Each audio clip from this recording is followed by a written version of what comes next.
SRC and local NUGS Presidential Vetting. Today is a day to test whether these new leaderships have the competence and readiness to steer the affairs of the student body. The vetting panel is ready to scrutinize the character and plans that these aspirants have for us. The journey to the SRC office and local NUGS office starts and begins now. It is now that they start everything, now that they tell us whether or not we should give our votes to them. So stay tuned as we bring you live updates.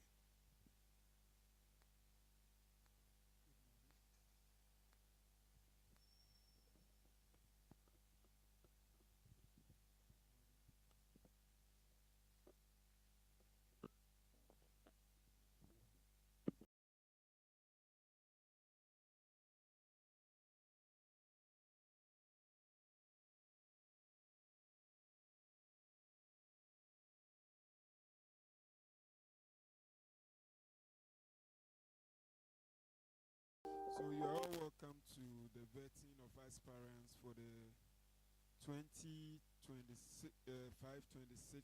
SRC and local NUGS. I think we started the program on Friday and we will be ending today. So previously we were having our panelists asking 2 questions each. Today they will be allowed to ask 4 questions. And we will also give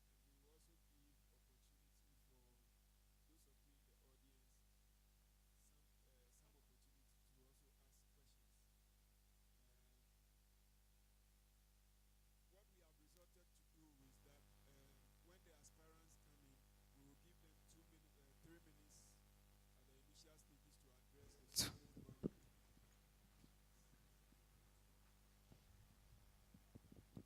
Yes. So we'll give them 3 minutes to address the students. Maybe if they want to tell them their policies and the plans they have for them, we allow that. And then after that, we'll allow for questions. And then before they leave, we'll also give them 2 minutes to give their final words. Is that okay? So this is the plan that we have for today. We are going to have 3 sessions today. We will take the first 3, and then we will have a short break for our breakfast. After that, we will come back and take another 3, then we do lunch, and then we do the last 3. Is that okay? So that's the plan that we have. If we are ready, I think we can invite the first aspirant. The name Asari Emmanuel Minta.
Okay.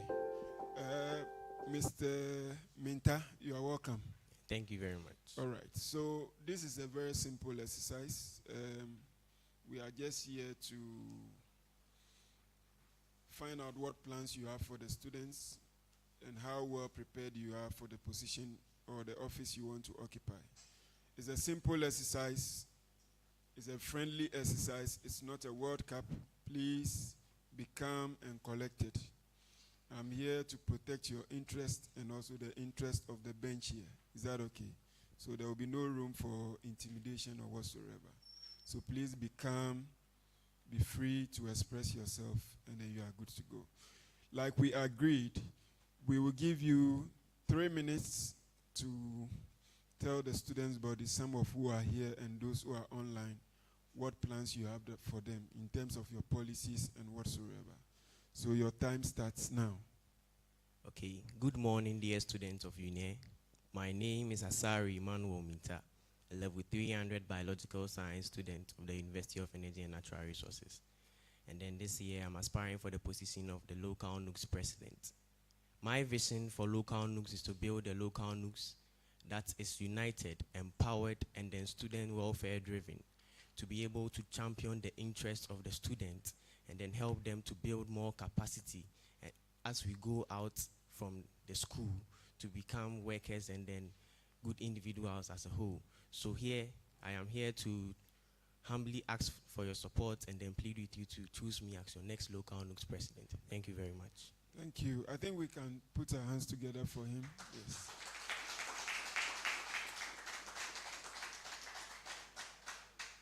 Yes.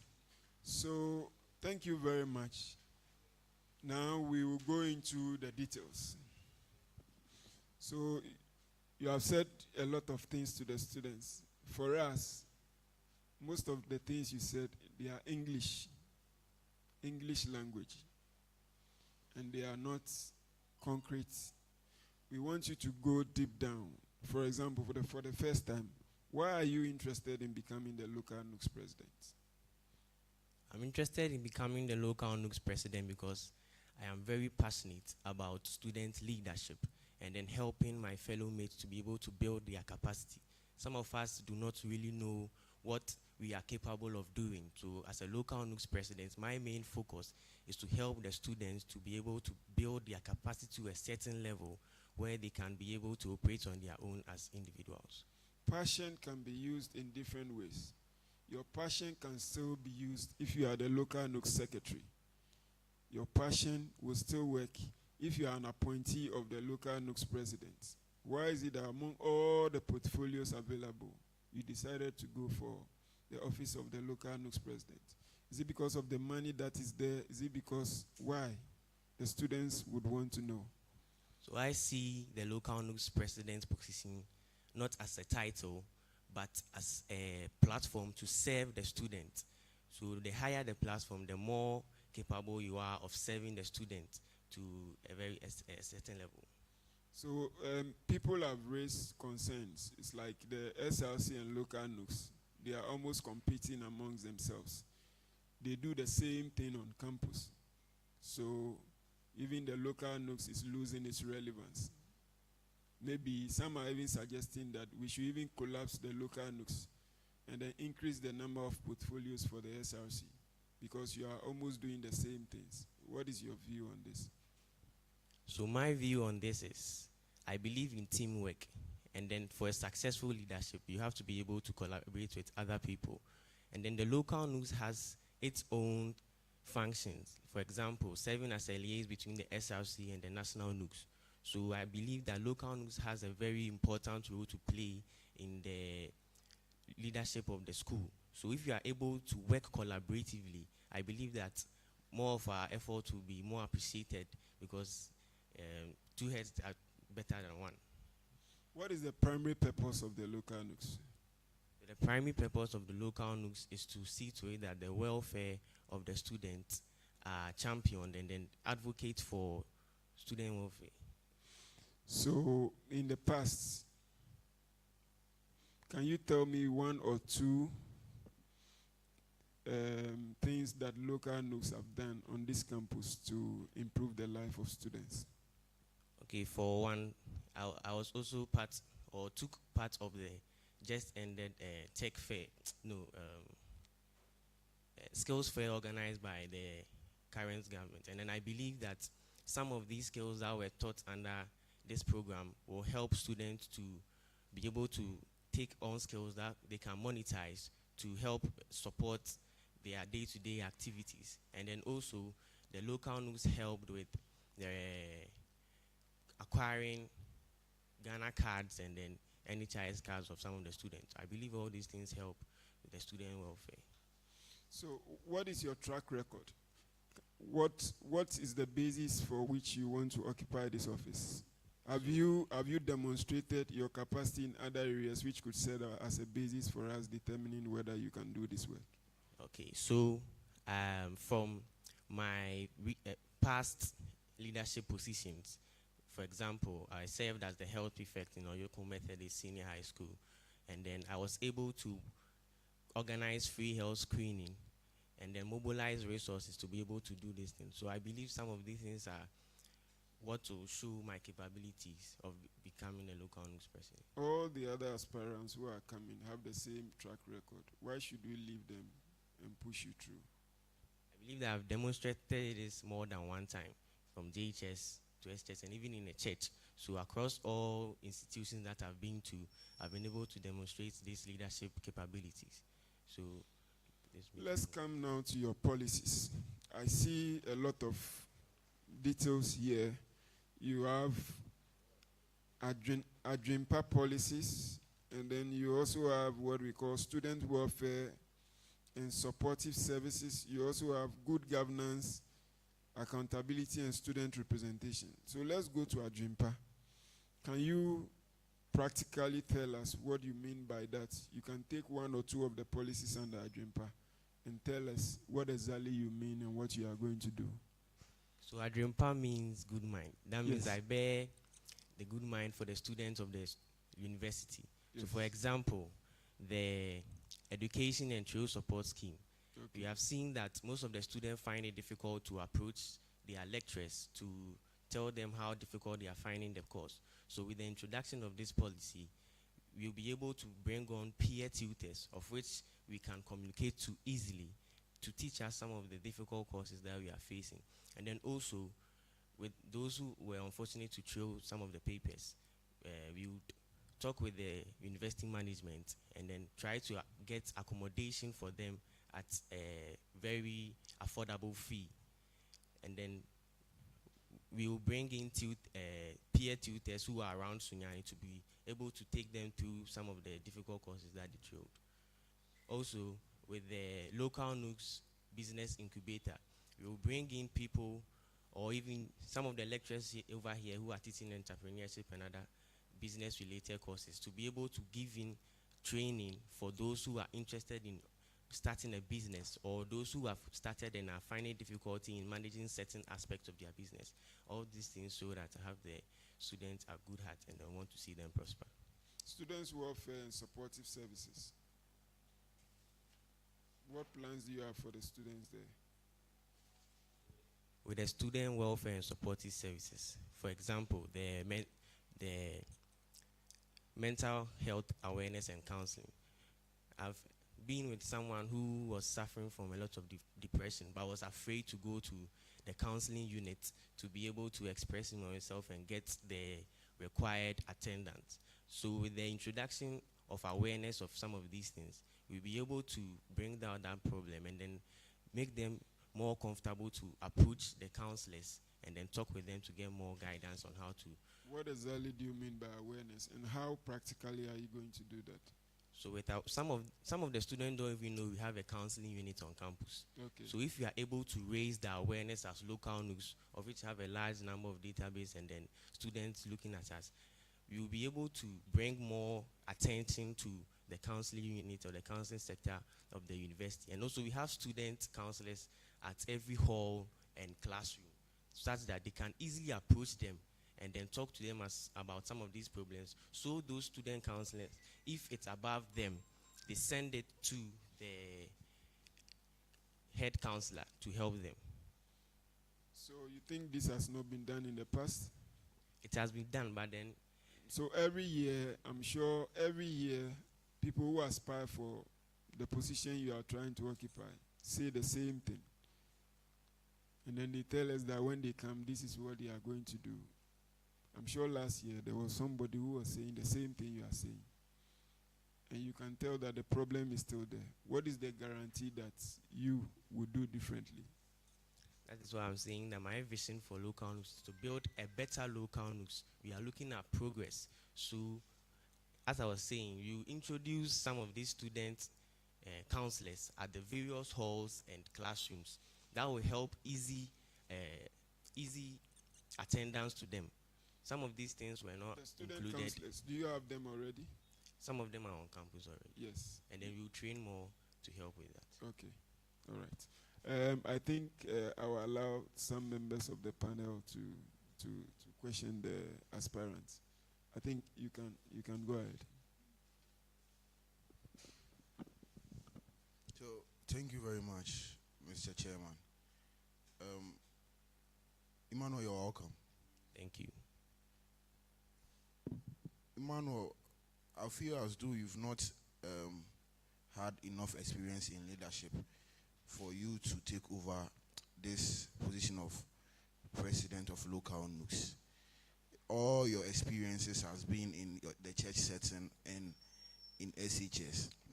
No form of experience at all with student leadership whatsoever. So I don't feel comfortable recommending you to become the SRC, the local NUGS president for this institution. What do you make of that assertion? If I heard you correct, you said I don't have any experience in student leadership, but then I believe that the senior high schools are comprised of students, and then they have large numbers. For example, that setting is not the same as the university setting. It's a totally different ball game altogether. I don't believe so. That it's almost similar. Nothing shows that it's a different ball game, because we are dealing with students over here, and then we are trying to advocate for the welfare of the student. The reason why I'm saying that is because in this case, there is money involved. Students, we are entrusting 15% of SRC funds to you. Are you getting me? Yes, to you. And in that large scale, when you are not much experienced, you can't just handle it. Are you getting me? You can't just. So that's what you fast for. You let's continue. Now, I have. I want your opinion on something, okay? Yeah. So, just your opinion. GTEC flagged institutions this year based on accreditation issues, and there has been a live debate nationally whether some university programs whether lead somewhere or not. As the president, is defending UNE's academic reputation a national job or your job? So you definitely have to start from somewhere, because as the local NUGS, we are representing the students, and then the students are here for the academic purpose. So we will do our possible best to defend the academic reputation of the school, and then throw all our support to the national NUGS to be able to do this job. So it's your job. I'm not saying it's our job, but then you support with the help. Here, when we ask you questions, be practical as much as possible. Most of the time when we do vettings, the discussions goes into English. Like when we say things like, I will empower the students. Anybody can say that. But we want to know, when you say you want to empower, what are you going to do to empower students? You understand? And I think that the concern you raised is legitimate. I'm sure you didn't just conceive this plan of becoming a local NUGS president out of a vacuum. I'm sure the first day you entered this university, or maybe after your first year, you may have started nursing this ambition. Am I right? Yes. So, with that in mind, you should have taken the opportunity to get some experience. You understand? Because, I mean, if somebody comes here and the person has served some way in the local NUGS, even as a committee member, that person has more experience than you on the university campus. You can even be SRC president in your secondary school. The university environment is very, very different. You understand? So when you have the plan, you must start building from somewhere so that you have the track record. Because we cannot testify of anything you have done in the university. And the high office of the local NUGS president is not a place where we want to do try and error. Is that okay? So you must prove to us your capacity, and that should be very practical in the things you want to do to move the local NUGS office forward. Is that okay? Yes, you can go ahead. All right. So you are the signatory to the local NUGS account alongside the financial secretary, the dean of students, and the head of the finance directorate. I want to know what's the point of that many signatories if your financial secretary or yourself already agree on everything? So basically, the point of such many signatories is to protect the money of the student. So without the permission of the dean, who is our supervisor, we cannot go and then take our money. So with the signature of the dean, he's aware that this is what we are using the money for. So he has approved for us to take out the money from the account. And with the finance directorate too? Yeah. So you see, with the finance directorate, that is where the money is coming from. So that they will be accountable for the amount of money that we are taking out from the account. All right. So I have one last question, but they will go back and I'll come back for the last question. Mr. Minta, you're welcome. Thank you very much. All right. So in your policy document, you mentioned establishment of local NUGS food bank.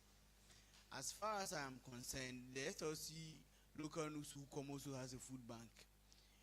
Why should is there the case that you know this food bank exists? Why shouldn't it be how do I say improved to reach a certain level, but rather you want to separate or establish a different food bank? So with the SRC Wukom, her main focus is to champion the interest of the ladies on campus. I'm not saying she doesn't care about the gentlemen, but then her main focus is for the ladies. So if we are able to establish one for the local NUGS, which seeks for the welfare of all the Ghanaian students on campus, we can even collaborate with the Wukom when she's doing her food bank to be able to make a bigger resource to attend to the students. Good. So I think you see, SLC Wukom isn't only for SLC. It is SLC stroke local NUGS, which means they're also accountable to local NUGS as well. Okay. So I believe that instead of establishing a new one, you can, just as you said, collaborate with them so that it will be a mega one, rather than we pushing resources to two different food banks. Meanwhile, even though her focus is for the ladies, she serves the whole school as well. So I think the establishment of the food bank should actually be something that should be thought of, and then have a different and a proper plan with the local NUGS who come to do that. Why do you want to establish a food bank? With the food bank, it's here to support students who have difficulties in purchasing some of their necessary items. Which student told you that they have difficulties purchasing food? And how sustainable is that initiative? For example, if even maybe let's say 10% of the student population on campus decide that they want to rely on the food bank, how sustainable is that initiative? So we have 21,000 students on campus. So if we strike, maybe, let me not even go to 10%, even 5%. They have challenges and they want to access the food bank. 5% of 21,000 will be what numbers? And are you able to sustain that initiative if they are coming there? Have you also identified any challenges with the Wukom food bank, and you feel it is insufficient, for which you are trying to introduce another food bank? Okay, thank you very much for the question. So with I'll tackle the Wukom food bank. I'm not seeing any insufficiency with it. But then as I was saying, her main focus is with the ladies. And then with me introducing a new food bank, we would have a scrutinizing process of which we'll be able to depict the number of students who are actually in need of the supplies that we are going to produce. And then these supplies will not be produced mainly from the funds of the local NUGS money, But then we would go out and then seek from major stakeholders or individual companies who are willing to support such an initiative. There are lots of people on campus or even individual students who are going about helping the needy with food. For example, Citizen Helps. He's also one who helps. So we can bring him on board and then have a contract and we'll talk to him that this is what we want to do. So he should come and then join us so that we'll be able to do this project. So I believe that it is a sustainable thing. So this plan is reliant on availability of funds from outside. So it means that if you don't get funds from outside, you are not going to. So there is a saying that a moving man always meets his goal. So once you continue looking for opportunities, you will definitely find some. There is no way you would go and then you go to about 100 companies and then you not even get a single even one. about accessing funds outside, how do you account for those funds? When you access funds outside campus, as an office, local NUGS, how can we trust that the amount you get is the same amount you report to the student's body? With that, we as the local NUGS would not want to tarnish the image of UNE.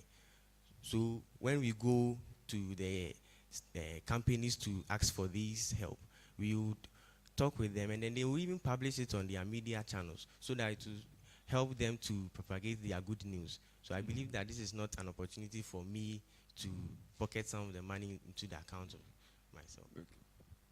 All right. As Chairman rightfully said before, SLC and the local NUGS are actually doing the same thing all the time. Okay, what is the primary thing that local NUGS is supposed to do but they are not doing at the moment? You get the question? I'm saying that Mr. Chairman in his earlier submission said that SLC and local NUGS is practically doing the same thing. What is the main thing that local NUGS is supposed to do on campus, but they are not doing now? Okay, so from the Constitution, I read that the local NUGS is supposed to provide reports from the Congress, the NUGS Congress to the SRC, and then with the help of the SRC PRO, they will publish it to the university. But then, unfortunately, I've not seen any of such reports since I came to UNE, so I think that is the main thing.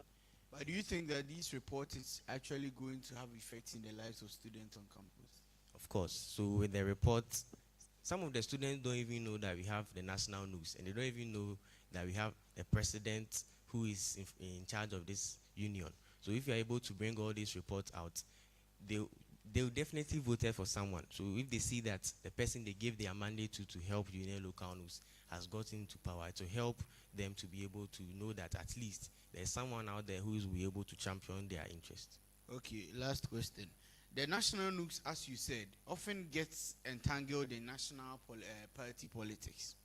As local NUGS president, how will you protect the UNE local NUGS secretariat from being manipulated by external political party? So not to joke with the independency of local NUGS, definitely politicians will come around to donate money or something for you to help them with their campaign. But then before any of such money is taken, you should know the agenda behind such money. Maybe he's coming to, for example, donate to the food bank. It's an accepted thing. And then you would take it in the name of the person, not in the name of the party he's serving. I do know that as a follow-up. Here's the case that if a politician comes around donating something to your food bank, there is definitely a situation where you take pictures with him, where he's also going to use these pictures to go around telling people that I've done this, I've done that. Don't you think that is not the protection that you're talking about?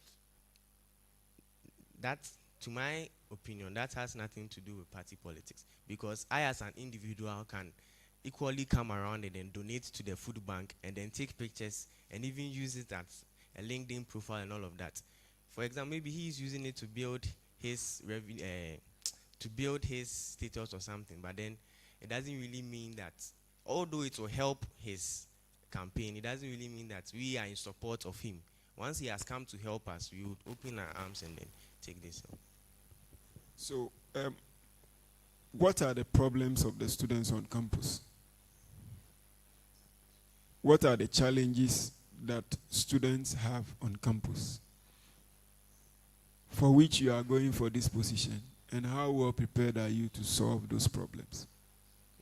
So with one of the problems I've seen that most of the students are facing is with the difficulty in approaching the lectures. And then the policy of education and true support scheme is here to help these students to be able to move away from. So difficulty in approaching the lectures. Yes. How are you going to address that? As I said, we would introduce peer instructors who will be able to take these students through the difficult subjects. You see, we are more comfortable with talking to our peers about our problems. Sometimes somebody is intimidated by the lecturer and may not be able to go to the lecturer to tell the lecturer this and this is what I'm facing. So with the introduction of the peer instructors, they would help them and then feel more comfortable with them. Apart from that, what other challenges have you So noticed? apart from that, we all know in this institution there are businesses running on campus, and then some of the business run on campus are for the students, of which they are using to support their day-to-day activities. With the introduction of the local LNUGS Business Challenge, you would take grants from SEED, the Student Entrepreneurship and Enterprise Program, and then help them to be able to get this grant and then help their businesses. If you are a local LNUGS president, for example, let's say at the beginning of your tenure, you are giving 100,000 cedis as the local LNUGS proceeds from the SRC dues. What will be your priority in terms of spending the money when it comes to student activities or whatsoever? My priority will be to champion the interest of the students. That is English language. Okay, so my priority will be one. So you have 100,000 cedis. Local LNUGS, you have a number of things you are supposed to do. So tell me how you spend the 100,000 cedis. For what are you going to spend the money? Or what percentage will you allocate to this? What percentage will you allocate to the different kind of things you want to do? That's what I want. Okay. I'm sure you have programs in your head that when you are giving the nod you want to do, you have plans. In fact, you even have a policy. And all the policies you have here, at the end of the day, they are going to be costed, right? So I want you to tell me, in terms of priorities, where will you be spending the students' money? So in terms of priorities, my first priority will be the education of the students. Education. They are here for education. And I would also, so in the policy of education and support, we will be helping them with the education and true support scheme. With that, you would have to pay the student tutor or give them little incentives. When they come back from by the time they'll be writing the true papers, we are vacated. So you'd have to pay a transport and all of that. So that is me championing the education. So you pay the transport of the students who will be coming. That's why we say we will take people who are around Sunyani. And then, for example, if the person is living in Brekum, the transport from Brekum to Sunyani is about, let's say, 100 cedis. 100 cedis won't affect much of the budget of 100,000.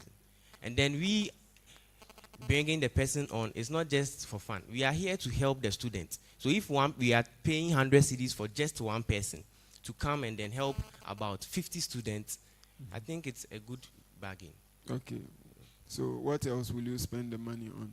So we're continuing with the education. You spend all the money on education? No, I'm continuing with education. Yes. With education, we have the skills training program.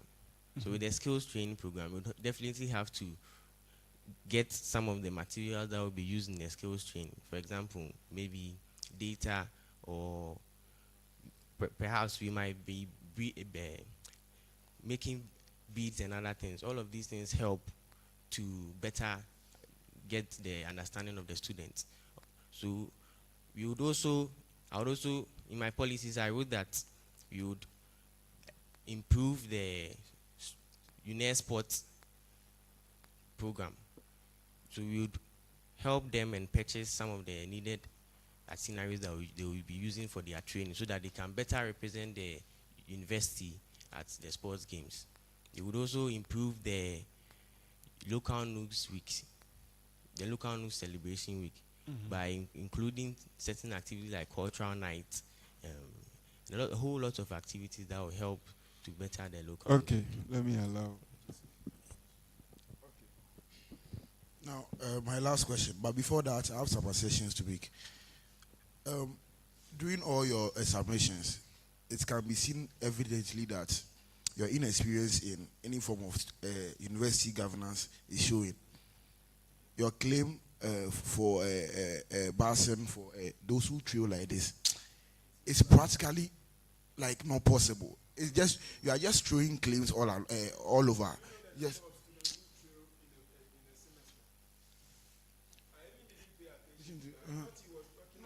Those who are going to teach the students. Do you know the number of students who trail in a semester? And to bus the students from where? To come. I'm not saying we are busing all the students. We are busing the students' tutors. Okay. Those who are around Sunyani. Okay, that's the understanding I got. Yeah. Thank you.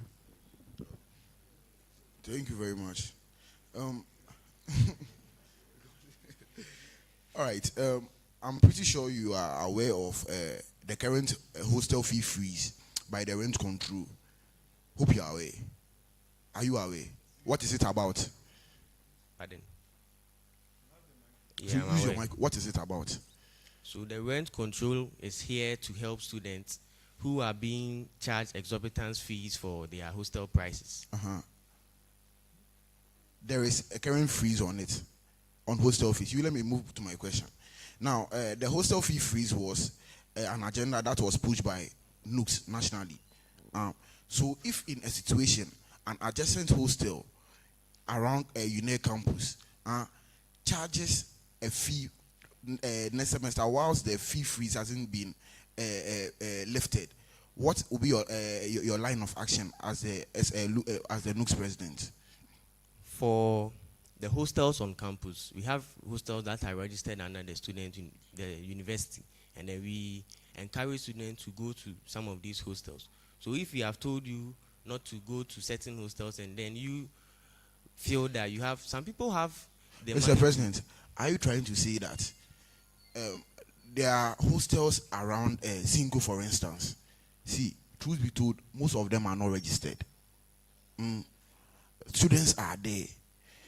In fact, majority of students stay in those hostels. How many hostels are registered on campus? Majority of students stay at those places rather. And there is a current freeze on hostels due to the overexploitation by these hostel managers. As the local NUGS president, if that fee freeze is not lifted, and they still continue overexploiting your students, what will be your course of action? First of all, I would bring the hostel owner on board, and then have a dialogue with the person on how to bring down the hostel prices, because there are laws that govern the rent control of the hostel prices. So if you are able to use the law to bring the person, to tell the person to bring the hostel prices down, I think that is the best course of action. So you call all the hostel owners in around the campus and have a meeting with them, and then you explain to them that they should reduce their prices. Is that what you are going to do?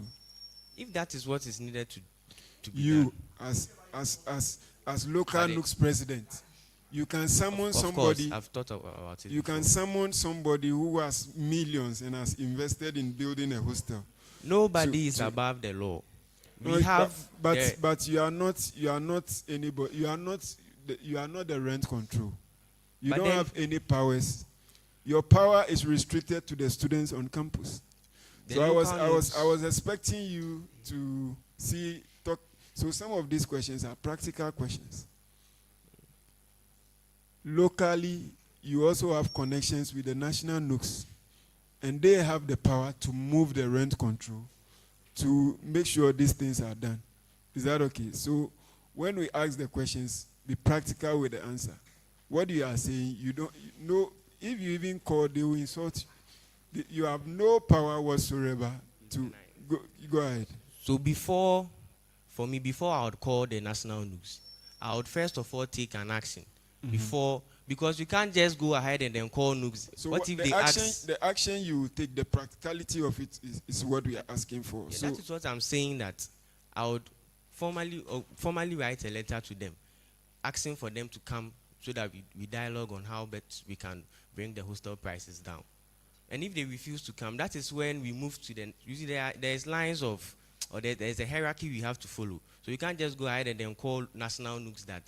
What we are saying is that maybe you have the powers to do that, we don't know. But I mean, if I own a hostel and I've invested money to build a hostel, many millions, and I want to make profits, I will not allow a local NUGS president whose jurisdiction is over students to call me for a meeting to discuss what.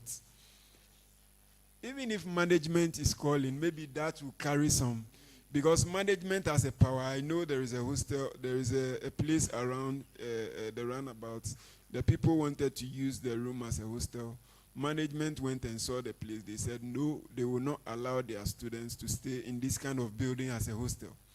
And they went to the assembly and they were able to stop it. They have the power to do that. As local NUGS, maybe you could even say you work with management to, but if you say you will summon the owners of the hostel, you don't have the power to do that. Anyway, just have you ever worked in a team?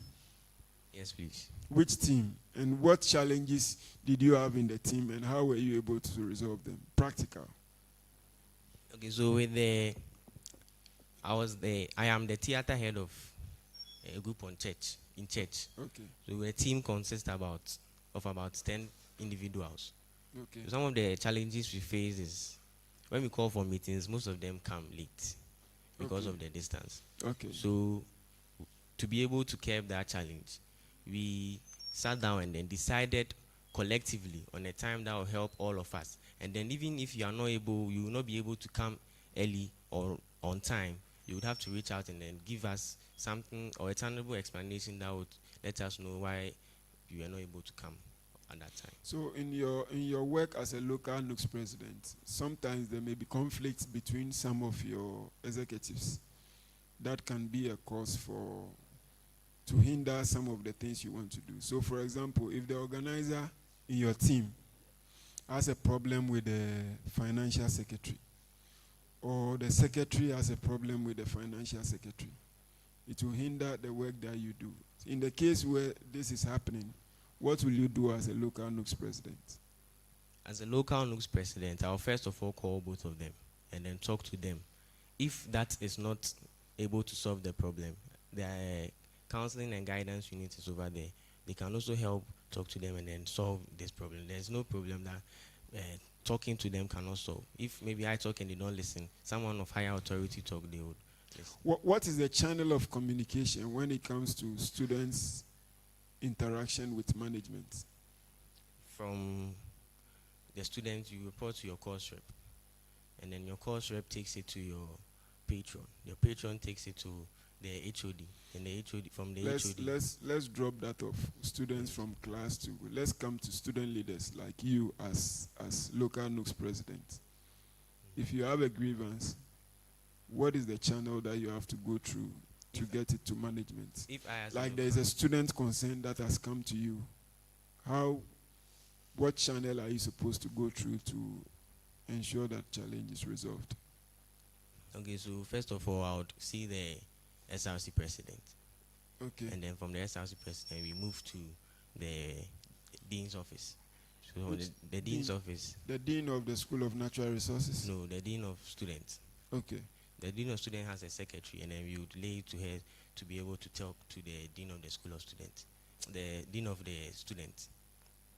So when you have a challenge that you are trying to relate to management, and then before you even go to lay the challenge before management, you hear that management has already taken a decision. So sometimes issues with student fees.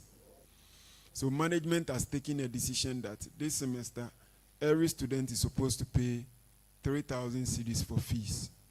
And they have taken a decision.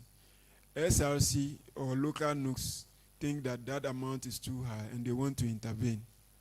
But you know that there is already a management decision. And obviously, when you are going for a meeting with management and they have already taken their decision, there is a probability that they are likely to defend the decision they have already taken. How are you going to handle this situation as a student leader? Okay, so you would present the management with plausible reasons why the said amount of money is too much or too much for the students to bear. And then if with more effort it's not accepted, then we would take the management's reason to the students as a local NUGS and then explain to them why this amount was charged. So in fees deliberations, there are people there who take the posture of the students. They take the position of students to defend why the amount is already high. So management takes that into consideration before they even set up the amounts. Is that okay? So they think that realistically, to be able to manage the things that we are doing in the university, this is the feasible amount. And they have decided on it. You are going to a meeting with the management. How are you going to convince them to reduce the fees from the decision they have already taken to what you think the students can naturally pay? Okay, so first of all, you consult the student about how they feel about the rise in or the decision the management has taken to charge this amount of fees. So with the statistics and the numbers, I believe that some of these things are practical examples why the management should at least see that they will reduce the price of this. So as leaders, there are some skills that we use when it comes to these things. Have you heard of lobbying before? Yes, please. How is lobbying done? Lobbying, from my experience, you stand in the gap for a certain person to try to appeal to the higher office that this is what they are saying. So they are lobbying for the person. So would you say you going for the meeting to negotiate on behalf of the students? Is that lobbying? Yes. All right. So as student leaders, when we are talking about lobbying, that can be lobbying. But in a meeting where the views and the plans of management has been crystallized, they have already taken their decision. Such engagements may not solve the problem. So in lobbying, what we mean by that is that you go behind the scenes and see the people who will be part of that meeting. So in the meeting, the director of finance will be there. The vice chancellor will be there. Other people will be there. So you go and see them individually and convince them before you come for the meeting. So once you have already agreed with them behind the scenes, when you come, it's very simple.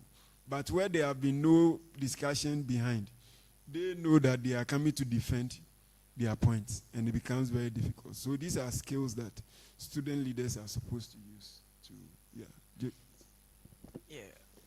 Mr. Src, if I'm right, last year you contested for a position, right?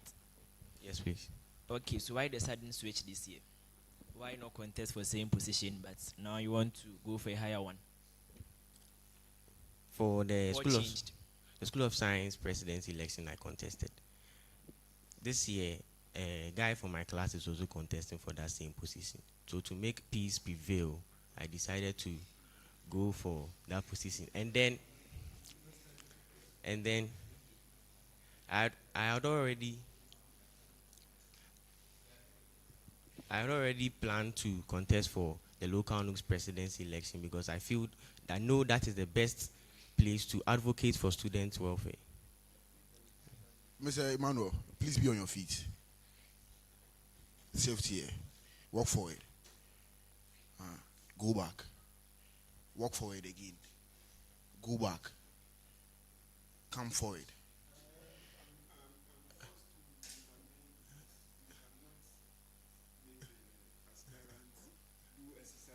Mr. Chairman, please, the reason why I'm doing this is go and have your seat. You are a short-tempered person. Pardon? You are a short-tempered person. Please, why are you saying that? You get angry easily. No, You can't handle students. that is not true. You can't, and you can't also stand your grounds. You're not a person who stands his grounds. Yes.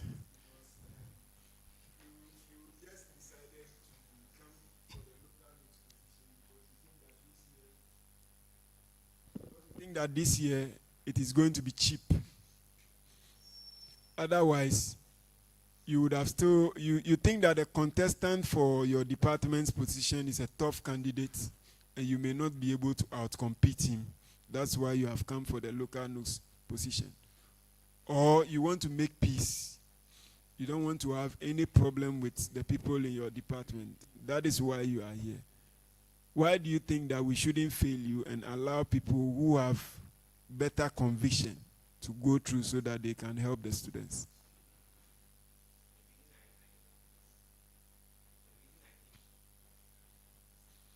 Press and hold. Is it on?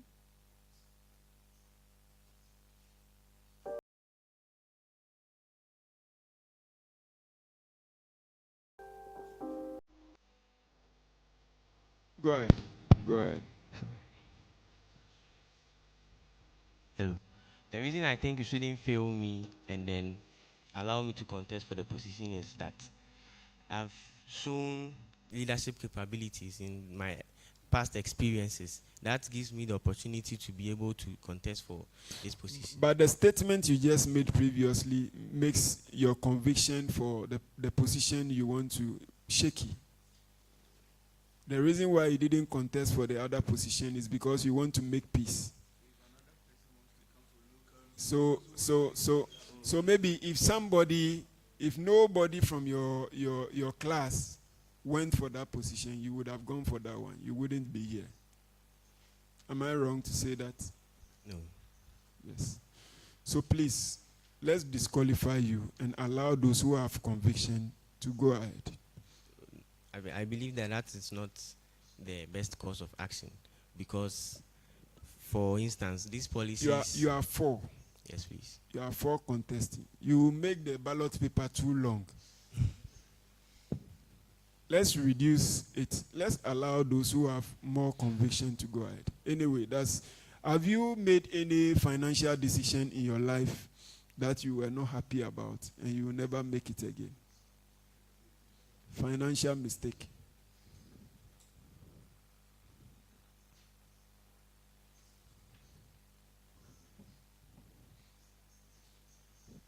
Yes. What is it and what lessons did you learn from it? One of the mistakes I made in my life was to give someone too much money. And then we didn't make an arrangement on when the person will pay back or not. So that decision was a decision that I didn't really... So what lessons have you learned from that? And how relevant would that be for the office you want to occupy? One of the lessons I've learned is that once you are in partnership with someone or you have a business doing with someone, you have to document something down that serves as proof that this is what you and the person are doing. In a case where the person flaws or flaunts his side of the agreement, you'll be able to use that as leverage upon him to get back what you want. So we have received information from the students' body that you are addicted to betting, and that is a very dangerous. How sure are we that you are not going to invest the students' money in betting? So, with all due respect, I've never betted in my life before. So the evidence they brought, you think it's not credible? If there is evidence around, I would like to see it for myself. All right, we'll let you have it. Okay, so to continue, you are from School of Science, right? Yes, please. So from your previous answer, should I say you should still step down since you have candidates from School of Science? Pardon? Since you have students from, aspirants from School of Science contesting for same portfolio, would you also step down to make peace prevail? No, please. Okay, what is something you are going to do differently from this current administration when voted for? With the introduction of the local NUGS business incubator, I believe that is a different approach to helping students to build more capability in business activities. Okay. And you think it's a new project being done? Yes. Okay. Lastly, you from your earlier submissions, you keep mentioning soliciting for funds outside. Now, let's say we're a company. You are here to solicit for funds. Can you convince us on why we should fund your food bank policy? Can you convince us on that? Good morning, ladies and gentlemen. So let's take that you are Cowbell Ghana. All right. So my name is Asari Emmanuel Minta, the local LNUGS president of the University of Energy and Natural Resources.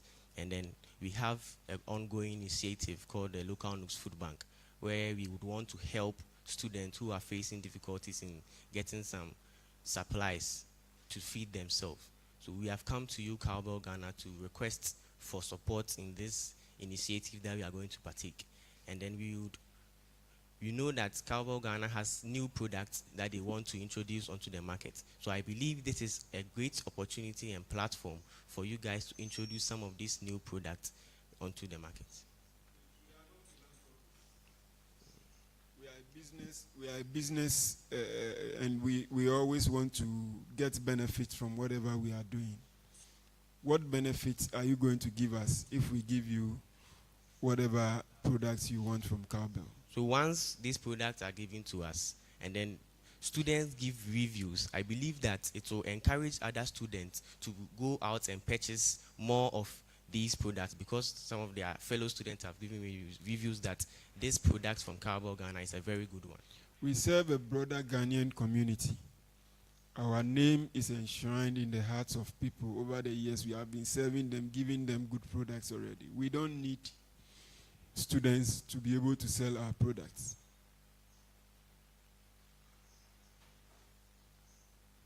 I believe that's why I'm saying that some of your new products which are yet to come onto the market, this is a great opportunity to get a platform to propagate Let's these end new it products. because of time. When did you prepare your CV? Pardon? When did you prepare your CV? When I came to university. Pardon? When I came to university. Okay, and do you have it here? Yes. So kindly go through and tell me what is wrong with it. I mean, from a first glance, what is wrong with it? To make it simple, starting from your leadership experience down, what is wrong with it? So I didn't add the year in which So please do that when you leave. Okay, thank you.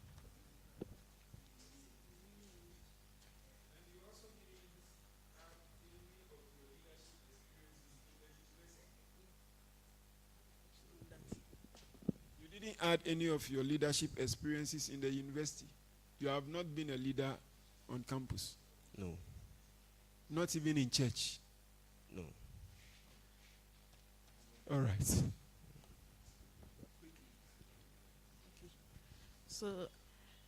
So for the sake of time, I'll ask just 2 questions, but when there's more time then.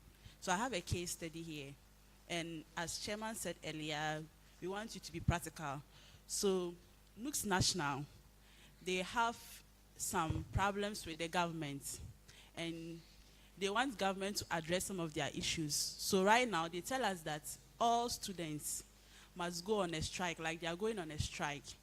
So you, as a representative from this university, how do you communicate this to the school management? And the school management too also tells us that, in this case, our lectures for the semester is very tight. So students must attend lectures. So what will you do in this case? Because you have to enforce what they said and also try to tell the university to work on that. So what will you do? Okay. So the local NUGS serves as a liaison between the SRC and the national NUGS. I would first of all talk to the SRC president. This is what national NUGS wants us to do, is declaring a strike.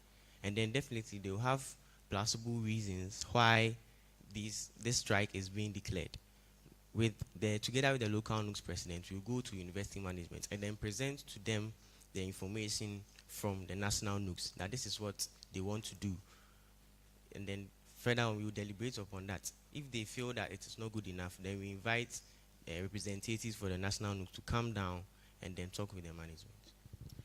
Okay, so my next question is, have you ever involved yourself in any SRC or local NUGS activities on campus since you came from level 100? Yes, please. So what were those involvements? For example, as I mentioned, they just ended skills fair organized by the local NUGS. I was around when they were doing the SRC week. I participated in them, the rep your school, and then all of that. So, like, I want you to tell me, when was that? Which particular time? Pardon? When was that? Which administration was that? The God Bless Appointing Administration. So, can I say that because you had the intentions of going for local NUGS president, you decided to start, and you didn't start from level 100 when you came? Oh, that is not the reason why I decided to start. So thank you very much. I think we have had enough time with you. Before you leave, we give you 2 minutes to give your final words to the students, some of who are here and some who are online watching you. Thank you. Okay. Thank you very much. Sorry. Before we go, audience, do you have any questions? Yes. So be monitoring online for us. If there are questions online, we can take them. We'll take 2 here and then 1 online, if they are available. Okay.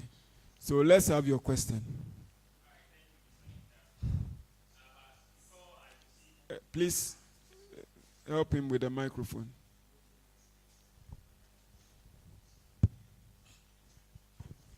All right, thank you, Mr. Minta. Before I proceed with my questions, I want to get to know you more.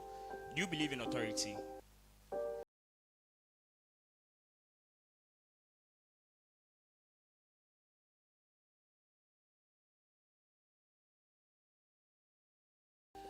Pricing of hostels. You made mention that you assert your authority should in case the hostel managers and hostel owners do not cooperate. For someone who believes in channel of communication and authority, don't you think there's abuse of power in your office?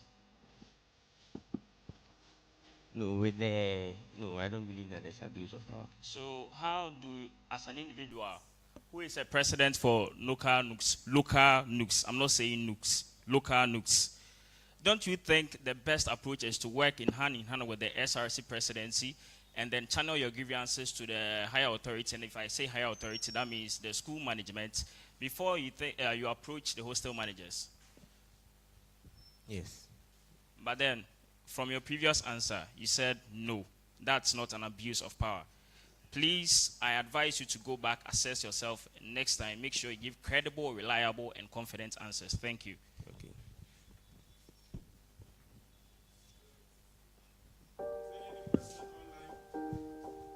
No question online. So 2 minutes. Yes. You have a question? There's a question online. No. Okay. So 2 minutes, your final words to the students. Okay. Thank you very much, honorable members of the vetting panel. Dear Uenr students, this is the time for us to come together to build a better local NUGS. A local NUGS that is here to serve you guys and your best interests. Join the manual effect and let's build a better local NUGS together. Thank you very much.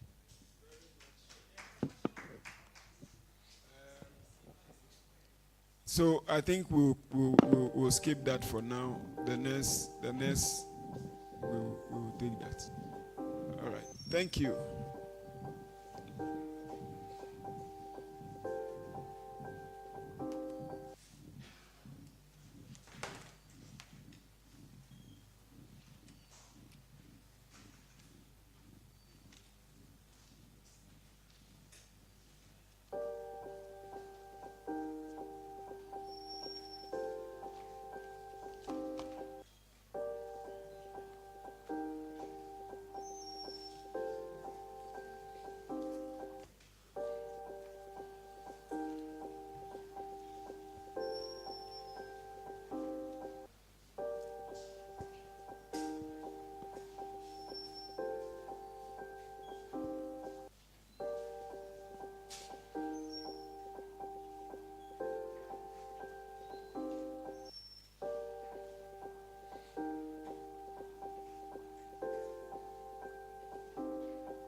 Please have your seats.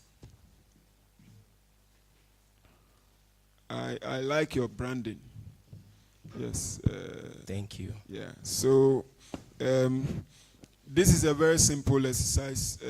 We are here to test your knowledge on, or even deliberate on the plans that you have for the students.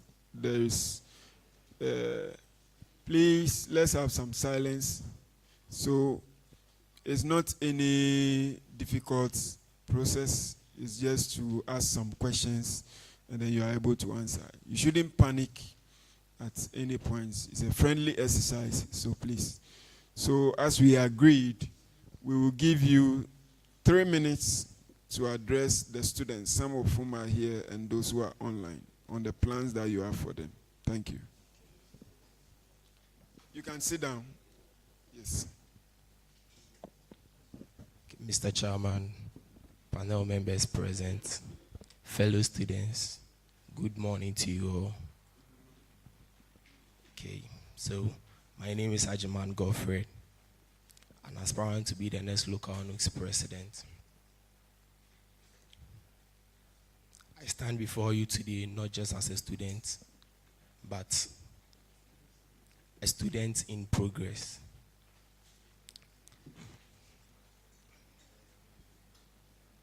My policies are based on 3 pillars, and one of these pillars are accessible and affordable accommodation to students.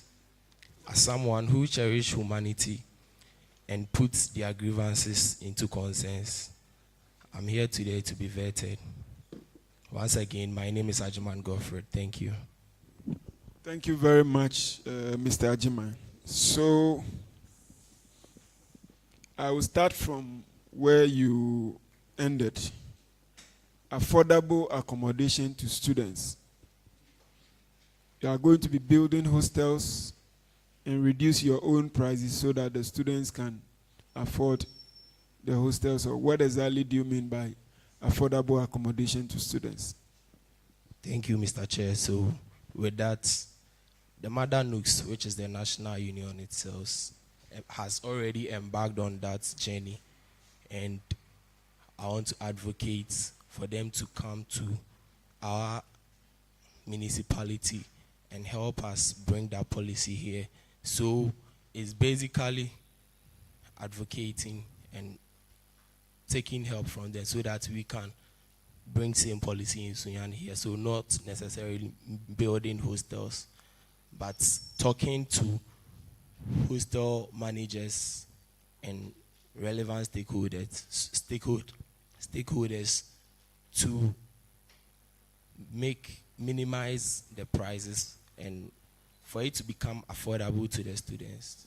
It's not directly your own initiative. You are going to, the national LNUGS have initiated something and you think that it is going to work. So you just put it in your policy so that when they achieve it, you can also share the glory. Is that what you are doing?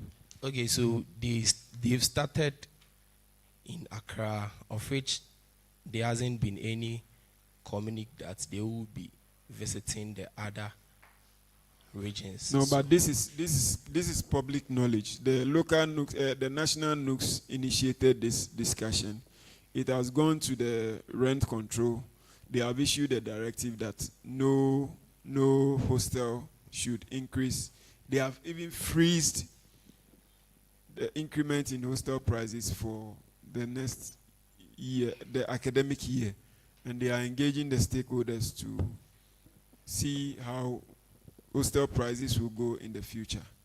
So we all know that this is something that is coming up at the national level. It's likely going to go through because rent control has the power to do that. So what we are saying is that that is a national initiative. Whether you push it or not, when the national LNUGS get it through, it will affect all students, including Uenr students. So that may not be your own initiative. So let's go down to your initiative, maybe not restricted to hostels. What is the vision that you have for the Uenr students on this campus? Okay, so my vision is creating a student-centered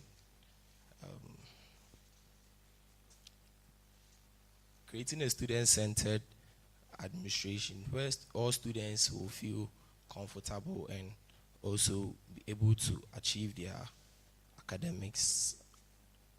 Yes. You see, what you have just said is English. So when we come here, the reason why we are here is to give you the opportunity to explain things to the students so that they can based on your explanation see the practicality of it, and they can decide whether to vote for you or not. Or whereas also we also take a decision whether you are fit for the office you want to occupy or not. So please, for most of the questions we'll be asking you, we don't want English language. We want practicals. So when you say reduce hostel fees, then you tell us what you are going to do to reduce it. When you say, whatever you say, tell us practically what you'll be doing. Is that okay? So practically, the vision that you have for the students, tell us. Okay, so one of it is advocating for improved academic resources and student support system. Yeah. So you see this one you have just said. If you don't achieve it, we will not know. Advocating for students, that one is not measurable. Or I'm pushing the aspirant too much. Yes. You must have smart goals, smart visions, smart objectives. This one, normally that's what the student leaders will do. They will speak English, nice English. But these are not measurable things. If you don't do it, nobody advocates. Advocacy, you can do the advocacy and will not yield any results. You understand? So practically, what exactly do you want to do for the students? Okay, so in achieving that, that's working closely with the national NUGS and my executive so you see, team. When it comes to vision, you cannot read. Is that okay? I'm sure you didn't just conceive the idea of running for local NUGS president yesterday. It's something that you have been nursing. It's a dream you have been nursing and you have been thinking about it, planning and all that. Is that okay? So I think you have what you want to do. Just tell us without reading. Tell us what plans you have for the students.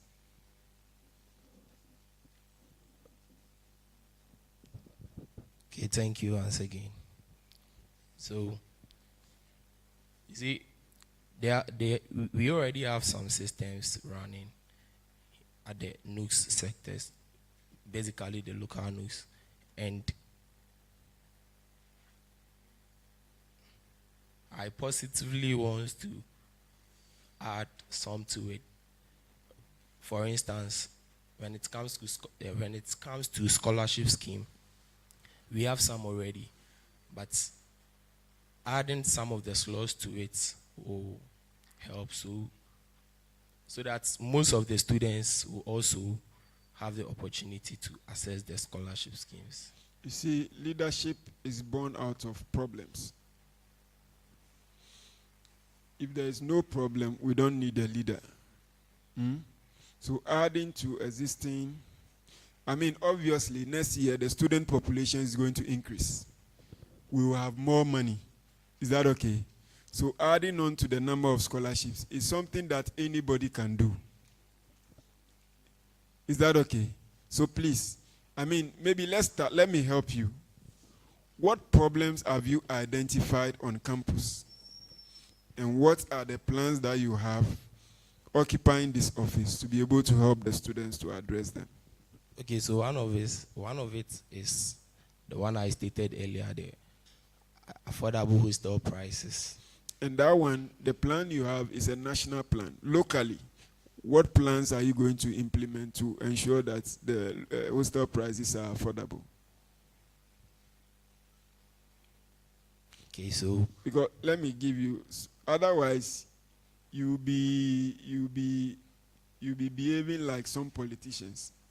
So you see in the 2024 elections, some of the MPs for the previous administrations, they were still riding on free SHS for their campaigns, and the people punished them. You understand? There is a national plan. We don't know whether it will be achieved or not, but once they push it through, it will affect all students. Do you understand? So you, as an individual, must have a localized plan on what you want to do to help the students. Is that okay? I don't know whether I'm pushing this too much, but that is how it is. So you must have a plan for the students at the local level. For which reason because the challenges in KNU, accommodation challenges are everywhere in every university. But the challenges in KNUST are different from University of Ghana and different from Uenr. So in Uenr, what are the challenges and how? How are your plans different from what is coming at the national level and for other universities? Based on the local nature of our problems here. Okay, so example like the no chair syndrome is something that's happening in our locality, in our school. Yes. So working closely with the SRC executives, helping them with funds from local NUGS so that they can achieve it, because it's part of the grievances of the students. So if the local NUGS, we are able to help them achieve it at the end, I believe we've reached the students. So I'm told that the local NUGS allocation from the students' SRC dues is about 15%. Is it right? 15%. I know you have programs you want to do. I mean, I think there is always NUGS week, right? And a lot of money will be spent. Apart from that, you have other things to do. Do you think that after doing all the other things you want to do, you have enough money to invest in purchasing chairs and other things to support the students? Okay, so with achieving the things that local NUGS does, we would take sponsorship. So the cost won't solely come from the coffers of the local NUGS. So have you ever sought sponsorship, and how much money have you been able to raise from sponsorship in your engagements in the past? Okay, so most of the sponsorship that I received for was a collaborative where they give us something and they get something in return. What they does for us sometimes it's not in a monetary form. Yes, so practically, tell me, maybe I occupied this leadership role. We were going to do this program. We didn't have enough money, and I was able to get sponsors to do this, and that. I want your track record so that you don't just say we'll raise funds, and then when you come, you still depend on the little money that the students raise. Okay, so personally, I've not gone for sponsorship, but with the help of my other executives from my department, as stated, I'm the General Secretary for ITS. My Women's Commissioner, together with us, wrote to the soft care sanitary pad, and they supplied the women's with sanitary pads, but not money rather. So at the end, the program that we were doing, we were able to achieve our goal, and they also gain something in return. Let's say what they gained was advertisement. So some of the candidates who have come up before you and those who come after you, they have been able to raise sponsorships for programs they have held in the past, and that is something that they can fall on. That's a track record for them.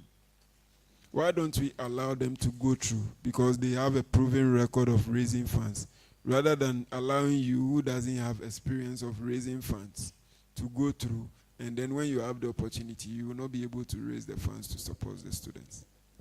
Okay, so as I am a student, I always learn. So with that, with the help of my other executives, we will work on that effectively. The high office of the local NUGS president is not a platform for learning. It's a place where people who have proven their capacity in other areas come to move forward the work that the students want to do. So the local NUGS, not even a secretary, even secretary in local NUGS is not supposed to come and learn. You learn as a class rep.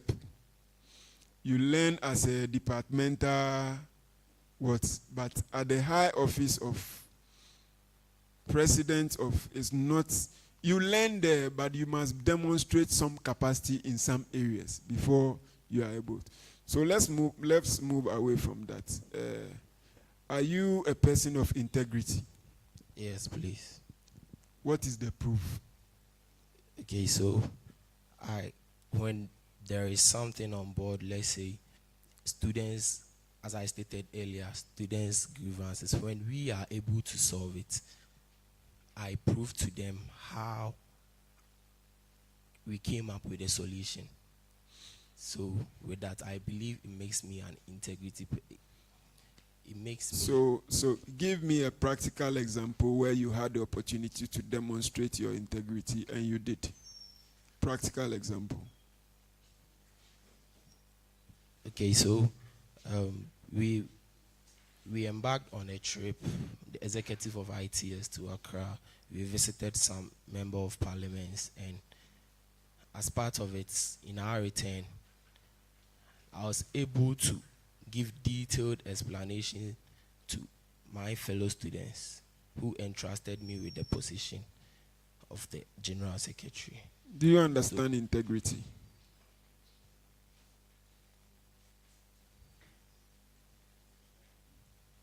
So when we are talking about integrity, it's like you have the opportunity to do something bad when nobody can see it and you still did the right thing. So that's what I'm talking about. So give me an example of an experience you had where you could have done something bad and nobody would notice it and you still did the right thing. Okay, so as stated as the General Secretary, when we were receiving the freshers in our department, as the General Secretary, I was the person in charge of writing receipts of their dues. And I was able to account for every single penny that we took without mismanaging any funds from there. So I had the opportunity to do something bad at that time because I can forge, let's say if you want to do, you can forge receipts on a dues that a student paid and later go behind back doors and take the money but I didn't do it. All right. In your office as local NUGS president, you'll be working with people. You'll be working in a team. Have you worked in a team before? And yes, in a team, what challenges did you experience and how were you able to resolve them? Okay, so tolerating everyone's view. You see, as a leader. Please be practical. Go ahead. Okay, so anytime I ask the questions, as much as possible, give examples. Practical examples. Is that okay? Yes. Thank you. Go ahead. Okay, so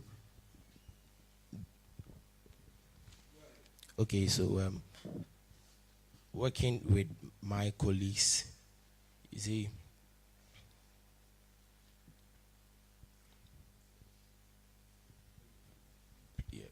please help me with that question again. Your name, please. And Godfrey. Mr. Godfrey, you don't look confident enough to occupy this office. You look very timid. And as local NUGS president, you'll be going into meetings with people in management. I feel that if you find yourself in those areas, you'll be intimidated. Your face looks like somebody who is very confident, but your your mannerisms, and it doesn't give me that it's like you are not confident. Are you tensed? I've already told you, I think I've been saying since Friday, this is my best face. Trying to smile as much as possible so that people don't get intimidated. Or is any of the members of the panel intimidating you? No, please. So please, I want to get, for local NUGS president, SRC president, you must be confident. I'm sure you even have presidential ambition. In Ghana, even when you are talking nonsense and you are confident,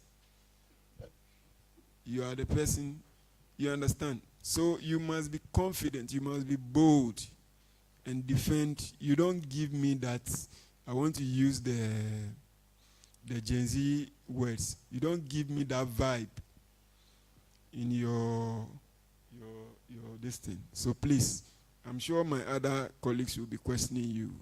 Let's see your confidence, because it's all part of the qualities that we want to see in the leader. Is that okay? Yes.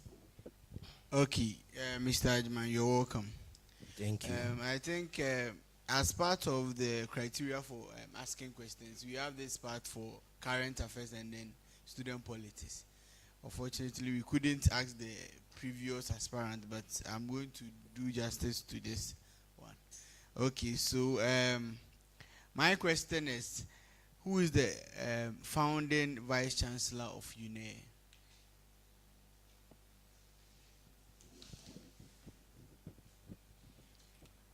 Professor Elvis Asari Bediako.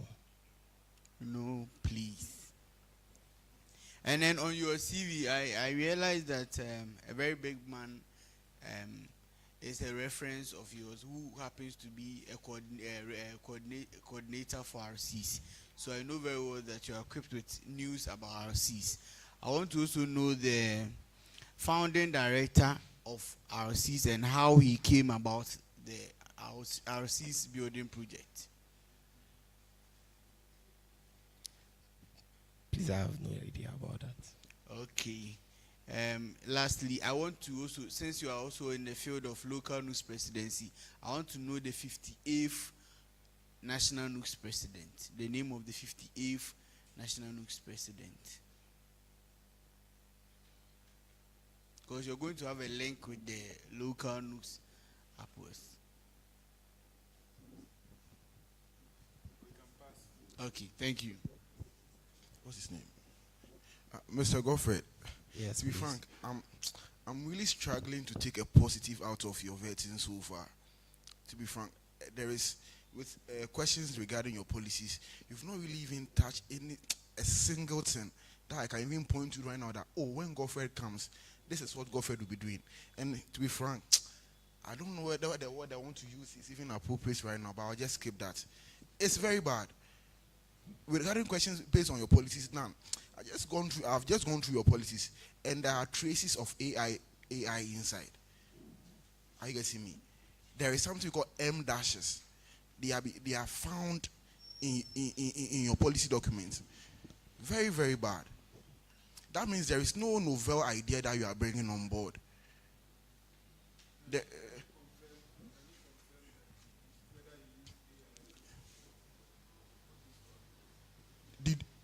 Please be truthful enough. Did you use AI? No, but it helped me. AI helped you. Yes.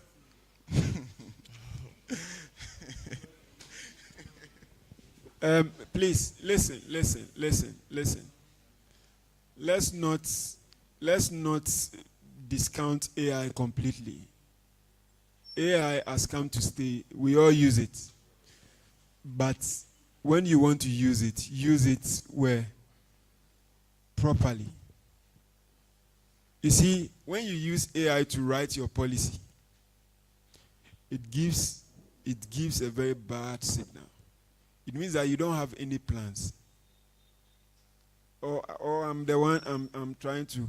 It means you don't have any plans, and then, oh, let me just go and copy some things and come and tell them. Do you understand? So please, even if AI did it for you, your ability to defend it is what makes the difference. So, assuming that what he is saying, my previous engagement with you and the questioning, if you were defending all this, whether it is AI or not, it's irrelevant, because you own the ideas that are here. You understand? But so far, you have not demonstrated understanding of the policies and the practicality of them. If you were sitting here, do you think you will pass yourself? Yes, please. Why?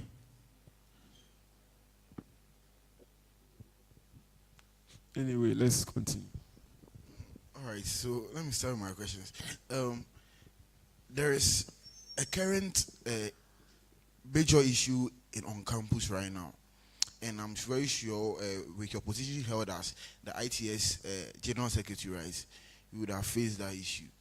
Is the issue concerning buses. Busing issue. This whole semester, not even a single department has been granted access to buses for field trips or issues. I'm very sure ITS, you've experienced your fair share of that issue. Have you ever thought of it that there are at least 4 buses on campus, but none is operational to even send students to like educational trips? And do you have any plans whatsoever for it? I just want to know your idea. What when you thought of it, what plans you had? Because you give me something positive. I just want to know. Okay, so with the bus system, yes, what I've thought of it is meeting those responsible for that and finding out the reasons why the bus are available on campus and not serving its purpose. If it's maintenance issue, then we try to resolve it. If it's absence of drivers, we try and get new drivers to on board. For this position, did you get that? Did you get that as a problem? No, please. Did you face that issue as a department? You see, when we were embarking on our trip, we went with one of the school buses. You went with what? One of the school buses. This semester? That was, yes, please. That was when we visited the Parliament of Ghana. Parliament? Yes, please. Parliament was the only agenda. Because I can correctly tell you that many professionals organizations on campus have requested buses. Departments, especially the School of Engineering, we suffer a lot when it comes to. But that's why I'm quite keen on that. Are you getting me? Let's move away from the busing issue for now. Mr. Godfred, I just also want your opinion on something, okay? Just I'll paint a scenario, and I also just want opinion on something. I just want to know. The SLTF application portal for students for this cycle has been closed. It was closed 4 days ago. Okay, it was closed 4 days ago. Now, if a Uenr student missed that deadline because no one told them that it existed, are you getting me? No one told them that it existed. Whose job is it that they know? And it's local NUGS. Is it your issue as local NUGS or the SRCs or that of the Financial Aid Office? And please, can you come again with? Yeah. So. Trust fund. Okay. Yes, the application portal was closed, and I just want to know if a UNED student missed that deadline because they didn't know it even existed in the first place. Is it your duty, which is the local news, the SRCs, or the finance directory's rule, and explain why whose duties is supposed to be? Okay, so I would say it's part of the local NUGS, but as someone who believes in collectiveness, I believe that consulting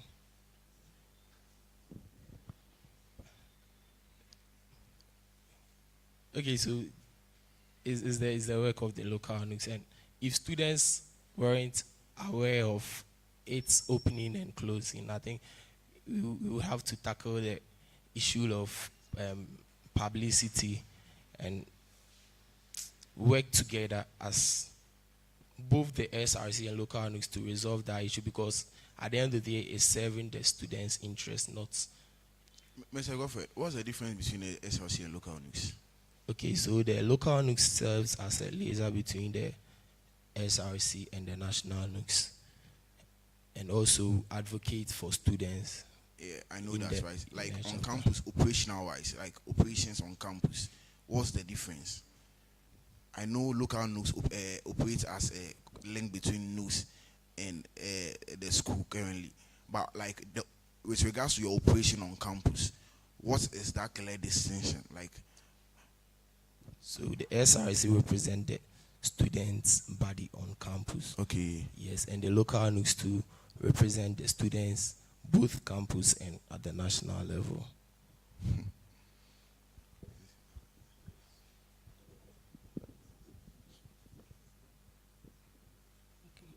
So, Mr. Godfred, Yes, please. I want to ask you, have you ever involved yourself in any SRC or local NUGS activities since you came from level 100? Yes, please. What are those activities you involved yourself in? Okay, so the just ended Pamoja Week, which was organized by the current local NUGS President, His Excellency, God bless Ufosuhine. So can I say that because you are going for the presidency, that is why you decided to involve yourself in it, and not when you were in level 100 or level 200? No, please, because my ambition is not on SRC, but I attended the SRC week too, since I've been attending it since I came to camp. Okay, so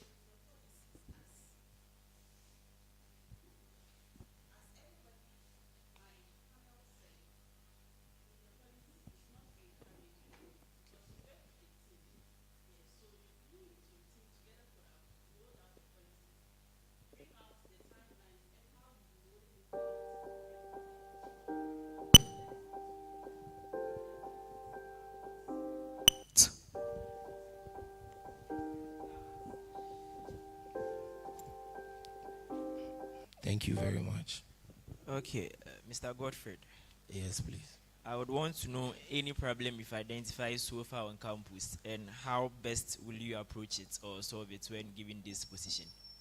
Please, can you come again? Any problem you've noticed or encountered on campus your 3 years stay here, and how best you deal with it when elected into office? Okay, so I think I stated one earlier. The no chair syndrome is something that's bothering us a lot on campus. So when I'm elected to be the next local NUGS president, I will work closely with the SRC executives to achieve that. Yes. So, Mr. Godfred, thank you very much. I think we have had a fruitful engagement. I think I made you to understand that I don't get that confidence vibe from you. But that also doesn't mean that you cannot do the work. If we are passed and you have the opportunity, try and spend time, build on your confidence, and learn more so that you'll be able to do this work. Like we agreed, we will still take one question from the audience and then one from online. Two here and then one online. So let's.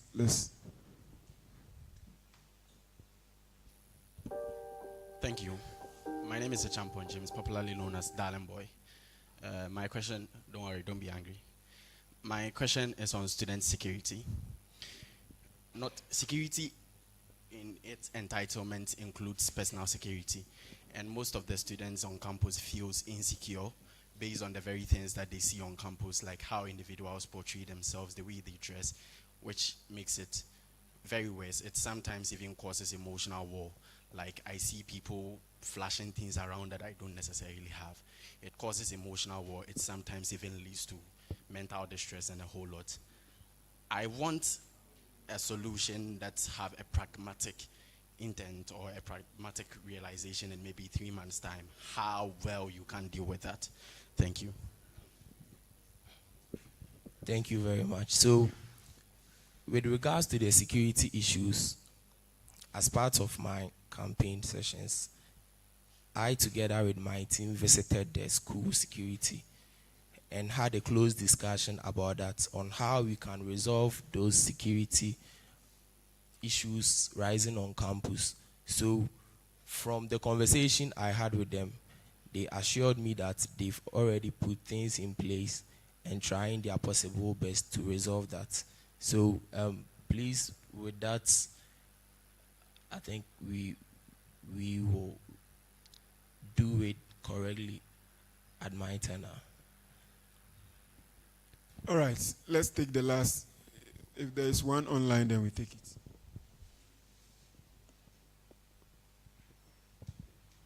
All right, thank you. Please, can I ask for your name again? Godfred Ajaman. Godfred. Please, what does LNUGS stand for? Who does LNUGS represent? And how does LNUGS operate? Okay, so the LNUGS is the National Union of Ghana Students. When I say LNUGS, I mean LNUGS. Sorry. What does LNUGS mean? Okay. What does it stand for? Who does it represent? And how does it operate?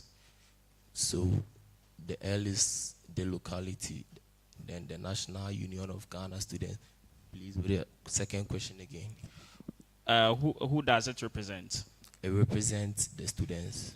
What students? If you say students, you are not making sense out of it. Because postgraduate students are all students inclusive. So what students? Okay, so we are talking of the local LNUGS, so Uenr students. Uenr students. Yes, please. Please, I would advise you to further go and read on how LNUGS operates. Okay. Okay. LNUGS does not only represent university students; it represents the basic students as well.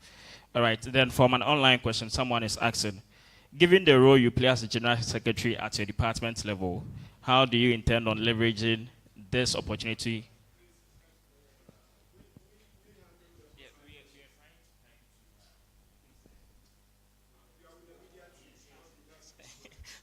Okay, so given the role you play as the general secretary at the department level, how do you intend on leveraging this opportunity to advocate for students? Please, can you come clearer? Okay, so the person is asking, given the role you play as a general secretary at your department level, how do you intend on leveraging such opportunity to advocate for students? Okay, so with the exposure that I had from being the general secretary in my department, I think that would help me in my administration. Okay, and the second one says, how do you prepare an effective budget? Okay, so we first put out what we want to work on, and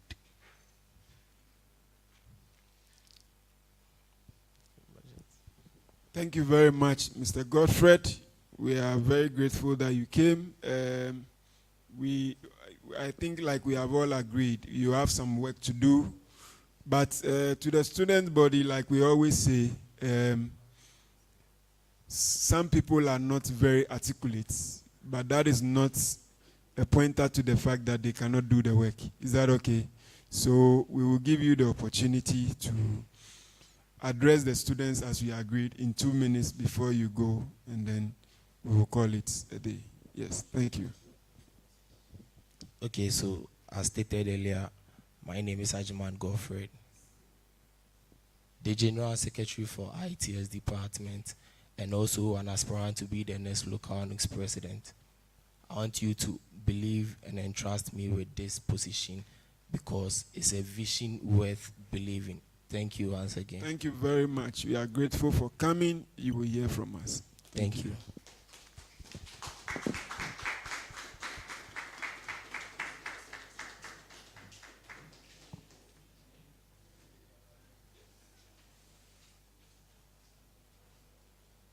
So the next.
Welcome.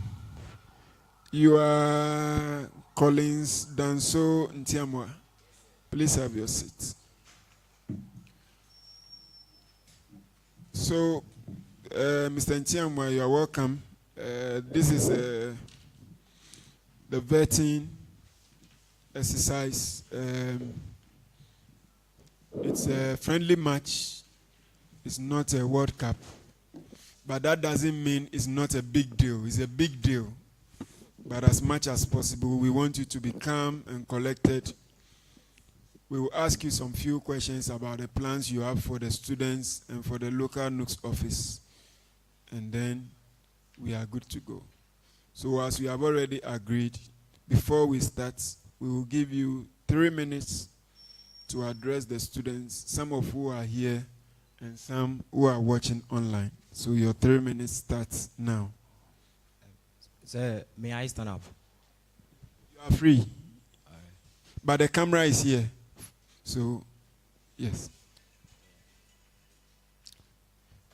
So, good morning, everyone. As you all know, I am calling down Suntiamwa, Meldrix. Yeah. I'm not here to make promises. That sounds sweet, but carry no weight. I am one of you.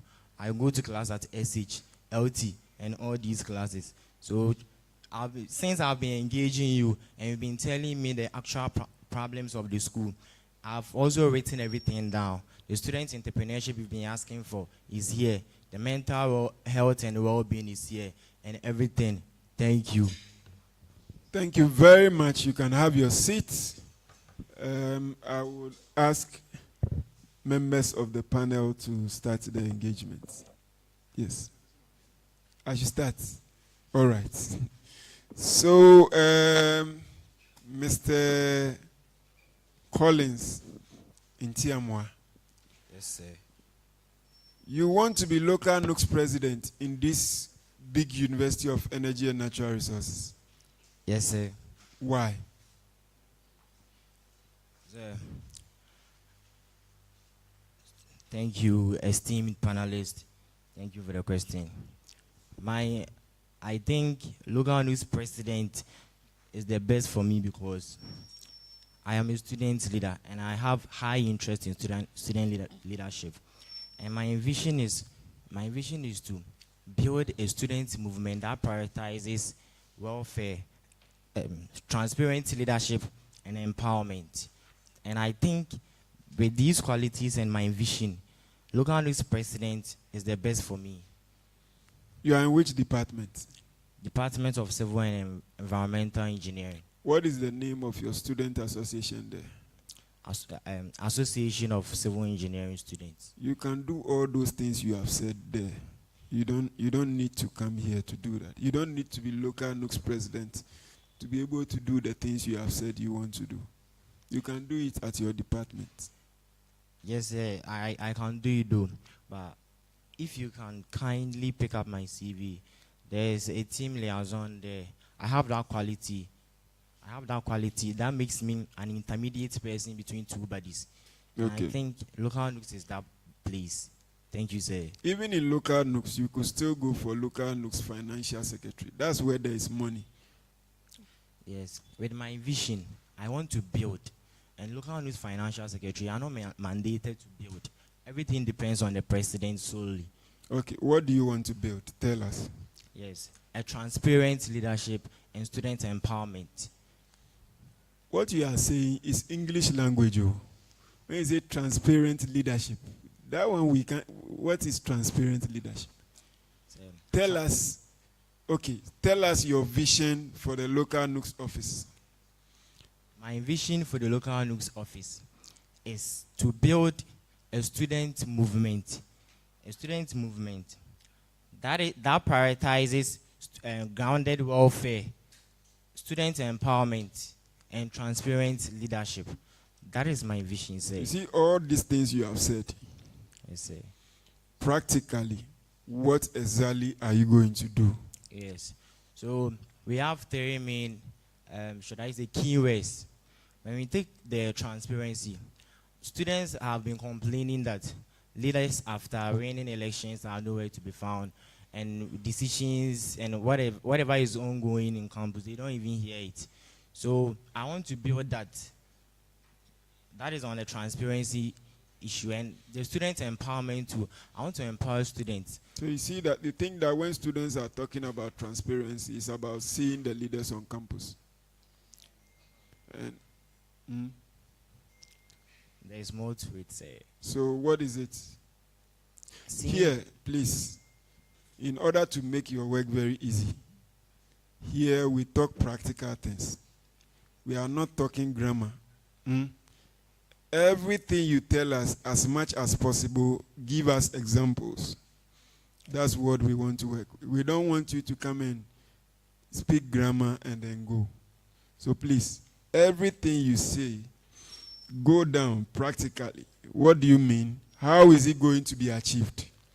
Is that okay? Yes, so sir. tell us your plans you have for the local LNUGS, practically.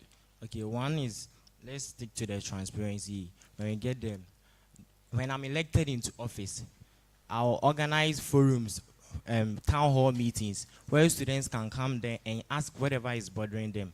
Sometimes, especially the level hundreds, they'll ask you, Meldrix, what is going on? How much is this? What is local LNUGS about? How much did you use to purchase this particular thing? You know, they want to know their finances, everything. And it's very practical, say. So you organize open forums for students to ask questions? Yes, sir. Okay, what else will you do? And the student empowerment, that goes into the skills and entrepreneurship, say. Okay. Say skills and entrepreneurship. I want to make a development hub, a skills and student entrepreneurship and skills development hub, where students, you see, there's this problem here. Apparently in Ghana here, there are a lot of graduates out there. There are a lot of students who have graduated and they don't have jobs. So I want to let the students know that you can make something of your own, and I want to organize them. I have friends, I know people who are into, ladies who are into braids, people who fixes stuffs. They can do it on their own. They don't have to wait for the government to employ them. That is what I want to do, say. Every year they do it. Look, Women's Commission. Every year they organize, and the SRC does all these things. So we don't need, definitely the person who will come, he will do it. Sir, okay, yes, but there is no practical thing that local LNUGS president, the current president, has done this. And even if they've been doing it, I don't know why the students have been asking them, because these are things I engage students and I ask them. So the money that they are going to give you as local NUGS president, number one, you organize open forum. Yes, sir. Number two, you do what? Skills training. Yes, sir. Then the rest of the money, you use it for what? Okay. And another one is welfare, a dedicated source of funding for emergency. Yes, for emergency. So what are the examples of the emergencies? Like, I think it was last semester. Someone even passed away, suicide, because they were he was facing financial issues. I believe that as a union, when we have a dedicated source of fund for this. Please. You said somebody passed away because Yes. of financial issues. That is what I. Was I there any information as to financial issues? To my best of knowledge, sir, there was a person called Immortal. You don't mention names. Okay. You go ahead and answer your question. So, to my best of knowledge, that is what I got to know. Okay. Yes, and they said it was a financial issue because he was just facing serious issues with finances. I got the story online. I don't think it was financial. Okay. But it's fine. It's fine. So, what is your track record? What should make us believe that this thing you are asking us to give you to do, you can do it? Okay. I am the current president for my alumni, Kumasi High School, and even Kumasi Girls. And I've been engaging them Is there. that what? Kumasi High School and Kumasi Girls, it's an alliance. It's an alliance, and it needs one president. Yes, sir. And I'm their president, and I've been engaging them. I've single-handedly, say, I've been able to fish out my members, engage them, and talk to them a lot. So I believe, even if I can manage this small body, if you give me the bigger one, I can do it. So it's all about talking to people. It's not talking, no. The SRC is not talking. If it's about talking, we have to disqualify you. Because you are not somebody who talks as much as we want. I'm sure some of the aspirants are more eloquent than you. So the SRC is not a talking game. You go into meetings with management people, and you have to deliberate, push an agenda to get student school fees reduced. It's not a child's play. It's a very serious business. So when you were that is a very big union. What practically did you do? What problem did you experience when you were in the president there? Or you are still the president? Okay. What are give me one practical problem you saw there and how you were able to solve it. Yes. So they were facing mental issues. Sorry. Please allow the candidate to answer the question. Yes. Yes. So I had two friends during my time in school. I was informed they were informed too. And I talked to them. The house we were talking, they told me that they are facing relationship issues with their girlfriends. And one of them wasn't even coming to class.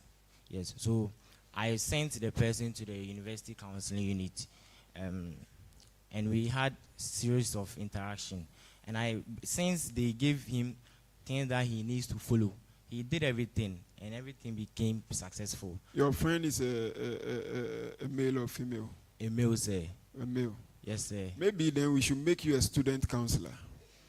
That way you can counsel people who have relationship issues. Okay, sir. So if you become the local NUGS president, sometimes you will be out of reach. They will not be able to reach you as much as they will do when you are a student counselor. Since this is very important to me, even if I'm not there, I need to set up a committee who will handle that because it's a priority to me, sir. Have you ever made any mistake in your life that you regret? And what lessons did you learn from that for the office you want to occupy? Highly venerated chair. Yes, I have. Way back in SHS1, I think I bought something. And mistakenly, I had a very cordial relationship between the person and I. So I didn't ask for receipt. Yes. And later on when I was coming, the person was trying to tell me that I didn't buy anything. And he was insisting that I should show receipt because we need receipt for that. But since we had that friendship thing, I didn't ask for anything. And I learned a lesson that even though we have relationships there, I think when it comes to finances and business, everything should be realistic and everything should be evident. So before we started this vetting, people have brought us evidence about you in particular. That you are addicted to betting and you are likely to use funds from students to engage in betting. Okay, so that evidence is enough grounds to disqualify you because we cannot guarantee that you prudently use the funds that are given to you for the activities of the students. Esteemed sir, if someone stands anywhere and says whatever the person wants, that's on him. I would lie. Yes, and I would like to see the evidence because I've never engaged in betting. Yes, sir. Well, when we finish the vetting, we will have the opportunity to show you the evidence. Thank you, sir. Okay. Thank you very much, Mr. Ntiamo. I'm very interested in a lot of things. I want to say that it's a bluff, whatever you're saying. I don't know, maybe you see us to be, somebody that you are trying to convince.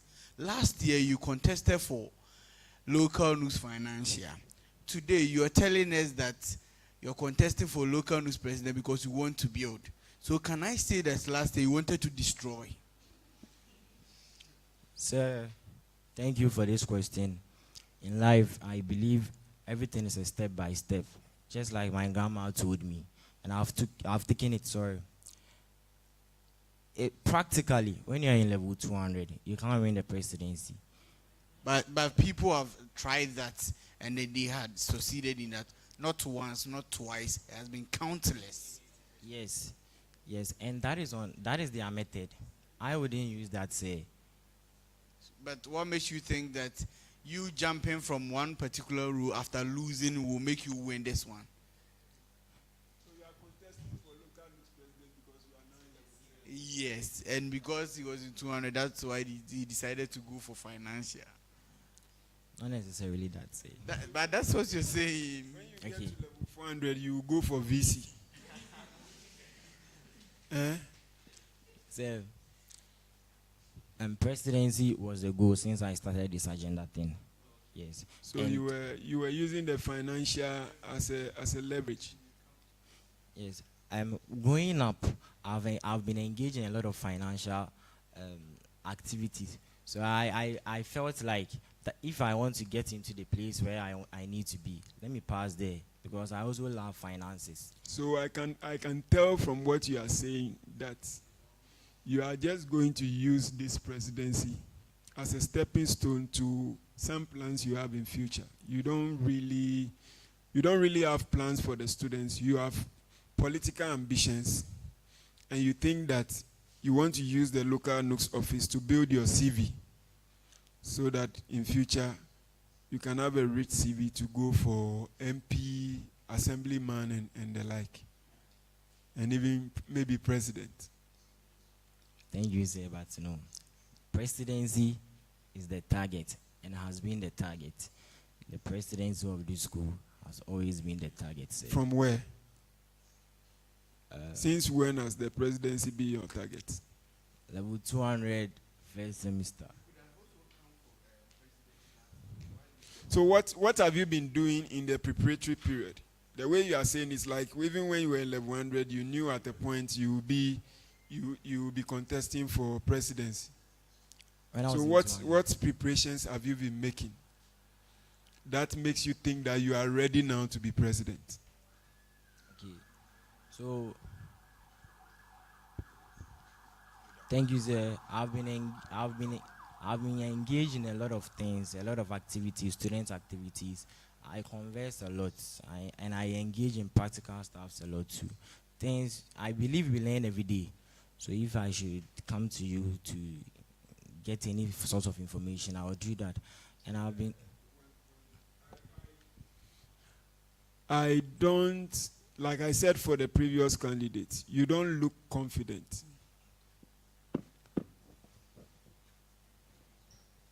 You don't look confident at all for the office you want to occupy.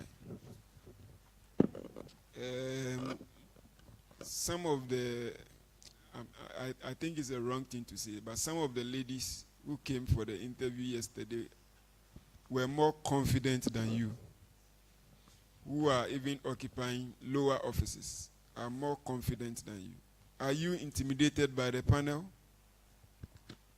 No, sir. It's just that I'm not really feeling well. You are not feeling well? Yes, sir. Let's go on. Meldrix, right? What should we call him? Meldrix or Collins, any, sir. Yeah, no problem, yeah. So, how involved are you at school level? I would For say, instance, civil engineering, that's GHI, right? Yeah, how involved are you? I would say 70%. 20%. There is a ongoing controversy concerning school level elections in engineering. This year, elections were not held.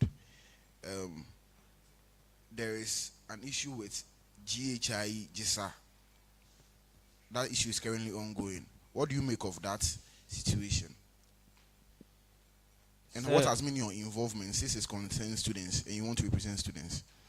So, yes, I'm a civil engineering student and I'm highly interested in all engineering activities. I heard this. This was a problem allegedly brought by Rhoda, who was an aspirant for Uenr president. When you come here, you don't mention people's names because they are not here to defend themselves. Is that okay? So make your point without mentioning names. Is that okay? Thank you, sir. Thank you for correcting me. So, an aspirant, a Uenr president aspirant, and to them, the GHI, which has been converted to GISA, okay, which is yet to be converted, has no grounds. In other words, they don't have any constitutional instrument. So they shouldn't be doing anything that they want. And knowing the EC, the appointed EC, I went to him and I had a conversation with him. According to me, he said they have it. It's just that they are yet to release it. The girl should have calmed down. So I asked him, what was the immediate cause of that? And he said, the dean of students said he doesn't want any the requirement, the CGPA of GISA or any lower student body to get to 2.75, just like the SRC. So he just lowered his to 2.60, and the girl didn't know the reason behind. The girl felt like, or the aspirant. What you are saying from the dean of students. Okay, sorry. We cannot confirm that. So you go ahead. Okay. So, and according to the person, the aspirant. Let's just move on. Let's move on. I just wanted your view generally on that and okay, to see your involvement in school level politics. Now, every student pays dues, LNUGS dues, yeah, as part of our fees. Annually we pay, approved by the university based on the secretariat's recommendation. Now, if a student challenge that figure, that you deem appropriate, what's the actual constitutional basis for the amount beyond what the university approves? Sorry, sir, can I get a question again? So, students pay LNUGS dues every year. It's part of our fees. Are you getting me? And it is based on the recommendation by the secretariat. Are you getting me? So I want to know if a student challenges that figure and deemed it unreasonable and how it was calculated, and ask this question on how it was calculated. I want to know what's the constitutional basis for that amount, and if a student question you, how you handle that issue. So if a student comes to me like this, I'll let the person know that from the SRC constitution, there is a designated amount to be given to local NUGS, which is 15% of the 15% of the school fees paid. The SRC dues, which is part of the school fees. Yes, which is part of the school fees. So if the person is challenging this, then the person is challenging the SRC, and the right place to go to is the student bar. Interesting. I'll take my last question later. Thank you, sir. Okay, Mr. Collins, welcome. Thank you. Are you a liar? No, sir. How can you defend that? So in your earlier submission, you made mention of the fact that the current NUGS administration, if I heard you right, did not organize any practical skills. Is that correct? I said to my best of knowledge, sir. But, so is that correct? Did you make that statement? Yes, sir. From your CV, you are currently the deputy chair for Students' Loan Committee. That makes you a current appointee of this current administration. Is that correct? Yes, sir, it's correct. From my best of knowledge, during the skills fair, they organized the CCTV installation service. I mean, to teach students on CCTV installation. Is that not a practical skill? Or what's your definition for practical skill? Okay. So, yes, I think, but... You think? No, can I? Okay. Yeah. I don't know of the CCTV installation. How? But you were a member of this administration, so how come you had no idea about it? So even at the time that the events was going on, I wasn't even on campus. So, fine, you were not on campus, but you plan before. I've been a member of NUGS before. Before any activities, there is a plan. So are you trying to tell me as executives, you never met to discuss your activities before you inform the student body about it? Sir, I am part of the Students' Loan Committee, and the Tech Expo and the Skills Fair wasn't part of what we are supposed to do, and there was nothing discussed. But as like executives, didn't you meet to discuss it? No, sir, I wasn't part of. If they met, then I wasn't part. You were deputy chair of current local NUGS administration. Students' loan, sir. Okay, so in your earlier submission, you made mention of the fact that you are contesting for president because you would want to build, and also if you go in for any other position, you can't help in building. Does that mean you're autocratic? No, sir, I'm highly democratic. So you can equally try different positions and still help the president achieve your objectives by suggesting it to him or her. Why didn't you apply for any different position? Sir, I still stick to it that I don't know if the president would accept or not. I believe being the president, I can highly contribute that. Do you believe in teamwork? Yes, sir. What's your definition for teamwork? A teamwork is a collaborative thing by two or more people. So what makes you think the president wouldn't accept your input? He might decide to. I want to contribute at the highest stage. Are you autocratic? No, sir. I'm highly democratic, sir. Okay. In a case where we are not wishing for the worst, though, but in a case where you don't win this election, would you still contribute to the success of UNEB? Be honest. Honestly, sir, yes. Practically, last year I lost for local NUGS financial secretary. But when I was called to be appointed, I came to take the appointment. What have you done in your capacity? This is my last question. What have you done, or what new thing, or what any achievements do you have as your track record with your current position you are occupying? The deputy chair, sir, I engaged we made a mass registration together with my team. we made a mass registration on student loan for the continuing students, and it was very massive. What was the figure you got? How many students registered? I think it was about, it was more than 1,000. You should get a definite number since it was a 3 days thing. Sorry. Okay, Mr. Collins, did you identify some challenges on campus within the student body? Yes, ma'am. So what were the practical steps you took in place to address it? One problem that I've seen on campus is when you get to the summer huts, their lighting system are not working. So I went to the local LNUGS president who is somehow readily available as compared to the SRC president. That's how I see it. So I went to him. I mean, in other words, when I want to get to the SRC president and the local LNUGS president, I get him faster. That is what I want to say.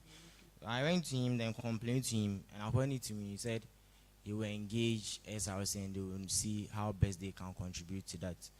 And I went to him after 2 weeks when I saw that it wasn't done, and still nothing has been done.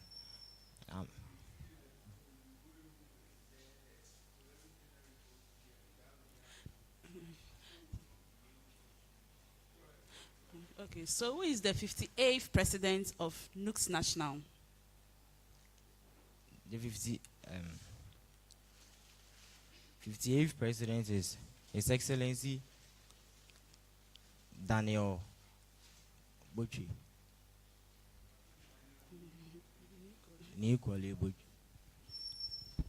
Last question from the panel. Thank you, sir. These are just short fire questions. Quick. What's the full meaning of ECOWAS? Economic Community on West African States. Thank you. I believe this is a learning session too. Full meaning of RCs, where we are. RCs. Research Center for. Yeah, no problem. Last one, full meaning of Yorick. Full meaning? Yorick. Earth Observation Research Innovation Center. Thank you for your time. Thank you, sir. Thank you. Thank you very much, Mr.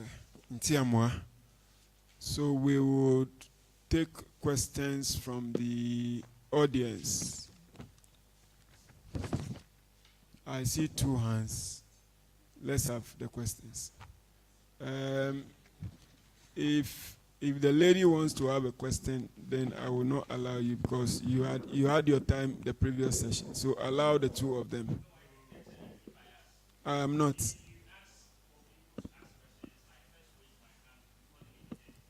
No.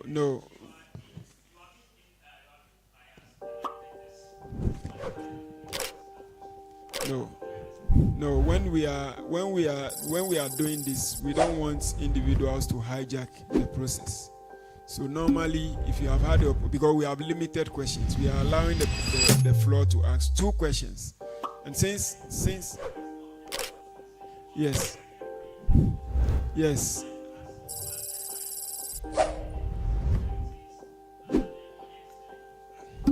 And I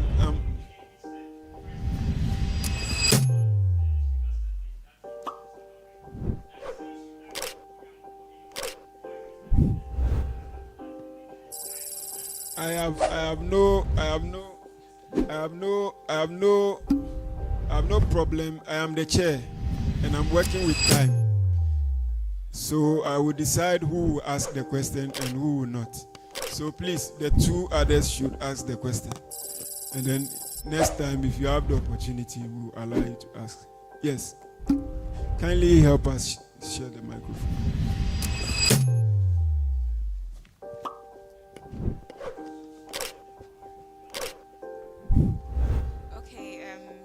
So supposing the SRC and the local LNUGS disagree on a matter affecting the students, how would you define the interest of the students while maintaining professional relationship with the SRC?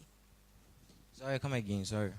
Supposing the SRC and local LNUGS disagree on a matter affecting students, how would you defend the interests of the students while maintaining professional relationship with the SRC?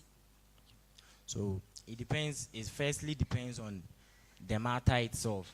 There are some matters that I think the SRC is solely the SRC's business, and there are some matters that is also the local NUGS business. So can you give me a practical thing? Any matter?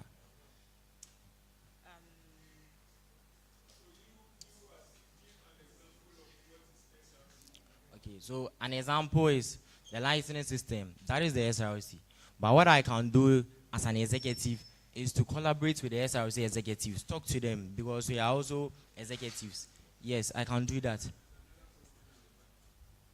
Thank you, Miss. Okay, thank you, Chair. Mr. Meldrix, based on your presentation, I can say that you lack discretion and then you are not credible. Why do I say this? During your presentation, you used information that was unverified. So, if elected, how will you ensure that all data you share publicly as a leader is verified, especially on sensitive warfare issues? Sir, I want to ask you this. What are the information that you are talking about? The unverified information you are talking about. I don't want to repeat it. You said I used unverified information. I'm not asking you to repeat the question. I'm just asking you the unverified information you had.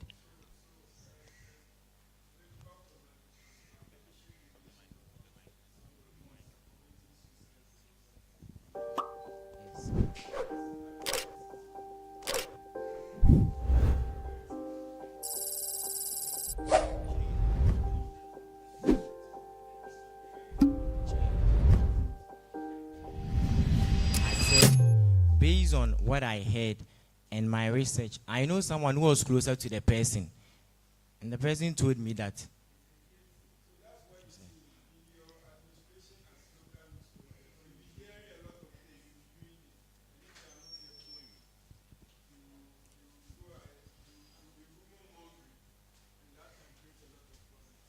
No. Like a student tells you, we were doing something, the dean of students said no. And then you will not go to the dean of students to verify, and you carry that information around. That can create a lot of problems. Okay, sir. Today's, when I heard the information, supposedly it was true. If it's true, then I thought it was a very critical issue to be looked at. Mm-hmm. Yes, sir. That was basically my Anyway, point. let's take some online questions. All right, sir. Okay, so an online question. At the end of your term, what achievement would you like students to remember you for? My emergency support fund. Yes, sir. Okay, and the second question is, how do you wish to tackle inadequate washrooms on campus? I will engage the management, through the dean of students' office. Yes, sir. So thank you very much, Mr. Your name? Meldrix. Ntiamwa. Yes, sir. Like I said, I am not very impressed with your this thing. But like I said for the previous candidate, that doesn't mean that you cannot do the work. But that also gives us a signal. You understand? So please familiarize yourself with the work of the NUGS presidents and the things that they are supposed to do, so that when you are given the opportunity, you will be able to serve the students better. So before you leave, we will give you 2 minutes to address the students who are watching you here and online. Yes. May I? Any way you want, you can stand up, you can sit down. Fellow students, as you already know, I'm Collins Danzunti, I'm a Meldrix. Even without the position, I'm doing a whole lot. Single-handedly registering the students and assisting them for no fee stress and a whole lot. Yes, you've heard me and you've heard some of my policies and my intentions. Please be guided and trust me that I want to build you and I want to build a student union where every student's voice will be heard. Join me and choose me as your next local LNUGS president this year. Thank you. Thank you very much. We are very grateful for coming. And we wish you all the best. You will hear from us. Thank you. Thank you, sir. All right. Sorry, can I say something? Yes. So, I am not feeling very well, and I'm asking everyone to pray for me. Thank you, sir. Thank you. We'll pray for you. All right. So, like we agreed in the beginning, we will take a short break, and then we will come back. So, let me see the time.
Hello, everyone, and welcome back to Uenr TV. I am here with some of the students because we all know that at the end of it all, it's the students that are going to decide. The panelists are doing their job by scrutinizing their character and their plans, all right, but it all boils down to what the students have to say. We observed from the previous members who were vetted, and we saw that some of them had some ups and downs, but they managed to pull through. The panel seemed to want them to give us practical policies, things that they can actually do that will help the students, but most of them were speaking grammar, as the panel would put it. They were speaking more English than really giving us the practicality of their policies, but they still managed to pull through. I have with me a student here who I'll be asking some questions. I would want to know her views on the vetting process, her views on the leaders, and then the leadership style. You are welcome. Can you introduce yourself? Thank you. So I'm Angela, and I took part in the vetting they just did. And what I experienced was that most of them are not like looking forward for students' well-being or accommodation. They were all talking about what they want to do and like the interest that is going to like put them to. According to you, they might not actually stand up to it.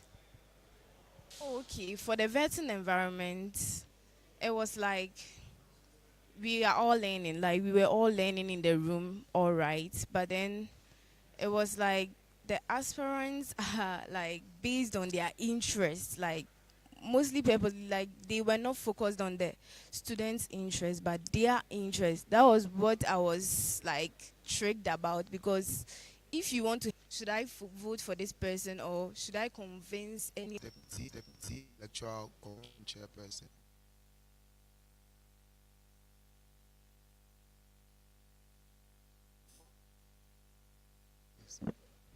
Mr. Mohammed,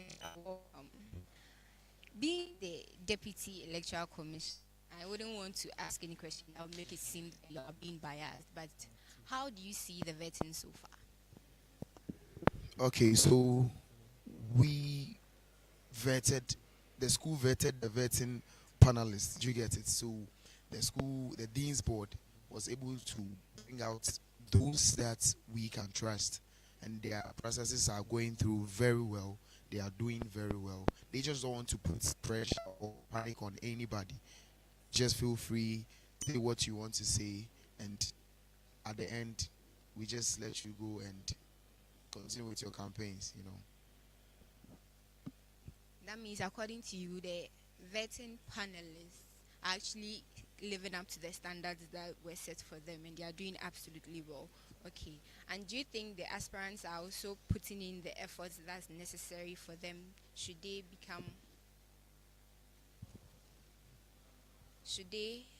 be elected as the leader, the portfolios that they want?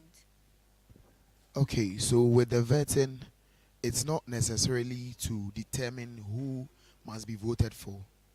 The vetting is to put out their abilities. Some of them will be able to talk and say a whole lot of things, and others might not be able to. But then that doesn't mean that those who are able to talk much or those who are not able to talk, they can do the work. You know, let's just see them, they bring out their policies, everything. Then we vet them, they vet them, and we see the way forward. You know, sure. Mr. Mohammed, when we were having the vets, just the recent one, there were a lot of comments from the panel members. It seemed they weren't really convinced about what the aspirants were telling them. And from Miss Angela, she was saying that they just wanted to tell us what we want to hear and not what is supposed to be done for Uenr community. So do you think that this vetting that is always being done for us, where they come and tell us about the policies and then tell us what we want to hear so that we vote for them, should we always be doing it? Because it seems though they speak all right, some of them are able to articulate themselves well, others are not able to, just as he said. But he said that's not a requirement to know how much they work. but it seems they are always feeding us what we want to hear. We vote for them, then we don't see it. So is the vetting necessary? Is the vetting procedure? The vetting is really necessary because there are people that they are neutral, as we can see. Somebody is there not interested in anybody, but then listening to the messages that the person has, as you are saying, they will just come. It's politics. They will just come. Some will come and say things that at the end of the day they will not do, and some will come and say it and they will do. So the vetting will let you choose who you want to choose. Sometimes somebody will be saying something and you yourself you'll be like, Charlie, this one there. So during the vetting, that's why we are streaming it. People are here to watch and stuff. So you make your decisions out of it. Thank you very much, Mr. Mohammed. I would like to go back to Miss Angela and ask you a few questions. So, Miss Angela, if you were to be part of the vetting panel right now, is there any specific question you would want to ask the aspirants which would determine whether or not you think the person deems fit for the portfolio they are aspiring for? Okay, so I think they asked the question already because I would ask them what they are going to do for the student body, because you can't just tell us, say, oh, this is my policy. The policy is written. The words you are saying, they are just mere words you are saying. So what are you going to do for us to know, say, you mean what you are saying and you are not just saying it to convince us, and then we will vote for you and then you will come to power and everything will scatter. Like, yeah, so do you mean what you're saying? And when you come, like, what shows before and after, like, what shows you are going to do the need for, or what you are talking about, what shows that you are going to impact in it? Yeah, so that was the question. Another, you find this a bit dicey, but I would want your opinion. Okay. In observing the current administration, right? Yeah. They are doing so well that you've seen an aspirant who can do better than what they are doing. An aspirant? Yes. For the SRC or for both. for both? Yes. Okay.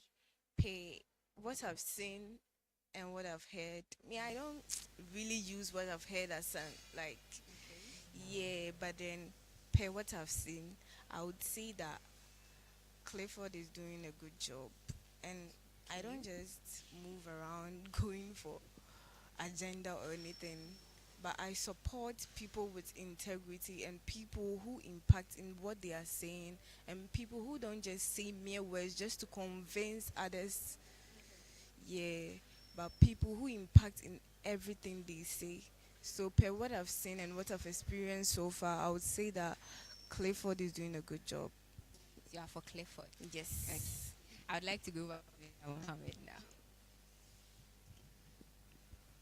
So, Mr. Mohammed, is there any challenge, like a very severe challenge, that you think students are facing that you, as a deputy EC, would want maybe an aspirant, when elected into power as president, to tackle for us? Okay, so we are all students, and whatever that's going on, we've noticed. One thing that since we came to level 100 till now, we find it challenging is the no chair syndrome, and it seems to be part of each and every message that each and every year they carry it, and they are doing it. It's a bit by bit. They try to add up, try to fix some.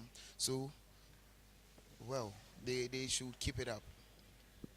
You are not part of the vetting panelist, but what quality, because I know you are an EC, but you still vote, what quality do you seek in a leader that would actually make you vote for that leader? Okay, so all the aspirants, all the candidates, they are all potential winners, So when it comes to voting, I think everybody has their own perspective, their own choices. So I see all of them to be potential winners. So let's see the vetting, what they want, they have for the school. We are all for the betterment of the school. So whatever that they have for the school, and we see that it's best, Okay, So you shall are the okay best with all person of them? win? So the best Okay. person shall win. Sure. That's a very neutral statement, and I like that. Considering your position, I like that very much. I think the other question I have is very biased, so I'll send it to Miss Angela Sure, to answer sure. that question. Please, thank you. Thank you, Miss Angela. I would want to know, why didn't you contest for any portfolio? Why didn't? Yes. I'm not really interested right now. So you want to Yeah. support? Yeah, I just want to Yeah. support. So you don't even have a vision, an ambition that one day you would contest for anything. Maybe one day. Maybe one day. Yes. On UNER grounds. Yeah. Okay. So hopefully next year. Yeah, hopefully. Okay, that's very good.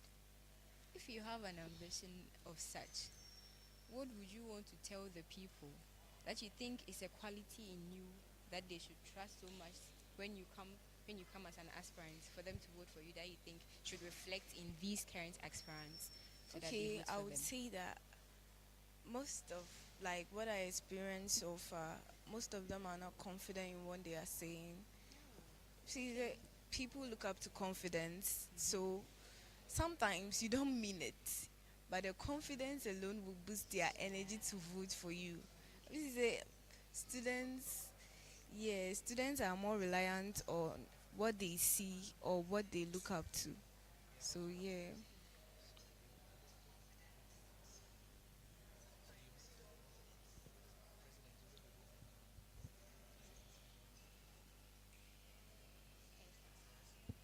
Okay, so it depends on what you are going to do or what you are going to tell them.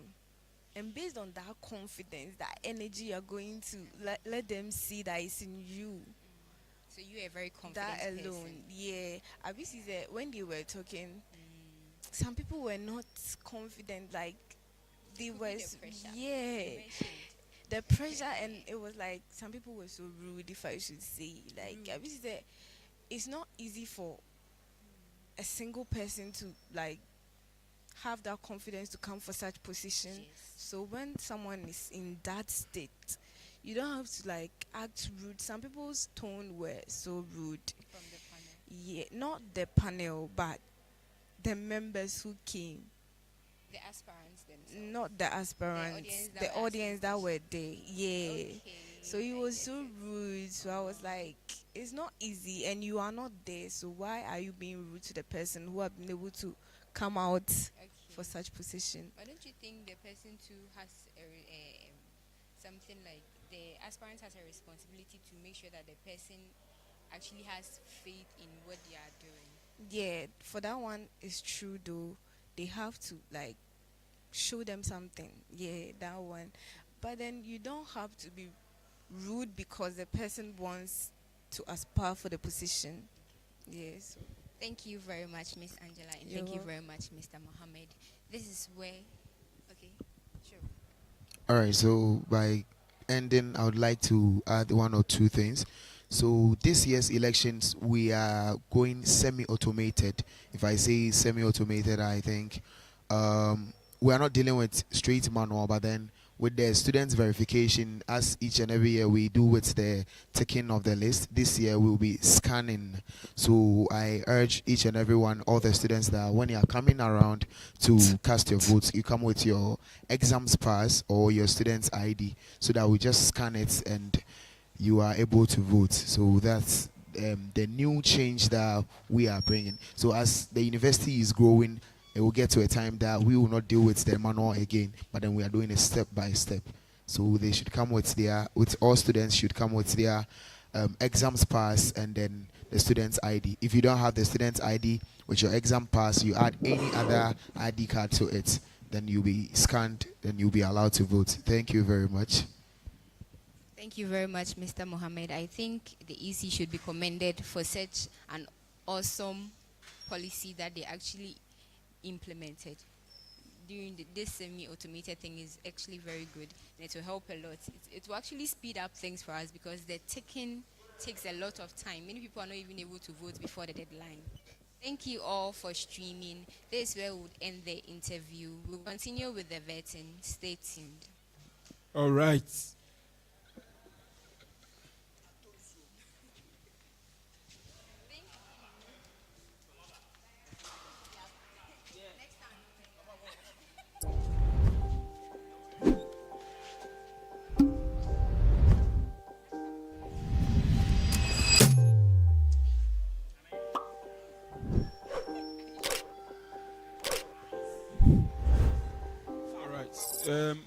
welcome back from our short break. We will have the next session where we will have 3 of the aspirants being vetted. Then we will have another break. So quickly, we invite, I don't know, Mr. Kwam to come up for the vetting.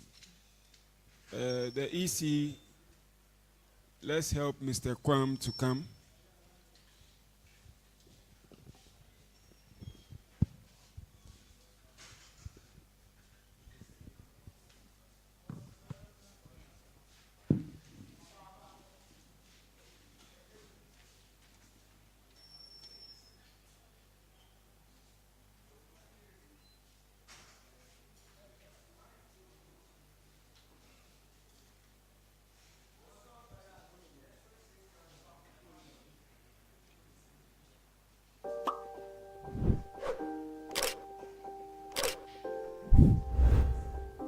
Can we have the next aspirant?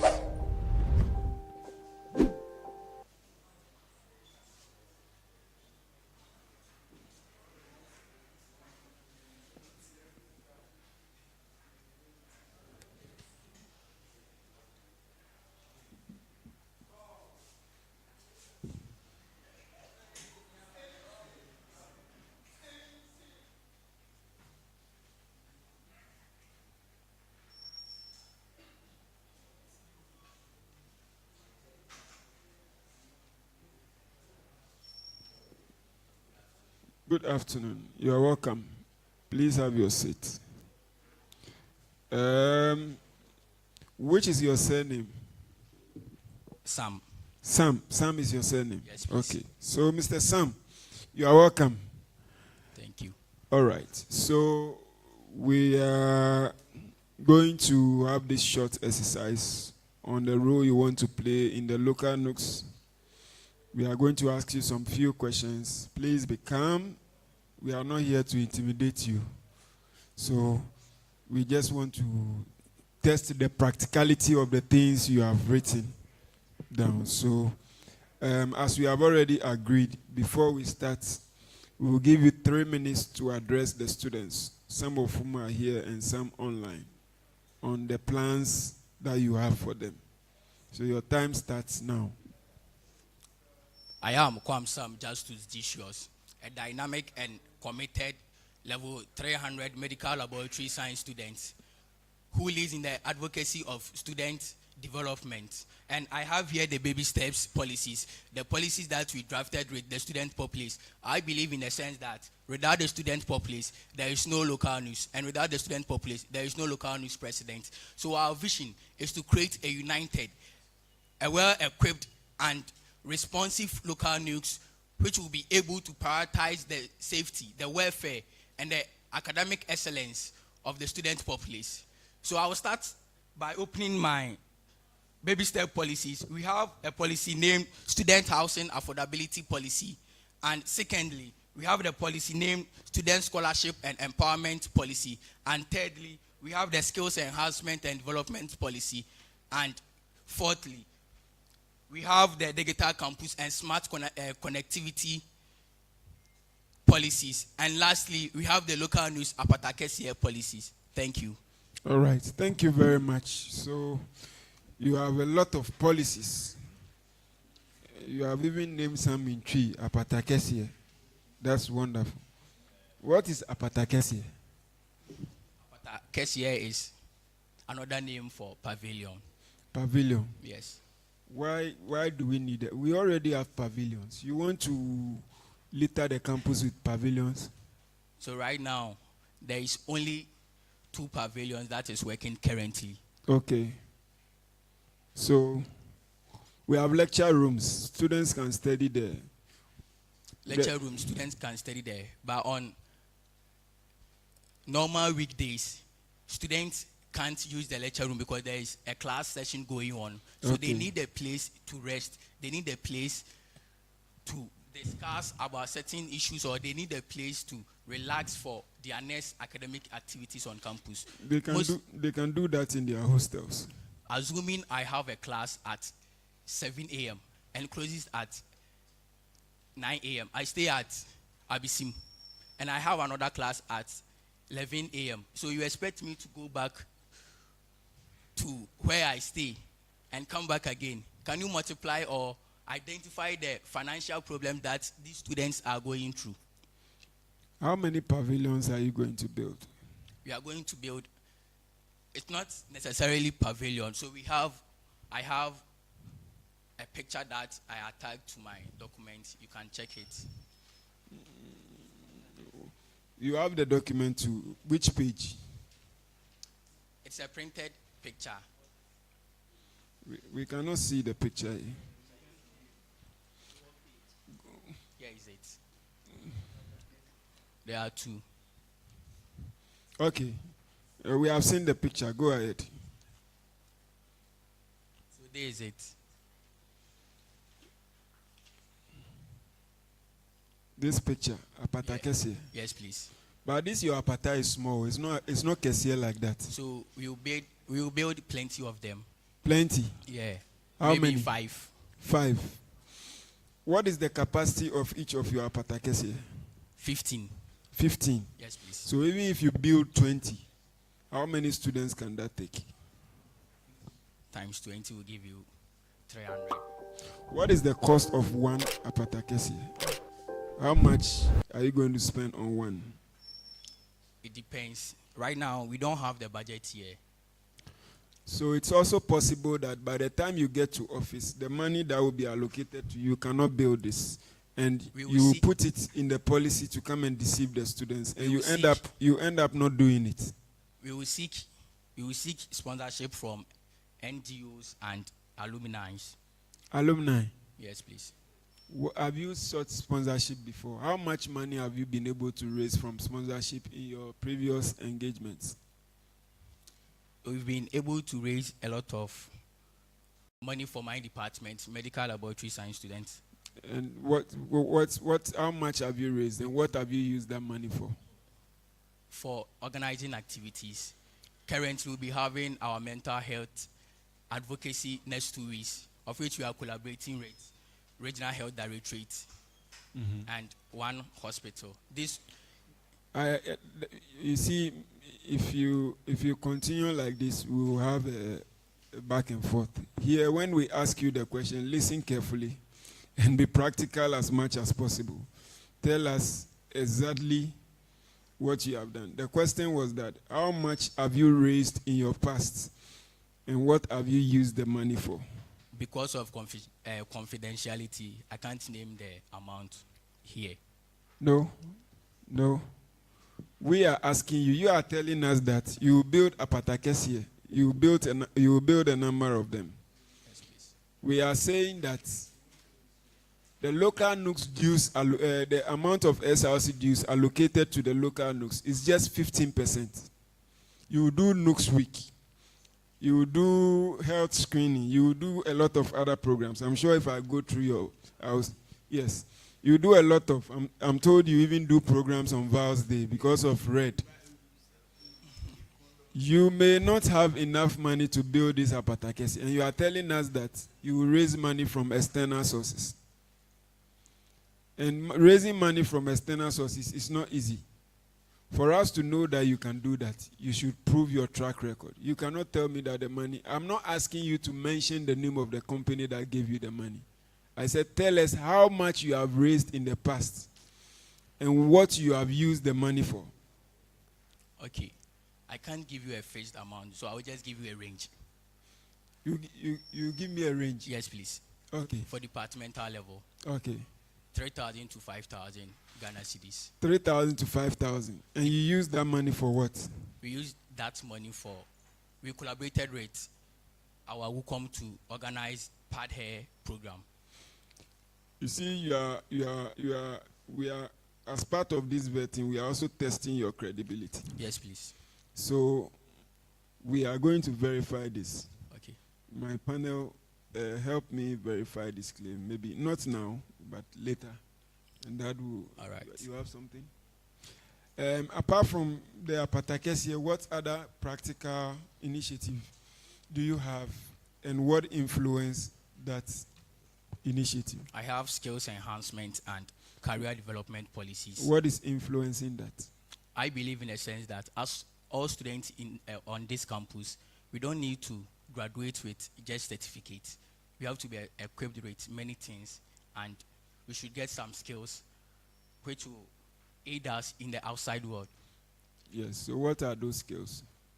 So we can have collaboration rates, Super A1, which will aid us and aid the student populace in getting some skills. CCTV installation, we have Photoshop tutorials, and we have a lot of them. So who told you that the students need those particular skills? Where from the choice of those skills? Why CCTV installation? Why what other skills? A lot of skills. So like what? You see Super A1. You do liquid soap. Liquid you soap. want our students to go and do liquid soap and what? Hair braiding. Hair braiding. Wig making. Wig making. A lot of them. Every year they do these things. WUCOM will do it. SRC does it. What is the difference between what they have been doing in the past and what you want to do? So since they started doing it in the past, what has been the main challenge is that for the SRC and other departments own, they invite their own colleague. Assuming we are in the same class and you've come to teach me something, I will or I might not take it serious. So we are going in for practical and experienced people outside who will come and teach us. Sometimes using students also is an issue of cost. How much is Super A1 going to charge for training one student? And how many students do you intend to train? And how much is that going to cost local NUGS? Do you have the money to do that? That's why I said it's collaboration. Collaboration. Assuming you are going there individually, the money that you are going to pay will differ from the money that if they are coming here, we are going to pay. You see, when you decide to go for offices like this and you have plans, it shouldn't be left in a vacuum. By now, you should have started engagements and should be at this level where you are going through vetting.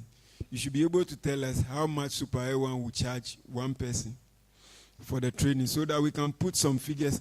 Otherwise, you will say all these things after we have given you the position. Then you come and tell us that, hey, when we came, we realized there is no money. And we are not able to achieve all these things. So I've done the inquiries, but they didn't give us a fixed amount. Mm-hmm. They said it will basically depend on the number of students that they will cater for. So how many students do you want to train? And so you can't tell them the number of students you want to train. It depends. You will send out Google Forms for students to fill. All right, let's go on. Why do you want to be the local NUGS president? What track record do you have in the past that makes it possible for you to be local NUGS president? So when you look into my CV, I have many leadership roles. Okay. And currently I am the majority leader for the 13th Parliamentary Council. And majority leader? Yes, please. Okay. And the 13th Parliamentary Business Committee chairperson, member of the vetting committee for the 13th Parliamentary Council, and member of parliament for Uenr. And I also have been an audit committee member for FG MELSA, which simply means Federation of Ghana Medical Laboratory Science Association. And I've been a PRO for this Uenr, and also a deputy chairperson media team. All those things you have mentioned, what did you do there that shows that you can do this one? So let's take them one after the other. Your first position, majority leader. What significant thing did you do in that parliament? With collaboration with the Right Honorable Uenr Src, we've been the first parliamentary council to visit Parliament of Ghana. Visiting the Parliament of Ghana. Yes, please. How does that affect the student populace, the students? How does that affect the welfare of students? We went there to engage with members of parliament in various...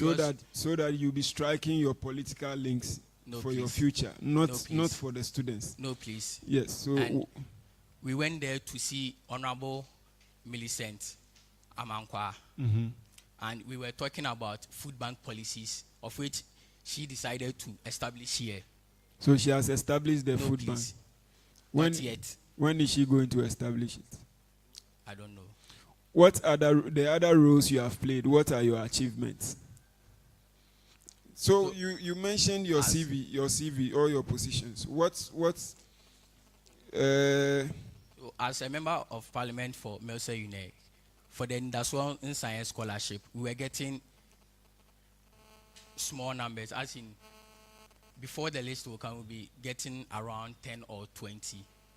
But since I came into power, I've been able to advocate for the numbers to multiply. To what? To what? From that number to what? To 50. To 50. Hey, we'll verify. Are you trustworthy? Yes, please. What is the proof? What is the proof? That I'm trustworthy. Everything shows. What is everything? The questions. What is everything? The questions that you've been asking me, I've been able to answer, and so answering questions shows your trustworthiness. You can ask the audience around here. I am asking you. I'm not the audience. I'm asking you. How do you prove your trustworthiness? Are you a person of integrity? Yes, please. How? What example can you give me that proves your integrity? I don't accept bribery and corruption. How do I know? When were you offered a bribe and you decided not to take it? That proves that you are a person of integrity. Who offered you the bribe? And because when you become SRC, you will be in a position of influence, yes, and people may try to influence you so that they can get things from you. So we need to know whether you have integrity. Yes, please. So tell us an example of an experience where you have the opportunity to prove your integrity and you were able to prove that. As I said earlier, I'm not into bribery and corruption. Anybody can say that. Practically, how do you prove that you have integrity? There's been a lot of money in terms of bribery that haven't accepted it. Hey, where? Which? You see, when we ask you the question, tell us, I had this experience, this was the opportunity, and I did this. Don't speak English here. We are not here to speak English. We are here to be practical. Which experience did you have that tested your integrity and you proved that?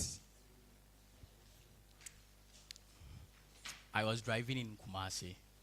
I didn't have my license on me, and a police inspector stopped me. And since I didn't have my license on me, he was asking of a money, of which I didn't pay, and he sent me to the police station. And you were put behind bars for how long? I wasn't put behind bars. Okay, so that's okay. So local NUGS has very limited funds. So the money, I'm told that you are only getting about 15% of the SRC finances. So in order to do most of the things you have to do, you need more money. Yes, please. There are investment opportunities around. As a local NUGS president, what is your view about investments in order to increase the funding for projects that you want to do in future? We already have a bank account of which every month or 3 months there will be a profit on it. You can't just use the student populace money to go and do investment. What if that investment... Hold on. When you are answering the questions, things that you can't verify, don't say it. Are you sure that every 3 months the students get profits on their monies at the bank? I'm just making an assumption. So you see, you are going to... Wait. The office you want to occupy is not an office where we work on assumptions. So sometimes somebody can come and tell you something. If you don't verify, then you take a decision. It's going to affect all the students. So things that you cannot verify, leave them out and go ahead and answer the question. We will save local news funds in banks where they will give us profit on our money. They will give you profits. Yes, please. So what about investing in other businesses too?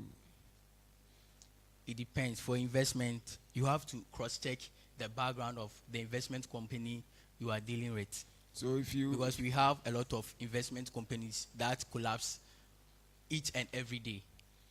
So if we test and the institution is credible, you would invest the money? It will depend. And I can't take... It will depend on what?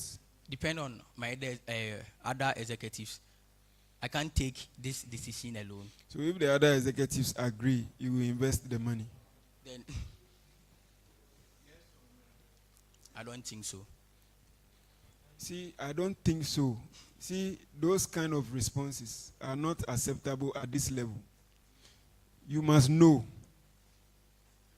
No. Are you going to invest or not? No. Why? Because we don't trust investment schemes and we can't just use the students' populace money for an investment. Do you know what public funds are? Public funds. Do you know what they are? No, please, unless you explain them to me. You have not heard of public funds? I have. What did you hear about it? On the news. In the news. And what did you hear in the news? Joy Prime. Huh? Joy Prime News. I didn't say where did you, I said what did you hear about the public funds? What did you hear? Let me allow my other panel members to, yes. Okay, Kwam. So I'm very concerned about your Apatakese policy. And you said you're a member of parliament, right? Okay, so what's the difference between this policy of yours and that of what the current administration, I mean SRC, is doing? The study area, I think, close to School of Science. What is the difference? For that initiative, as Mr. Chairperson was saying, it can hold the entire student populace. So we are trying. If DS take maybe 300 and ours also take 50, we are trying to solve a problem. And for a problem, you don't just move from 1 to 10. It's a step by step.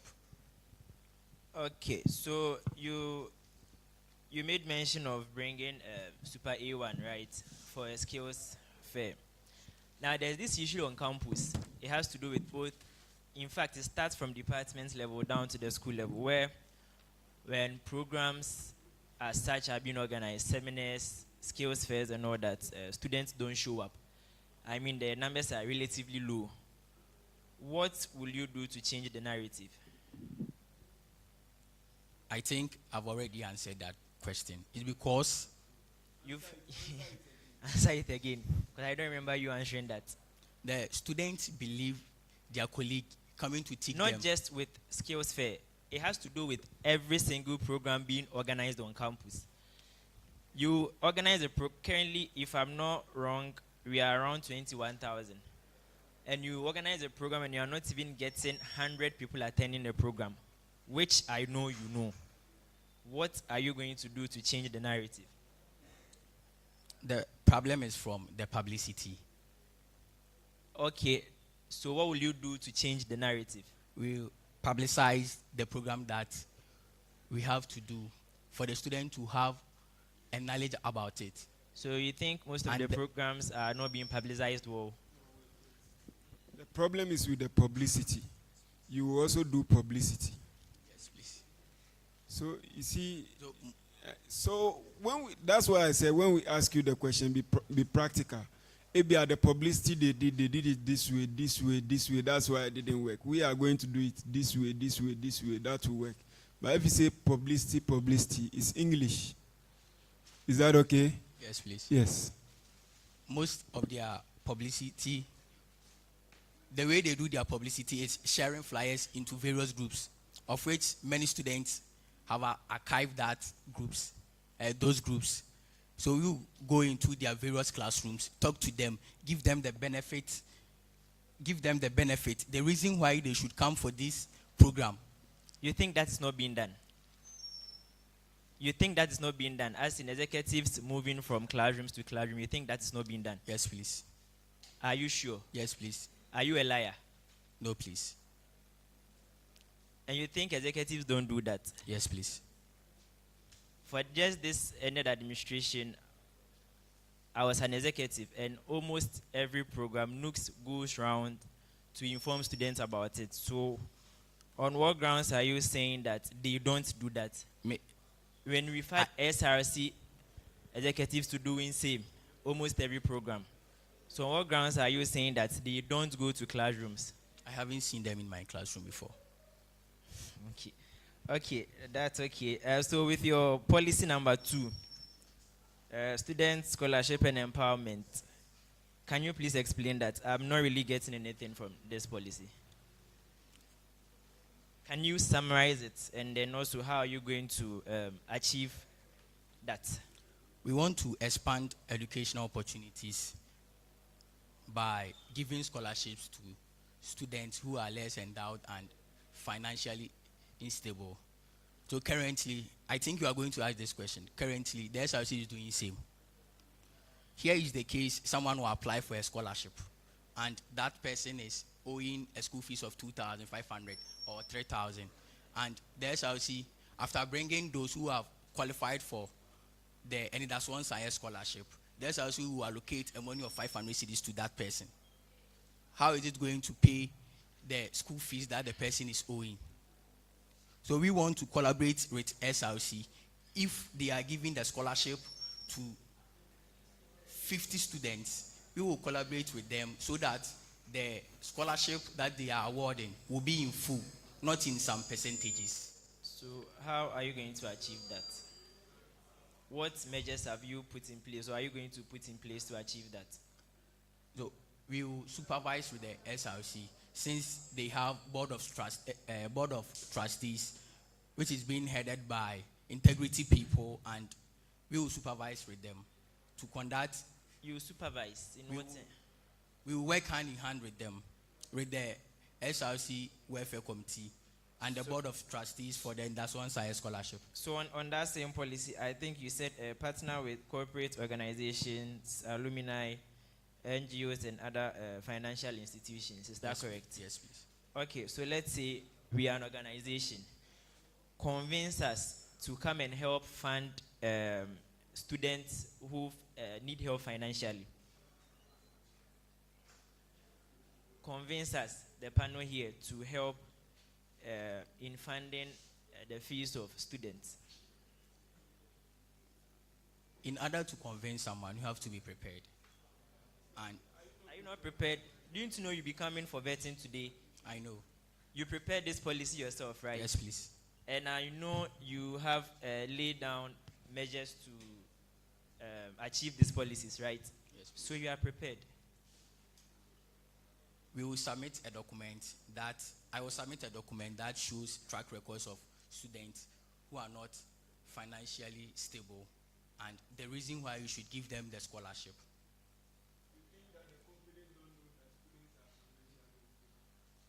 Are you the one to tell them?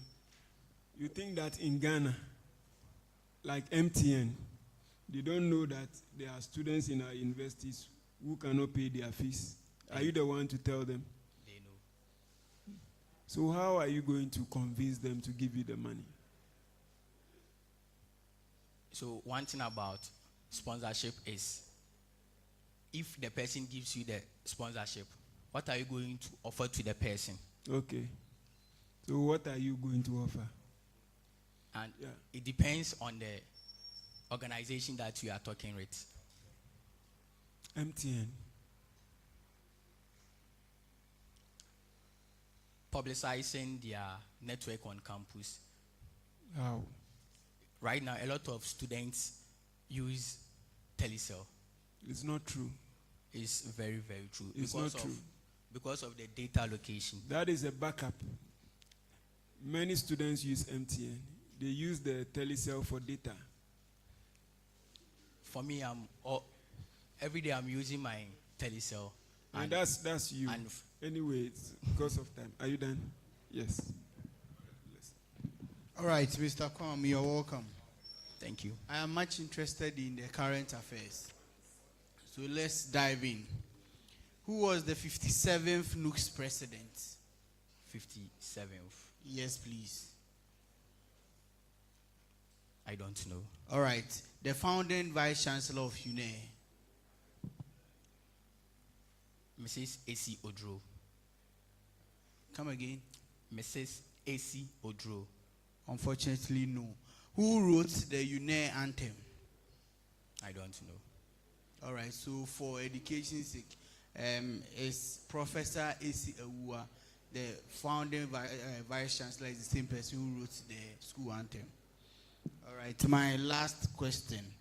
A massive portion of Uenr students live in private hostels, coupled with those various hostel prices and poor utilities, and then also with security threats as well. What interventions are you bringing on board as the president of local NUGS? When you read my policy number 1, it states student housing affordability policy. We want to restructure my hostel up and restructure the non-residents and residents committee, and also invite the rent control into this. And when you look into my policy number 5, I have safe and healthy campus with the motto, let there be light. There are a lot of campus rules around that doesn't have light. So with this, you bring some on board and collaborate with the rent control, which will help in the reduction of hostel fees. You see, when you go to University of Ghana, collaboration with the local NUGS and the rent control, they are visiting hostels. When you go to KNUST, they are visiting hostels. When you go to UCC, they are visiting hostels. But because we haven't voiced our problems out, the rent control is doing nothing about it. Thank you. That's rightfully said, but with the security, you talked about you're going to do something about it. Just as Mr. Chair said, you have to be practical about what you are going to do. What will you do as the local NUGS president? Building street lights. How much is one? How much will it cost to install one street light? One. How much? I don't know. So you see, already you are building Apatakesi. You give scholarships. You build street lights.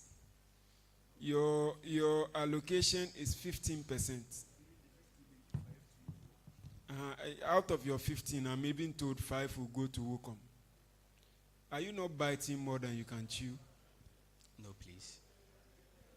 Well, you don't just say no. When you say no, then you tell me why no. Your money, we cannot work with funds that we don't have. Is that okay? And that one, getting it is 50-50. So normally when you are planning, you plan with what you have first, and then you think out about possibilities of raising funds outside.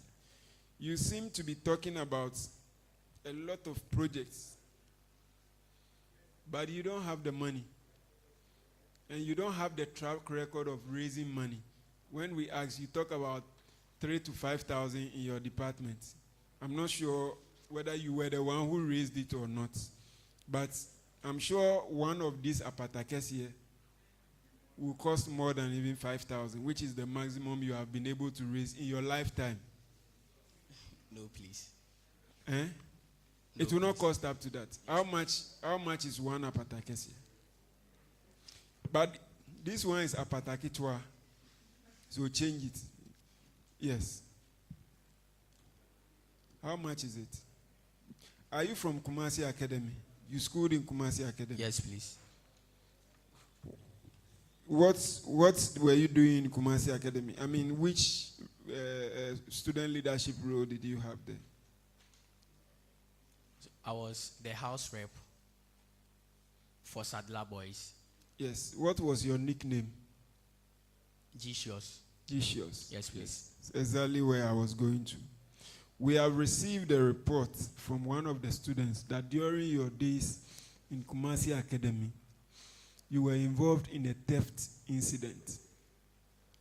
No, please. That's a lie. You were involved in a theft incident. There was a committee that was set up to investigate. And then you were cleared to have stolen some items from some students. Can you verify that? No, please. That's a lie. You said your nickname is what? Gicious. So yes. Practically, my name is Kwam Sam, just to Gicious. No, but in secondary school, they refer to you with your nicknames. That's what they reported. And I was using my name as my nickname, Gicious. That's what I'm saying. I'm also saying the same thing. So there was a theft incident involving you. The school set up a committee, and you were cleared to have stolen some items from some students. That's a lie. I have a referee here. You can call that person and confirm. Referee? Yes, please. I mean, when you are putting referees, you will not put somebody who will verify your criminal records, will you? You can reach out to the school anyway, to let's check. Continue. Mr. Kwam, you are not a truthful person. You are a very dishonest person to start with. And you are just here throwing English around, spitting out facts that you can't confirm. All your policies, you don't have pragmatic steps that you have, that you follow them. You are just place it there, hoping that we pass you. After which, whether you will do them or you not do them, we will have no form of following up. That's what I see. Now, to the first question, you are the member of parliament for medical laboratory science, and you also double as a majority leader. Yes, please. So in parliament, you have a leadership role, right? What's just one issue that Melsa has faced that you've raised in parliament to be handled by the SRC? Just one. Currently, there is a problem out here, and the students normally eat at night, and a lot of them are suffering from CKD, of which one of our students is also suffering from CKD. We wrote a letter to the SRC, of which Mr. President is here. He can testify to that. That we want to advocate and educate the student population on CKD, what causes them, the preventive measures, and how to go about it. Thank you. Was it raised in parliament? Yes, please. All right.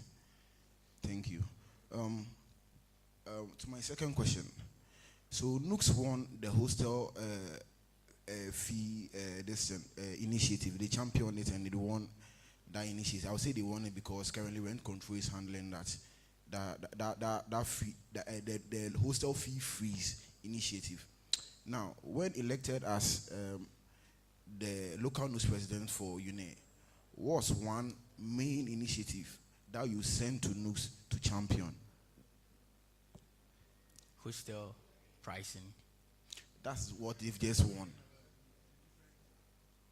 The scholarship scheme. There is existing scholarship scheme. I want you to be very, very, very practical with Uenr, our Uenr setting. Are you getting me? There are many issues on campus that you can champion. I just want you to mention one. You see, they all come here, security, with the local news. There's scholarship. But there are many scholarship schemes already on campus. Right here in Uenr, there are SRC scholarship scheme. In a song sign, in the SLT, we have SLTF, which is the no guarantor system is also there, and even the no stress fee for level 100s are also there. I just want one main policy that, as a local NUGS president, you will champion to the national level for them to win. If not, if You don't even do it yourself. You send it to them for them to do. Building of or construction of lecture rooms. Lecture rooms. Yes, please. Interesting. I still have one more question, but I'll go and come back. Okay.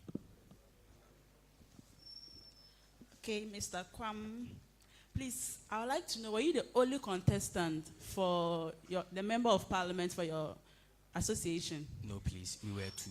Okay, I received evidences that you shared gifts before voting took place.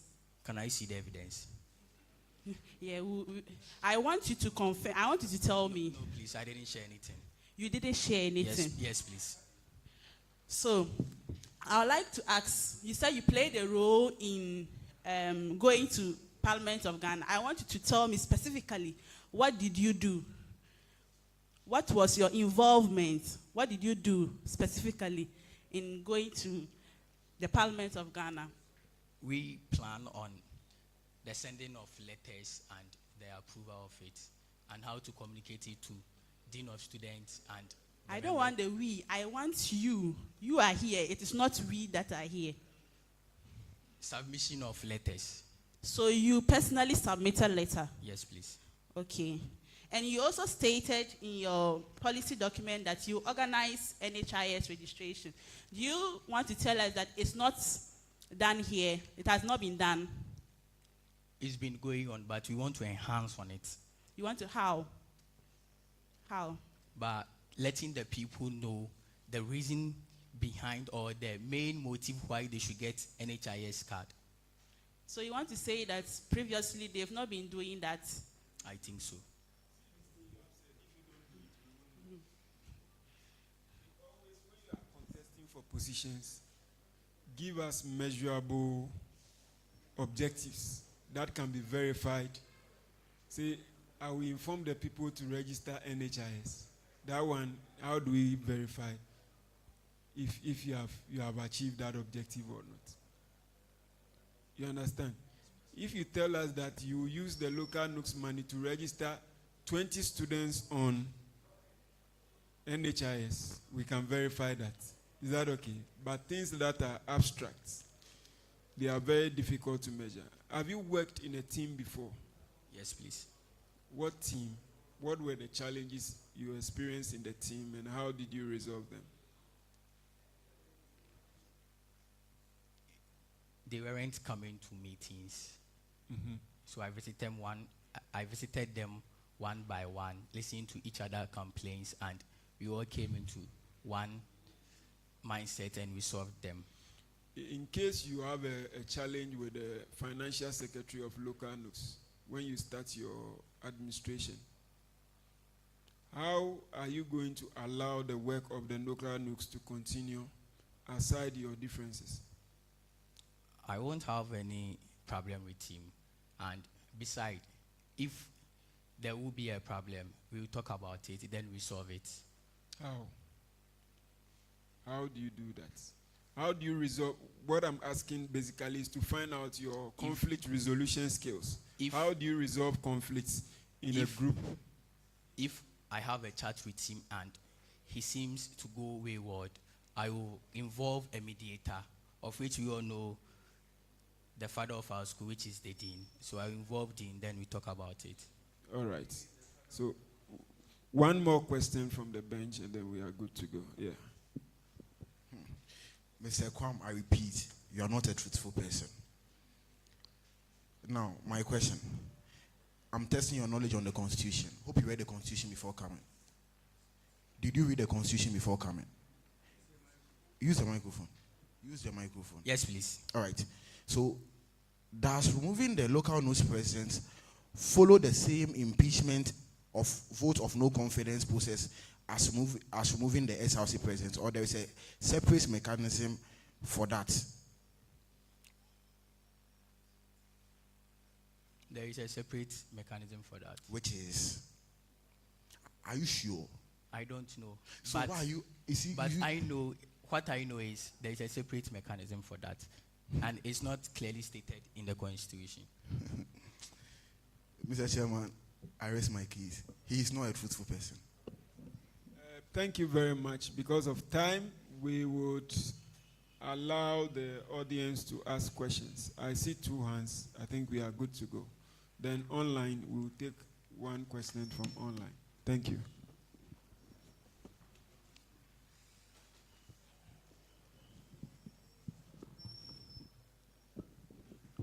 Okay, thank you, Chair. Mr. Kwam, and you spoke about skill fair something. You say you train students. How long is the training going to be done? And do you think this duration is enough to equip students with these skills? Yes, please. Maybe 1 to 2 weeks. These maybe things, don't come here and say maybe you. See, when you are doing all these things, by now you should have planned what you want to do. So if you train, because whatever you say fits into cost. So if you say maybe, then it becomes a problem. Let's allow the next question. Okay. My name is Champon James, popularly known as Darling Boy. Since the NUGS completes the welfare or complements the SRC in the welfare of the students, my question is on academic welfare. Since you have nothing concerning academic welfare, the students' academic welfare always stands a greater risk of falling apart. You know, not being exclusive to that. What do I mean by this? Things like students' ratio to classrooms, students to tutor ratios, and in some instances, excessive money charged by lecturers on students. What are experimental measures or objective measures that you put in place to make the academic welfare or to make the academic place a safe place for students to live? Thank you. Concerning the academic welfare, it has already been established. There is always tutorials going on, and for the monetary part that you are talking about, the students don't voice these issues out. So currently, like last semester, students brought it up that lecturers sell handouts to them. Management has issued a communique to stop that. Assuming a student comes to you and mentions to you that a lecturer in their department is selling handouts to them, what will you do? That's the kind of question he's asking. We will take that lecturer on and send that lecturer to management. You take that lecturer on? Yes, please. How do you take it? By sending that lecturer to management. You go and call the lecturer that follow me, let's go to management. No, please. Tell us, what are you going to do? We would draft a letter, then we send it to management. Okay. So you see, when somebody, that's what we are talking about. When you are a leader and somebody makes a claim, you have to get evidence first. So any student who doesn't like a lecturer can come and say that he's selling handout to us. So I'm just drawing your attention. I don't need you to respond to that. So you have to get evidence. Then based on the evidence, you know the channel of communication to go through. Is there any question online? All right.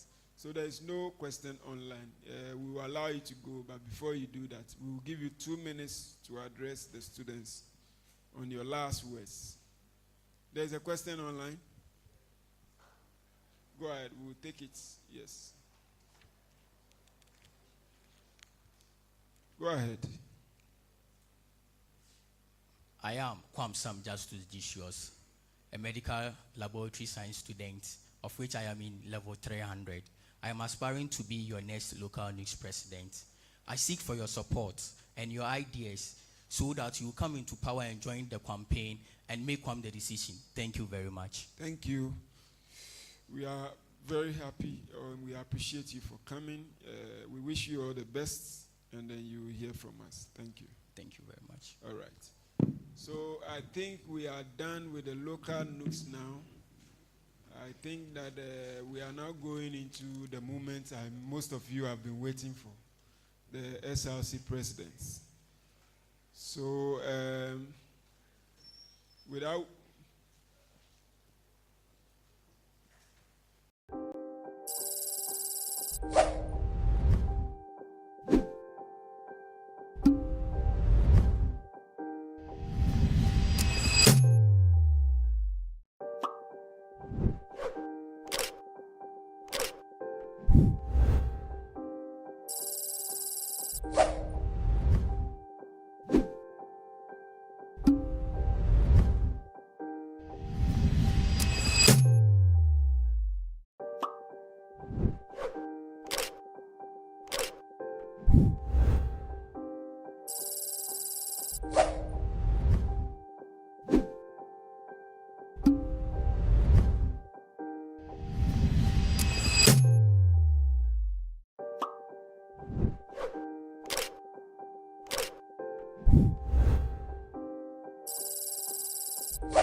You're welcome.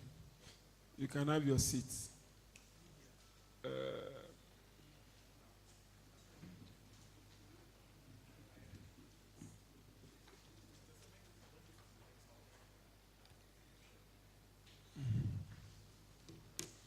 Yes. So you are welcome. So we have this short exercise to engage you. We basically want to know what plans you have for the students. Is that okay? So there's no room for panic. You should be calm and collected. Nobody will intimidate you. So like we agreed before, we will give you the chance now, 3 minutes, to address the students on what plans you have for them. Then after that, we can start the questioning. So your time starts now.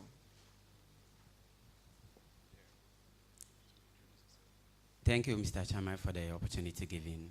All protocol duly observed.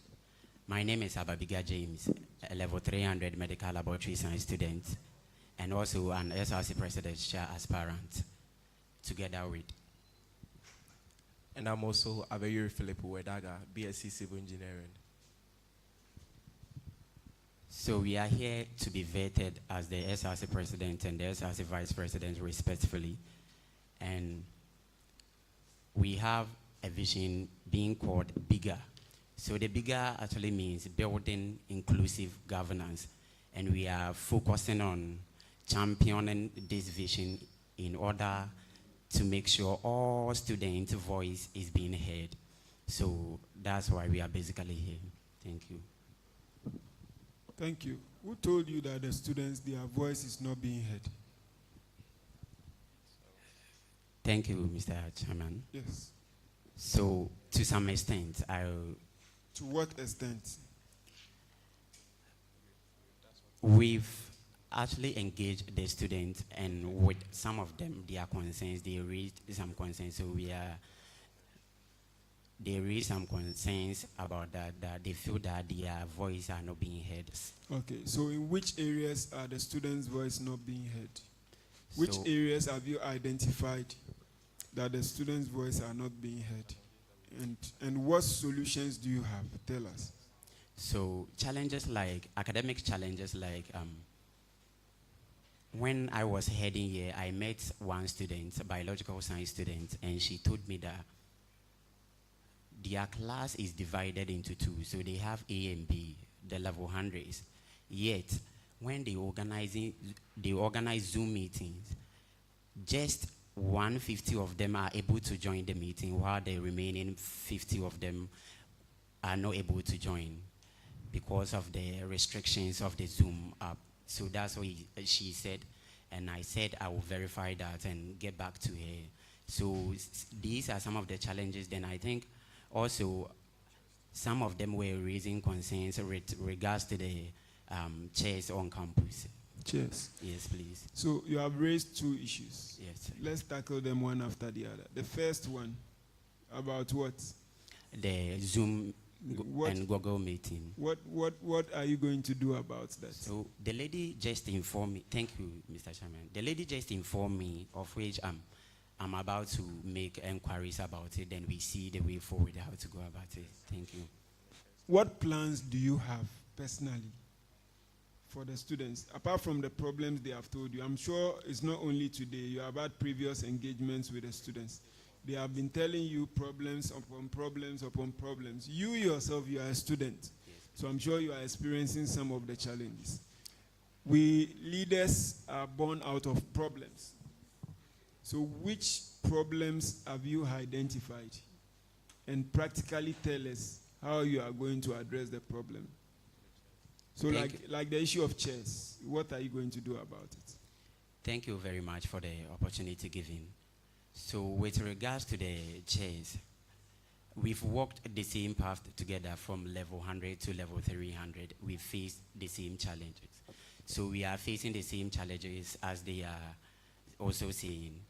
And we feel like it's a matter of priority. And the main policy we are championing now is the procurement of chairs. And I believe yearly, the number of students the school admits increases. So if, let's say, last 3 years, UNER admitted 3,000 freshers, and last year they admitted close to 5,000, then the numbers always outgrows the number of chairs we are having. In this case, we cannot procure, let's say, 17,000 chairs for all the UNER students. But the problem being is that when you go to LT block, some of the past administration, they tried to tie some of the chairs down, like locked it at one place so that they will restrict movement, which was very helpful because in the course of trying to find comfort, we also create problems with regards, because moving the chairs from one point to the other, we tend to loosen it and some of the bolts removes and creating other problems. So we think lecture was like SH. When we try to tie the chairs down and restrict movement, we would be able to find the number of the number of chairs that the students are lacking. Let's say we assign the biological science student to the SH block, that's SH3, and we know that the number of the biological science students are 200. To save time. Okay. Practically, what are you going to do? Are you going to tie the chairs down, or you are going to buy more chairs? That's. So we would tie them down. Lecture halls like SH. For the other halls, we can lock them to and monitor them. But we can procure one. We will procure and also tie those that are already there. We tie them down. I am a student. I feel that procurement of chairs is not the responsibility of the SRC. It's the responsibility of management. Yes, use our money to organize programs for us so that we can enjoy and leave responsibilities of management to management.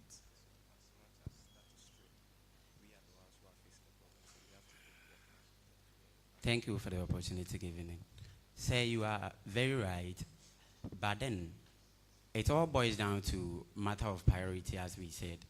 But if we, those students who are facing the problem, if we come up with, but for me, I think most of them would side with me in the sense of procuring chairs for them.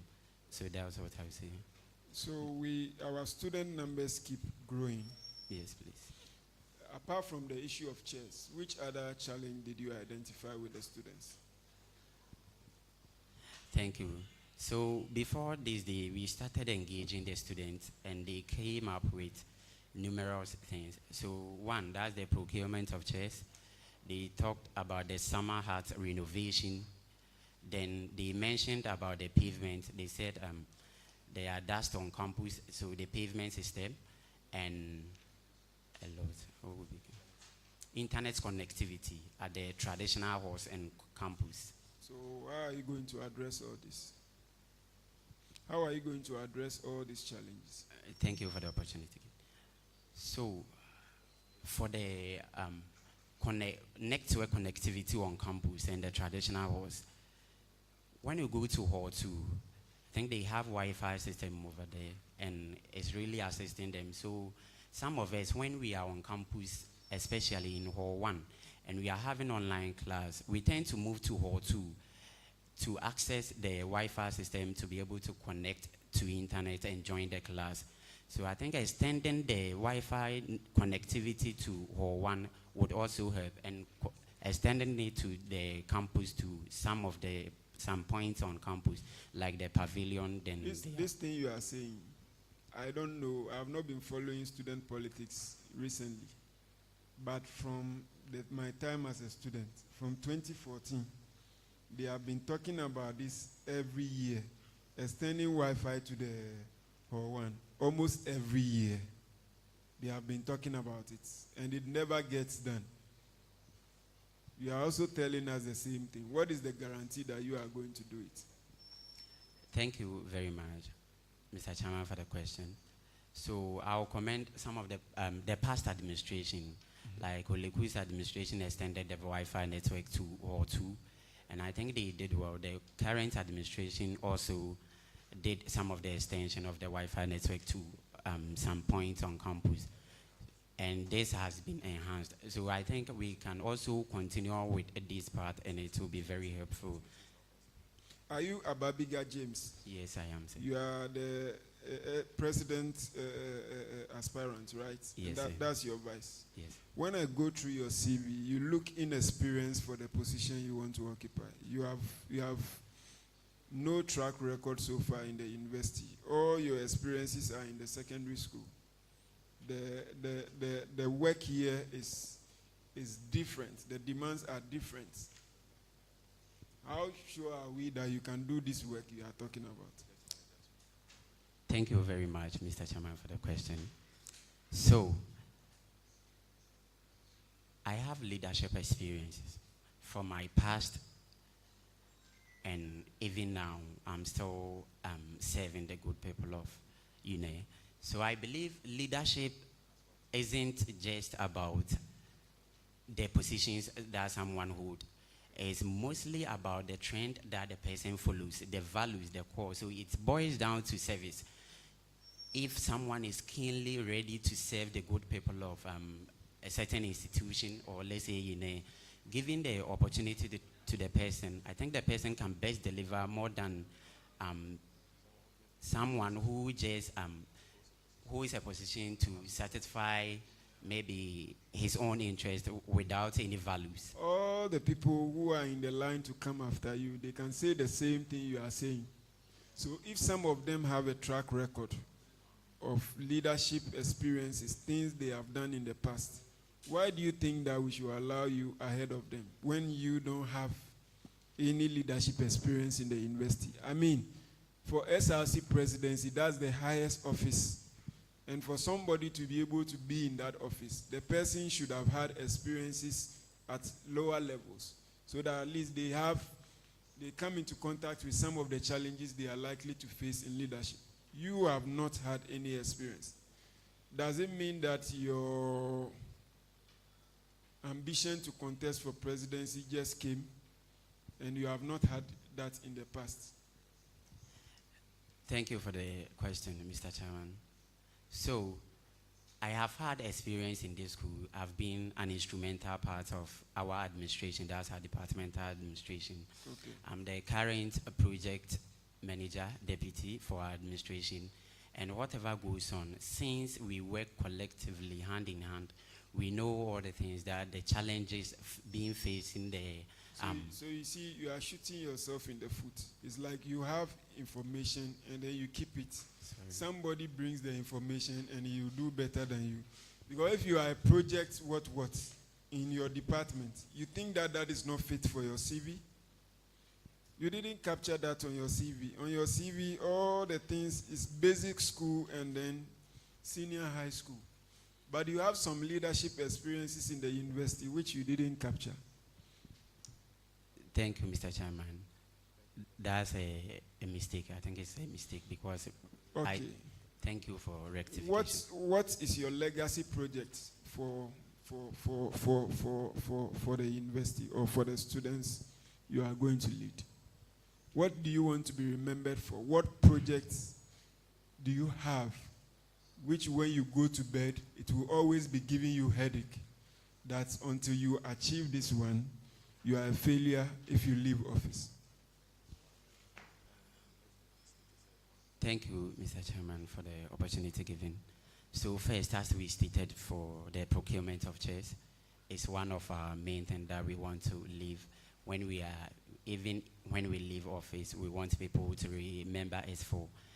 And also for booking of hostel challenges that most of the freshers face, we want to make it very easy for them to book hostels. So I think at the end of our tenure, they will remember us for doing that. How will you make it easy for them to book hostels? Do you manage the app that is used for booking of the hostels? How are you going to do that?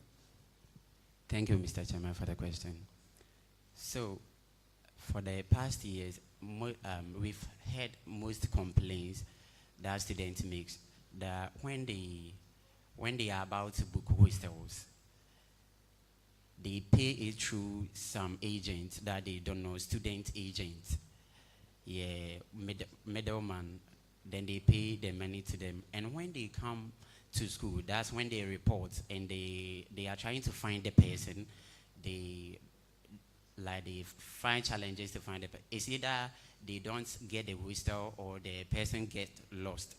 So we were planning on last year, just this year, last year, when the freshers were reporting, some of the private hostels were uploaded on the student portal, same as the University Hall 1 and the Hall 2.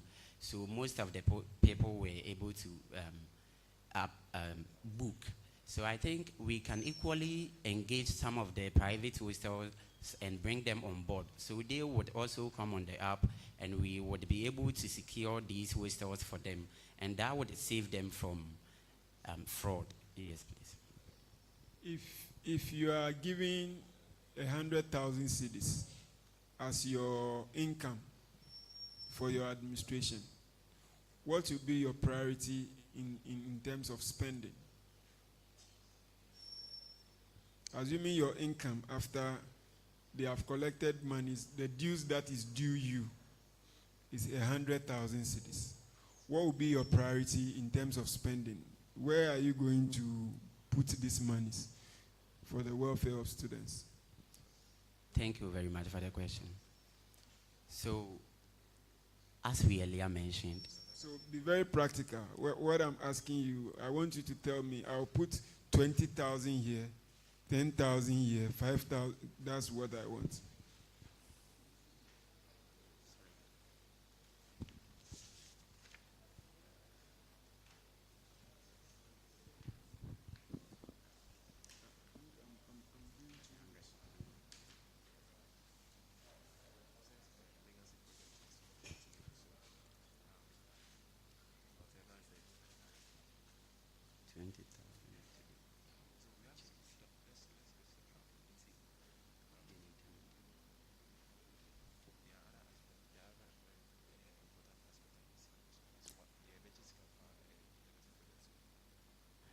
Thank you very much, Mr. Chairman.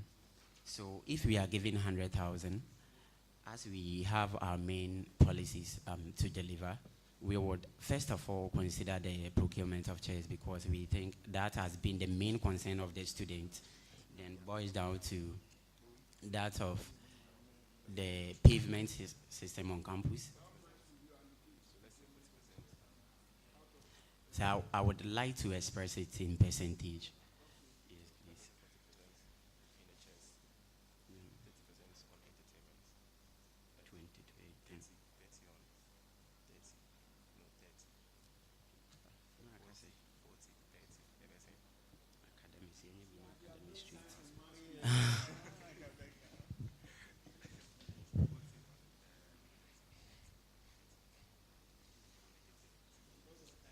All right. Thank you, Mr. Chairman. Bigger team, bigger, right? You guys are welcome. Now, are you guys organized? Yes, sir, we are organized. Are you all coordinated? We are, sir. Are you guys also truthful? Say yes, we are. All right. I want you guys to pick up your policy document. Now, open to page 9.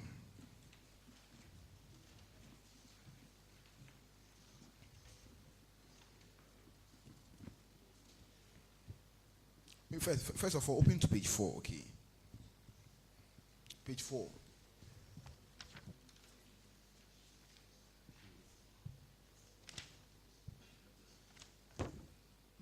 Sir, please, we are there. All right.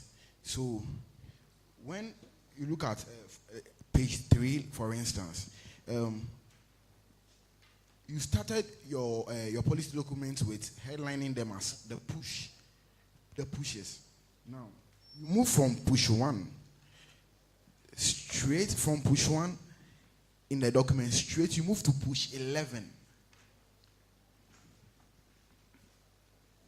Can you see that? From push 1 straight to push 11. Now, after which you did push 11, 12, 13, as written in your policy document. Then 13, from 13, then you then came to push 4. There is no push 2, there is no push 3. Right after that, below the distance, right? Good. Now, I also when you look on page 13, the push 13 is called what? The Net Connect Expansion Plan, right?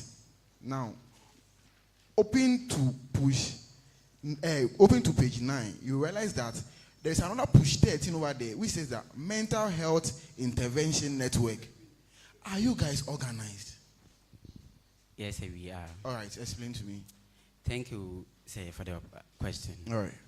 So, we first did the policies, when we were done with the policies, we wanted to categorize them into welfare, academics, then entertainment, and all the like. So it followed that order from 1 to 13. But when we decided to categorize it into these, when we wanted to... Oh, your vice can answer. So that's what brought the problem, and we forgot to rectify it. Yes. So page 4. First of all, will you agree that you used AI for some of this? All right, so I believe we are all abreast that AI is a tool that we assess in our work as students now, and we used it to help us organize some field. Yeah, using AI is not a problem, Yes, but sir. when you are presenting a document, in this age where people are looking at AI and they are mad about AI, there are certain things you shouldn't allow for people to see. So somebody will ask, to what extent do you own this document? If AI assisted you to do it. It only assisted us with the arrangements, not with the content. That's not true. The AI helped you to explain some of the policies, like push 13 under challenges. That is AI. This AI written. And if you like, if you discount it, then I can show you where the AI part is. I think it's fine. Let's go on. Mr. Chairman, they are also not observant. They didn't read through their policy documents. The reason why I'm saying this is because they have 3 push 13s. They said that they have their push numbered 1 in that order. Now, we have the net one. The first push 13 is the net connect expansion plan. Now, the other push 13 is the mental health intervention network. Why all these inconsistencies?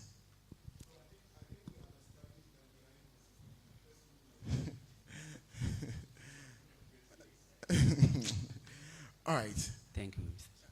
Thank you for the rectification. Meaning that you guys, first, you are not organized and you are not fit for the rule first of all. We've established that, right? We've not.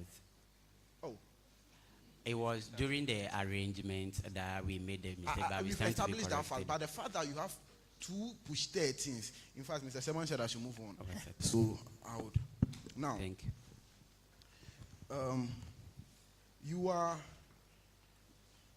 You are the commander-in-chief of the University Cadet Corps by virtue of this office. That bigger, right? Yeah. So, what does that actually mean in practice, given that you've never served in that office before? And what does it make sense for a student to hold that position at all? So, this is about the security. It talks about the security. So, the commander-in-chief, as in if we compare to Ghana in particular, if the president is the commander-in-chief, meaning he's the head of the security department. All right. Now, my third question. You are SRC representative on the University Council by default. Yes, by default you are that. Unless you appoint someone else, you are there by default. What's one decision that the University Council could make where your interests as president and the student bodies might not line up? And in that case, which one wins?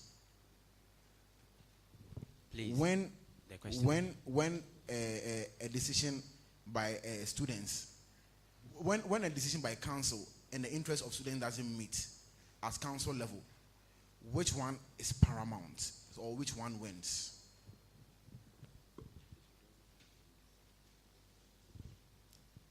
Thank you for the question. All right. So I think we are serving the interest of the people. So since we were elected by the people to serve, we are always keen on serving the interest of the people. So the interest of the people wins. I've stolen or have engaged in exam or practice, and then the SRC president is invited to the exam or practice committee, what will be your input? The student has been caught, there is evidence, and you have been invited to the exam or practice committee. What will be your posture? What will you go and say there during that meeting?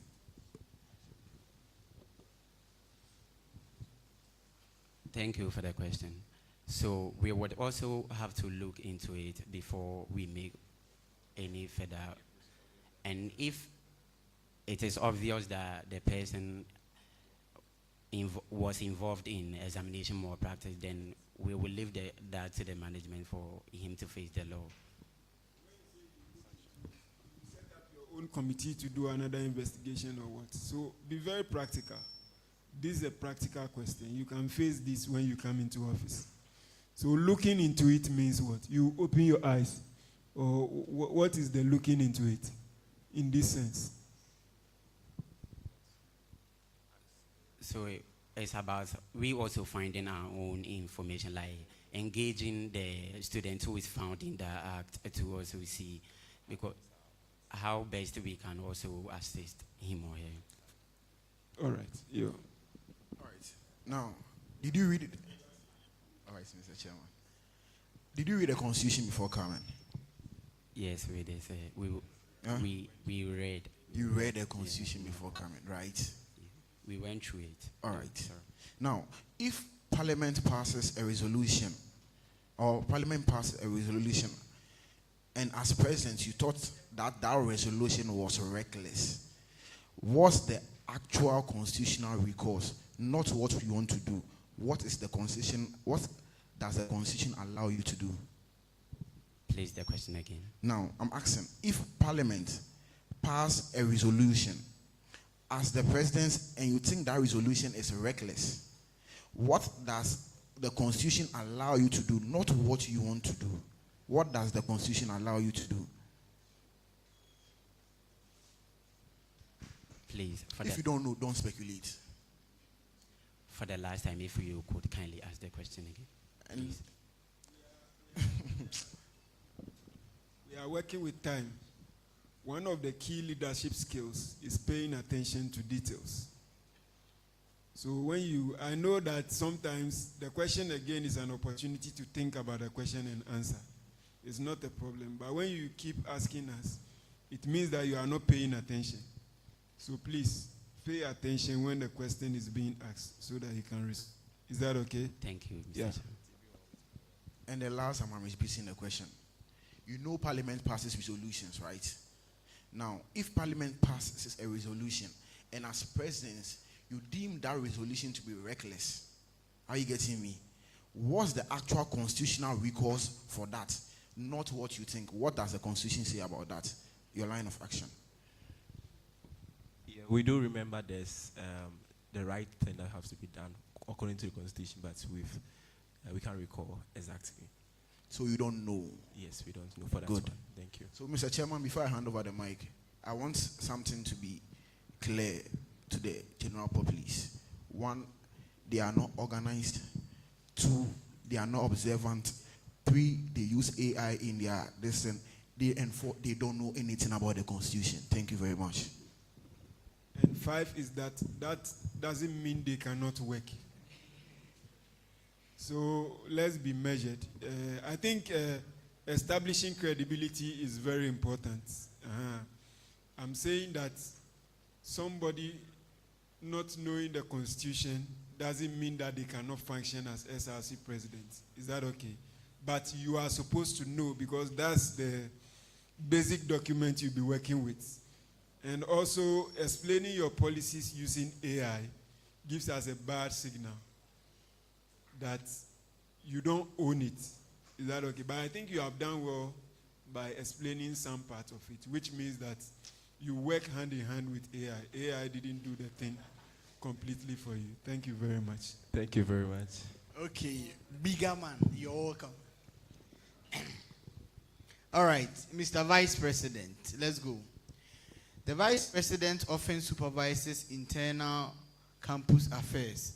whilst the president handles external functions as well. How will you effectively coordinate the day-to-day administrative machinery of the SRC?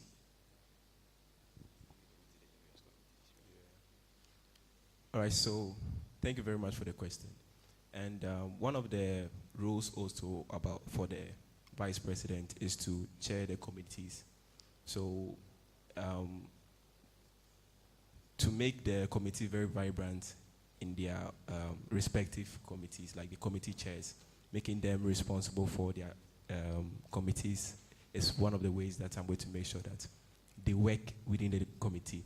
And what I've realized over the years in administrations is mostly the committees, the chairs sometimes don't actually work effectively.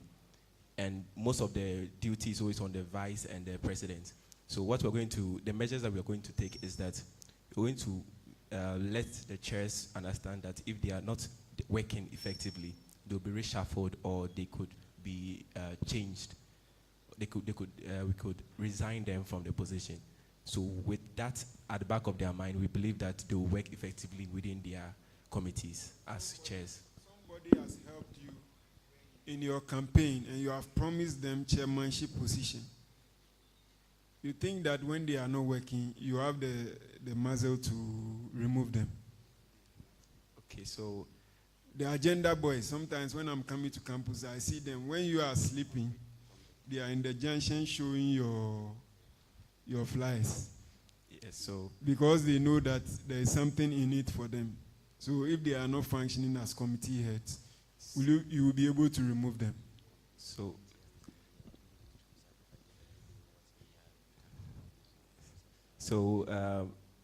one good thing is that those people that we are talking about, the agenda guys, especially those on our ticket or who are supporting us, are very much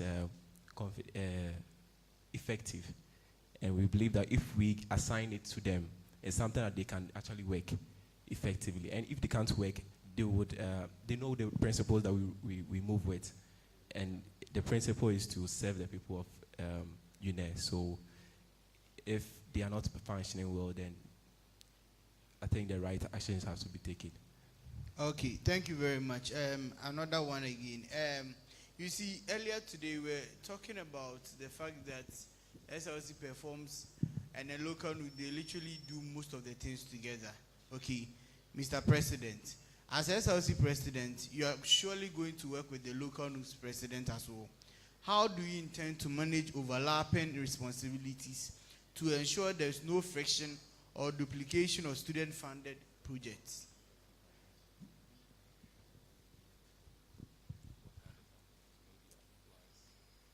Thank you, the chair, for the question.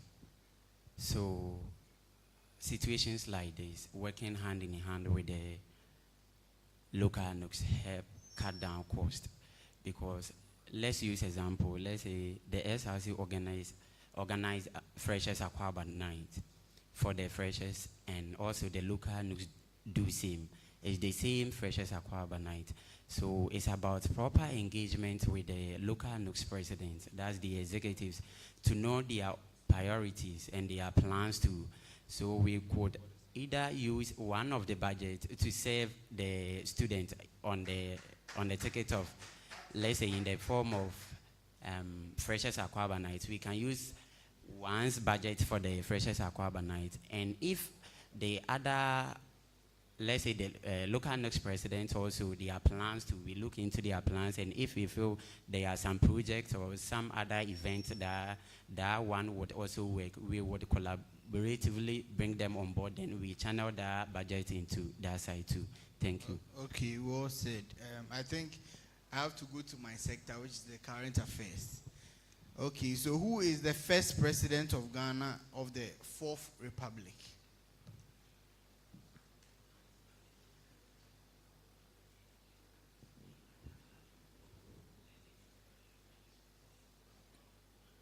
And please, time is fast. So if you don't know.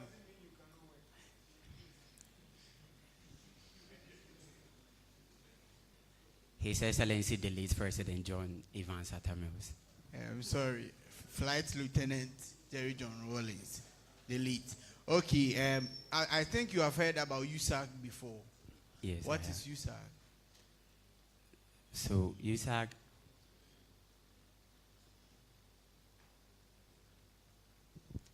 So I would say USAC is the head of or the. No, the full meaning of USAC, yeah, and then their president, if possible.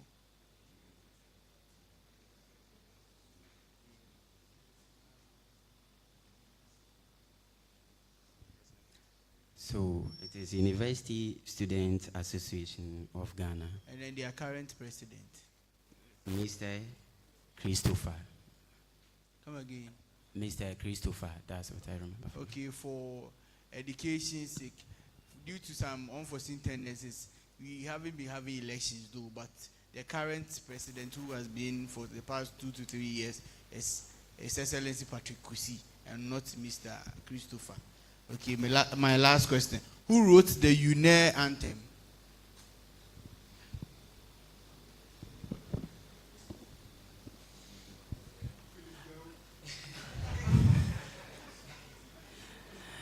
Honestly, we don't know. Thank you. Okay, Mr. James, welcome once again. Thank you, sir. Are you from Goso? Yes, I am. Not Goso precisely, but Akrudie to be precise. Akrudie. So how many years have you lived in Goso? 14 years. 14? Yes, please. Okay, so I have on your CV here volunteer experience. And then it is stated that, so action, I'm reading exactly from your CV.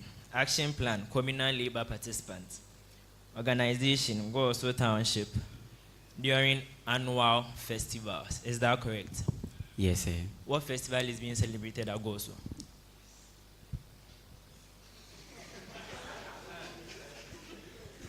Sir, thank you very much for the opportunity given. So, I'm a member of the Assemblies of God Church. And which branch? That's the central branch. Will you continue? Yes, please. So, during annual festivals, the churches, that's Assemblies of God Church. Can we save time and mention the name of the festival in Goso? Because it's in your CV that the communal labor participants Goso Township during annual festivals. Is that correct? Do you know the festival? I've forgotten. You've forgotten. Yes. Is it an annual festival? I think they also perform Akwesi there, but I don't know if. Is it an annual festival? It is not, please. So are you lying to us? I'm not. You are not lying to us. But that is what is in your CV. Because the festival I know of is Abetias and it is celebrated after every 5 years. So why is stated here in your CV that it's an annual thing you do? Meaning you are lying to the panel and to the whole university. Say, thanks for the rectification, but as Assemblies of God Church, as I first mentioned. It's your CV to AI generated? No, please. Okay. Mr. Vice President, aspirant. Yes, sir. Your CV, let's go to certifications. Are we on the same page? Yes, please. So you have here Rangers Leadership Training Certificate, that is number 1. And the Outstanding Student Certificate, and then Communication Skills Certificate. Outstanding Student Certificate in what? Where? That was in basic school. What is the name of the basic school? Outstanding student in what? Mount Academics? What? Yes, in academics. So why wasn't it stated here? Or AI helped you? No, please. How about communication skills certificates? Was it online? Was it a short course by university? Where? It was during a short course. Seminar? It was a short course. Where? In on this university, in Uenr. A short course where? Organized by who? Ms. Benedicta, skills coach. Was it a seminar or a short course? It was a short course. And you have certificate of that? Yes, please. that you can use as proof? Yes, please. Okay, it's fine. So I would take my last question. So there's this issue of students not showing up for most SRC and then most SRC programs. And when elected into power, what are you going to do to change the narrative?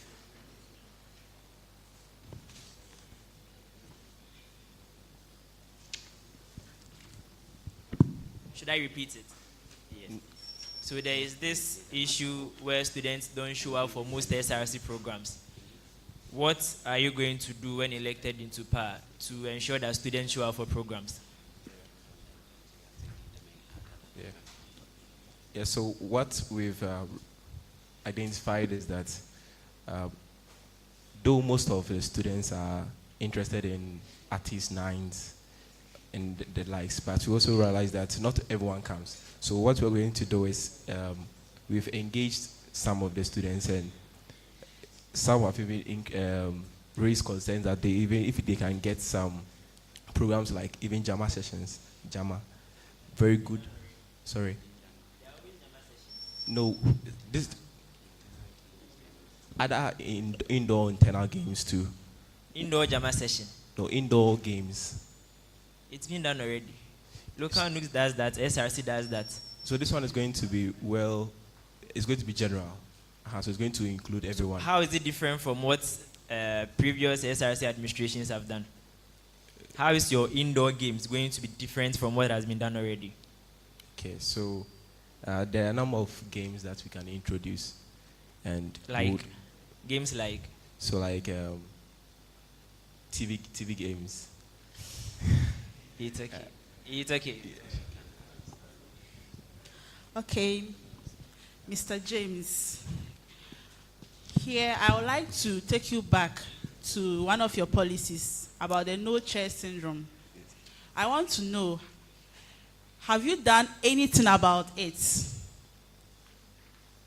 Have you taken any step to do something about it since the issue was raised to you?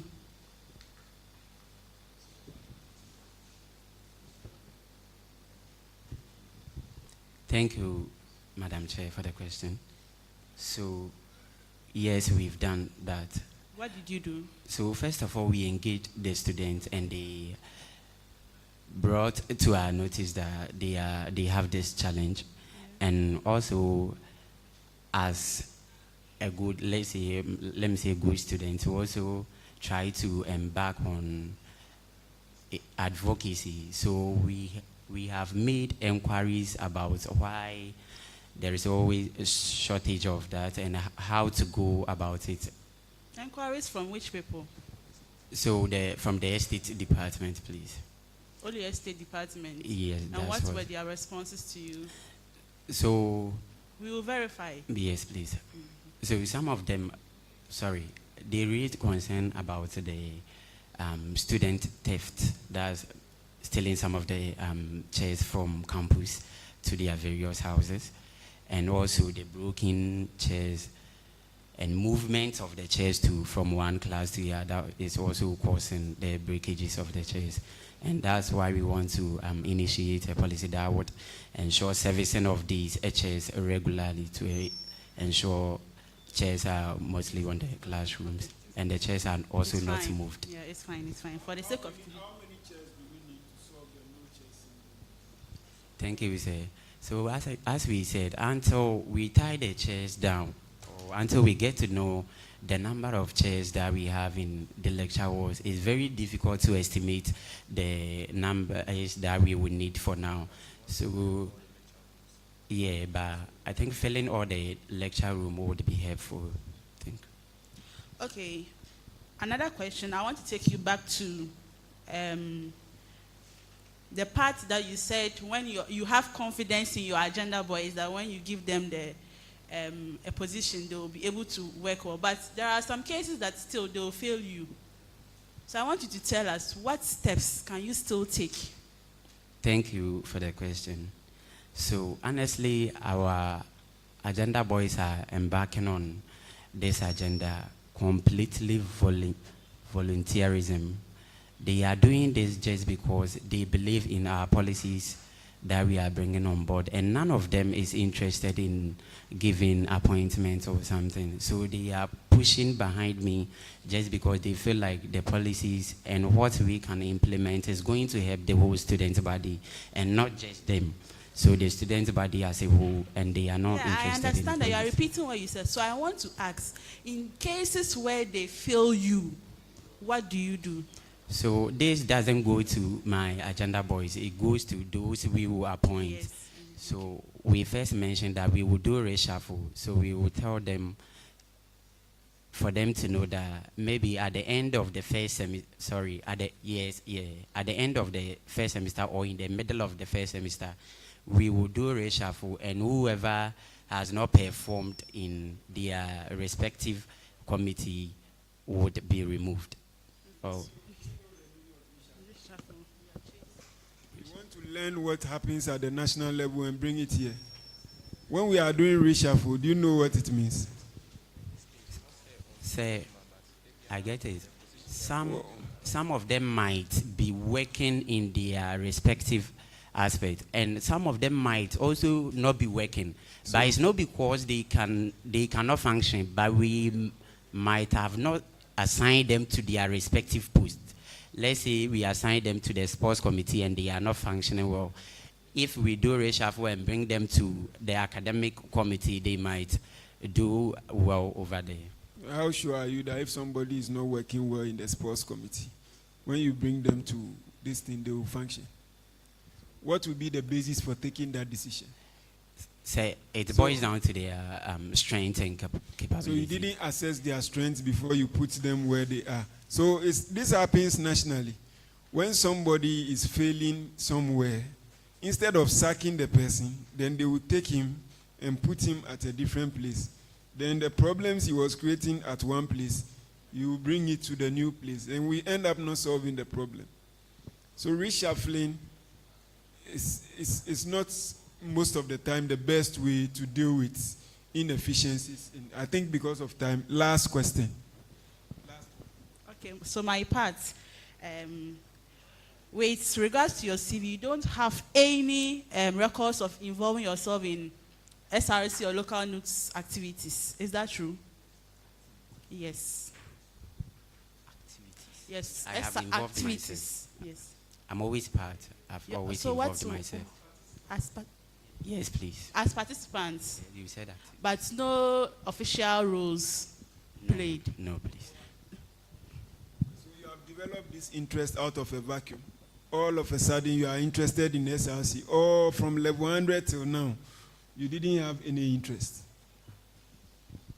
So, say I've always had their interest of serving the people. Yeah, so and since I was functioning at my department, I've also paid attention to the SRC and the local NUGS in all their activities. It's not, the work in your department is different from the SRC. So if somebody comes here and the person has even served on a committee in SRC, that person has more experience than you. So if you are nursing ambitions of becoming SRC president, at least you should have served in some capacities. That will give you the opportunity to know what happens in the SRC, so that when you come there, you will better understand. You know, when people have presidential ambitions, they will sometimes start from assemblyman, then they will go to what? Sometimes MP. Sometimes they make them ministers before they become presidents. The reason why they do that is they get the opportunity to understand how things work before they man that big office, so that when the minister is doing something, they have been there and they know how the thing works. So please, when you have plans of becoming a leader in a particular portfolio, you must take the pain to learn. Even if it's organizing committee, entertainment committee, or they are even doing program, and you help them to share food. It's an experience. But this one that you don't have, what about your vice? Have you played any role in the SRC? Not as No, not. So it's a vacuum. It's like you see that this year, you see that this year the competition is not too keen. So there's an opportunity, so you want to take it up. All right. So thank you very much. I think we will end it here. We'll allow the audience to ask some questions. I see two hands immediately, so we'll give them the chance. Then, if there is no question online, then we can allow one more. There's one question online, so we take the two. Yes.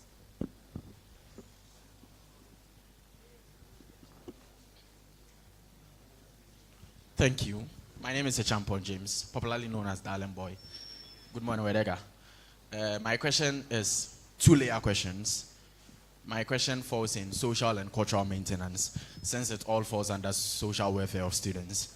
So first, there are intuitive pillars of culture that exist, certain things like decency, respect, and respect for certain things in society, which has become very shaky in society. And we learn less and less of it in our school environment. So I do want to know an objective that you have on board that can strengthen the intuitive cultural pillars that we have in society. Then my second question, which is on social maintenance, it's on the gender disparities that we've been facing in society due to the fourth wave feminism, which is the social media feminism, which makes some males feel like they are less represented in the society structure, even though I do believe that they don't understand what it looks like to be misrepresented as a female. So how are you going to make these individuals more inclusive in the feminism process? Thank you.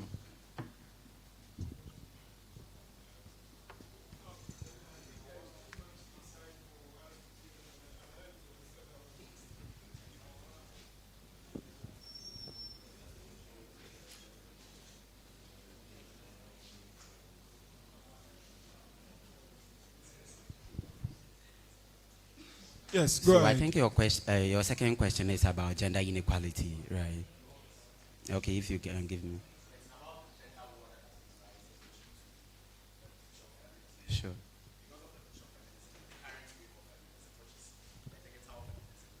It's actually pushing a sense of gender disparity, which is causing gender war, which lets an individual wake up, then go and sit on a podcast to tell individuals how inferior one gender is, which is not supposed to be in society. Thank you.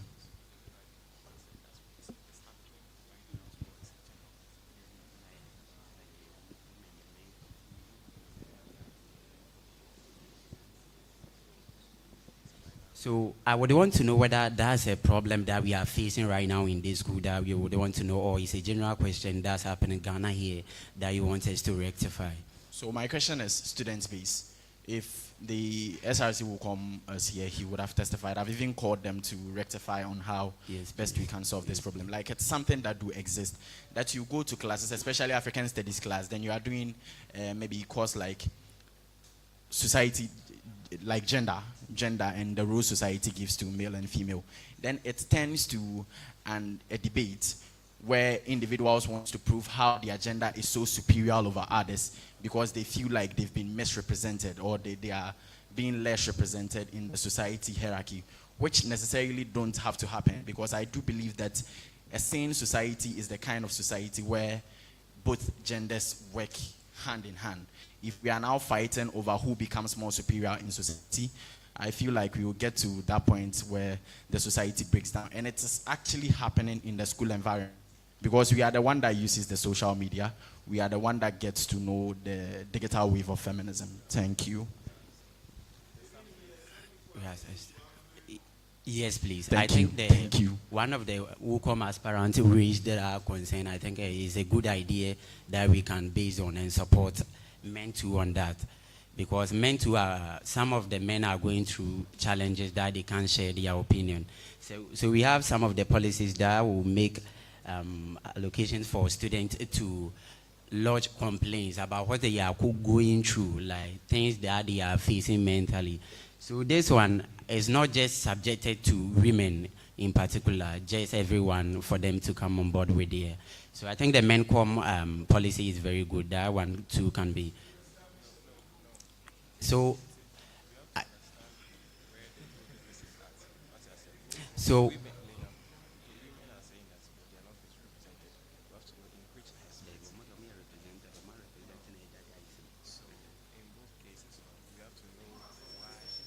yeah, we were tackling the first before. He mentioned about cultural disparity, right? The first one. Yeah.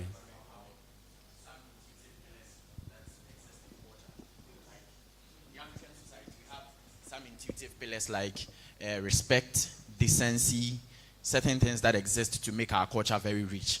But those things are things that are becoming more shaky. I feel like if you are not in positions, why do I respect you even in the first place? And even if you are not performing in the position, you don't deserve my respect. Decency is less and less losing its value in status quo. So how will you make it gain that strength in status quo again? Because it's the very thing that have been holding the African society together since ages. So we just want to know how you will make it better, because we are learning of it less and less in the school society. Thank you. Thank you. So with the first question, I think we are losing trust in our leaders, because there's lack of accountability and there's lack of transparency. So I believe that if we are able to be more accountable to the people and be more transparent on things, how we run our administrations, we can strengthen that confidence in the values that you just mentioned about. And again, with the women, with the gender, something you talked about, I believe we have to understand and know where the women feel they are not represented and the men also feel they are not represented, so that we can easily represent ourselves equally on those tickets that we feel we are not represented well. Thank you. All right, thank you very much for the opportunity. My name is Joel. So it goes to you all. You know, SRC, Uenr students, we pay dues, every year. Yes, so I want to know, what one legacy project are you going to complete or commission before you hand over? You know, you are in level 300. Most cases, let's say Swansea, for example, when we came, it was after handing over, before some of his projects were commissioned or they were completed. So I want to put it to you, or I want to ask, and I want to know, what one legacy or project are you going to complete, if not complete, commission, before, the emphasis is on before you guys hand over? Thank you.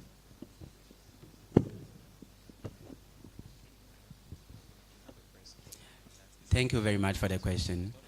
Mr. Chairman asked me same question, and we answered in this way that our main policy, that's what we are focusing on, is the procurement of chairs. So we want to be remembered for, as the administration, that stabilized chairs in the classroom for students, not for students to stand on their feet for maybe 2 straight hours or 4 hours for lectures. I have a question in response. What is the role of the SRC in the procurement process? So it's about... So when you procure chairs, do you choose the chairs that you want?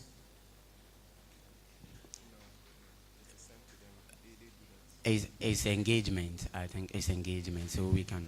One student is asking social media, why should the SRC be buying chairs for the school? Can't the school fees be used to purchase enough chairs to accommodate the large number? So this student is saying that you shouldn't use their money for chairs. Yes, please. What are you going to say about it? So it's true engagement with the management and finding the best solution for it. And also we can also find a sponsorship outside to also support in order to procure the chairs. So the chairs is your legacy project. Assuming the students decide that they will not agree and they go on demonstration, that they will not allow you to use their money to buy chairs, what will you do? So thank you. I think through the engagement, most of them... What engagement? We engage with the student body to find the actual challenge, what they are facing in this school, and most of them raised the concern about the no-chair syndrome. Yes, but they are not willing to commit their resources to it. That's when we would have to engage other agencies for sponsorship. All right. Thank you very much. Because of time, I think we will end it here. Before we allow you to go, we give you 2 minutes to give your final words to the students.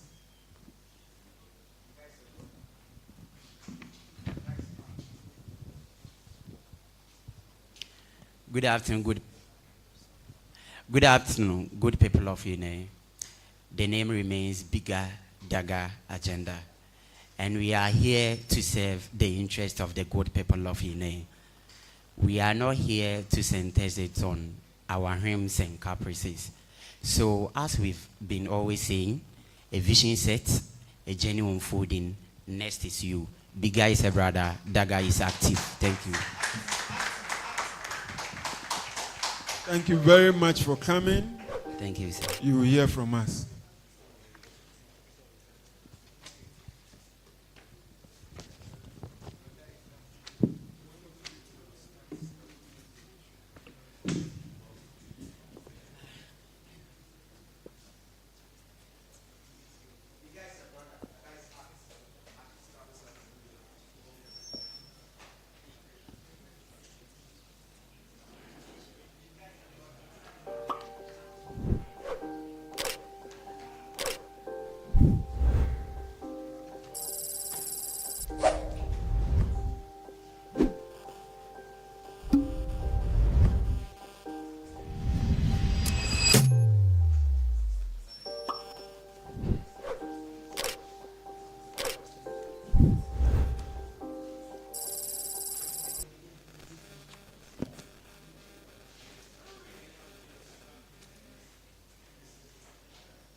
You are welcome.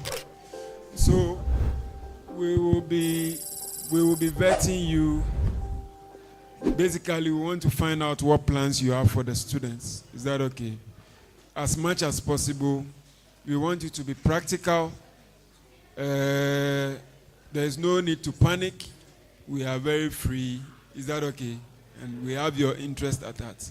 So before we start, we will give you the opportunity to address the students in 3 minutes. So the students are listening to you. Tell them what plans you have for them. Your time starts now. Thank you very much for the opportunity, Mr. Chair. Good afternoon, distinguished panelists. Thank you very much once again. My name is Clifford Fumado, and then I am a computer engineering level 300 student and an aspirant of the SRC President's Office. I am not here as just an aspirant. I am here as a person who has listened and then learned and lived the realities of University of Energy and Natural Resource. Thank you. I am Dorothy Brima, a level 300 hospitality management student, someone who believes in accountability and teamwork. Over the years, I have engaged myself in a lot of leadership roles, which has exposed me in working in the field of leadership. Thank you. Mr. Your name? Clifford Fumado, sir. Fumado. Yes, You have learned what? You said you have learned. What have you learned? Yes, I have listened and learned and lived the realities of Union Campus. What have you So, learned? I have. Yes. Since I have been in this school, I have seen so many things that are not well with me, and then I have learned to put them well. What are some of the things you have seen which are not well with you, for which you are applying for this position? One, for me, is attending classes, because computer engineering in our class, our attendance is high, though we have much number of people in the class. But when it comes to classes, maybe 80% will be present and the other won't come. But in 300 now, I can see there is an improvement on that. That's what I can say. Thank you. So what is the problem with that? That is not a problem. Normally, students, not all of them will come to class. That's normal. I mean, why should that be a problem? I said to me. To you? Personally, yes. So what about the students? What problem have you identified for which you are applying for this high office? That is, one is our chair problem. The chair problem? Yes, please. All the other candidates have also seen that as a problem. Yes. So they will address it. Let's leave them to address it. I see myself to be competent and fit for that. And then my policies have straight implementation strategy to do that, sir. Your policies are chairs. You buy chairs, right? I'll produce chairs. You what? That's the first policy.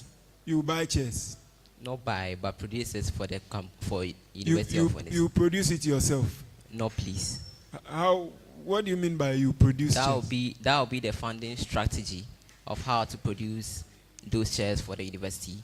Yes. Whoa. And then by the SRC dues that we pay, and then some NGOs in the country like Telecel can come in and then produce that chair for the school. Thank you. My brother, your GPA is very good. You are a first class student. Yes, please. Why don't you concentrate on your academics? This thing you are trying to do, it will affect your GPA. If you are not careful, you drop from first class. I know many student leaders who started with first class before they realize they are even going to lower. Please, let's allow those whose GPAs are low to go and do this. I mean, at the end of the day, it will not affect them much. I believe that leadership is not about academic excellence. It's about what you can offer and what you can serve the students. That is why I believe that leadership is. But the primary purpose for your stay on this campus is academics. All other things are ancillary. Yes, please. And your GPA is good, and I wish that you focus on your GPA and not allow chairs and student issues to be eating your GPA. I understand what you are saying very well. Yes. But as a leader, it's my duty to serve the student. And as I am doing that, I am doing my possible best to sit and steady as well, so that I don't drop from that end. But if that comes, we are all born to learn, sir. Thank you. So you are a leader. You keep saying you are a leader, you are a leader. What is your track record? Where have you demonstrated your leadership potentials? I have demonstrated my leadership potentials at junior high school, where I was the boys prefect for the school. And then currently at Uenr, I am the ACES PRO. What? ACES PRO. What is ACES? Association of Computer Engineering Students. Yes, that's where you can function well. Maybe you should have gone for the president there. This SRC thing is no joke. It's a very serious business. It's different from SHS. So please, having leadership potentials or leadership qualities in SHS and in your department is no guarantee that you can be SRC. Have you served in any capacity in the SRC in the past? No, sir. You have no track record. No, sir. You have no track record. No. Those who came here, some of them have served previously in the SRC in different committees. Yes. And they have been very, very effective. Yes. Why do you think we should pass you to go and compete with them who have that level of experience? Because before they also started, they were not having that experience. And we are all students, we are here to learn. Yes. So I believe that when you pass me to go with that, I also have the opportunity to serve as that leader I'm aspiring to be. But this is the high office of SRC president. Yes. It is not a place where we do try and error. It's not a place where we do experiments. It's a place where we want people with proven track record. And yes. If there are people with track record, why should we allow you to go and compete with them so that if you are very handsome and then the people will look at you and vote for you when you cannot do the work and they can do it? I believe myself that I am very competent and then hardworking for this job. That is why I'm aspiring for it, sir. We cannot see your competence. Competence is not some, maybe your GPA can tell your competence with your academics. But when it comes to leadership, we cannot see it. We tell your leadership competence based on your track record. Okay, because So in your previous leadership roles, what are your achievements that can serve as a basis for which we can say that you can do this work? Okay, let me use the recent one, that is the ACES PRO.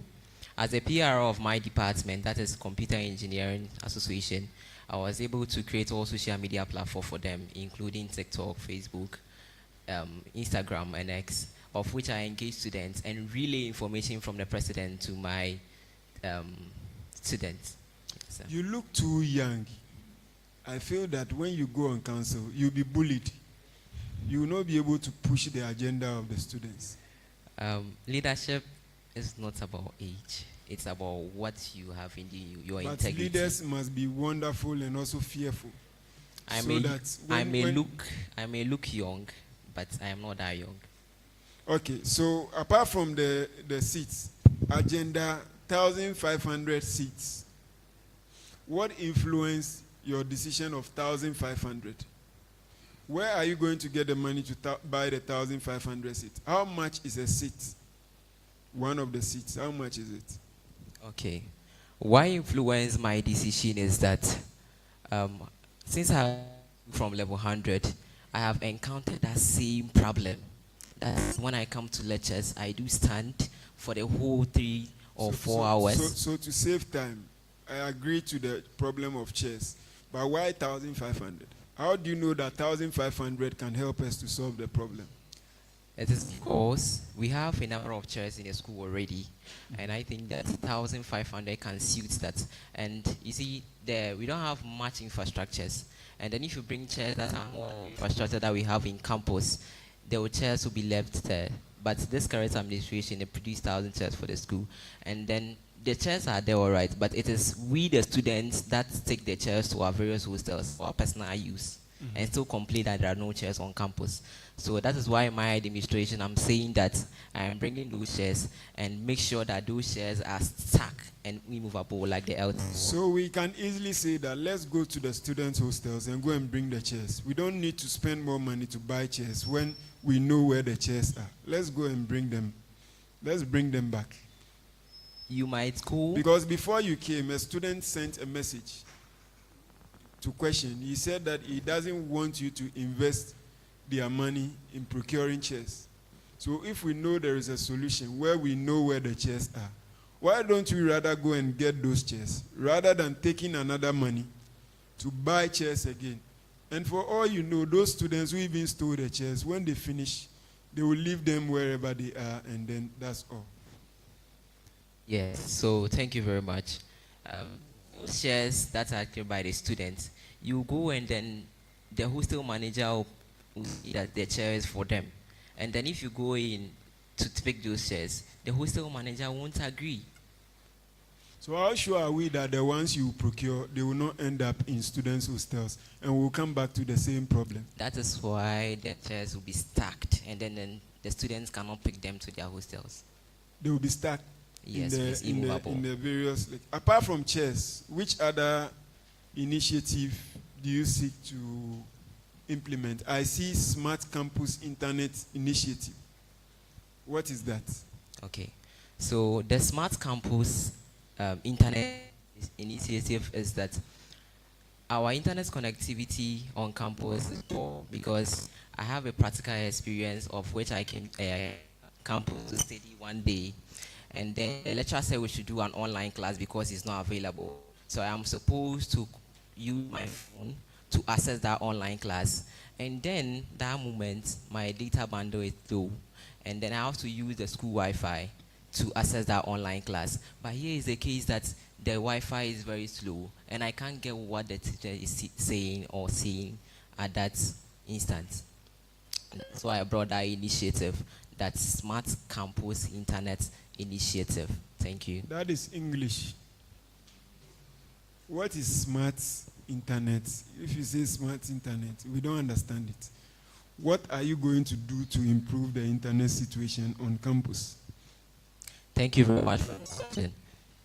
What I'm going to do to improve the internet connectivity on campus, that I'm going to instead extend the coverage of Wi-Fi on campus. I know there are already existing Wi-Fi on campus, and also look at more bandwidth for routers. So you see, the routers that are the data allocation that are allocated to those routers are fixed, and then that same amount of bandwidth or the data is used by every student on Uenr campus, thereby increasing max pressure on those routers. So if you increase the routers or more Wi-Fi extension on campus, the students can access it and then use it more efficiently. That is what. How many routers are you going to procure to solve this problem? Right now, my team has not started to do that. When I'm voted into power, my executive will sit and know the right amount of routers that will be suitable for this project, sir. So it's also equally possible, now that you have not done background checks, to know the number of routers and how much even a router will cost. It's also possible that you come to office and the entire money they give you in your office cannot procure one router. So you end up not achieving that particular objective. Will I be wrong to say that? Go already, you are buying chairs, you are buying router, you are buying, I'm sure there are other things you buy. You do SRC week celebration. You do what else again? You bring Shatawale, and now he has increased his fee. All those things are money. I'm sure you'll be building. Will you build something? Is there any building projects in your Yes, but it's a continuation. Hmm? It's a continuation. So the router will be a continuation? No, you asked whether there is a The building project. The building projects. Yes, please. So how much of the money will go into the building projects? And will you have enough to do a router, still buy chairs, and still bring Shatawale, and still do other things? You see, One of the practical ways of doing this is every plan you have, you must be able to cost them. If you cannot cost the plans you have, it's as good as not having a plan at all. Because you can also come to office and realize that you don't have enough money to be able to do that. And what are you going to do? That is where funding come in. Funding from where? The funding is not going to be mainly or fully by the student SRC. That we were speaking with the alumni, of which Ms. Janet Isifu is aware that when you know is how many years old? The alumni, how many of them do you know? And which alumni can give you enough money to buy one router? One. Have you spoken to some alumni and they are willing to support? Yes, please. Who? Which alumni? Ms. Janet Isifu. She can buy. What is she buying for you? We've spoken to him about this campus initiative. That when we come to Empower, she will support. Okay. Yes. Support to get what? To fulfill that initiative. Okay. So in collaboration with the alumni, that is Ms. Janet, and then some portion of the SRC. The alumni. Yes. Even them, we are collecting money from students before they graduate to be able to support them. To keep the alumni functioning. You think that they will give their money to support SRC? Or is it her own personal funds that she's going to allocate? For that one, I am not aware they are taking money from the students. Not students as in, before you graduate, the money that you pay as graduation fee, there's an alumni component. Yes. That's what we keep running the alumni association. You think they will give that money to SRC, so the alumni association will collapse? Before they giving that money, I have to outline the benefit that they will get from us. So, have you ever raised funds outside before? In your previous leadership roles? Yes, please. Which company and how much money were you able to raise? Please, not a company, it's a school base. When I was a boys prefect, one of our schoolmates was going to do a surgery. So I raised a fund to support, and then the students contributed, and then we all supported. You think that if you want to mount routers on this campus, and you want to take money from these students, those who are here, they will pay? That is why the SRC uses there, sir. So the SRC use is still what we talked about, and then you now move to external sources of funding. Now you are coming to the SRC use again. In collaboration with the SRC, the alumni and NGO can do that. Have you ever raised any money from an NGO? No, please. So you cannot do that. You have no track record. So Mr. Joseph will always say, he is an NGO.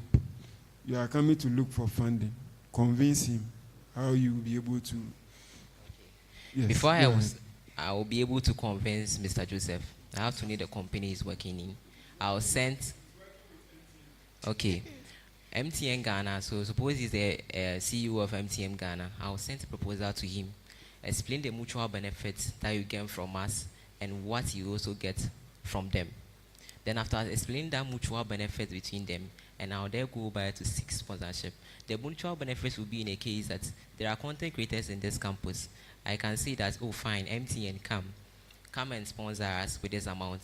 If you do that, our content creators will push you your content, and then more people will join your network. That is also a form of an advertisement. You should use that to promote SRC.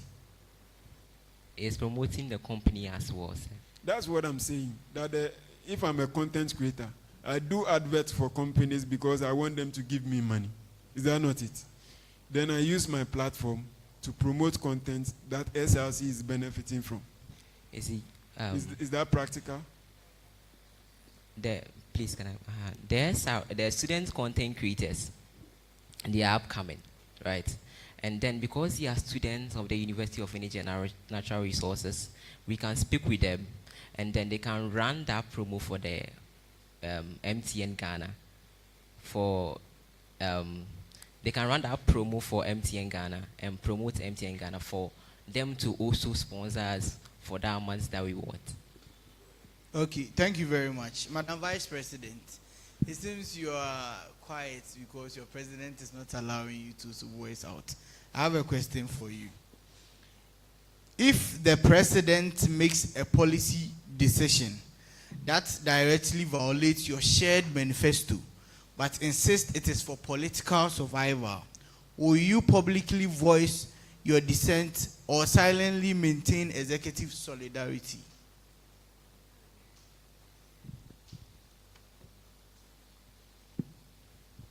Please, can the AC be lowered? It's too freezing over here. I think we can put off some of the ACs, especially the ones here. Okay, go on. Thank you so much. Please, can you come again with the question? I said that if the president makes a major decision that directly violates your shared manifesto, but he insists it is for political survival, will you publicly voice or you silently maintain, silently keep quiet to maintain executive solidarity? To respond to this question, I believe in collective leadership. And for that reason, I would first speak calmly with my president and then make sure that I explain that his decisions are in contrary to our vision shared. Afterwards, then we take it from there. Because I also believe that when loyalty is questioned, students' welfare too must also be important. I can't pledge loyalty to my president whilst the student's body is also suffering. That's exactly what I would do. Thank you. Mr. President, your question. If management increases utility or accommodation fees mid-semester, and the student body demands a massive demonstration, what specific conflict resolution steps will you take to balance diplomacy with management and aggressive advocacy for student welfare? Okay, so thank you very much, Mr. That is what I will do. I'll first engage the student body by maintaining peace, and then engage the management, talk to them, gather vivid evidence as to why they are increasing utility price and accommodation, and then get back to students and seek for alternative solution to solve that problem. That's what I would do. Okay, thank you. Let's go to our area, current affairs. Madam Vice President, yes, the only female standing in the competition. Who is the first female SRC president of Uenr? Miss Cassandra Boache. The first female SRC president of Uenr. I'll still go for Miss Cassandra Boache. Oh, sorry. She is Miss Esinam Gloria Dakum. So let's learn this as well. Okay. Mr. President, who wrote the Uenr anthem? Professor Miss Esiawa. Come again. Professor Miss Esiawa. Okay, okay, that's fine. And Madam President, have you heard about USAG? Can you give us the full meaning of USAG and then their president? University Student Association of Ghana. And then who is their president? Mr. Patrick Kwesi. Okay, my last question. Mr. President. These are your current affairs questions. You have to change them. Okay, okay. Otherwise, they lose their relevance. Okay, last one.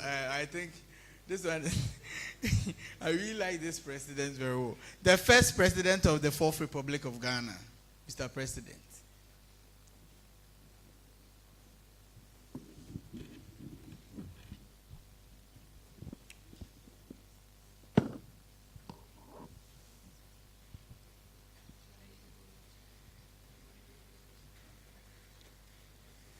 Atta Mills. All right, Mr. Chairman, thank you for the opportunity.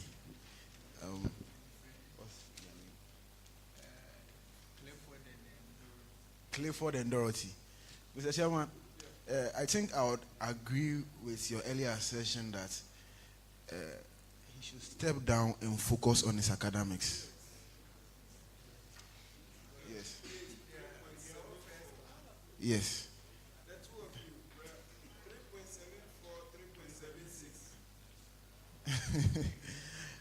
Clifford and Dorothy, did you learn the Constitution before coming?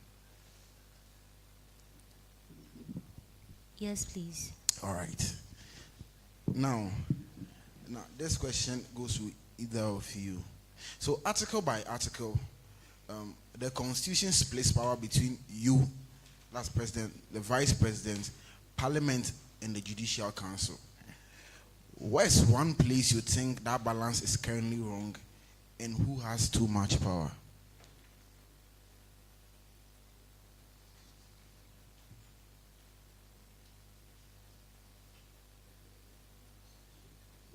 Please, can you come again with the question? Yes. Article by article, the Constitution splits power between the President, the Vice, Parliament, and the Judicial Council. And I'm asking, where is that one place you think the balance is currently wrong?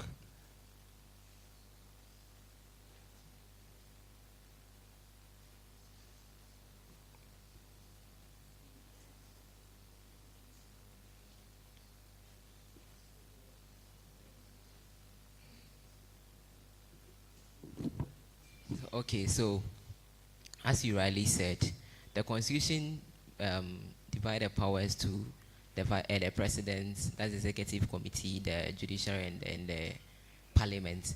I see it to be all of them have their responsibility and what they do, and then there is checks of balances or powers in a such that the responsibility of one committee, that Executive Committee, will not be performed by the other committee. So everything is right. All right. So my second question, I have 4 questions. Now, no, this is my second question. Yeah. Now, UTAG suspended its planned nationwide strike after signing a salary agreement with government on July 2nd. But they warned that they would resume industrial action further if the government doesn't honor what is promised. Now, if UTAG works out next semester at Uenr, was actually within the SRC President's power to do for students caught up in that?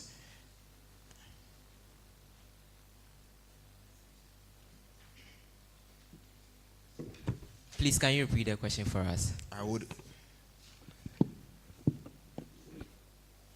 A key skill for student leaders, especially in your position, is paying attention to details.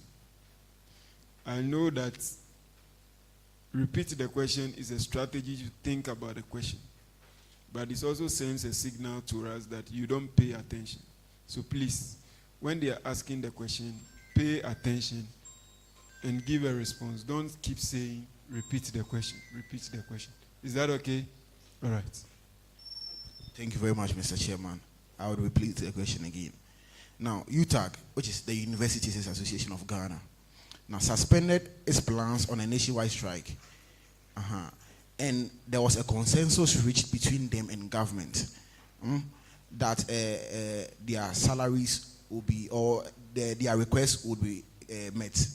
Now, my question then that if UTAG works out mid-semester at Uenr, was actually within the SRC President's power to do for students caught up in that situation, because lectures would be halted. So I'm asking, what's within the SRC President's power to do for students caught up in such a situation? It might happen. So I want to know.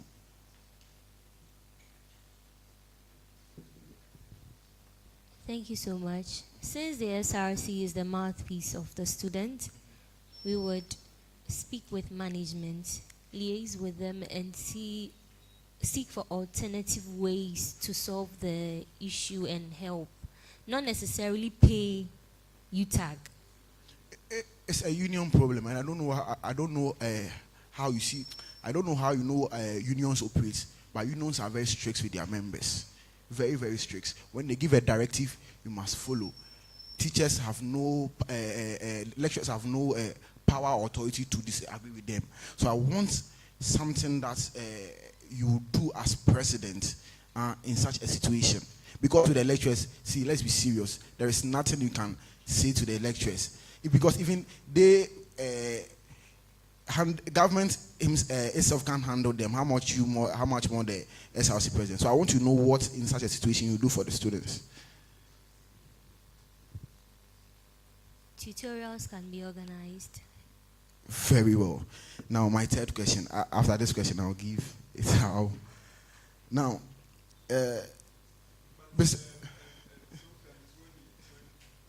we also use this as an educational platform. When UTAG goes on strike, SRC can collaborate with local NUGS, and NUGS now can start talking to the leadership of UTAG. They can also engage with government, and then through the national NUGS, we can have the problem addressed. Is that okay?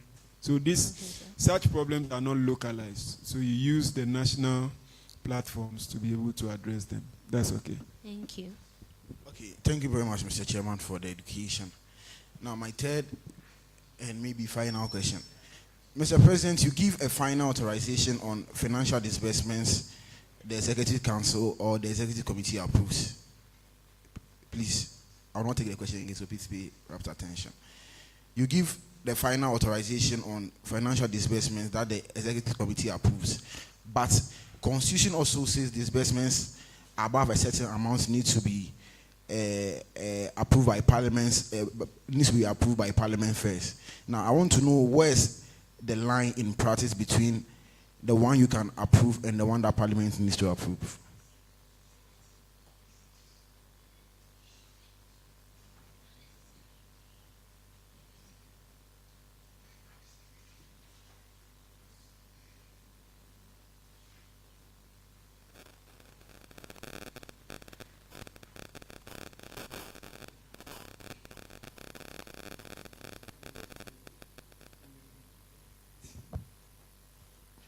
Mr. Chairman, before you take it. Hello.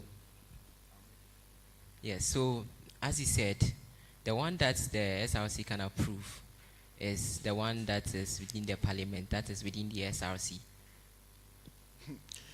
Mr. Chairman, let it be known to the entire student populace that the aspirants were not able to answer the questions based on satisfaction.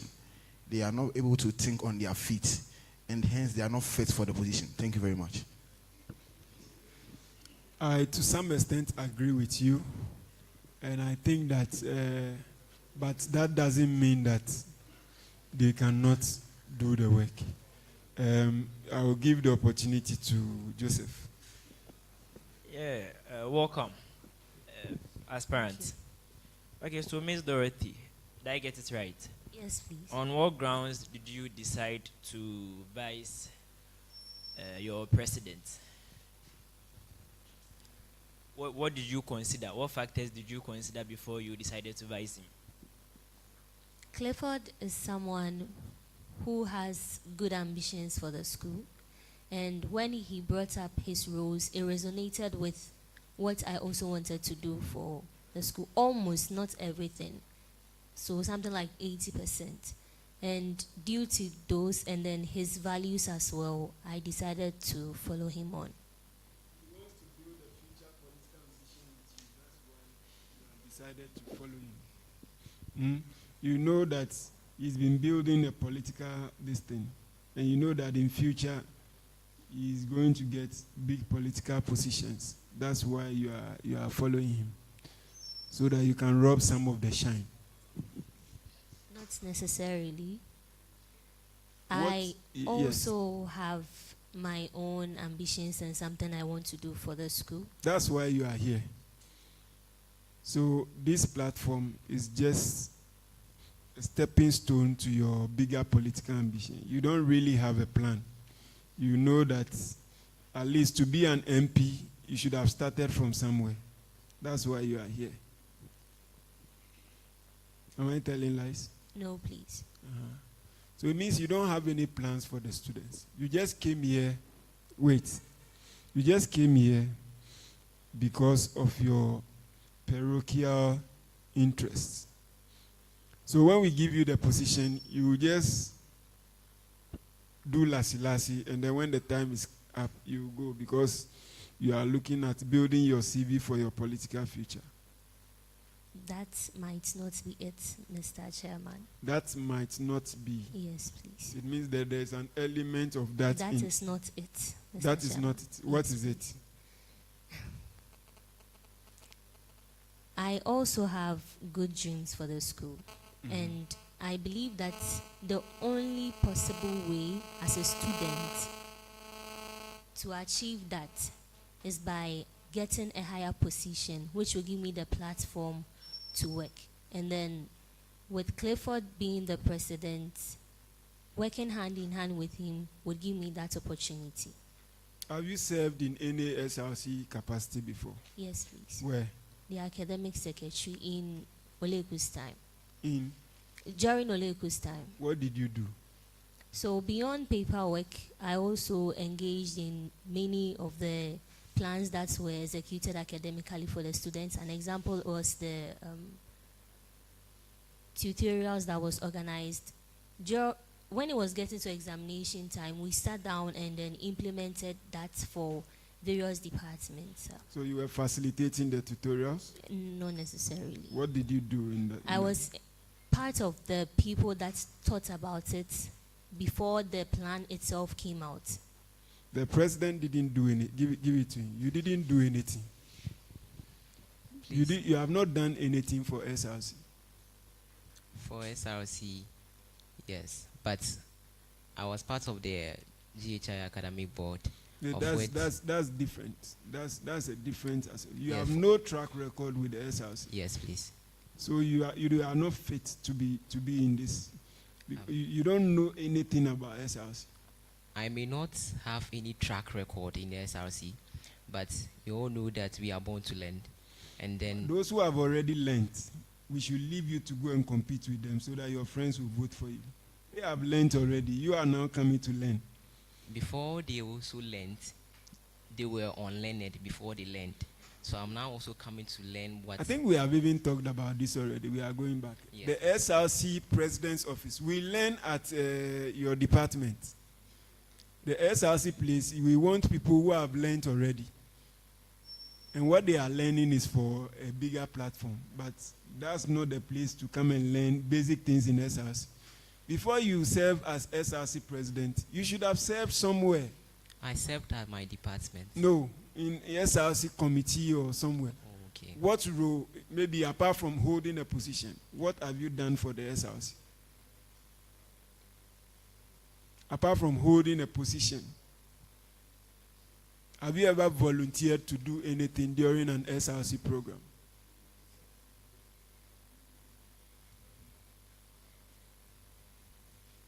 Yes. No. Yes. What did you volunteer to do? Last year, during the SRC float, yes, I was part of. You were a participant? Yes. Is that a volunteering role? Yes. When we say somebody as for the float, you are going to dance. Wait, you are going to dance for your own amusement. That's not what I mean. I was part of those that were in the bus, and then, yes. You were in the bus? No, the track that was moving with them, and then there is a sound system.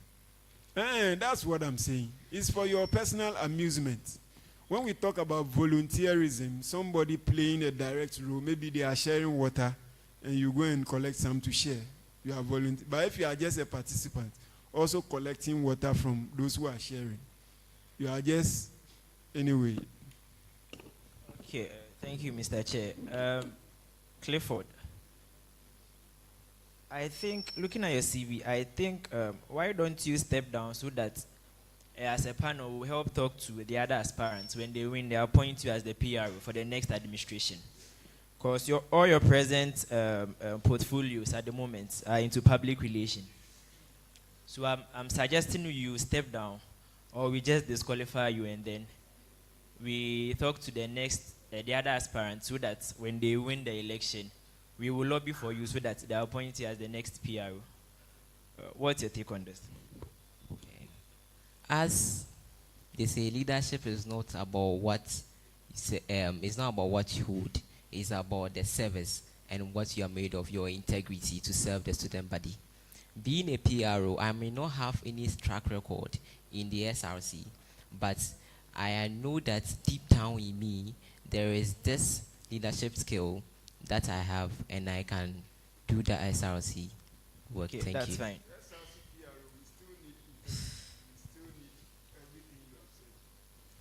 Okay, so let's move to the skills and qualities of your CV. And I think you have a total of 8 skills and qualities stated in your CV. Is that correct? Okay, so can you please break it down for me? Constitutional and regulatory interpretation as a skill or quality. Can you please break it down for me? Are you a lawyer? Are you part of the SBA? I'm not part of them. Okay, so can you please explain that that skill for me? It's stated in your CV. Yes, yes. As a skill, as the skills and qualities section of your CV. Can you please explain that? So the constitutional and regulatory implementation is that we know that every department have its own constitution. And then I was part of those people that reviewed those constitution, explain it to the people to understand. Thank you. On what grounds were you added to those people to help interpret the constitution? Since you've earlier stated that you are not part of the Student Bar Association, on what grounds were you added? Last year, 1100 student came to me that he saw something in the constitution that he don't understand, right? So I explained. So since you're able to do that, that makes it your skill. Since you're able to interpret the constitution to 1100 students, it's now a skill you possess. Is that correct? Yes, I will say that. That's fine. So I'll take one last question and then I hand over the microphone. What challenge have you faced that you think going forward you've learned your mistakes and then you're never going to repeat it again? Yes. Or any mistake you've made that you think you've realized your mistakes and then going forward you're never going to repeat that? That would be multitasking.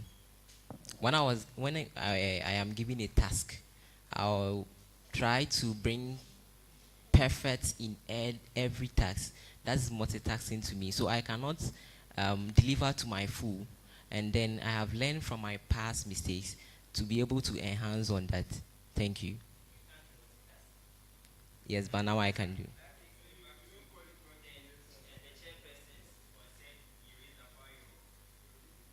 You said, please.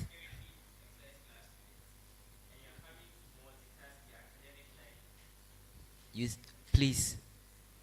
Okay.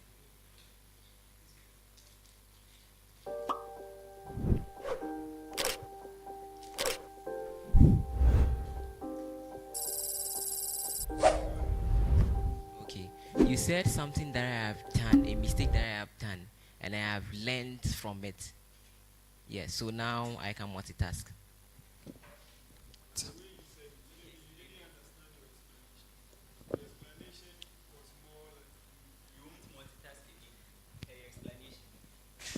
That was not what I meant. It's fine. Thank you. Okay, Mr. Clifford, I want to take a case study. This one is reality, and it happens every year. Our school increases our school fees. And this year, we are likely to have a short break. So in this case, walk us through how you will negotiate with the school management on the school fees increment to serve the interest of your students. Thank you very much, madam. I'll first send a petition to in case the school fees is increased, I will send a petition or proposal to the school management. How, and then, like the school management direct? Yeah, because you said when I'm the SRC president, and then there is an increase in school fees, how will I do that to serve the interest of my students? And I'm saying that I will send a petition to the management, the school management, to outline directly through the registrar. The registrar. Yes, please. Continue. To outline that this break is short, and as that the students cannot pay this amount, and then I will liaise with them, negotiate on that amount for them to reduce it or find an alternative solution. It's like that. you are not involving the dean of students there. The channel of communication. Okay, to the second question. There's a criminal case that has been brought to you about one of your students, let's say town, Siani, off campus, and the student has been taken to the police station.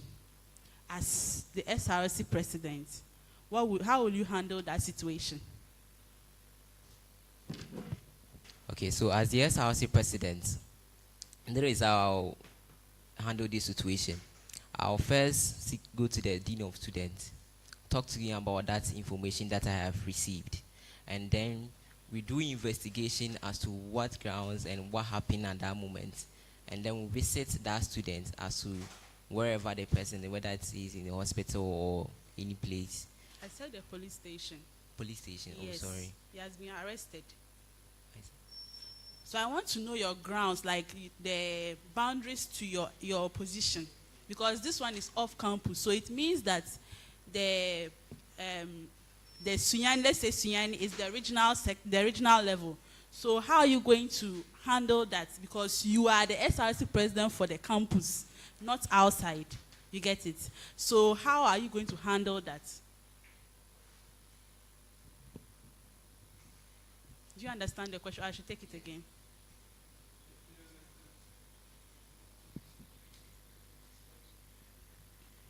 Okay, so we'll first go to the dean of students and then to management to speak to the regional police officers. Okay, that's fine for the sake of time.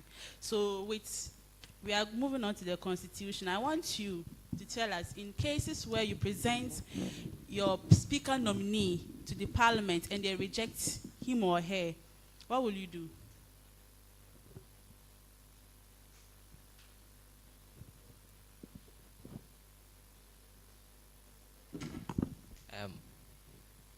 I would like my dear Vice President to tackle that. Should it be management rejects the person that has been sent? I'll first of all... Management has... Sorry. Parliament rejects the person. I'll first of all talk to Parliament and know the reasons as to why they rejected the person. You let them organize a parliamentary sitting and then you come and address the parliament to know why they rejected the person. Practical. When they reject the person, definitely there will be reasons as to why the rejection happened. So if the reasons are so big, I would know that management has a point and then someone else can be chosen because there are alternatives. Thank you very much. Because of time, I think we will end it with them here. We will give opportunity for questions from the... There are some people outside who want to ask questions. Okay. Okay, Okay. All right. Thank you very much, Mr. Chair. First, I would like to make a comment on some comments you made concerning the GPA of the aspirants and the vice, saying that you think they should step down. You know, students are listening, and I don't want that to create an impression that this position, we should leave them for people who are academically low. We need the best to serve the university. So we just encourage them that they should make sure that as they are coming for this position, they are also taking care of their academics, because we know people who excel in leadership and also excel in academics. So I don't want us to create that impression that we leave the leadership position for the people who are not good academically, because we need the best to lead the university. Thank you very much. And then also, I just want to ask, there is a trend, as a gentleman asked this question in the previous group. So people, if you look at the values in terms of dressing and other things of students, I want to ask, if there is a lecturer who, when students dress indecently and come to class, he consistently sacks them. And the students come to you as the SRC president to lay a complaint that this, we want to demonstrate against that lecturer. What will be your say about that? And then, to add to that, I want to know, will you agree that the university decides that they want to have a dress code for students? As it was done in other universities, there were a lot of resistance and the rest. Will you agree to it that the university should have a dress code for students when attending lectures? Thank you very much. Yes, I think the comment on the GPA, I think that sometimes we do some of those things to test the conviction of the aspirants, not necessarily to say that we need the worst students to be in leadership. So it's deliberate. It's not to say that, yes. So go ahead and answer the question. So when a student comes to the SRC board with such a concern, since it will be aggression, I'll first of all calm those particular group of students and then go to management. So an example is the hospitality department. We actually wear blue and black, which helps with the dressing and also show professionalism. So perhaps the lecturer might not only want to sack because of dressing, but to also review professionalism. And then moreover, your dressing speaks who you are and then how you are. Although the university, there's a notion that you can do whatever thing that you want, but I think our able lecturers are doing a wonderful thing by actually educating us well on how we dress. That was mine. Thank you, Mr. Chair. Okay, so one of the panel members made an assertion concerning the problems on the engineering elections before. And then I want to ask Mr. Clifford that being the SRC president, right, if you get issues like this at the SRC level, and then the majority of the students, your decision conflicts with the majority of the students, what would be your take on that? Okay, so when my decision conflicts with the students, I will first communicate with them and then find alternative solutions to solve that problem. Thank you. So you have two questions from online. And the first one is, will you publish the SRC annual budget? That is the first question. Yes, I will do that to ensure transparency. Okay, and the second question is, do you support that the library should be opened 24/7 during exams? I support that as well. Thank you. All right, so because of time, I think we will end it here. Before you go, we will give you 2 minutes to give your final words to the students. So I think the president did the first one. Let's allow the vice president to do it now. So I'll first of all like to thank the able judges and my fellow students. Speak to the camera, please. I'll first of all like to thank my able judges and my fellow students and everyone who supported with this vetting. And I would like to assure you that if we are to be voted to power, we will do more than expected. Thank you. Very much. We are grateful for coming, and you will hear from us. So I think we had an agreement. You can leave with us. It's fine. We had an agreement. So we are going for our second break. We will come back at 3:40, sorry, to continue with the last 3 aspirants. Thank you.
Welcome back to Uenr Media Landscape, the second session of the vetting.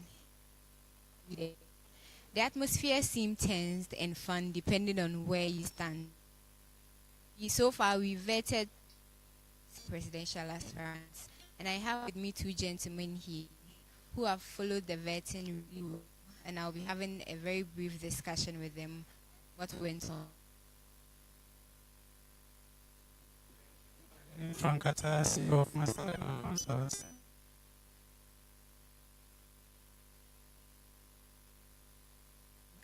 Please introduce yourself. My name is Osei Tutubu Odutegi. Mr. Osei Tutu and Mr. Frank, you are both welcome to the Uenr Media Landscape. Sure.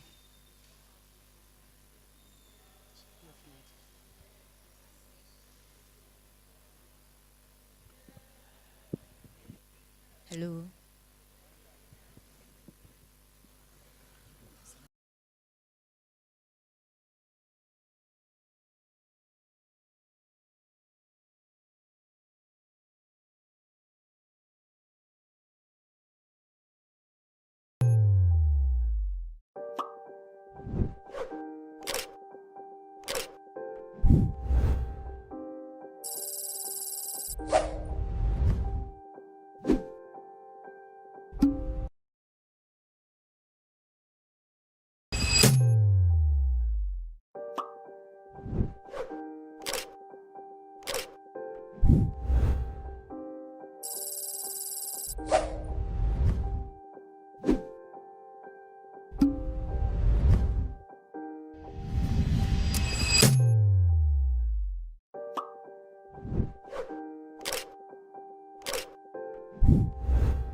Welcome back to Uenr Media Landscape. I'm Akia Santua, and we just finished with the second session of the vetting. The atmosphere seemed both tensed and fun, depending. I'm here with two gentlemen who have followed the vetting since the morning, and I want to discuss with them what they think about the happenings that went on inside. Please introduce yourself.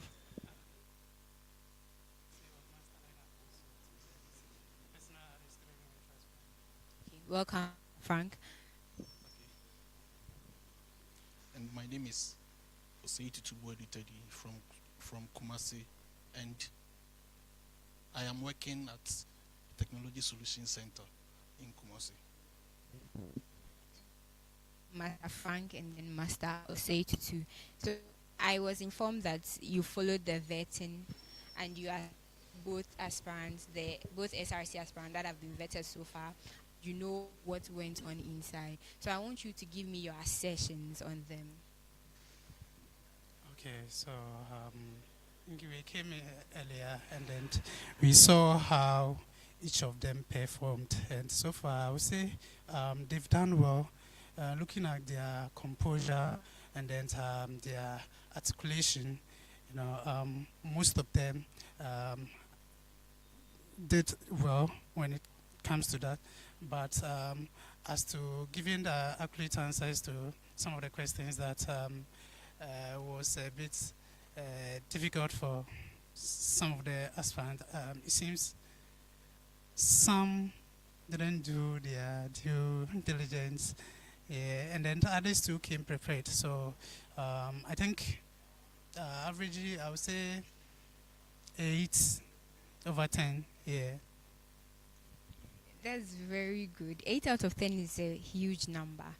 Because I was getting feedbacks. You see, we streamed the thing. We're seeing comments about people saying that some of them are not confident, they aren't articulating themselves well, but it seems you have a different opinion, which is quite remarkable. Thank you very much.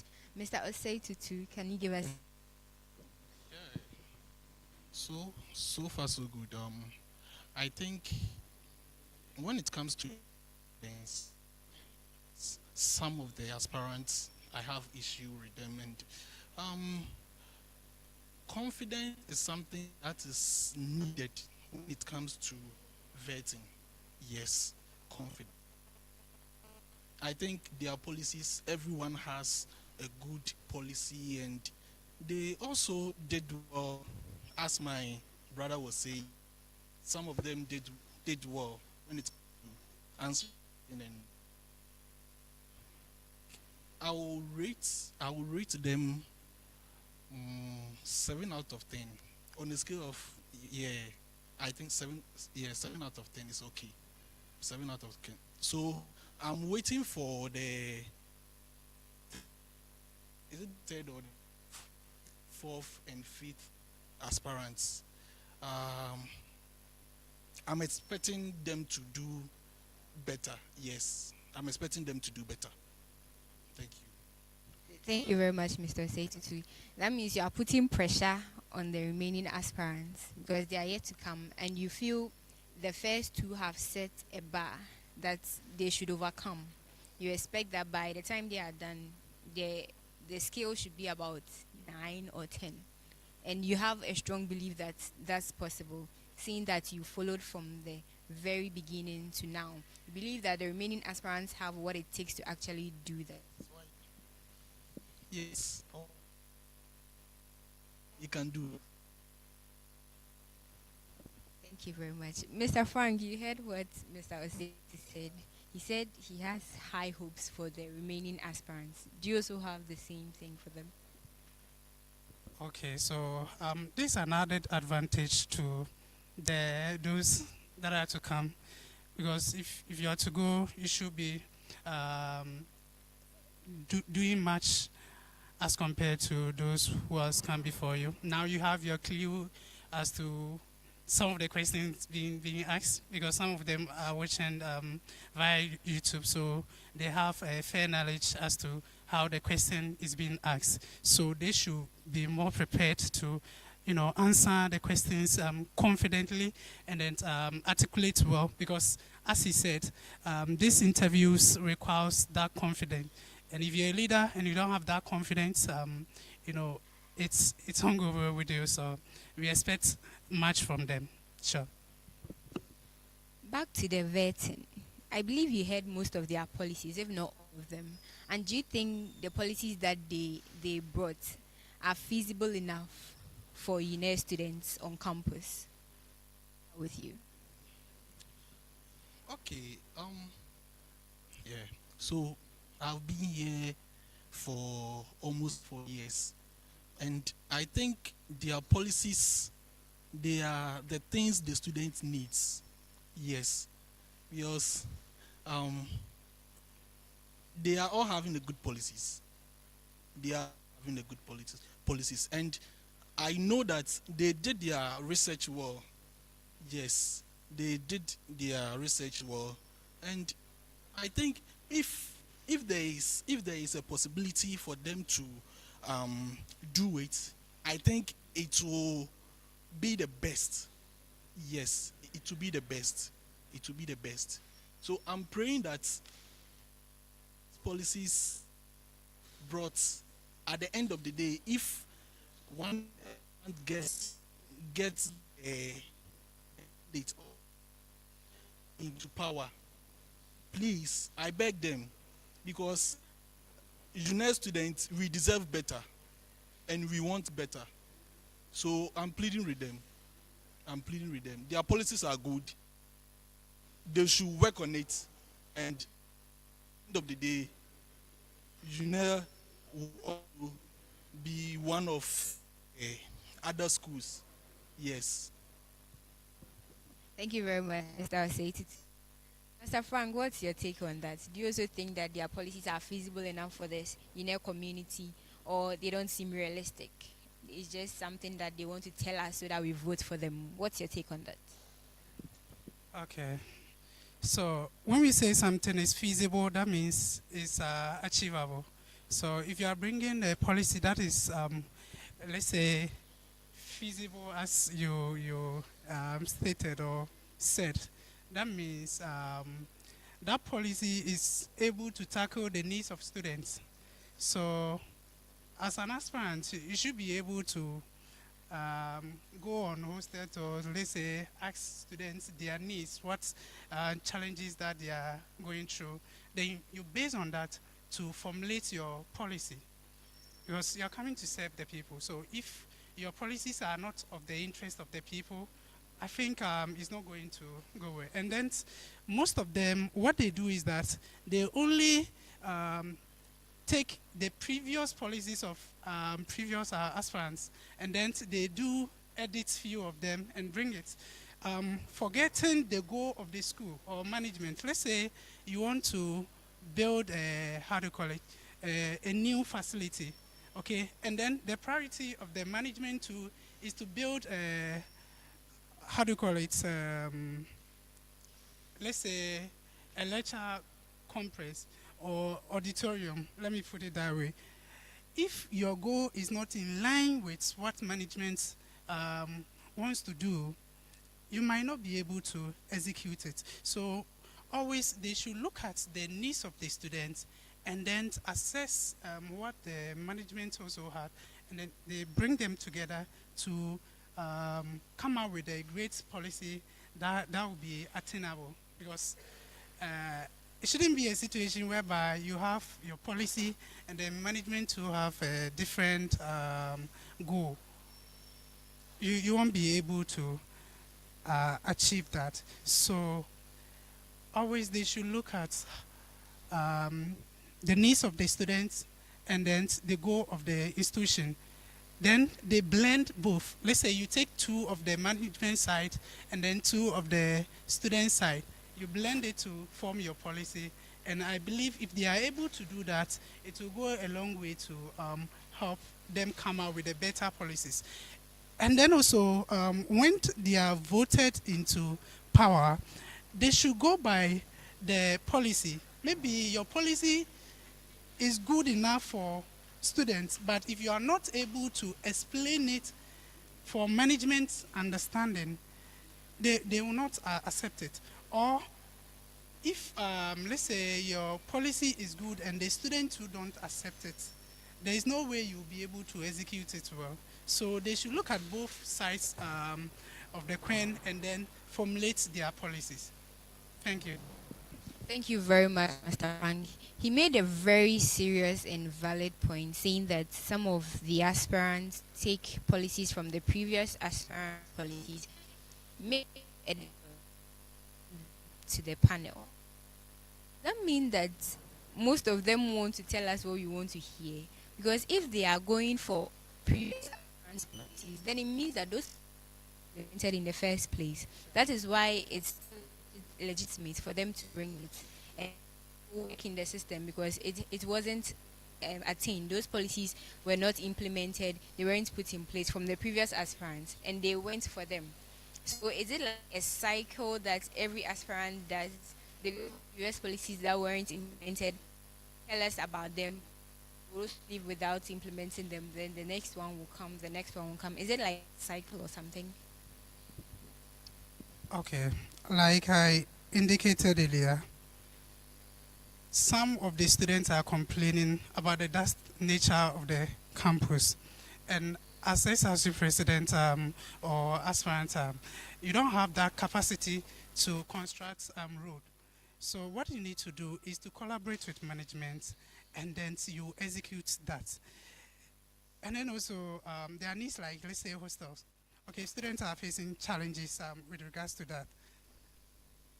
It's the onus of you as an SRC president or aspirant to, go to the various managements of the hostels, and then you talk to them how best you two can come together and then come out with a better solution to that effect. So what I would say is that most of them, their policies the needs of the people, but the implementation becomes a problem because they didn't consult the right stakeholders to execute it.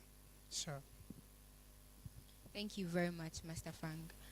Master Z,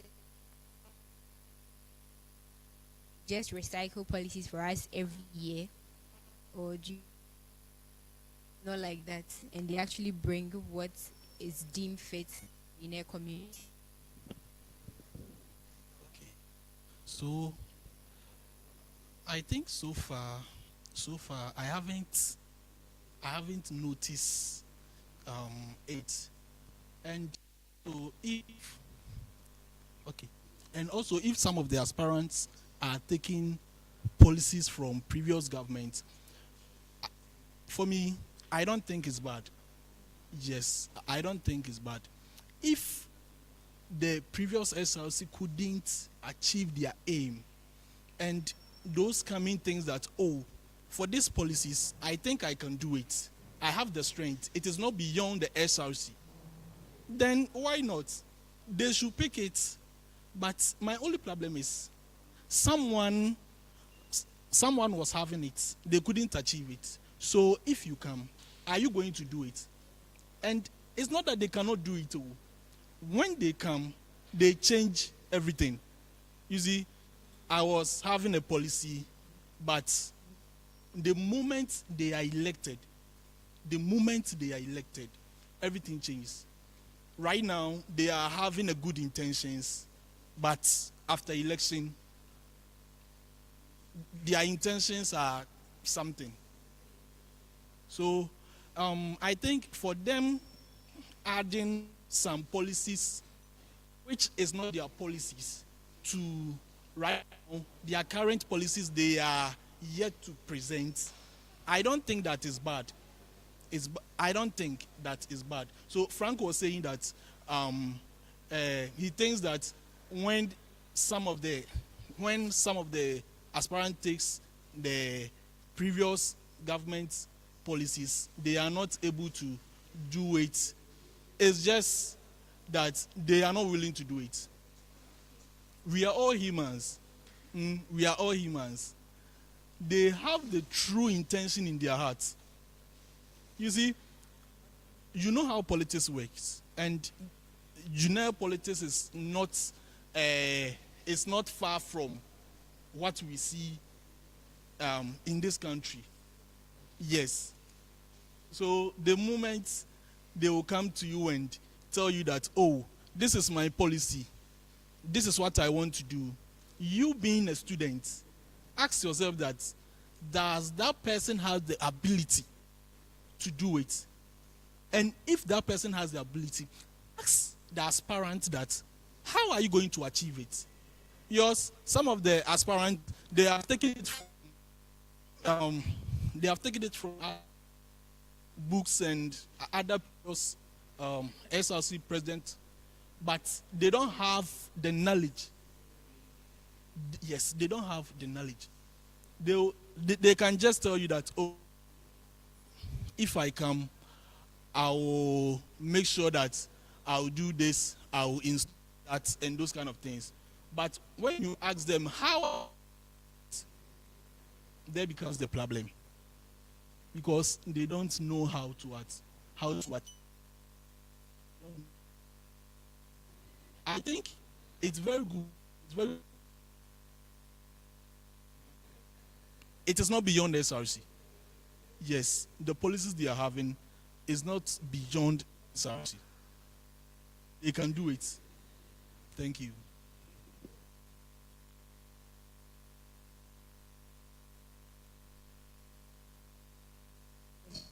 Again, I'm Ekia Asantoa.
You have, Mr. Ampon. You have a lot of supporters here. You are welcome. You can have your seats.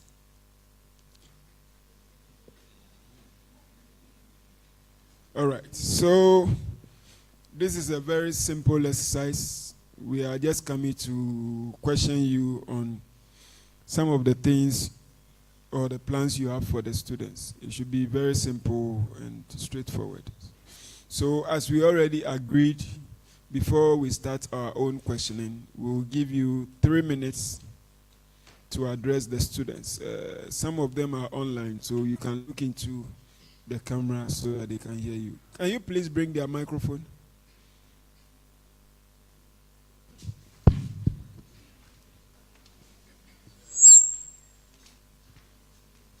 Yes.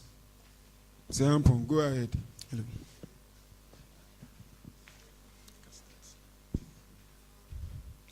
Hello, good afternoon, good people of Uenr. My name is Henry Uswampong. I'm BSc Electrical Engineering Level 300 student, and I'm currently the local LNUGS Financial Secretary. And I have here my brother Kelvin Edu, offering by Chemistry Level 300. He's also the departmental president. It has been a long journey with you all, from sleepless day and night interactions with the student, and that is how far we have come. And then, you know, our main motive is to create a comfortable campus for the people of Uenr, and then we believe our university is a developing one, and then if we get leaders who are very optimistic about growth, like I and my brother, we are going to make this university a wonderful place. Thank you very much. Thank you.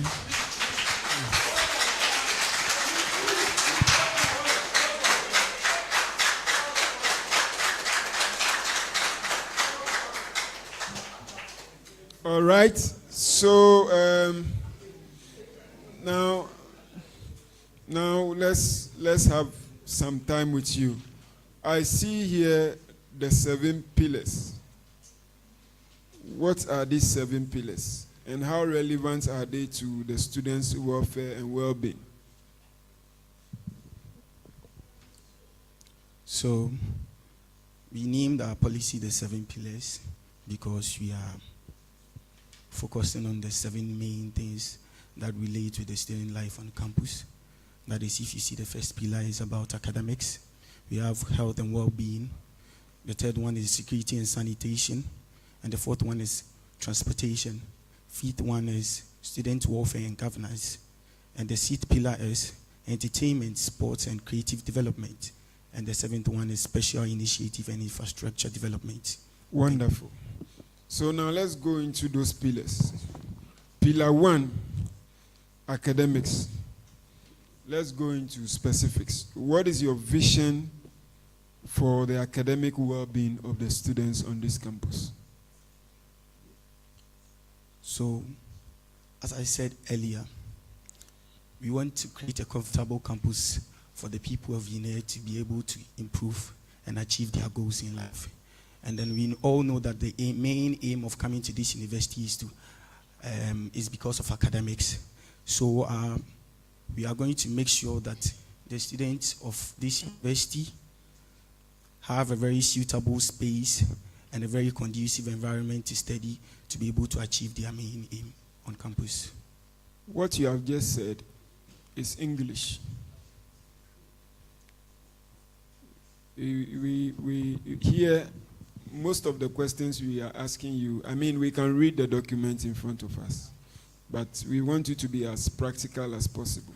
When you say make the environment conducive, I mean, it's not measurable.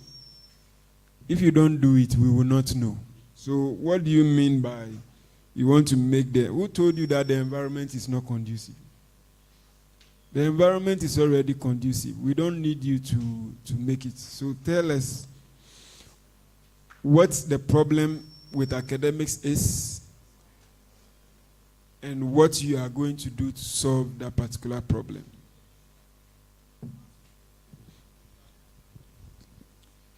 Okay, so if you look through our first pillar, we have policy priorities. This is your policy. That's your vision for the students. You have been thinking about them for a very long time, right? So you don't need to read them. I can read because I don't know it. Is that okay? So go ahead and tell us what you'll be doing. So we have policy priorities. So the first one is refurbishment of the lecture halls. And then we also have the 24-hour library system. And then we also have the Wi-Fi extension. I think with these three areas, if you are able to target them and then work on them, and we also have the midterm examination support and reform. So I think with these four areas, we are going to be able to create a conducive environment for the students of Uenr when it comes to the academic aspect. All right. So refurbishment of lecture halls, what exactly will you be doing? You invest the students' money into refurbishing the lecture rooms. Is that not the responsibility of management? Why do you want to invest students' money in something like that? I understand very well that it's the work of the management to be taking care of those stuff because we pay facility fee. But as a student leader, we've gone through many problems when it comes to classes. Sometimes we come to class and then we have problems with even fans, sockets, and then PA systems, and then even boards that our lecturers write on. And then right now, looking at the numbers of students that Uenr is admitting, if you go through the policy, it's mainly about advocating for those things to be done. Because I know the administration is fair aware that with the numbers that we are getting into our university, we need to improve in a lot of stuff in our classroom. Especially, I've been attending classes at LT, the School of Science block. And then, as it stands now, we don't actually have problem with chairs there, but when it comes to the PA system and then the board, whatever the lecturer is trying to show us on the board, it's not very clear for us who normally sit at the back. So we think that with the support of the SRC, we can advocate, and then if the need is possible for us to input some small funds to make it possible. So for refurbishment, you are talking about board, you are talking about PA system, you are talking about what else? The maintenance of sockets and then fans and other stuff. So how much is it going to cost you to maintain these things within one lecture room?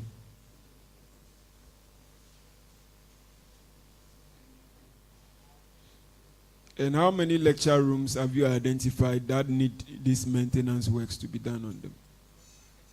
Okay, so because we have the estate office in the university, we are planning on meeting with them and then letting them give us a detailed budget on how we can make all those things come into a reality. And then we also have blocks like the App Lab, and then the LIBGF, and then I think the SH block, and then the LTS. it's not in that good state. So for LIBGF, what will you be doing there? So is it also possible that in your engagement with the estate office, you find out that the monies involved is not something that you can manage based on the number of projects that you have? How are you going to handle that?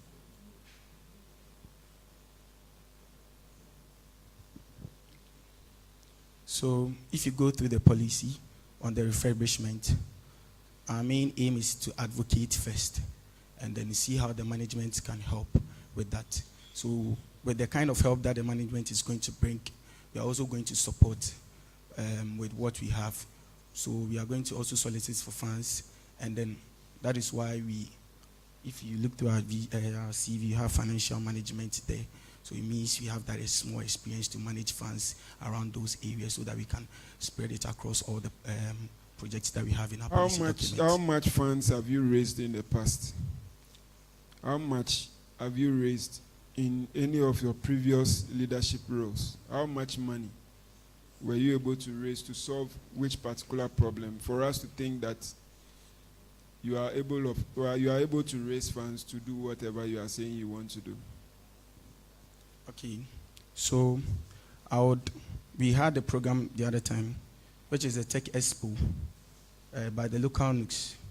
And then with such a program, we train students in many stuff. Like we train students in installation of the CCTV camera, app installation and app development and web development and other stuff. And then looking at the cost involved and the number of students that we trained, it was supposed to be around 50,000 plus, but with good financial management, we were able to do the program and let everybody benefit and return an amount of 17,000 to the coffers of local news. So that we can manage our funds very, very well. What was your role in that process? The tech fair, how much in saving that particular amount of money? What was your role? So I'm the financial secretary. So I'm the financial secretary of this current administration. The local LNUGS? Yes, please. Okay. So with the prudent financial management that I hold as a quality, we were able to. So you manage the funds and you were able to use some funds. But I'm talking about raising funds from external sources. That's what you mean by raising funds, right? Have you raised any fund from external sources? If it is no, then we can move on. So currently, we have a program that is upcoming. That one we are raising funds from the national. Let's not talk about plans. Let's talk about concrete things you have done. If it is something that is in the future, we cannot work with it. Okay. So as it stands now, we haven't been able to. So we can say that it's possible that you will not be able to raise any fund because you don't have any track record of raising funds. I only say the possibility is 100% because I think probably by next week we'll be having our seed program where it is fully funded by the national LNUGS, but it's coming to be happened in this our university. National LNUGS is still students' money. So now we are challenged with raising money among the students. So we are looking at external sources. But just to move away from that, let's go to your next. We talk about health and well-being. What exactly will you be doing with respect to health and well-being?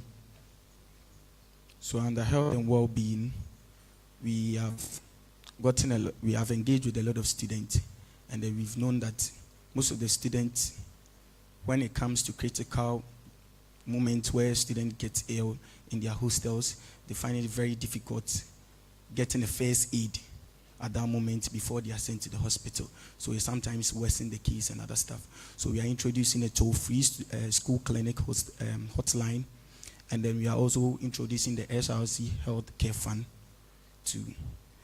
and then to support the health and wellness. And then we are also going to have programs like health awareness programs and then mental health programs. I know that the current SRC administration has a welfare package that when a student is ill or whatever, they take care of some of the costs How different is it from what you want to do? Is it not a duplication of something that is already existing? So,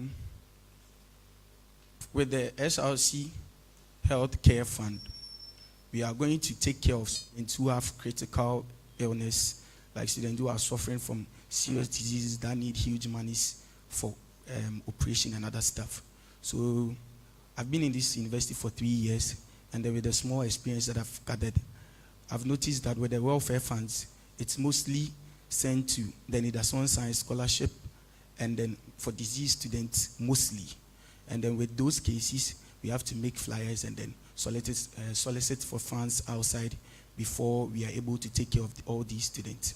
So yeah, the SRC Healthcare Fund is going to get a demarcation from the welfare fee in the SRC dues, which is going to take care fully of students who are suffering from those chronic diseases that need operations or severe amounts to survive at that moment. So how sustainable is that fund? So assuming that, for example, in a year, we even have maybe 2 students out of the entire student population who have to do serious surgeries.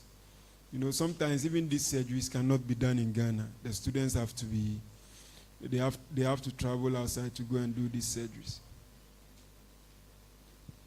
Will you have enough money to be able to do this? And how sustainable is it? Because all students are paying funds into the SRC coffers. And then when it is one person's turn, you will be able to make funds available. When it is the next person's turn, you don't have enough funds to do that. And that will create a lot of problems. Have you thought about some of these things? And how will you handle them when they arise?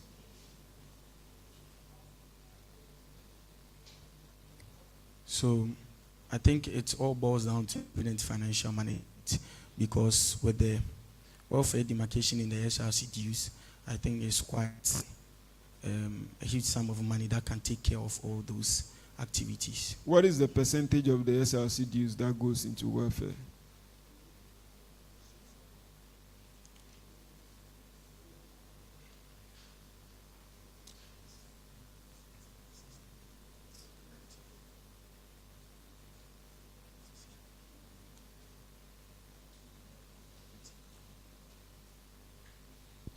Approximately 30%. What percent? Approximately 30%. Yes, please. So the welfare, the SRC people are here. I am not abreast with the current president. What is the percentage of the dues that goes into welfare?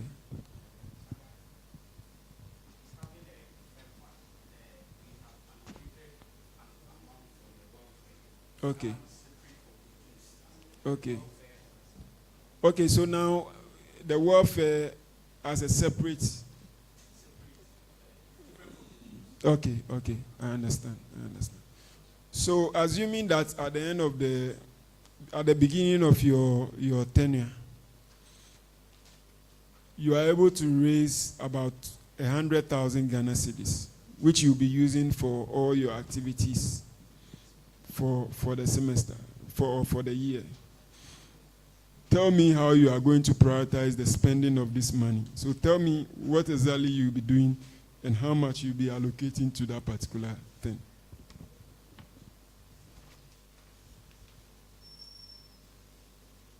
So I believe in the Abraham Maslow's level of priorities. So with that level of priorities, we have basic needs and wants coming first. We have health, and then we have other stuff that follow. So the activities that we are going to perform as an SRC administration, we are going to look at the basic needs and wants first before we move other stuff. So with the 100,000, I think we are going to allocate a wonderful percentage for. Not wonderful, specific figures. So 20,000, 40,000, or you can do percentages if you are cool with that.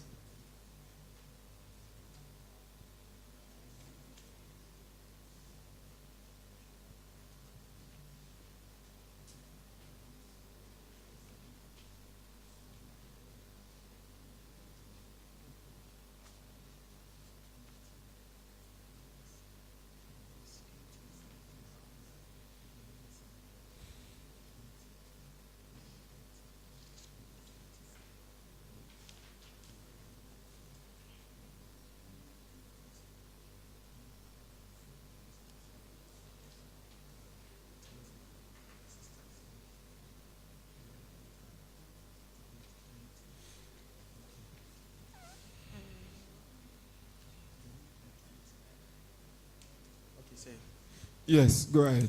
So we are going to use 20% of the whole funds for academics, and then the academics part pillar. And then we are going to use 40% for the health, security, health and well-being, security and sanitation. And then we are going to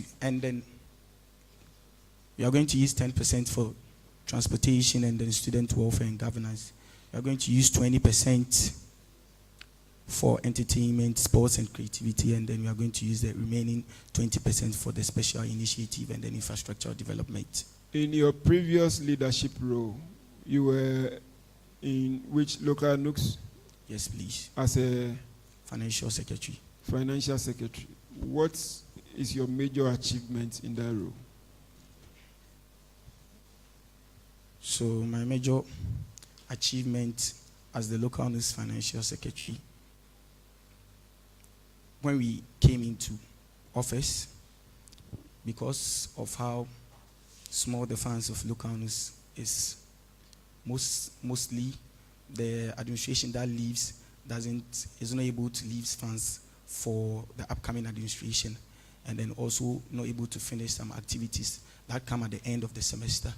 But I can proudly say, with the allocation and the monies that we have in our account, we can have all the activities that are remaining and also leave some for the next administration that is coming. So that's the great achievement that I've been able to achieve. What challenges did you face in your role as a local NUGS financial secretary, which has given you an experience for which you will be performing better in the current role you are seeking to be elected into? So one major challenge is the delay of release of funds in the administration. How do you intend to address that when you become SRC president? So with the experience that I've gathered so far in the local NUGS financial secretary about that challenge, I think becoming the SRC, I think the main thing that brings about the delay of funds in the local NUGS administration is because of the processes that it goes through before it's being signed out. And then, so I think we are going to sit down with the management and then let them know the stress that we go through before our funds are released, so that we can make a proper, or I wouldn't say proper, a different style, which is also going to decrease the time that we delay in. I think those processes are there for checks and balances. So I don't know, whatever you are going to propose, is it still going to ensure that those proper checks and balances are there so that students are sure that the funds that they give to you, they are well protected? So when we went for orientation, when we came into office, we were told that 4-5 years ago, the previous administrations that were there, they weren't going through all those processes. They were going through everything successfully, and then they had audits, internal audit in the university that made sure that everything is in the right process. So I think if you go back to that system and then follow that system, I think everything is going to be all right, and then there will be no delays. Okay. So in your previous leadership role, did you experience any conflicts? And how were you able to resolve them?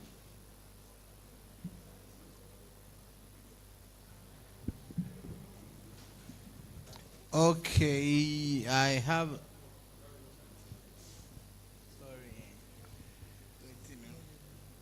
So in our current administration, we haven't had a huge conflict or anything as such, but when we resumed into office, we had some small misunderstanding between ourselves, but because we're new to the office, that was the reason why those things came, but we're able to resolve them with the help of the Dean of Students and then my president. Okay, Mr. Ampon, you and your vice are welcome.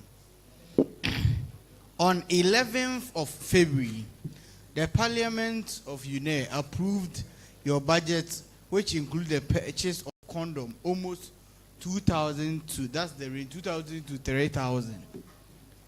20, is it 20? Yeah, 20,000 to 30,000.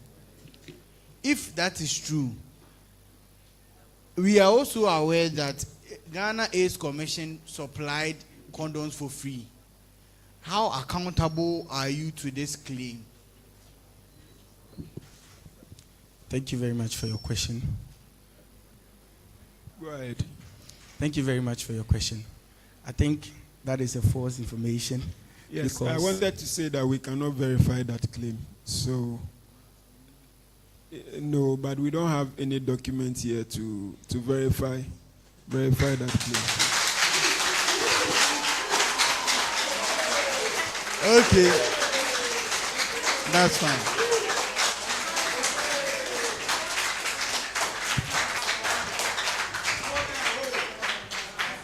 In as much as there's clapping, I think that my next question going to warrant clapping. I will. Yes.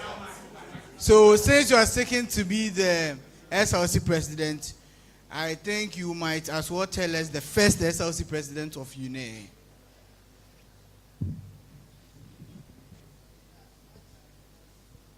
So it's Mr. Philip La. I'm sorry, you're wrong. It's Mr. Henry Amwakun. Okay, so Okay. I want to make this clear to the student populace and then the chair and everybody here. We are open for corrections and all everything. So if we make mistakes, we are open for corrections.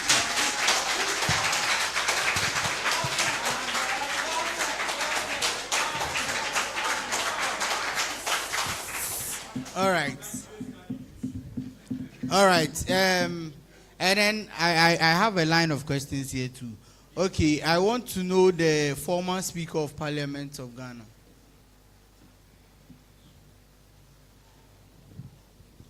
Right Honorable Professor Michael Quay. Okay, that's fine.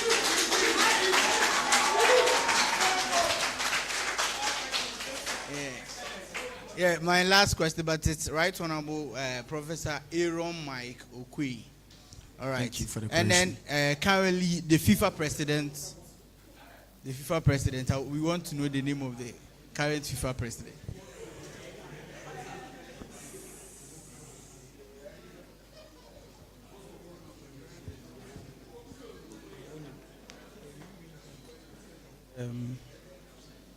So as we said, we are open for correction. So as for this one, you'll find it very difficult to answer. So if you can correct us with that, we'll be happy. That's Gianni Infantino. All right. Now, Mr. Henry, you are welcome, man. Thank you, sir. I just said he's welcome. Now, Mr. Chairman, Mr. Henry over here was the past financial secretary. Now, last year when he came, just as he presented to us currently, he's also painting a similar picture again. Last year he came, he made an assertion that he will publish financial records. Up to now, there's no financial record that has been published in his capacity as a local news president. Now, so similarly, I can assert to the fact that all the good pillars that you are seeing over here would not be done. It is right to make that assertion. Now, to my questions. Yes. So I know in this university, we have specific time for all those activities, which is the SOSA. So we are waiting to have the SOSA, and then we'll publish all the financial records that we have been able to. Mr. Speaker. Oh, yeah. Okay. Mr. Speaker, do you have the liberty to counter that? Yes. All right. So last year, you made the assertion that regardless of this thing, the council's decision, you in particular would have your own channels of timely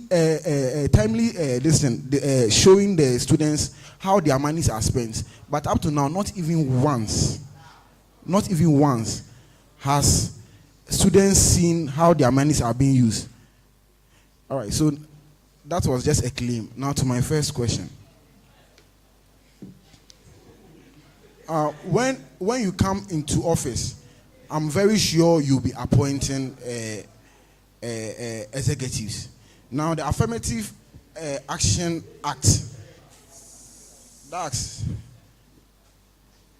sets a national target for women's representation in decision making, 30%, rising from 30% to 50% by 2034. Does that act have any bearing on how your structures will be put in place as in leadership? Or is it a purely national corporate sector law?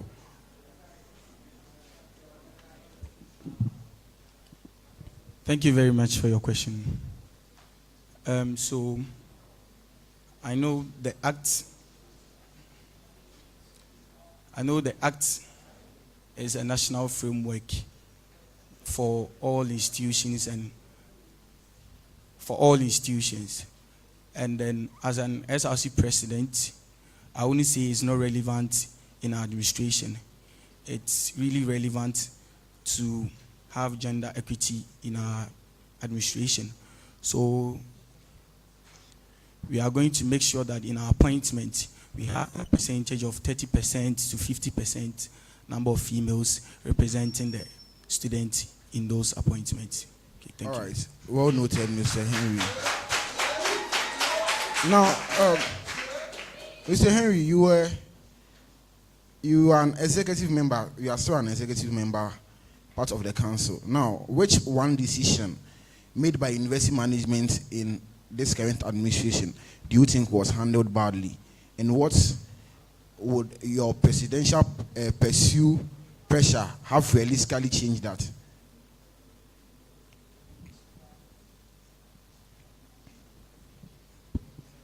Please, is it in this current administration? Yes, yes.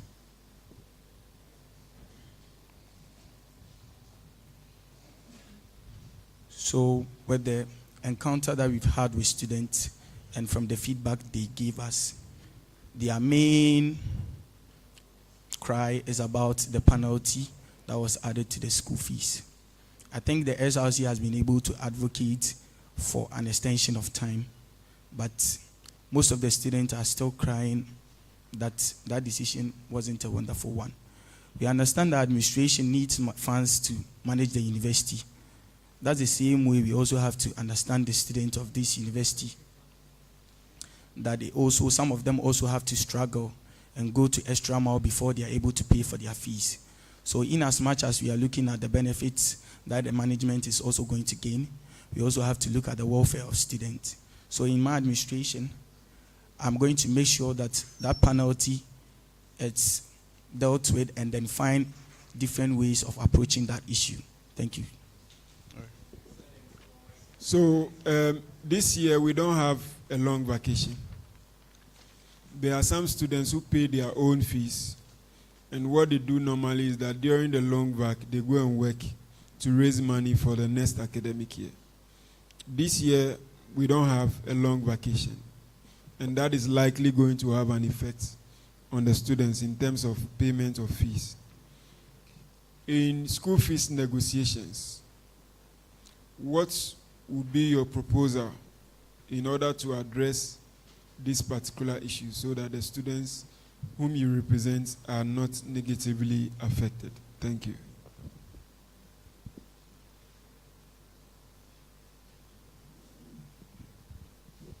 Thank you, Mr. Chair. I think currently our school is going by the 50-50 structure, and then we all think it's a very wonderful one. But because of how the arrangement of the semesters in this year, I think we have to consider some of the students, and then the time range of the 50% has to be extended a little so that we can compromise with all those who have to work hard for them to raise funds for their school fees. And then if you look into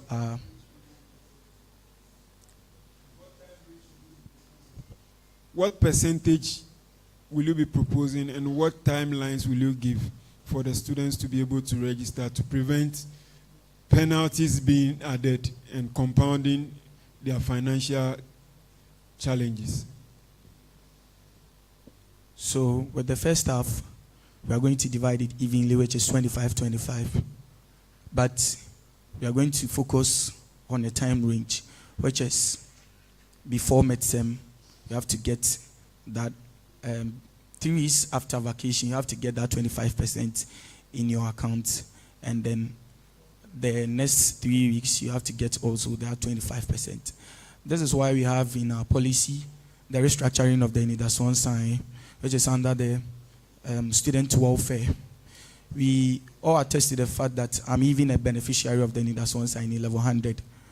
I went through the stress of applying and then going for interview, and at the end of everything, I received 500 Ghana cedis, which is very sad. So we intend on directing additional funds to the funds that has been used under the welfare for the NIDA Science scholarship to increase the amount to a reasonable amount that is going to help take about 25% of what we are seeing from the school fees that the students are going to pay. That is what we are going to do. For the records, how much, if 500 cedis is too small, how much will be realistic?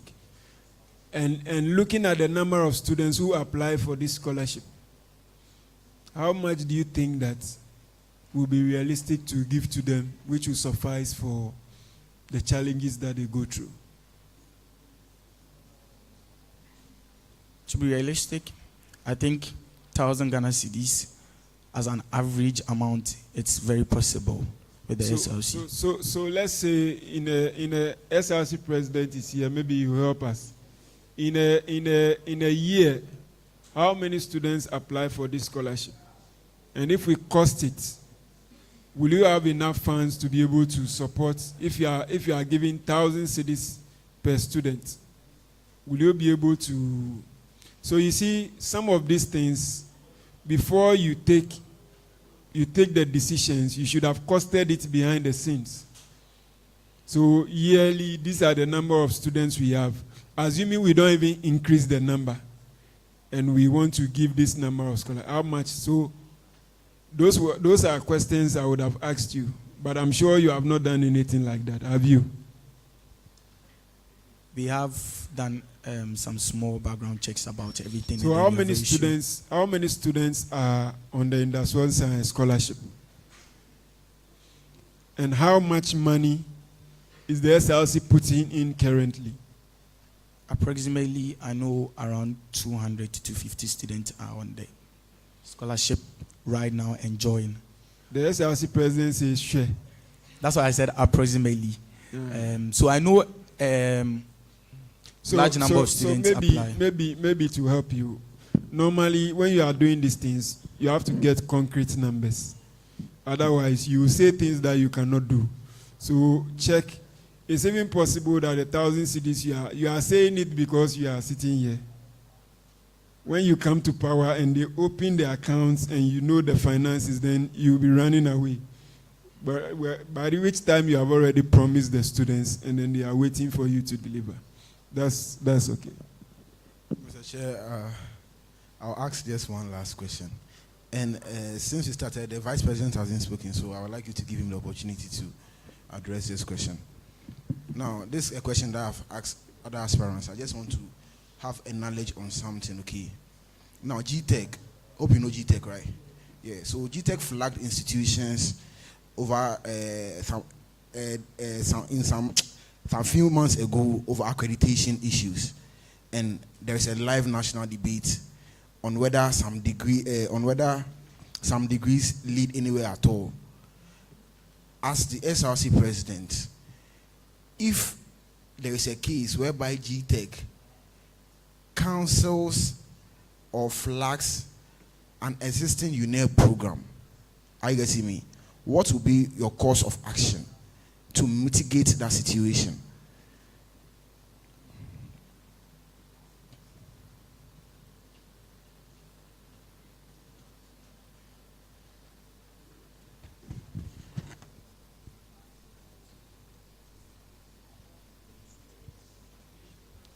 All right, so I would say first of all, as an SRC president, it is not my sole responsibility to focus on that. But what we can do is to advocate to management, the university, to actually work a way around it. Since it's a program being studied at other universities, there can be a way out. Because I think not too long ago, the GTech came to Uenr to actually do some 1 or 2 surveys, and then there were some flags being raised as well. So I think, first of all, it will be in the interest of the management, but the SRC presidency can advocate tirelessly to make sure those cases are being resolved. Thank you. All right, Mr. Chairman.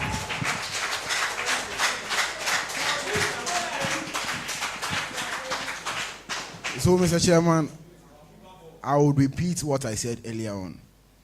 Last year, he painted this picture he's painting over here. Are you getting me?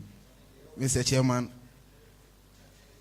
with experience, I want to advise student populace that he will not do anything. Thank you very much. Well, I think people change, so let's give him the benefit of the doubt. Yes, but it's also important for you to know that, you know, the others have not had leadership experiences, so they are not going through what you are going through. So what will happen is that after here, I'm sure some of you have presidential ambitions. When they are vetting you for somebody can come here. When I was a student, our SRC, I was just waiting for him to go for some positions nationally, and I will raise some issues. So it will follow you wherever you go. So when you say things, make sure you abide by them. Thank you. Mr. Chair.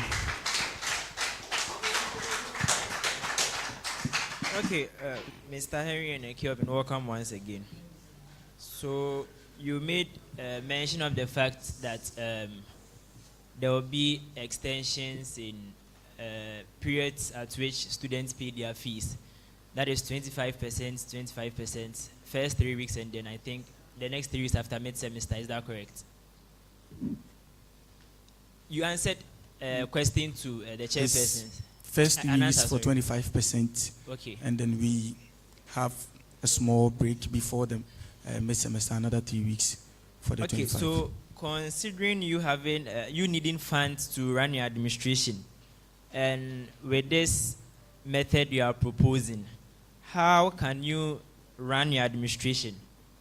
Because with this method, I think the school brought up these penalties and then closed deadlines to gather funds to run the school, from which these funds you're also going to benefit from as SRC president.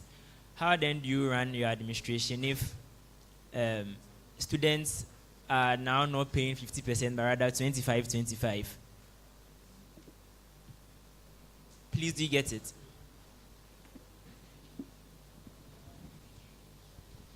Okay, thank you very much. So with the small experience that I gathered last year in this my administration, we had the opportunity to go for sponsorship tour right after being sworn into office. So we went out for sponsorship from various companies. And then with the penalty that we are talking about, in my point of view, I think the penalty goes a long way to harm some of the students, because imagine someone not being able to pay for an amount of 300 Ghana cedis, and then you are adding a penalty of another 300 Ghana cedis, thinking that the person will be able to pay. Sorry, not to cut you, but I want to know how you run the administration with this limited funds. So far, as I stated earlier, with the sponsorship that we get from the companies, is going to help us. Okay, thank you. I think you raised one concern too about reform with regards to our midterms in your earlier submissions. How is that one going to be implemented? What reforms are you going to make?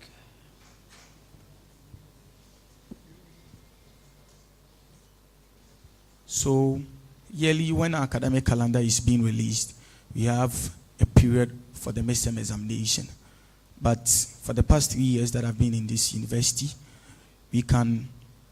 most lecturers exceed that time, and then sometimes when it's leveled like 2 weeks to main examination, that is when we are now preparing for mid-semester examination, which is very bad and then creates a lot of anxiety in the midst of students. So I think if we follow that timetable and then have a well-structured one, it's going to help all students on campus. Okay, thank you.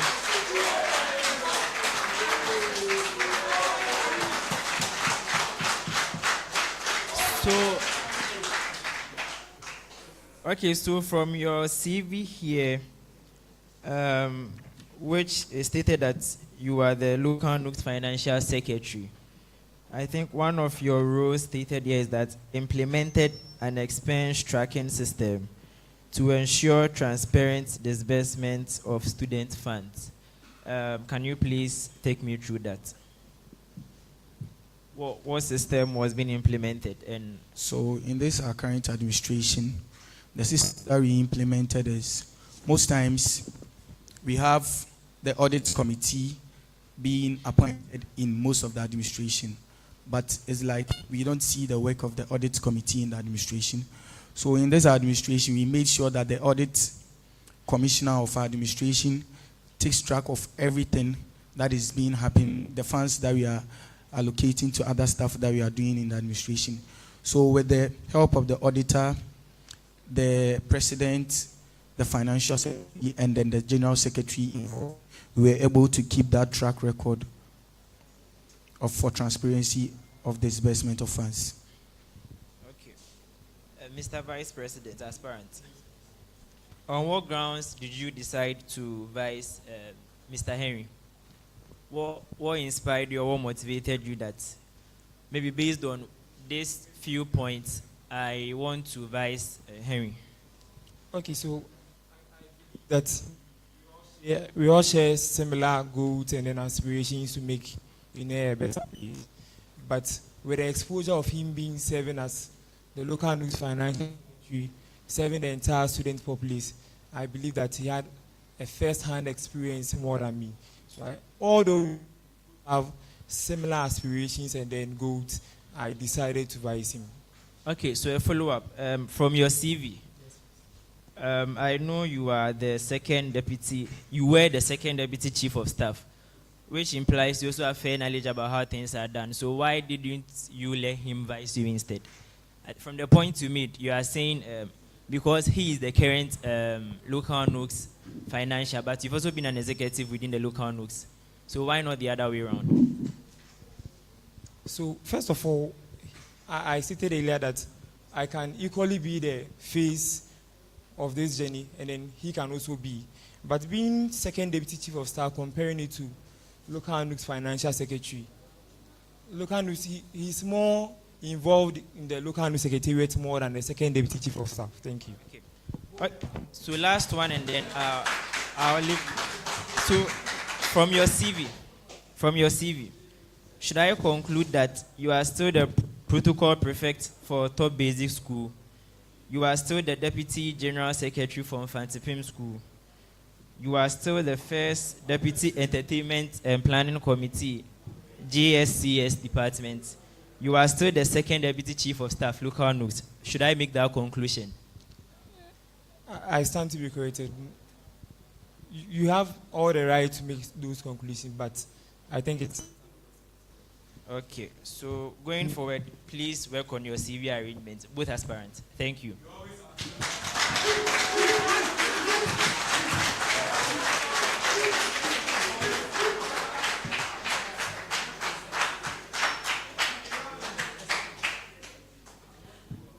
Okay.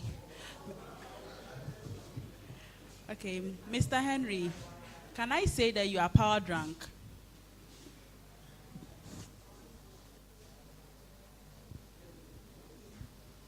Please, if you let me know your definition of power drunk, I would know my next answer. You want to have all the positions on campus before you leave? Yes, he has presidential because, no, that's not the case. But why didn't you allow somebody to go for this presidential position since you have handled local NUGS financial secretary? So I believe strongly that the work of the SRC, which is serving the whole university, is not something that is supposed to be shared among students or anything as such. It's when you have the pure will that you think you can serve the good people of Uenr very, very well, you just walk up and then run for the position that you think you can serve in that office. So That's are you what I trying to believe. say the other aspirants don't have that shared will too? What makes you go for this position? So I don't know of my other aspirant, but as for myself, I know I'm not here to amass wealth or to do anything for my personal aggrandizement. I'm here to serve the students and serve them well so that we can build a better Uenr together. But that's what everyone will say. Yeah, every aspirant will say that. But I want that unique vision that you have that makes you go for this position. So the difference is we are not just going to state policies or ways to solve problems, but we are bringing pragmatic solutions to all the problems of the university. Okay, moving to my next question. Yeah, he hasn't convinced me, but for the sake of time, yeah, because I wanted that unique thing you have to go for the position. Maybe there's something that I want to do that somebody has never done. So these were some of the things I wanted you to bring out. So my next question is, will you return monies that you budgeted for a program and some were left? Will you return it to the coffers? Thank you very much for your question. I'm very happy that this is popping up. In my administration, after the local NUGS week celebration that was in first semester, I think we are the first administration to return an amount of 8,000 Ghana cedis back into the coffers of the university. And then after the Tech Expo,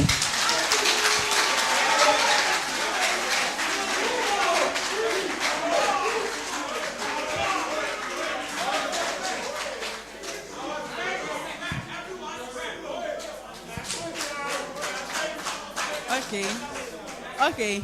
So if this is true,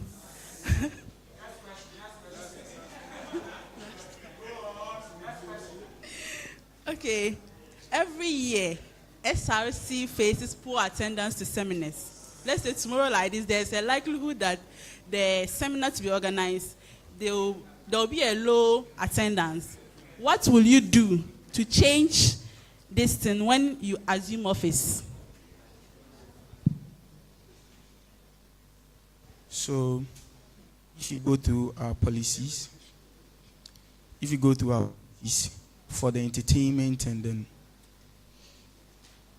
entertainment, sports and creative development, we have the SRC Big Star project in there. I believe very strongly that in events, when there is an involvement of students, the attendance increases. So with this Big Star project, we are going to make sure that students who have talent, that is in singing, rapping, public speaking, spoken word and what have you, they are going to get the opportunity to express their talent during those programs. So I think because of that, most of their friends are going to come around to look at them. And then if we increase the publicity that we do on campus too, I think it's going to help too. Thank you. Okay, so Vice President, I wanted to make I want to seek something here. Your CV says you are the president of GSCS. Yes, so I want you to give me the full meaning for that. So it is Ghana Student Chemical Society. All right. All right. Thank you very much. Okay. So we'll take some online questions, but before we do that, we will give opportunity for in-house questions. So I'll take this one and the other one. You are late. Okay, I think we will do outside first because we have not allowed them. Yes.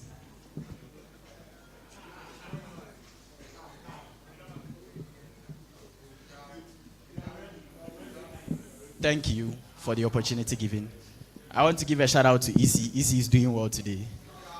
And OA is indeed a brother.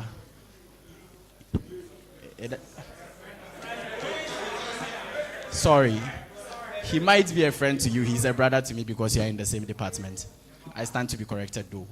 I have 3 layers of question for you. Okay, I can only ask one. Okay.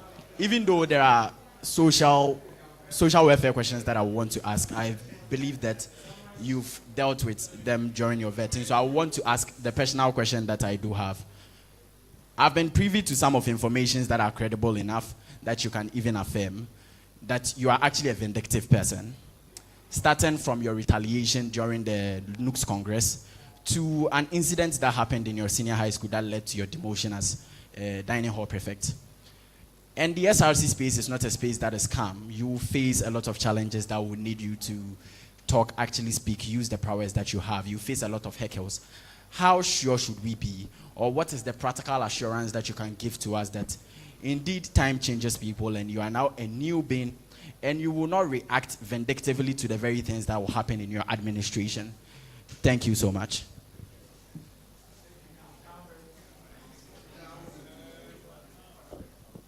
I don't know about what happened in his current office, but the one in secondary school, we don't have any evidence. Is there any?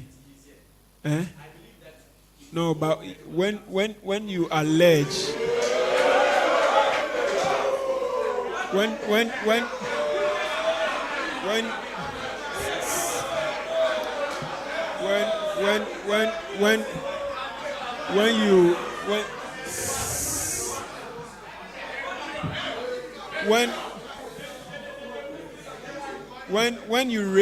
when you raise allegations, the burden is on you to prove.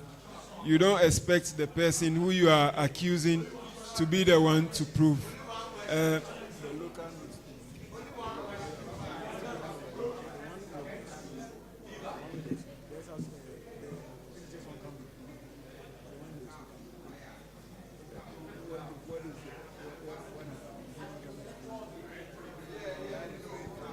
Okay, so it's okay, please. Even though I personally cannot verify the one here, you are free to answer if you want to clear yourself of any public.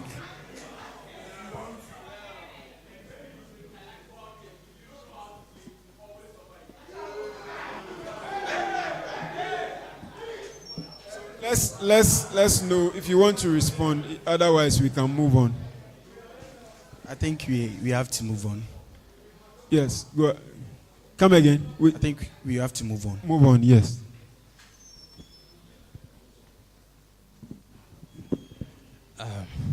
Thank you, Mr. Chair. OE has always been a friend, and this is a friendly question to OE. Okay, from your peers, being the current financial secretary for local NUGS Union, did you ever think of advocating for the things you said in your pillars regarding the refurbishment of the classrooms and then the political strategies you have?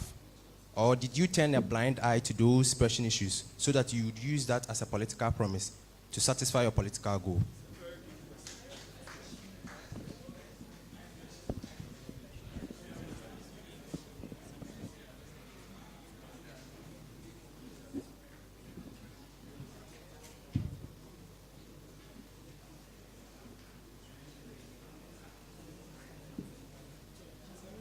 Yes, go ahead and answer. Okay. Thank you very much, Mr. President, for your question. So, from what he said, I think as a local NUGS financial secretary, I work within a certain jurisdiction. So, we have the local NUGS and then we have the SRC on campus. And then, with what he's saying, although you can advocate to the SRC, but it's not the sole responsibility of the local NUGS to financial secretary specifically to be performing all those roles. Is the SRC who takes care of all those stuff. All right, I think I would want to go ahead. The next question, please.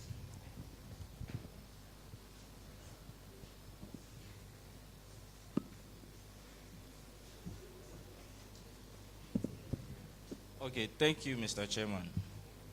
I believe leadership comes with scrutiny. So there's a story ongoing on about a violent incident involving you, which led to, allegedly, it led to your arrest.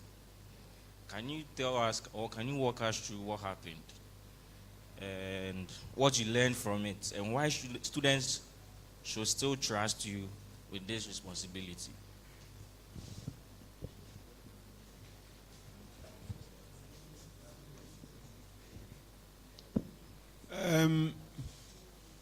So some of these things are very serious claims, which are even grounds for disqualification. So for you to ask these questions, there must be proof. So for example, there can be an incident of him engaging somebody in whatsoever.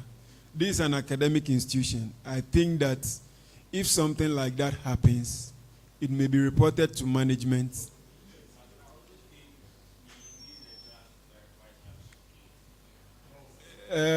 Because I cannot verify those claims. For example, if you had brought me, for example, a document from a committee that was able to say that they did an investigation and they got to the conclusion that this is what he has done, I can use that as a basis to go ahead. But this, I don't think. In fact,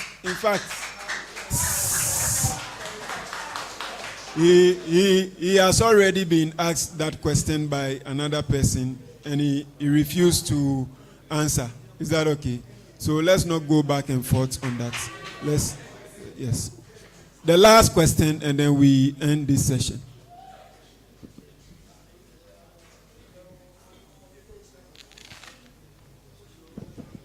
All right, thank you, the Chair. I have a question for Mr. Oye here. Since you assumed office as the LNUGS Financial Secretary, how much was in the coffers before you assumed office? How much is left? And what have they been used for? Thank you.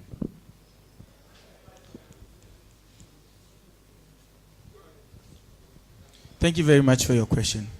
So, when we assumed office as the local LNUGS Financial Secretary, there was no money in our coffers. And then as we speak now, that is an achievement that I even spoke about. As we speak now, we have been able to do all our programs that we did last year and even added additional programs, which is the Tech Expo that has never been done before.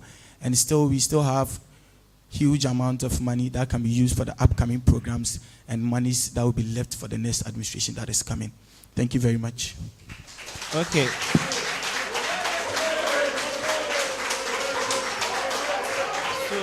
So we take, hello. So we'll do one online question. Okay, so this is from someone. Would they, legacy or voice of students, between campus road system and artist night, which one will you go for? That is an online question.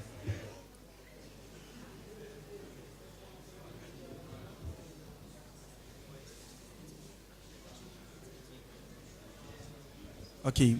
Thank you very much for the question. I think my approach to this question is very simple. As I said earlier, we have a level of priorities in life.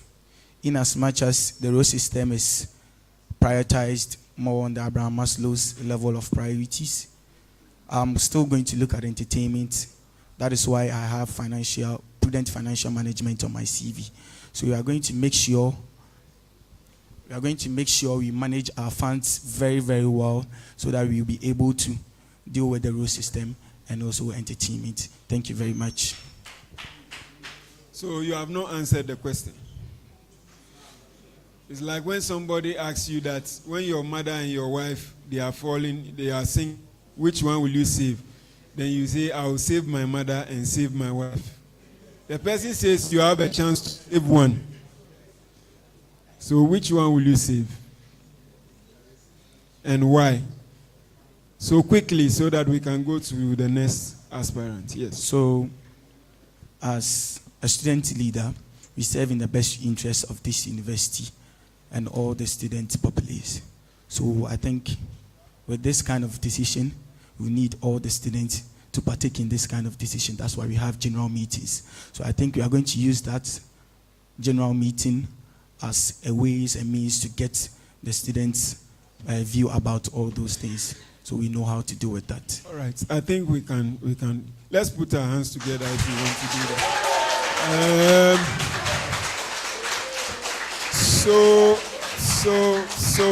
So, based on our convention and agreements, before you go, we give you 2 minutes to say your final words to the students. Some are here, some are online. You can look into the camera and address them. Thank you.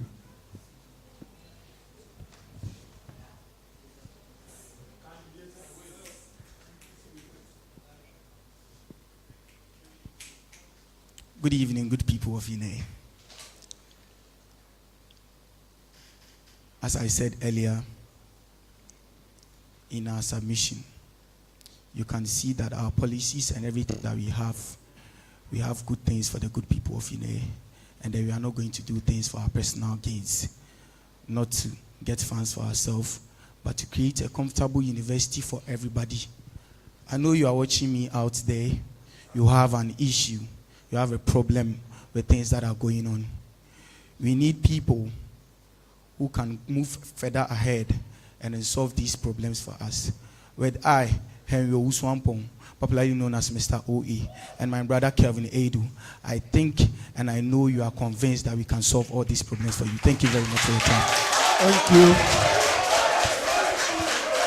Yeah, this church. Thank you.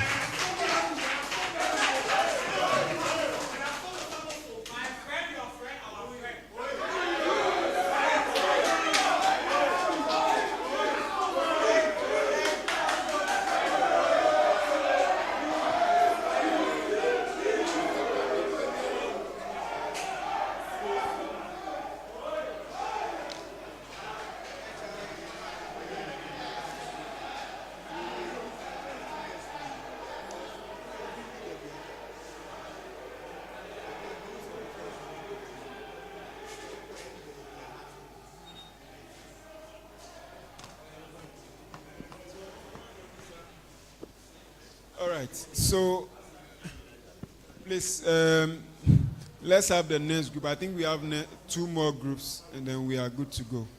So let's have the next one. Hey, where are my people going?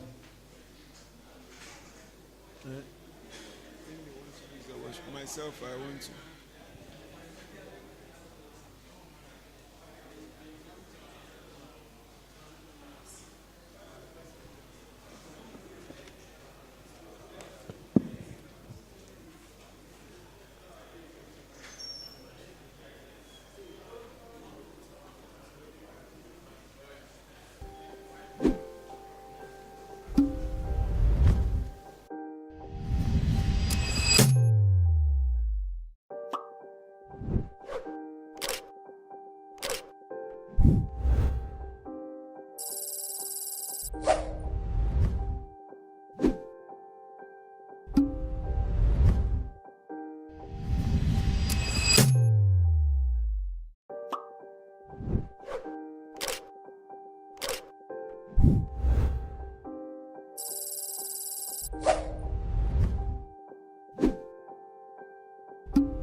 Yes, Mr. Abdullah.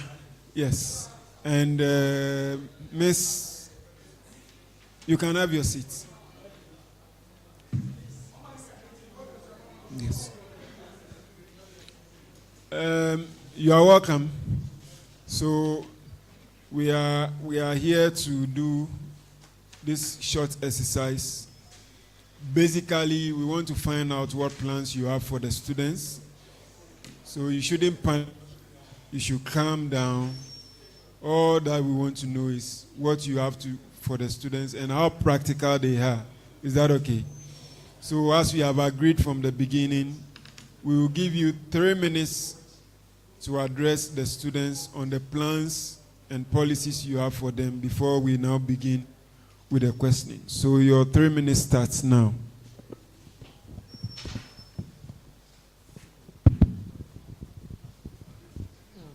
Good evening to you all. So my name is Mohammed Abdullah. My name is Mohammed Abdullah, a level 300 computer science student and an aspirant for the SRC presidency position. And I am here with Lisa Noeteko Imfojo, a level 300 electrical and electronics engineering student. I currently serve as the vice president for my departmental association. So together we are the Smart Change, and our vision is very, very simple. We are here to build a student-centered UNER which champions academic excellence, promotes social welfare, and enhances the academic improvement of the students on campus. Thank you very much. Our policies, okay, let me just say something small about our policies, right? So our policies is built on a framework called the SMART framework. And with this SMART framework, we are actually building upon the letters, which is the SMART, which is standing for sustainability. We are trying to let you guys know that the policies we are bringing on board are not just for 1 year term, but they are to, extend to the next administrations that will come on board. The M stands for measurable, which means our policies have a start and an end, which means they can be held accountable for them. The next one is A, which is accountable, which means we can, produce reports for them based on the activities we've performed. And we have the R, which is responsiveness. These policies didn't just come from us, we the aspirants. Rather, we interacted with the people of the school to know the problems they are facing and ensure that we put in systems that's going to work. And the last one is the transformational one, which is talking about how we are going to change the current state of UNER into how we envision UNER in the near future. Thank you very much. Thank you. You can have your seats. Mr. Abdullah, you are a very good student. Your GPA is almost a contender for overall best students.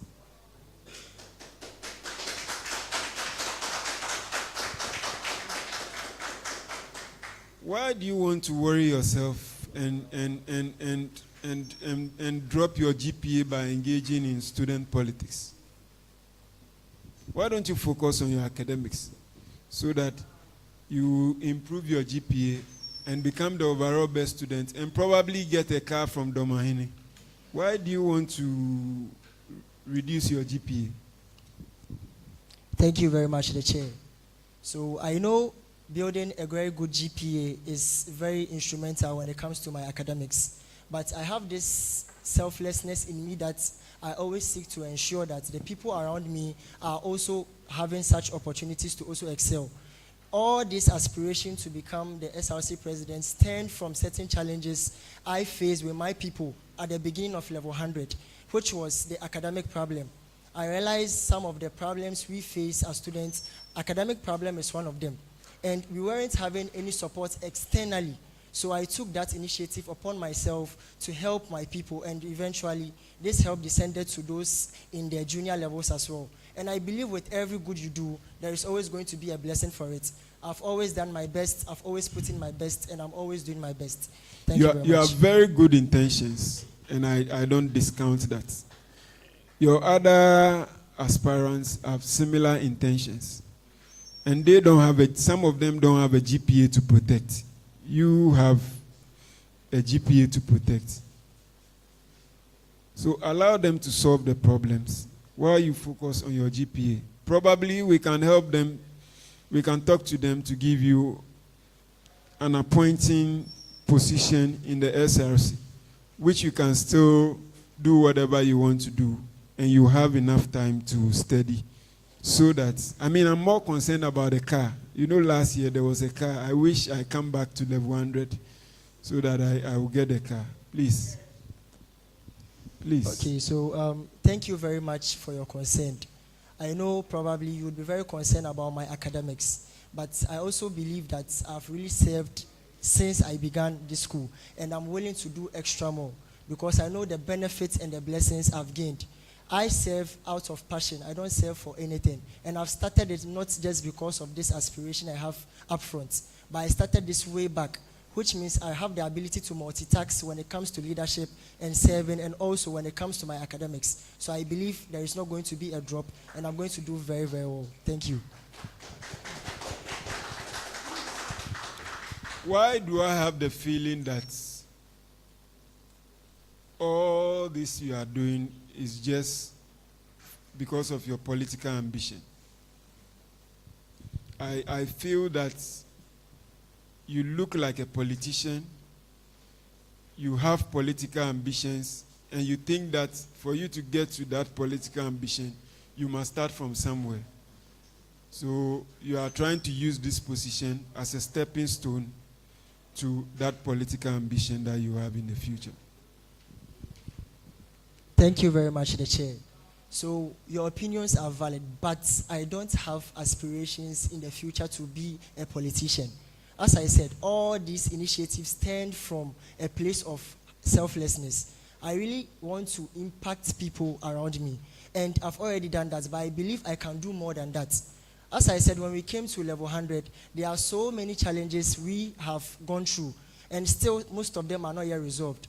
Even though the administrations that have come have tried their possible best to put in place to ensure that those problems are resolved. But I still think I can persistently, advocate on certain things. And I believe there are certain mechanisms that when we put in place, we'll be able to solve the problems we are currently facing with the management on our side as well. Thank you. Your selflessness can be useful in other areas of student leadership. You could have served in local NUGS as the general secretary, as the financial secretary, and your selflessness will still be valid. Whatever leadership aspirations you have and the positive energy and mind you have for the students will still be useful there. Why is it that out of all these positions that are available, you decided to come for the high position of SRC president of this big university with many challenges? Why? Thank you very much.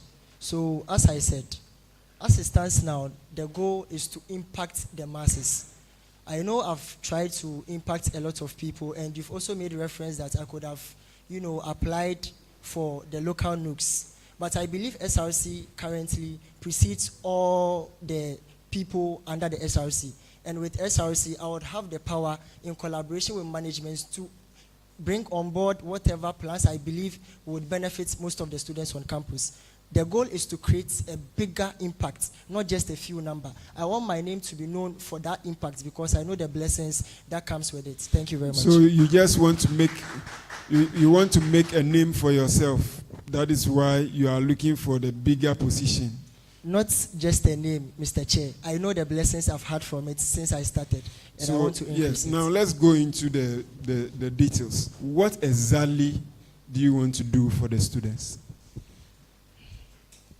Thank you very much. So myself and my running mates have a clear vision for the school, and we've accessed the problems on campus, we've interacted with students, and we've found out some of the alarming problems they encounter on campus. One of them, or one of the main things that we are looking at, is the network connectivity on campus. Yes, we are really strong on this because as a student, and from the computer science background that I come from, there are certain things that I've been able to analyze and understand the problem we currently face right now. When people are not on campus as it stands now, the network connectivity is very, very, very, very strong. But the moment the place is congested, you realize that there is slow connectivity, which means it's not an internet problem, but we lack certain things that are supposed to boost this internet connectivity. So, for instance, when you look at the Hall of Residence, let me use that one as an example. Let me even put the Wi-Fi problems aside. Let's look at the telecommunication problems we currently face. Now, the last time, that was last year, when Stoneboy had his program over here, we realized that the network connectivity on Telecel was very, very, very, very, very strong. This was because there is something we call network mast. They installed many of them around the campus, which ensured that the number of people on the network would be able to equalize the amount of bandwidth we are actually using. So the thing is, we currently have inadequate mast on campus, especially around the Hall of Residence. That's why most people at a particular time trying to access the network find it difficult to send a message or make a call. And internet is very, very important when it comes to we students, because we need it for assignments, for communication, for project work and all those stuffs. So I believe when we come, one of the things we are probably going to tackle, and we've actually seen the channels in which we can do, is to enhance and improve the network system of the school. Thank you very much. Okay. So enhance and improve network system is English language. Practically, what are you going to do?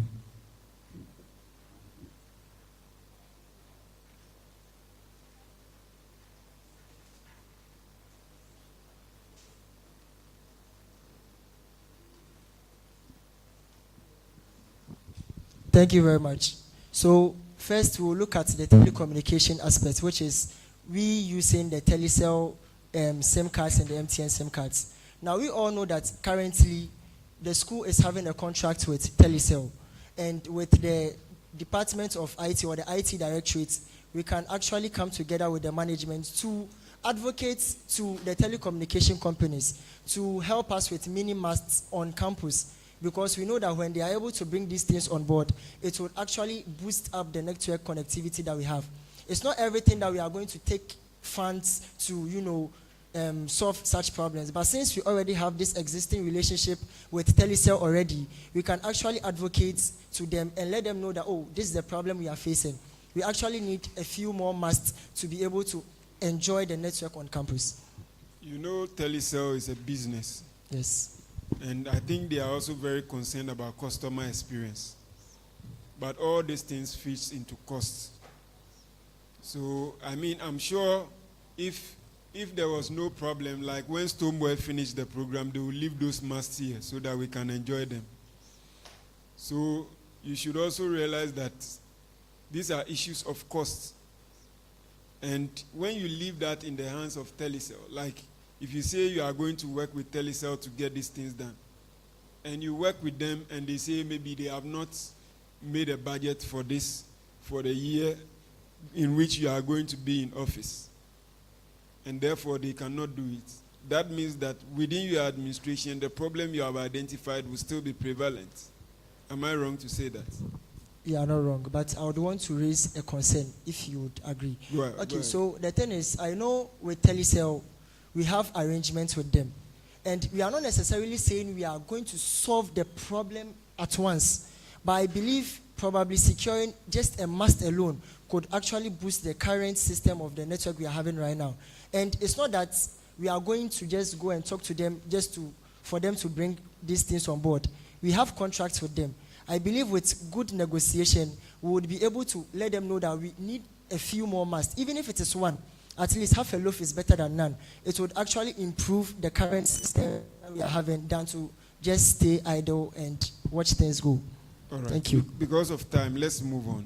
Now we have talked about internet connectivity. Let's go to another pillar of your, I see here, I think you can choose which other one you want to go to. I think I see a number of them. Pillar 1, academic excellence and global preparedness policy, holistic welfare, healthcare, and student support policy.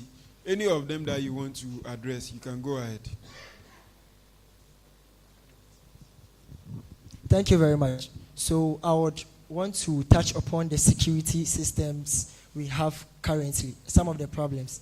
Now, recently, we actually had a few walk around on campus. And we realized, and it was actually one of the reason why we actually had that walk was a female student raised this concern. She was like, during the night time, most of the times when they are going to learn on campus, some places are very, very dark, which poses danger to their safety. So we were like, oh, okay. And initially, we also went to the works department, and they told us that they've tried their possible best to install certain street lights around. So we were like, oh, that's fine. We would also go through to see how far. So we decided to walk through and realize that some places are illuminated, whilst some places, of which most of the students pass, are not having that light. So we believe that if we are able to ensure or bring campus lighting system to that places, it would really scare away those people who would want to perform certain acts against students, because people only do bad when it's dark. But when the place is luminous, there is no way someone will try to harm you. And secondly, also, currently, we've not been hearing these cases of armed robbery and those stuffs, which means we thank God it has been subsidized. But the thing is, we are trying to also bring in this security booth, the portable ones, of which, let's say, when we know that a place is very scary, we can actually dedicate some of these booths to those places. Because sometimes when intruders or when dangerous people see this kind of people at a particular point, they are always careful on how they do things. So let's say some of the roads going through the Zinco aspect, we can get some of these booths with security personnel over there. I believe that alone would scare some people from doing harm to our people. So let's take it one after the other. Number one, you would want to install street lights on campus. How many, based on your own assessments, how many street lights are you thinking about installing? Based on the walk around, how many did you estimate? Yes, so I would say for now it's 4 or 5, based on the current situation. Because certain places are the students don't usually pass there. We are actually looking at condensed places where students usually pass. Because certain places are there, when you put in the light system, it would be very helpful. But at the end of the day, when you don't put it at where it's supposed to be, it would bring problems. So all over the campus, we need 4 street lights to deal with the issue of security. Is that what you are saying? That's the minimum. Because we are looking at where people pass to campus and come back after learning. How much will it cost you to install 1 street light? For that, I beg your pardon, we've not gone into that aspect of it yet. But as it stands now, we've been able to secure some of which we'll be presenting to the works in no time. How many have you secured, and through what means? Yes, we've been able to secure 6 as it stands now. 6 street lights? Yes. So that is not tied to whether you become the president No. or not. No. That is out of our will. Yes. The second one, the security booths that you talk about. Yes. Those structures are very important. But you know, security is not just about the booths, it's the human resources. Yes. Already, the security on campus is highly stretched. They don't have enough men to do even the work on campus. And you are mounting booths. Are you also going to pay people that you are going to hire to be security men in those booths, areas outside campus?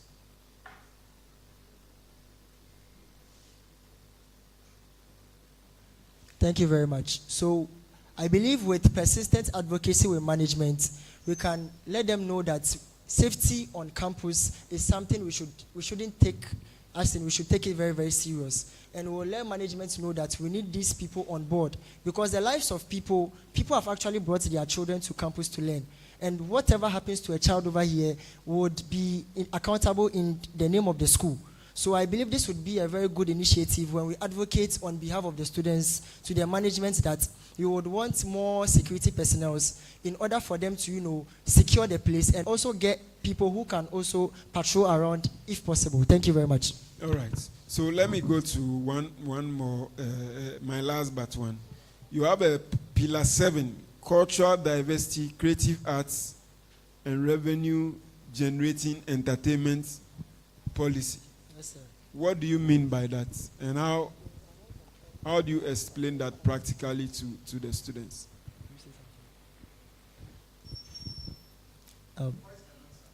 Yes, she would answer another one. I want to take this one myself.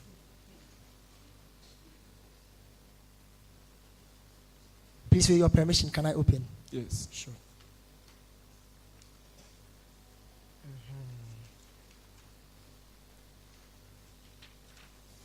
When you open, don't read. No problem. That's your own policy. Sure. So, Yes. with this initiative, we are looking at two things. First of all, we are looking at promoting unity. And secondly, we are looking at the fact that we don't want to always extort money from, or we don't want to always take out money from the SRC funds to do certain things, but rather invest our money that we have in things that would actually generate income. Let me give you this instance. Right now, like this, we would be having programs on campus. And as it stands now, I don't think the school has a well-equipped system that can actually hold such programs. So definitely, we would go out to rent those systems from elsewhere. And remember, the more we keep on renting, as time goes on, the prices keeps on increasing. What if we decide to secure a very strong one, and we use them for our programs, and we can also... What system are you talking about? Let's be practical. Oh, okay. The sound systems. Okay. Yes. Okay. All right. As in the ones they use for the music, those ones. Thank you very much. So when we secure one, and it's in our possession, and we use them for our programs, and we are done, definitely we can also put them out for rentals. That would also generate money for us as the school, because I believe we are supposed to also do something as a leader to also bring money to the school. It's not always about taking money from the school outside. So that's one of the main brains behind this initiative. So among all the income generating activities that you want to do, is sound rentals. How are you going to sustain this business? Is it the SRC organizer who will be managing the sound system and renting it out so that you become a DJ when people rent it? You go there and play the music for... What exactly do you mean by that?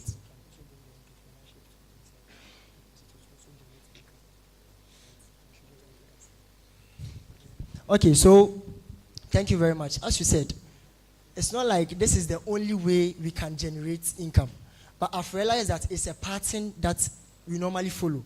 And of course, always when we begin to bring in these systems, we tend to spend a lot. And why don't we get one? Invest in it, get one for ourselves. And we can then use it for years later. Okay, because of time, let's go on. So I've been asking this to other aspirants. So you have a lot of projects. If your income is 100,000 cedis, how will you apportion the money in terms of priorities for whatever projects you'll be doing? You guys.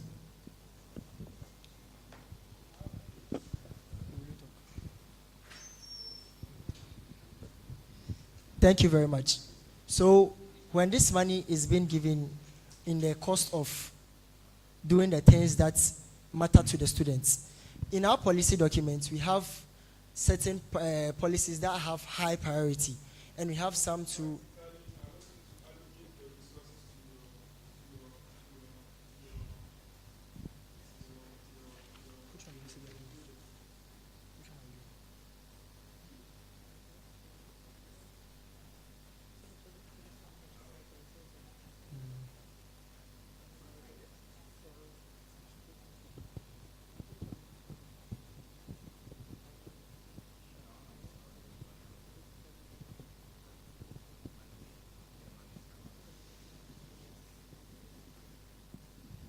Okay, thank you very much.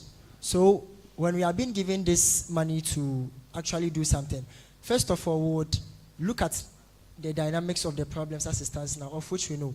And some of the problems we are facing right now is regarding the health facility aspect, whereby sometimes people go to the clinics and drugs becomes a problem. So we would ensure that, because health is very, very important, it would be very, very painful for you to go to the clinic. Maybe you don't have money, but due to your health insurance, you've been able to get access to the doctors. And later they tell you that the prescription that they are giving you is not in their cabinet as it stands now. So you would have to go out to purchase one. we will try to abolish this by using part of this for this project. We would ensure that drugs are being restored well, so that we wouldn't have problems like this. Not, you see, when it comes to the SRC funds, we already have portions that are dedicated to that. We are not going to use all. I'm bringing it to one side too as well. We would also look at the internet side, because as I said, internet connectivity is one of the most important things we seek to achieve in our administration. So we would first of all sit with the IT directorate and the management in collaboration with the telecommunication networks to see how feasible this money can help us improve these telecommunication networks. If not, we would also try the access point side, which is the Wi-Fi side, and we would see if this money can also secure those things. We would first of all analyze the situation and get better options for the money. Thank you very much. Ask the last question. What will be your legacy projects in your administration? What one thing do you want to be remembered for, that from the start of your administration till you end, this is something that you want to start and finish, so that when you have left office, that is the project you'll be remembered for? What would that project be? Please, our projects we would want to implement would be our network connectivity projects. Thank you very much. Please, you said. Directly, what exactly would you be doing? So would... The students are listening to you. Yes. So that's why I'm asking. Before you leave office, you said the network connectivity is what you are going to work on. So with that, what exactly do you mean? Yes, I mean we would improve the network systems. That one is not measurable. Yeah. When you say you improve network, if the university works on the internet and it improves, you can say that you were the one who did it. Yes. You understand? Yeah. So when you say you do this, we want you to tell us what exactly you do. Okay. You increase bandwidth by what? You installed what capacity of, I don't know the internet. You are a computer scientist, yes, so sir. You know. So that will help us more than the English. Please, can I go on? Yes, so we would first of all try to put up a mask. Yes, a must, to ensure that the network speed also increases whilst people are on it. And one of the other things that we are looking forward is to ensure that the academic performances of students on campus. Sometimes I don't want to take the microphone, but depending on what you say, I'm tempted. How much will it cost you to build a mast? Do you know the cost of a mast? Like MTN, if it's cheap, MTN would have built it all over the country so that nobody will complain about internet connectivity. Okay, so just to, anytime you have a legacy project, it is something that you can easily cost and you can speak to figures. You cannot just tell us that like even legacy projects, you don't have to discuss before you say it. It's something that you should have agreed. Everybody knows. Otherwise, to be like you are trying to tell us something and you will not do it anyway. I think I'm taking too much time. I'll allow the rest to. Mr. Chairman, I have a problem with them. And the issue is that their whole policy document, they didn't consult any of the past administration on the things that they want to do. So I can stand on that ground and say that they don't have a fair idea of exactly what they want to do. All the things they want to do are just abstract. They've stated it in the policy documents for stating its sake so that they appear before the panel. Because from your line of questioning, they can't even answer one question with how practically they can do the projects that they want to do. That's my only issue with them currently. Now, to my main question, I want your opinion on something, okay? So I would like you to sort of pay rapt attention to this.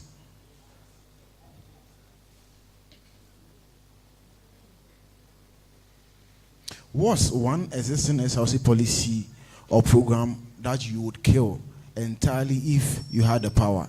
And what will you do with the resources it frees up?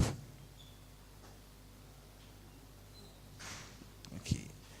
What's one existing SRC policy or program that you would kill entirely if you had the power?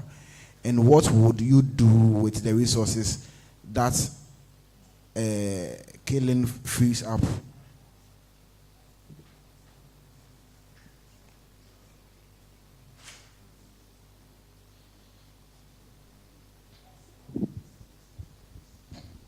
Please, we do not have one.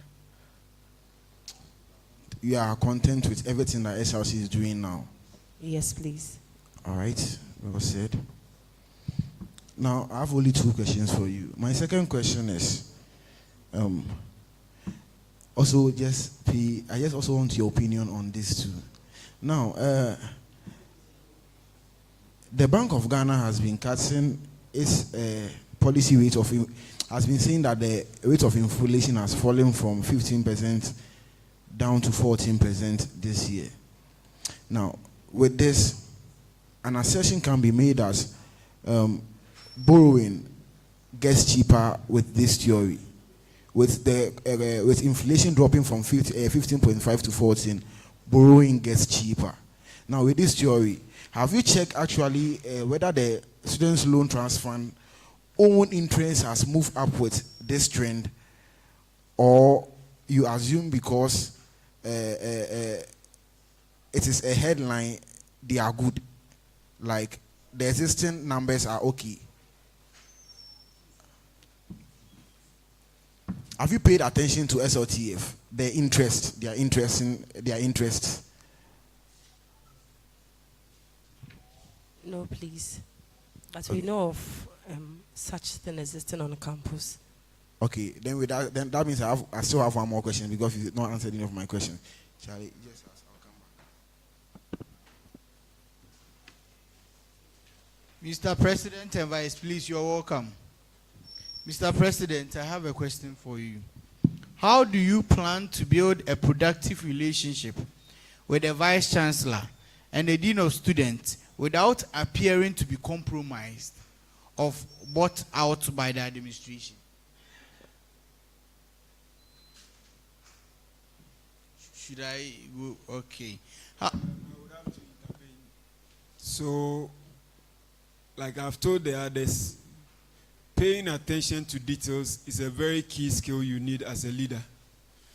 So I know that you do repeat the question to give you the opportunity to think about the question, but it also doesn't paint a good picture. So when they are asking the questions, pay rapt attention so that you can be able to respond. Is that okay?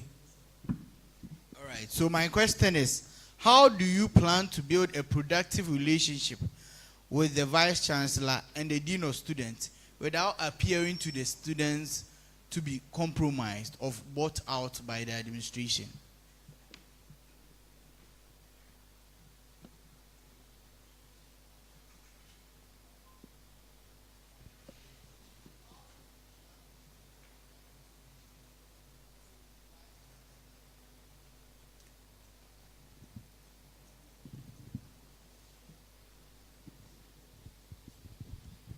Please, to be honest, I got 80% of the question. The latter part shaked a little bit. The latter part.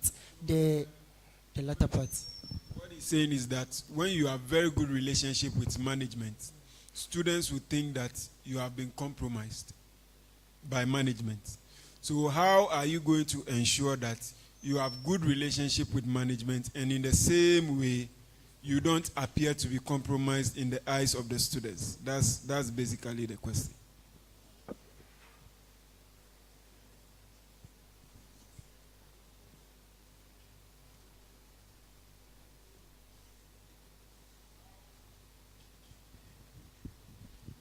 Thank you very much. So we can do this by transparently showing the general student body whatever transpires between us and the management. Because I believe when there is transparency, students would know what's going on and they wouldn't think of such. So if there is good communication, because we are actually doing this to ensure that the relationship between students and the management is in good hands, so that whatever we are also trying to do for the students, they would listen to us and help us. So we would ensure that there is transparency in our communication, and we'll do such. Thank you very much. Okay, I'm not fully convinced, but let's go to the next question. What is your stance on student protest? Under what exact circumstance would you consider a demonstration or a boycott of lectures a necessary tool? I repeat, what is your stance on student protest? Under what exact circumstance would you consider a demonstration or a boycott of lectures a necessary tool by students? Thank you very much. So before we even address this problem, we would have to look at this in a constitutional manner. First of all, we would have to know the reason why they are protesting and understand whether is it in contravention with the provision of the Constitution or not. And after we've got to know the basis of this problem, then we would know how to address this problem, because we can't just take a decision without knowing the basis of a particular problem. So the thing is, why are they protesting? What is the main cause of this protest, so that we can also know how to solve this problem? Thank you. So if the reason is tangible enough, you would advise they undergo a demonstration? Please, the reasonable being tangible enough in which form? Because we'd have to understand it very well. This is a scenario that I believe yes. you... Yes. So the question was asking that, when would you suggest a protest or demonstration necessary? And you are telling me that you have to engage the students, talk to them, get to know their reason being, or their reason considering the demonstration. And I'm asking as a follow-up that, should there be a case that how they are being treated is unfair, and therefore maybe that's an avenue for that? Would you allow that or consider students doing the same thing? Thank you very much. So first of all, we wouldn't want a protest to happen, because then it would bring chaos on campus. But I would first try my possible best to talk to the people once again and try to let them know that they should calm down. So we look at what management's point of view, and distinguish between the two and bring up a solution. Because protesting could actually go left, and it could bring a problem on campus. Okay, that's fine. I think last but one, you know, as a president, you would actually lead a committee. If not even lead a particular committee, you have several executive committees that you'll be leading. There are issues that I realized with past administrations, because you see, every particular committee has different individuals from different political backgrounds and camps. How do you ensure unity within this particular people to ensure a very successful round of your tenure?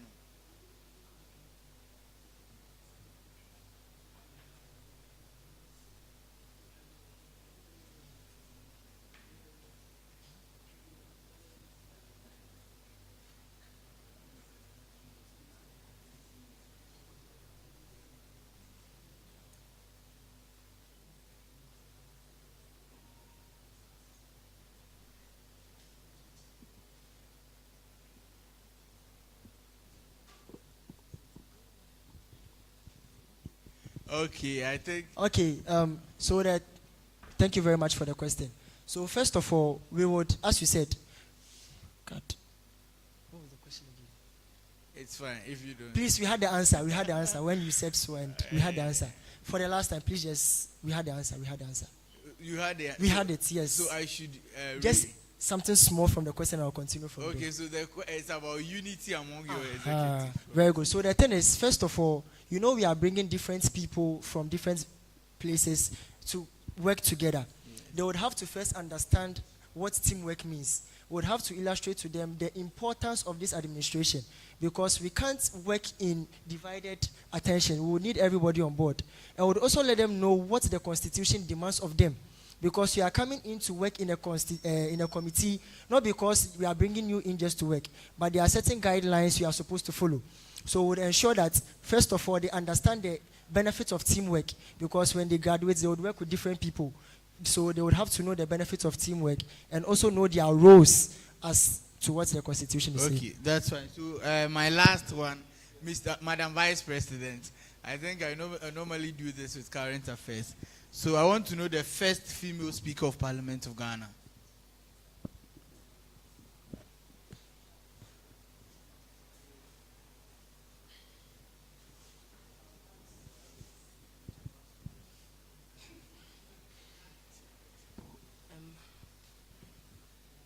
Right Honorable Georgina Wood.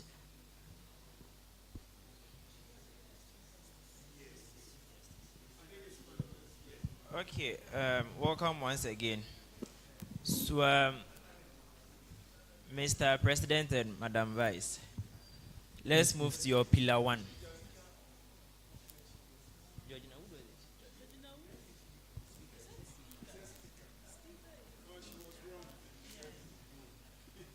Yes, please, with your pillar 1 of your policies, you have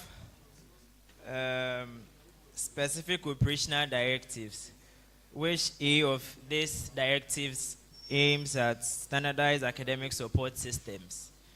Is that correct? Yes. Okay, so reading this, should I assume you want to take the duty of the president of Doma campus? From what I have here, it states that 35, you recruit 35 students, 50 in general, but 35 from Sunyani campus and then 15 from Doma campus. Are you trying to take his duty as the president there? No, please. We are not trying to take the duties of the president. But as I said, with this initiative, it stems from the academic challenges we face on campus. Because as I said, when we came to level 100, right, the problem was... Are you taking his duty or not? No. Okay, so I can never. I would want you to explain your B under the same policy. Sure. In relation to the SMART abbreviation you give us. How are you going to achieve it? Because from what I read here, it seems your policy is centered on only School of Sciences and then I say engineering courses. From what I read here, I would say this policy is aimed at only satisfying the needs of engineering and probably energy students. How best can you convince me that that is not the case? Okay, thank you very much. So to clarify on that, please, there is an etc. there. So it's not just centering on just the engineering programs. But we are trying to say that we are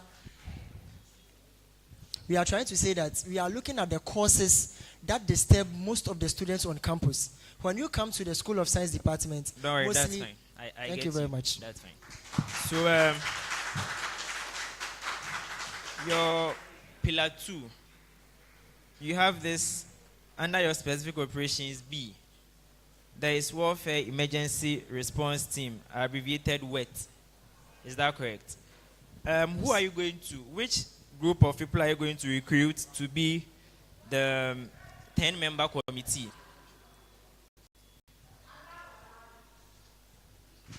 Did you get my question? Yes, I got it. So which people are going to be recruited to be part of this 10-member committee? Okay, so what this initiative is trying to do is, first of all, would work with the university health services to... What's your targeted people for this committee? Yes, first of all, they are going to be volunteers. Students, nurses, police officers, midwives. I want to know your targeted group. Oh, okay, students. Students. Yes. So, letting them do this, won't it conflict with their academic?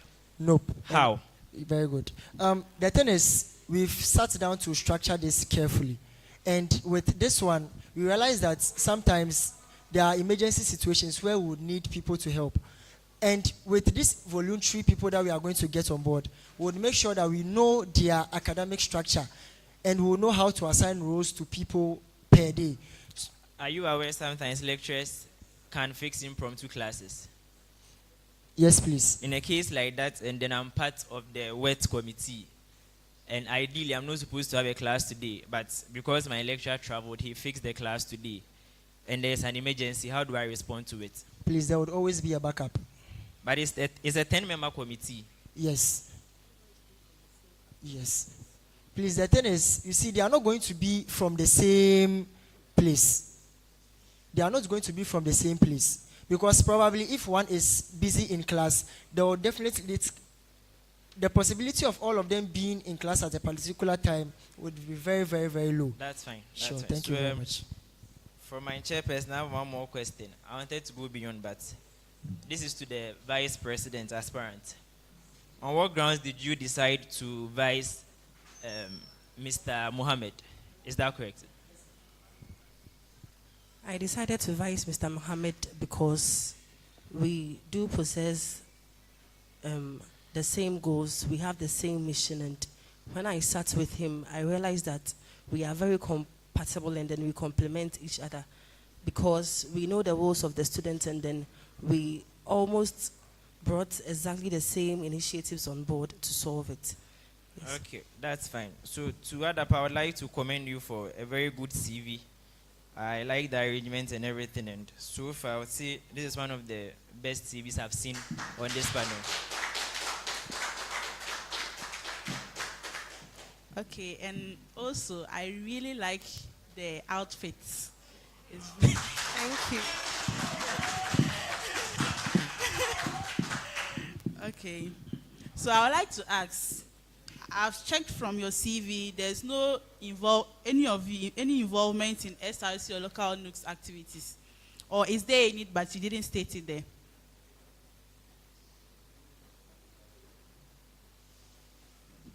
No, please. So since you came from level 100, you never involved yourself in it. So how do you get to work as new in the SRC?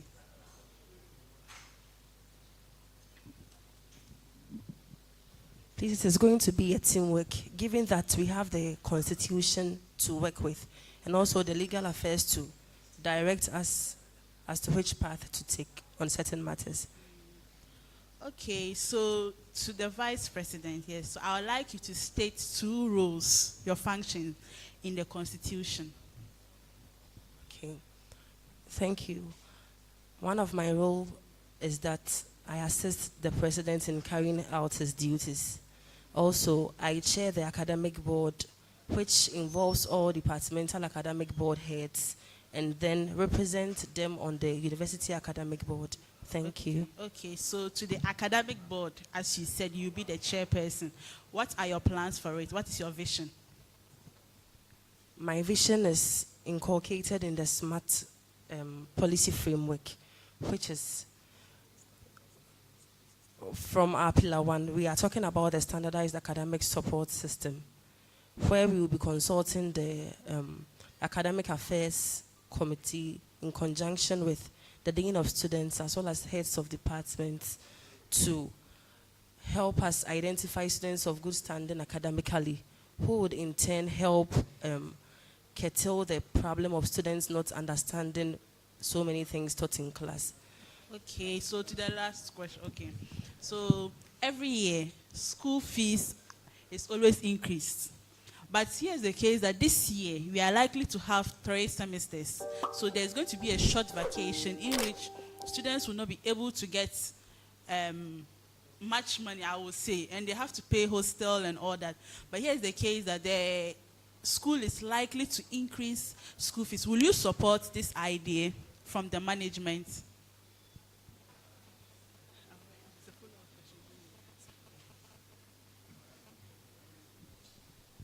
We are going to advocate for the maintenance of the prices at where they are. Okay, but if they insist, what will you do? We will still plead. Will you advocate for the increments of the SRC dues?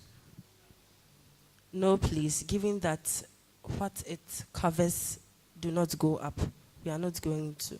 All right. Thank you very much. Because of time, we will now open the floor for questions from the audience. Yes, I see one hand here. Yes. And yes. So 2.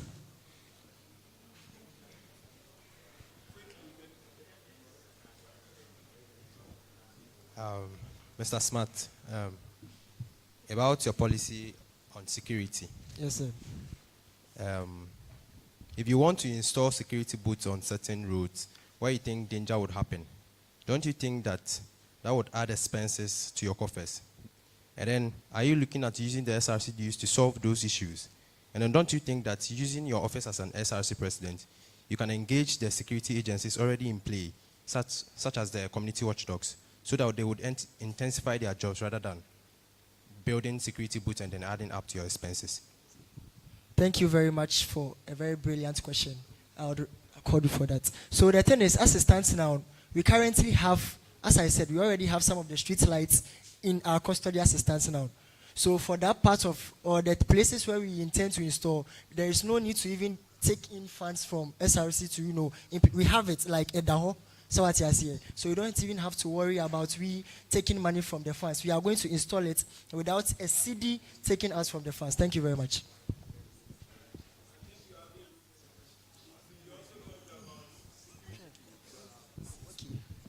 As in the installation. Very good. So with the security boots as well, now we already know we have, we would advocate with the management, okay, to get some in addition to what we already have.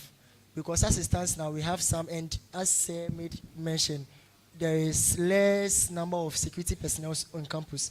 So first of all, we'll try to get some on board, then we'll then intend place them at particular places we believe are dangerous. Thank you very much. All right, Mr. Abi, thank you for having me here, okay? But I have a very practical question I want to ask. What's the best or most feasible solution to the no-chair syndrome we have on campus? Okay, thank you very much. So I would also want to applaud our current SRC president as it stands now, because currently he and the management have come together to secure 1,000 chairs, of which would be in very soon. And I believe in the next academic year, most of the facilities that are in construction will be open. Because the reason why these congestions are happening is some of the places, like the PAV, like this, they've been closed. So most students which were supposed to take in places with voluminous spaces are now compressing themselves in small classes. So I believe with the initiative our current excellency took, and if they are able to open those places, those chairs would come in to fill up. And if you realize that, because we can't use a chair per head count, so we look at the number because the population would increase, and we would advocate with management to All right, so do that. this is my follow-up question. I believe in my first question, the key word I used was feasible. And as a computer scientist, I believe you've studied feasibility analysis. And I asked about practical solution. So if I get you right, you believe if the lecture halls that are in construction are being put up upon completion, you believe it's the best feasible solution that will resolve this no-chair syndrome? So let me clarify this. You see, right now, as it stands now, okay, we are waiting for them to, release those buildings. And we are also waiting for the chairs that has been ordered by our current president to come in. You see, feasibility also has to deal with money a little bit, because we would have to secure funds from the SRC and with the management to ensure that these chairs are coming in. So first of all, we would have to relax and let the chairs come in first and look at the situations. Then we will now look at the next plan or the next thing to take up forward. Can I boldly say you lack the basis of feasibility analysis? I stand to be corrected. I'm not perfect. Thank you. All right. So from a student's perspective, I believe the best solution to this no-chair syndrome is to liaise with management to put up more structures. Because I believe once you put up structures, you are going to put up chairs there. And also, once you allocate certain classes to certain locations, you can't allocate a large class to a small class like SH1, where the population is around 200. Ideally, students are supposed to move chairs from one lecture hall to the other hall. I see you have a lot of ideas that you think are practical enough to better Uenr. But then, from my recommendation, I believe in case you lose the election, whether you win or lose, I recommend that you support the administration with your views. Thank you. You're welcome. Thank you very much.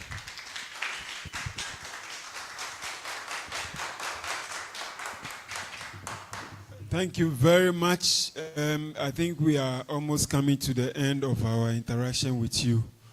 Before we allow you to go, we will give you 2 minutes to give your final words to the students.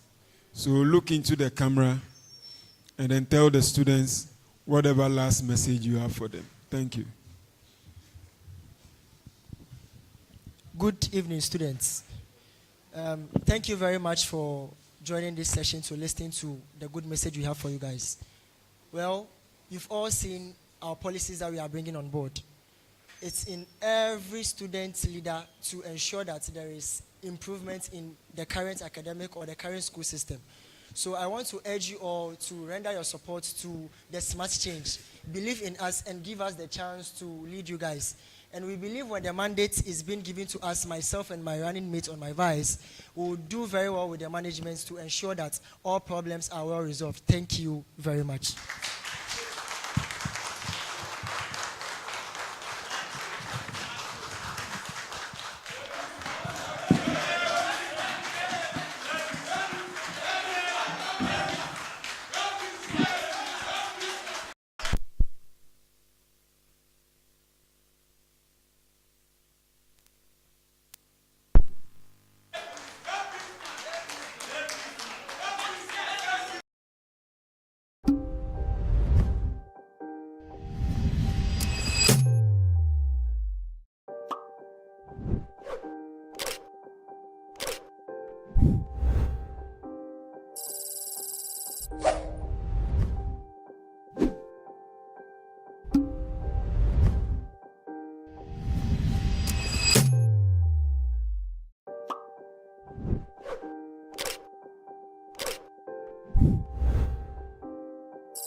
Yes.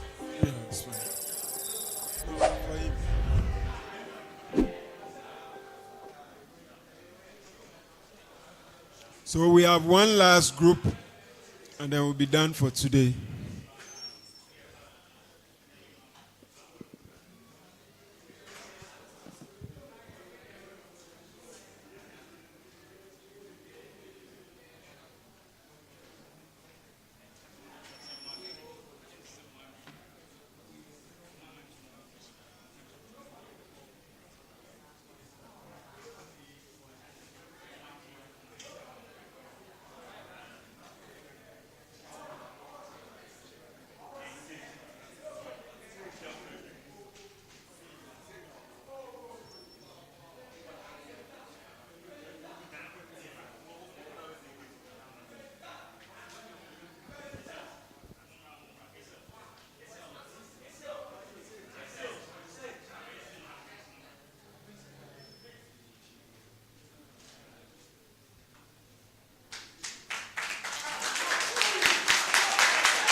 Okay, thank you very much.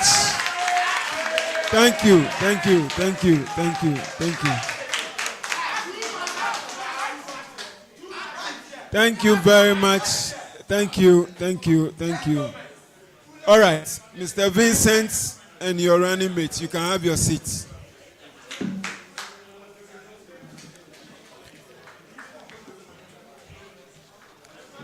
So you are welcome. Please, let's have some silence so that they can tell us what they have for the students. So, Mr. Vincent and your running mate, you are welcome.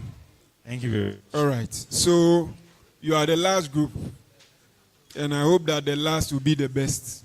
So, we will give you the opportunity, as we already discussed, we will give you the opportunity in 3 minutes to address the students on what plans you have for them before we start with the questions that we have for you. So if you are ready, your time starts now. Thank you very much. So some of the students are online. You can look into this camera so that they can see you. Yes. Thank you very much. My name is Opoko Vincent, IT level 300.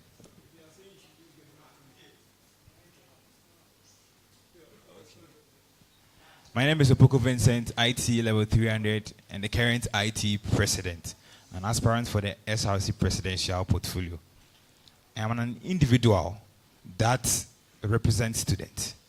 And then I have developed interest in students and then advocating for their interest.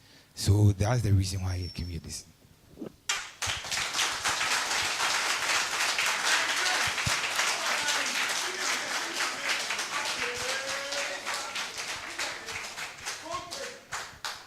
Mr. Running Mate, why are you following Vincent? So, I believe when the nomination forms came for us to pair up or find somebody to run it, initially I was running myself for SRC presidential candidate, but when the decision came that I should find somebody to pair with, it means that I have to find somebody whose my visions and aims align with, somebody I see as a potential person.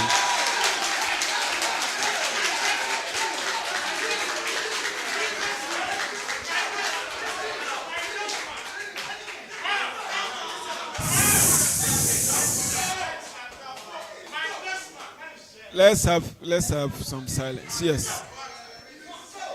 So it came that I have to find somebody who represents an epitome of all the good qualities that can push and foster an SRC that is inclusive of every student on campus. Is it fair to say that you don't believe in your own convictions? That is why you drop them to follow that of another. It is by who we align with that can make us achieve our aims that we work with. One professor said, if you do not care so much about who takes the glory, we can achieve a lot. It is not about how individuals make glory for themselves, but it is how together we can create change for the school. So,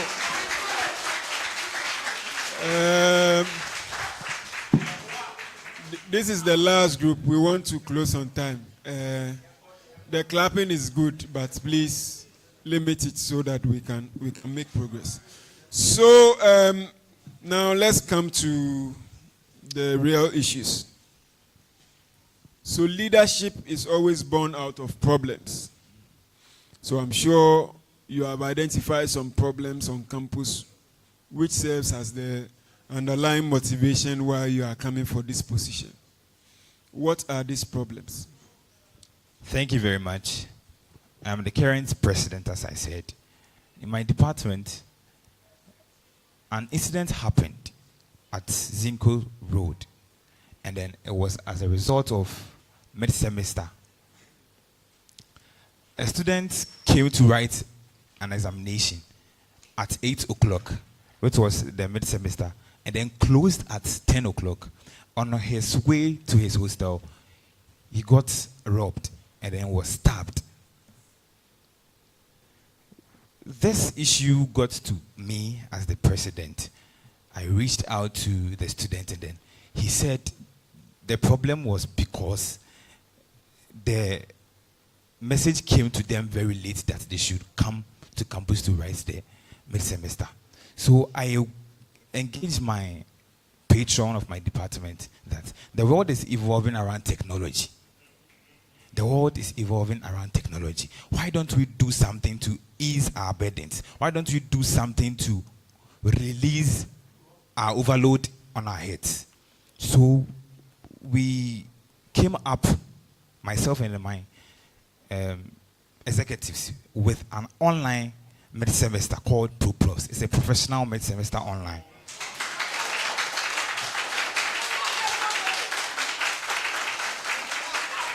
So, this has solved a problem from him coming from the house in the evening, which is 8 to 10. There are no chairs, there are less chairs, no chairs syndrome on campus. And then the person will come and then there will be another class writing exam. So we implementing this online mid-semester solved their problems. And then everything was okay. So the app you are talking about, is it an app or what? No, please, it's not an app. It's a system designed for mid-exams. Being it final exam or mid-semester exam, anything exam. So to what extent has that system helped us to solve the problem? Okay, so this semester, this mid-sem has a minimal network. So irrespective of any area that you are, even if you are in your village, you can use that system with no network problems. It is one thing. It is one thing developing a system, and it's another thing people using the system. Please come again. So since you developed that system, how many lecturers have used that system to organize MISEM? Okay, so we didn't actually develop the software. It is a company that has that software. Okay. So we went to engage with them that it's a professional company that deals with online exams. Yes. So yes, the software, we engaged with them and then they brought us the software and then all lecturers were getting access to it. All lecturers, not getting access. How many lecturers have used that? And to what extent can you tell us that by having that software, now we are able to write exams? You know, examination is something that we don't joke with. And then as much as we would want to use technology, we want to be sure that the students are getting the marks that they deserve for the examination. So to what extent are the lecturers in your department using that app? And how well are we sure that we are able to deal with things like students cheating in exams and all those things? Let's okay, so all lecturers are using this MISEM software. This software system doesn't allow you to cheat. It has a camera, a webcam rather, using the laptop. It's strictly using laptops to write the exam. So immediately you log into the system, the webcam just turn on, and I write exams online. We use webcam. We can still cheat. For our system, if you cheat, you are going to be caught. How? Because any move that you do, the webcam records. It's the same with the other systems. This is unique. All right. You can try it. Let's go on. Let's go on. So that is about the MISEM. That was a problem for a particular student. Yes. It's benefited everyone. All the students. Yes, in the department. I am a lecturer. I have never used that. In the department. No, in your department. My department, yes, but you are not SRC president for the department. For the university. So now let's come to the university. All right. Okay. So university-wide, what are the challenges that you have also seen, and how do you intend to address them?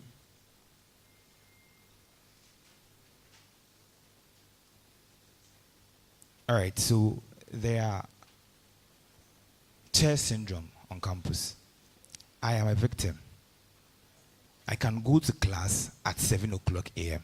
I would stand on my feet for 2 consecutive hours. Okay. I'm learning C++. I'm learning Python. This course is very complex.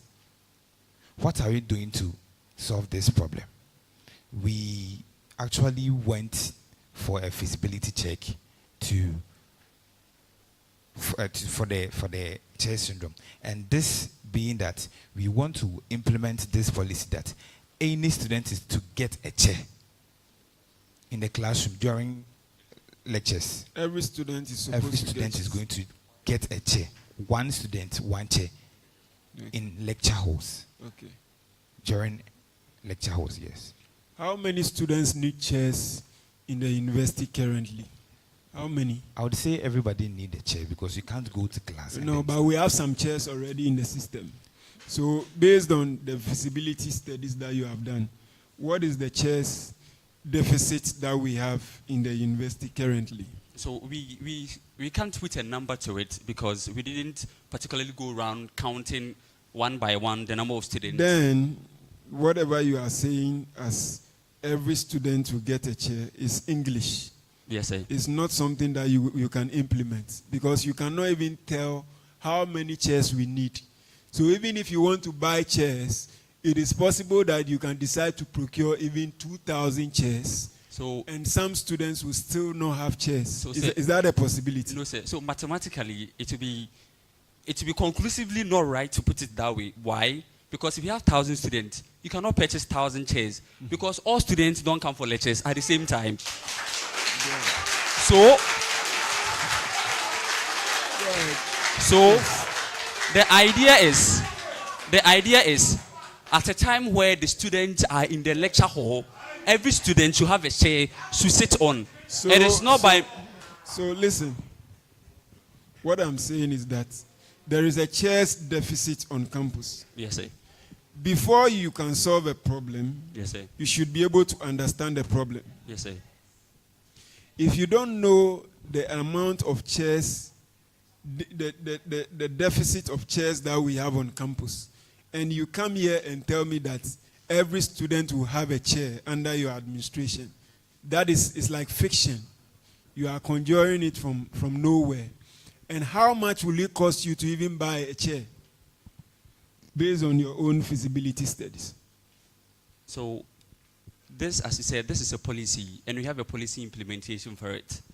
So let me you see, at this level of student politics, you don't say things from a vacuum. Anytime you come, like when we are doing vetting, it is something you should have prepared for. So there is no chair syndrome. It's a problem you want to solve. You have to do feasibility studies. Identify, for example, how many chairs do we need to be able to solve this problem. Maybe you cannot procure all the chairs. You can procure this number. So that you'll be able to say that at the end of my tenure, this particular problem will be solved to this extent. You understand? Yes. Otherwise, you will come here and speak English. When you give you the nod, you go into the office, you have different priorities. You realize that even one chair is very expensive, and the money you have will not be able to buy the number of chairs that you require. And the problem will still be there. Is that okay? Yes, sir. If you want to respond, you can. But what I'm saying is that for every policy you have, there must be a cost to it. Do you even know how much money you get in the SRC coffers every year? No, sir. So if you don't know this, you will be making plans out of a vacuum.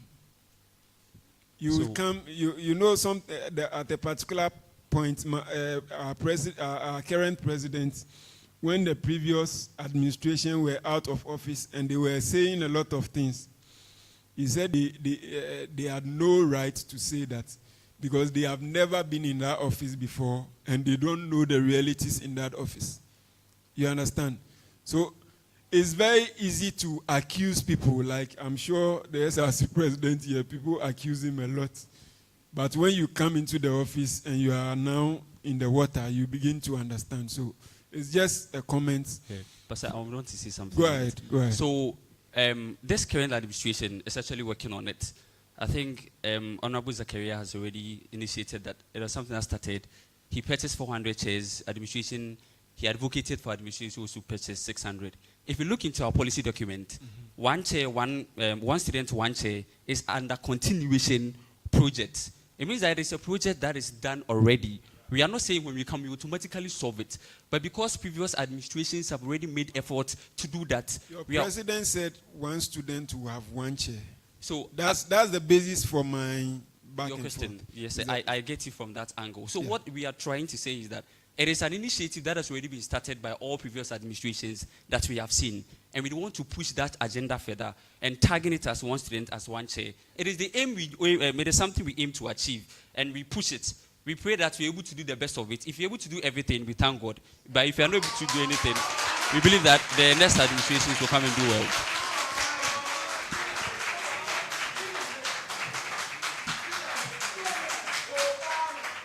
Structured mid-semester examination timetable and online mid-semester examination.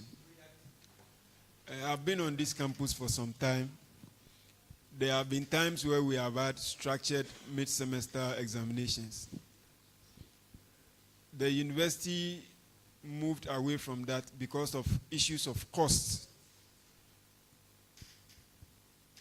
Are you willing to bear the cost of the structured mid-semester examination you want to reintroduce?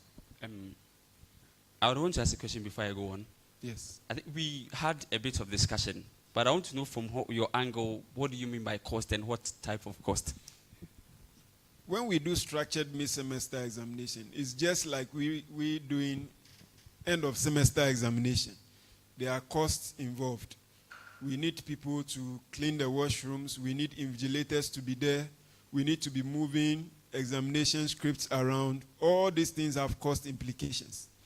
You understand? Yes, sir. And at a point, we did it for some time, and it got to a point where the university realized that the cost is huge. But sir, and we moved away from that.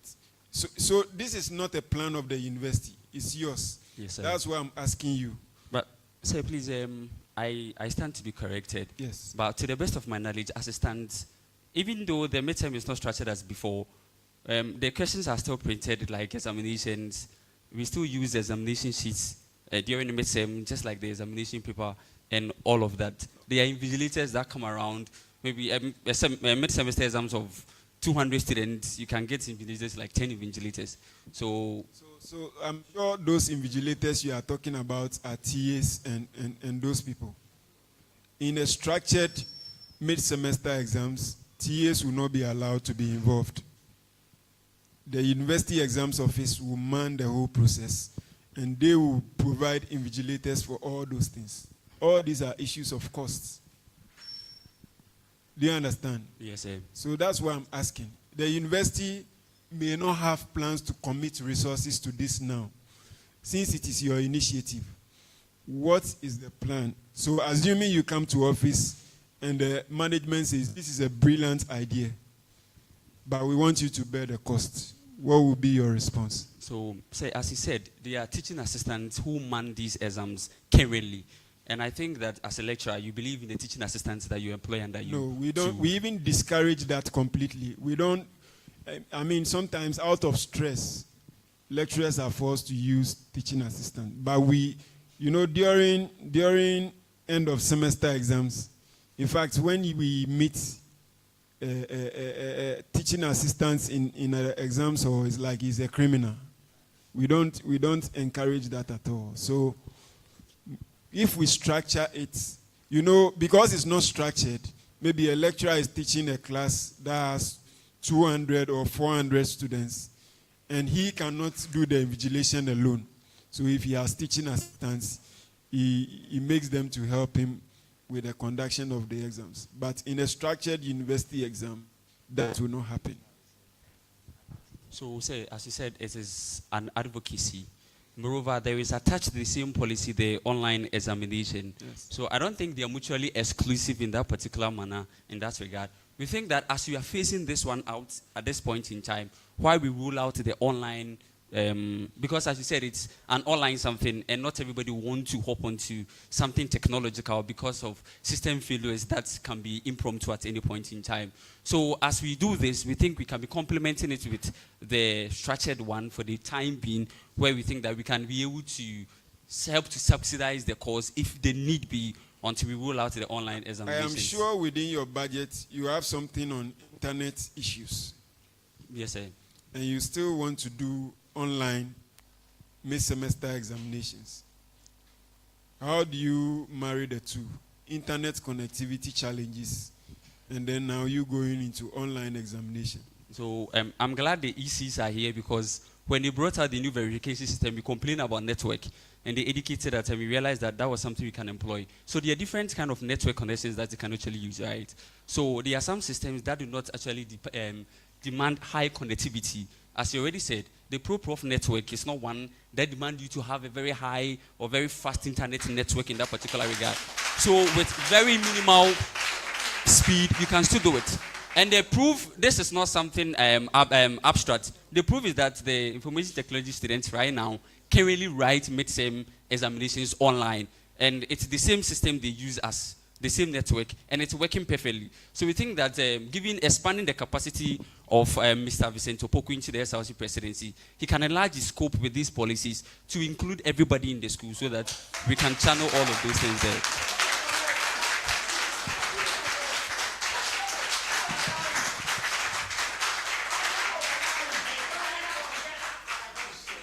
Another pillar in your policy is security. There is an observation I have just made. You know, when Baumia was going to contest for the presidency, there was a view that he should let this man be his running mate, Kennedy Japan. And he said that if he's not careful, Kennedy Japan will rob the shine of him. Are you not sure you'll be robbing the shine of your president? Because it looks like you have hijacked the. This is a presidential, what do you call it? Presidential vetting. And you are not even allowing the president to talk. Maybe when we elect you into office, you will be a ceremonial president and you will take over. So that is the main reason why everybody in this school this year should vote for Vincent as SRC president. He doesn't take credit. He just makes sure that the work is being done. That is why we should vote for him.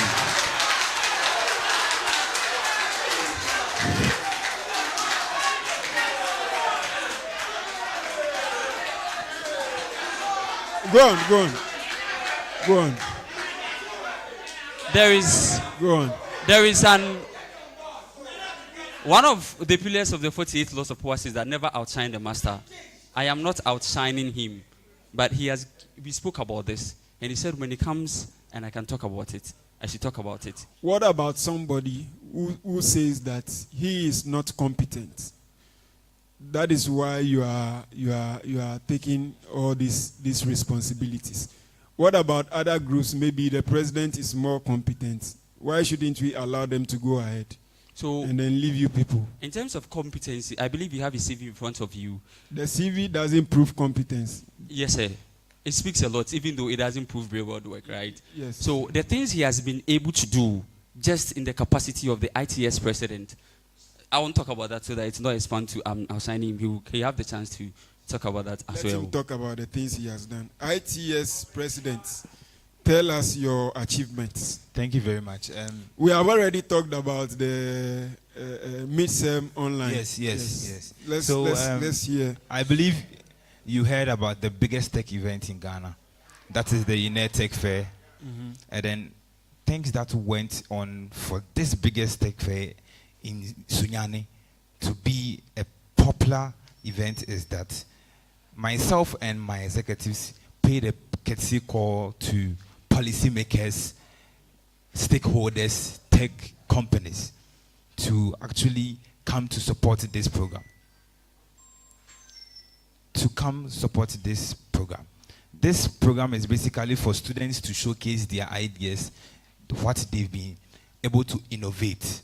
And then we went to these policymakers to come and then see what our lecture. Let me just make your work simple. The tech fair, I know, is an innovation of your head of department. He's been championing it over the years. And he is very influential. So I'm sure he also uses that level of influence he has to bring some of these people. So when you are talking, talk for yourself. I'm talking for myself. What is your level of involvement in the tech fair? Okay, as I already said, with my executives and members, my team, we paid courtesy call. The head of department is representing the staff, and I'm representing my students, my members. Yes. So, as I said, we paid the courtesy calls to them, then told them that this. Told them that this is what our students are doing, so therefore they should come and then support us. Funding and everything that we were doing was these policymakers and then tech companies that came around. So they ought to actually give out opportunities to our students, being it internship, NSS, or job opportunities. So this program is to give our students the opportunity to network with these people. And also, we organized a Critex Sprint Challenge. We are an IT department. We have content creators. We have cybersecurity. Yes, cybersecurity experts. We are teaching these people. We have graphic designers and other skills. So this program was to bring all these people on board, showcase what you can do with your skill, put a cash prize on it. The winner is going to win $500. First runner-up is going to win $300. Second runner-up is going to win $300. So this is to motivate them to work and learn more. Thank you. And fortunately, a lady also won this contest. So this program is to actually help everybody who is having the skill to. What is your level of involvement in previous and current SRC administrations? Come again, please. What is your level of involvement in previous and current SRC administrations? Okay, any program that or any activity that the SRC has organized, any summit, any program that the SRC has organized, I have been present there. I have been supporting there. So, for somebody who has presidential ambitions, your level of involvement in SRC programs is just participation. No, please.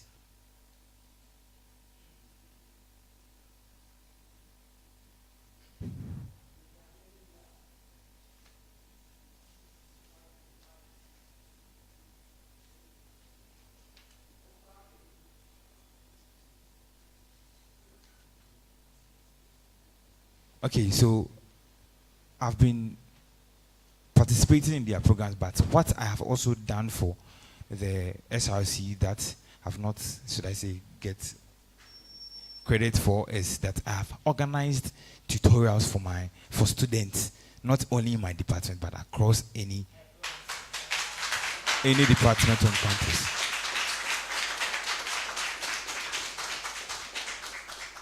That is because you have plans of contesting for SRC president, because you want to use that to amass. Not only that. Amass the numbers. I even started when I was a course rep. So let's go on. My last question, depending on the response that you gave. So you have there was an online question. Between working on the roads on campus and investing in entertainment programs, what would be your priority and why? Please the question again. So between investing, so when you become SRC president, you have the opportunity to take decisions as to what we use the funds that comes to you for. If you have the opportunity to take a decision between investing to improve on the road infrastructure on campus and investing in an entertainment program, what would be your priority and why?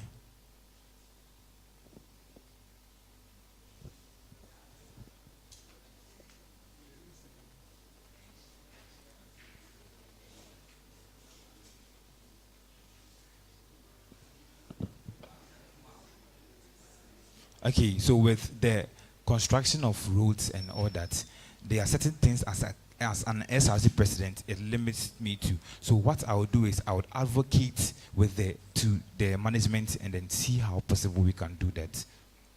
And then yes, that's what I'm gonna do. When I ask these questions, you have limited funds.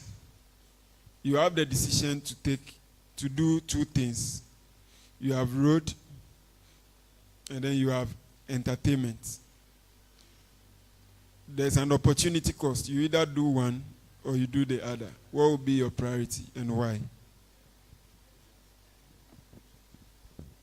So, say I would want to get a bit of clarity. Are you by that question saying that the SRC president would have the mandate to be able to construct routes on campus? SRC president is buying chairs. That's not their work. So they can as well invest. We didn't conclude that we will buy chairs No, in the first place. Wait. No, I'm not saying you. Yes, sir. Previous presidents are buying chairs. Yes, sir. Even recently, you have started doing pavements, which are similar to roads. Yes, sir. Is that okay? Yes, sir. So assuming the students complain about the road infrastructure and you feel you have the resources to do that, and you also have the opportunity to invest in entertainment programs, which is what the students would generally like, what would be your priority? That is a simple question. Okay, so given the chance that we have the capacity and the resources to construct road and the opportunity cost being entertainment, I think we would take the resources into constructing the road for the students, because there are other means and avenues by which we can internally generate entertainment. Because as he said, there are content creators, there are artists that we can support internally to bring up level of entertainment for the students. So I think the priority will be on the road. For example, in your recent SRC week, when you are going to do SRC week, instead of bringing Shatawale, you bring somebody from your class who is a rapper to come and rap. So the opportunity cost lies with the student most of the times. And I think for Uenr students, one of the big complaints they've had since time immemorial has been over the road. So I think at a point in time where we are in capacity to do the roads as against or at the expense of entertainment for a year, I believe that the good people and good students of Uenr are going to choose the funds to construct the road than to go to entertainment. Okay. So far, so good. I think this has been the most interesting one. Please.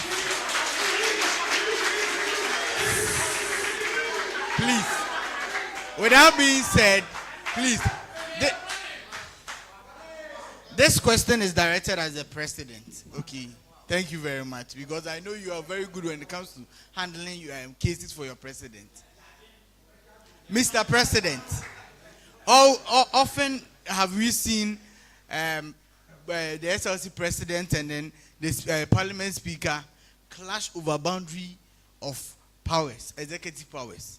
What will you do, or how will you ensure a smooth relationship with the legislative arm? Please come again. I'm saying that in Uenr, we have often been having issues with SRC and the speaker over by boundaries of executive power. How will you ensure a smooth relationship with the legislative arm?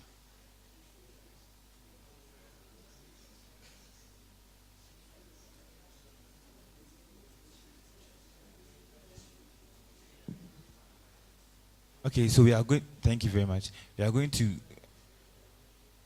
bring on board checks and balances, because the Constitution states that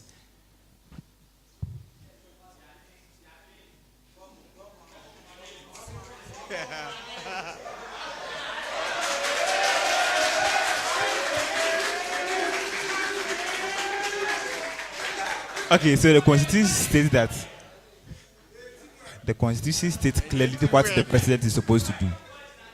Come again. We are going to bring on board checks and balance, because the Constitution states clearly what the president is supposed to do.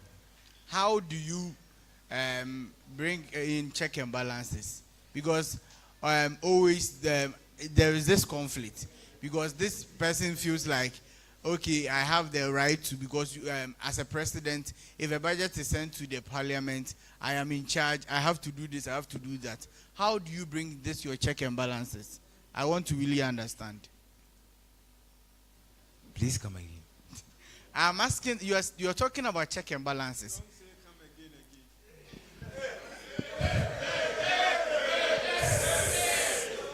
Hey. I think I've done this with all the other aspirants. Please, when they are asking the questions, one of the important qualities of a good leader is paying attention. In the question, pay attention so that you think about the question, but it also gives us signals that you don't pay attention.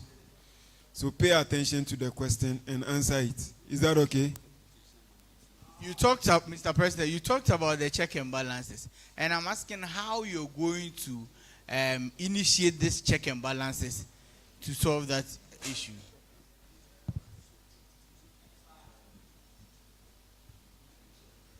Mr. President, can I say you can't do things without your vice president? You see, we are a team. So. I know, but sometimes as a president, you have to think on your own. So even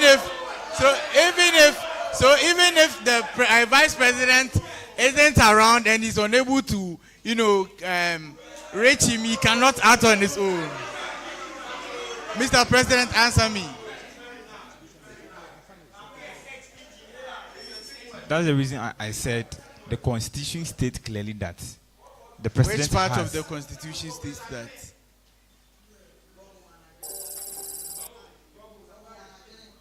That's fine. Number 2, imagine a scenario where a student is brutally assaulted or faces an extreme emergency on campus at 2 a.m. and angry student groups are mobilizing for instant retaliation. What are your immediate actions within the first hour? Come again. Okay, so should I come again? What I'm going to do as an SRC president is calm them down and listen to their grievances and see the way forward. Without going to even the affected student, checking up on the person. Your line of focus is centered on calming the angry students without even the victim itself. Is that what you're going to do? No. But that's what you're telling me. For the multitude that you are talking about, the group of people that are actually going on, is it a demonstration or what? It's not a demonstration. The angry students, because of the incident that happened, they are angry and then they want to seek retaliation. So what is your necessary steps you're going to do in the first hour? I'm going to calm them down, listen to their grievances, and then take the victim to the person's safety. Person's safety. I mean, secure the person's safety. Please, this is your response. I am not really happy, but no, please. No. The vice president is really rescuing the president. Thank you very much for your support. Please, my last but one question. This is my third question. You have a layout, you have laid out a beautiful vision in your manifesto, very credible, as your people are really clapping for you and so. However, if you are elected, you know that you only have 8 to 9 active months. Realistically, I want you to give me 2 initiatives you prioritize to ensure they are 100% completed before your tenure ends. Should I come again? Pad bank initiative. I think in the policy document this pad bank is for females. You see, our females don't have. Are you telling me that your legacy project as SRC president in this university will be a pad bank? You said I should list 2. 2. So one of them will be a pad bank. Yes, they are equally important, I think. Okay, go ahead and explain. So,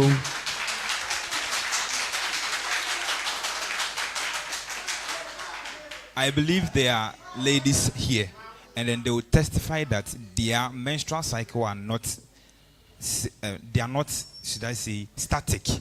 So in that case, there may be a day that you would not even be aware that there's something that's going to flow off of me. So what we are going to do is provide these pad bank in washrooms. If you are supposed to be working with the WUCOM, you are not supposed to be SRC president. If you want to work on pad, this initiative is just for everybody, not the WUCOM shouldn't the be males only. don't use pads. The pads are for females. But the WUCOM, all WUCOM people who have come, who we we have vetted. They are going to, in fact, even for them, the pad bank is not their legacy project. And some are even going to use technologies for the pad. You put coins inside and the pad will be coming. That's. So, seriously, what we are talking about, what he's talking about is your legacy project. A project that when you leave office, years after, people will remember you for that particular project. So, like, let me give you an example. For many years, we have not had buses. One SRC president came and procured about 3 buses. I mean, for many years, we will remember that guy for that work that he has done. When we are talking about legacy projects, these are the ones we are talking about. Yes. So we intend to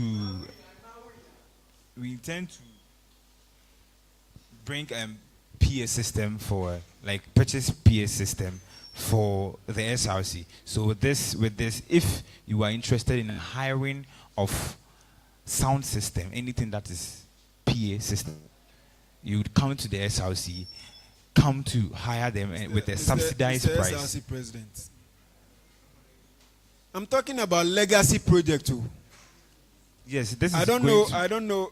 Well, maybe that is your legacy project. I shouldn't push you too much. Talk about it. This is going to be something that is constantly there, because years to come, our grandparents, our grandchildren, and our sisters are going to benefit from that, and then it's also going to generate income for us. I think this is better than the pad bank or something. All right. Please, my last question. My banga, the current affairs. I want to know the first SLC president of Uenr. Mrs. Isinam Gloria. No, please. She's the first female SLC president. Correct. Yeah. Henry Amoakon is the first SLC president. Thank you very much.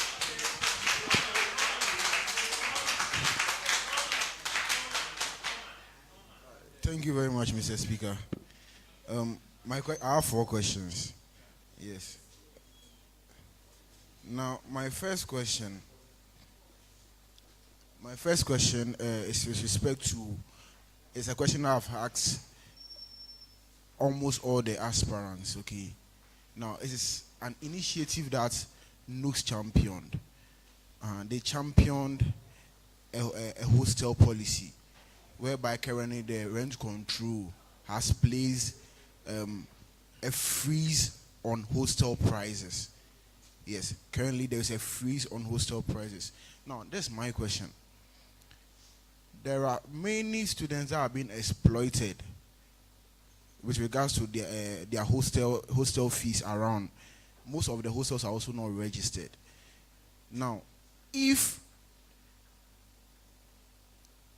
that policy is still in place and there is a current freeze on hostel prices, but hostels keep on bringing up new prices to exploit students, what will be your course of action as the SRC president? Thank you very much. I am a victim of that. I live in a hostel that I pay. Last year I paid 7,200. Okay. 2 in a room, 7,200 each. And then this next year they are increasing it to 8,200. Okay. 3 days now we went to the rent control to make a complaint, and as an aspirant for SRC president, see the way forward to help us. There's a task force going around on a tour to various hostels to seek for students to ask of their prices and their certifications to know what the problems are to help our students. So we intend, as we visited the rent control here in Sunyani, that they reach out to their superiors to bring them in Sunyani here to check out our hostel prices for us. Okay. Now, my next question is constitutional, and I want a constitutional response. Now, suppose you disagree with a ruling from the Judicial Council on a matter that is directly affecting your office, what's the actual constitutional avenue challenging that, if any exists?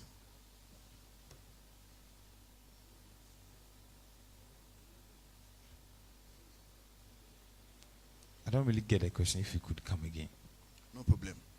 I said, suppose you disregard a ruling from the Judicial Council on a matter directly affecting your office.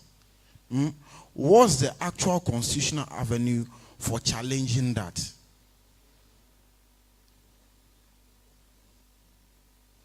If it even exists. These are questions that either you know or you don't know. All right. So if you don't know, it doesn't mean you can't be SRC president. Is that okay? So if you don't know, you say you don't know and we move on. Okay. We're just brainstorming and see. Eh? We're just brainstorming.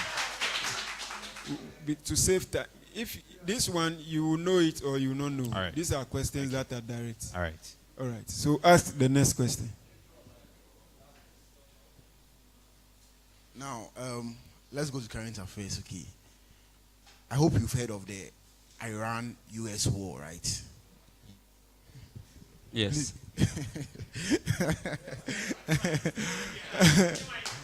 All right.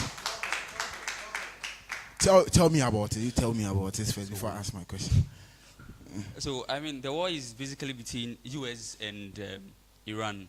Okay. And to save time, not talk so much about it. I know the question is most certainly directed to the Strait of Hormuz and how it's affecting oil prices, because that is the most escalative part of the war. Mr. Chairman, I have one last question, but I'll ask this last. Okay. Mr. Vincent and Desmark, welcome once again. Thank you, sir. I must commend you. You've really proven that you're a debater, Mr. Desmark. Thank you, sir. With your response and all that. Well, I'll ask like 2 or 3 questions. Hello. Yes, as I was saying, I would commend Mr. Desmark. He has proven to be a debater from what I'm reading here. So I'll ask a major challenge I've personally encountered my 4 years stay, and then I'll see your take on it. So I don't know if you've noticed that mostly UNER has delays with its release of timetables. Sometimes you report to school and then you wake up at dawn just to see that your timetable has been released. Not just your timetable, other important communique. If voted for as our next SRC president, what can you do to help the situation? Any of you can answer.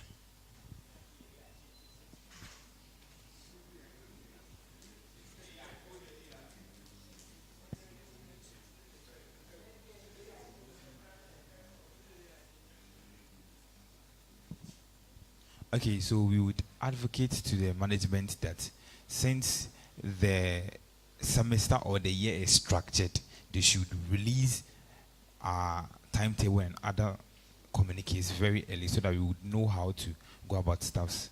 Okay, that's fine. My next question has to do with, for some time now, or years now, when it's SRC programs, especially summits, the numbers turn out to be very low. What will you do in your power to change the narrative? Thank you very much. I believe that we all saw in a tech fair, the auditorium is capacitated over 3,500 plus. And then I, in my capacity as the IT president and my team, we made sure that the venue will be full. And then with that, I believe that I can escalate that strength to the SRC level.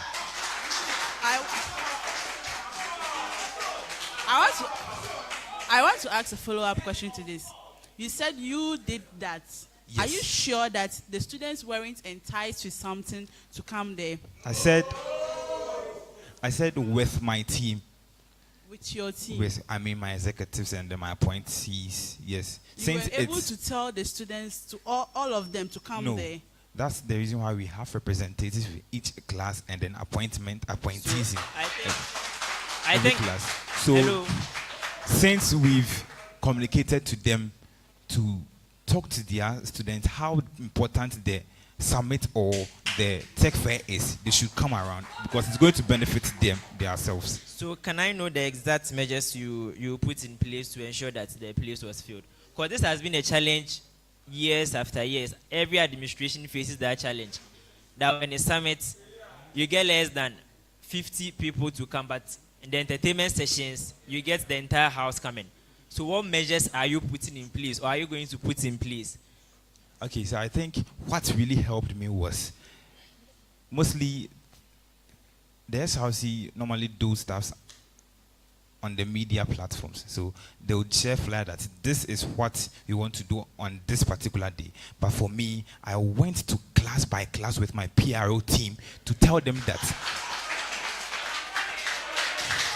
we are having this program. So you walk into their classes will make them feel the importance of that particular program. Okay, so I would end here. I'll commend you on your CV. All right, Both thank of you. All right.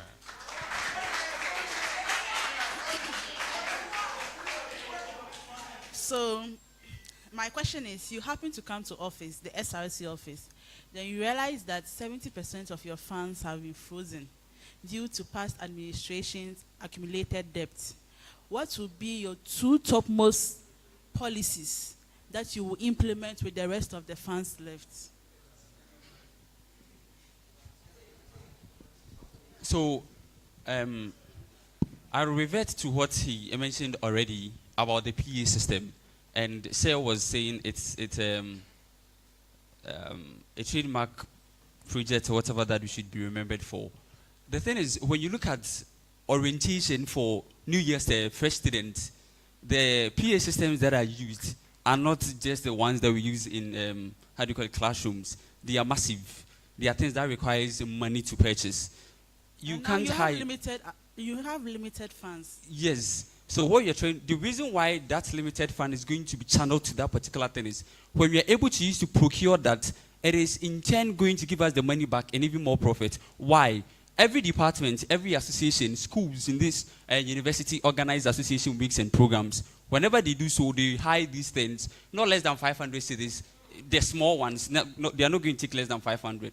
What we are going to do, if you're able to procure this with the 30% funds that you say we have, we will be able to give it to these departments even at a subsidized cost.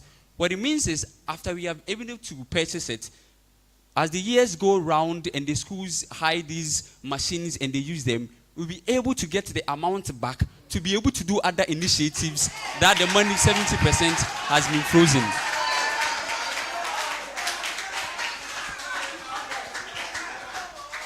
Okay, so I want you to answer this with the constitutional provisions. You come to office, your financial secretary is against you, and you as the SRC president, you are head over him. Then you direct him or her to withdraw funds, but he decides not to. So it creates a conflict within the executive board. And right now, you cannot also remove him because he was independently elected. So how will you solve this case with the constitutional provisions? I think the signatories to the SRC account are the Dean of Students, the SRC Financial Secretary, and the SRC President. So in situations like that, you think the best way to do that is to revert to the office of the Dean of Students to be able to solve that between the two of you. Okay. I didn't get that. I don't know. Are you saying that if you have a problem with the SRC Financial Secretary, because the Dean of Students is also a signatory, you co-sign with the Dean of Students and go ahead and withdraw the money for whatever you want? So according to the Constitution, the 3 signatures must be there before the money can be withdrawn. So the SRC President, quote unquote, cannot connive with Dean of Students to withdraw money without the financial secretaries, vis-a-vis any other two that exist. That's what I'm saying. So when you have a problem with the financial secretary, you said you were going to work with the Dean of Students. What about the financial secretary? So work with Dean of Students doesn't mean that the SRC Financial Secretary is going to take it away. As I said, Dean of Students' signature is also on it. And moreover, he's the father of the whole school. So what I meant to say was that we revert to office to settle that dispute or whatever between us happens, so that we can go on from there.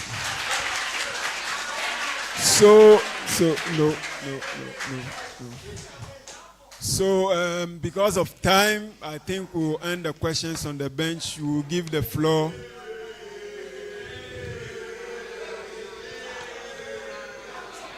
All right.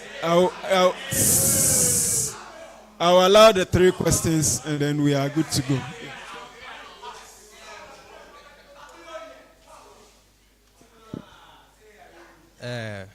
I will welcome you all to today's vetting. And I know the vice president aspirant is a debater.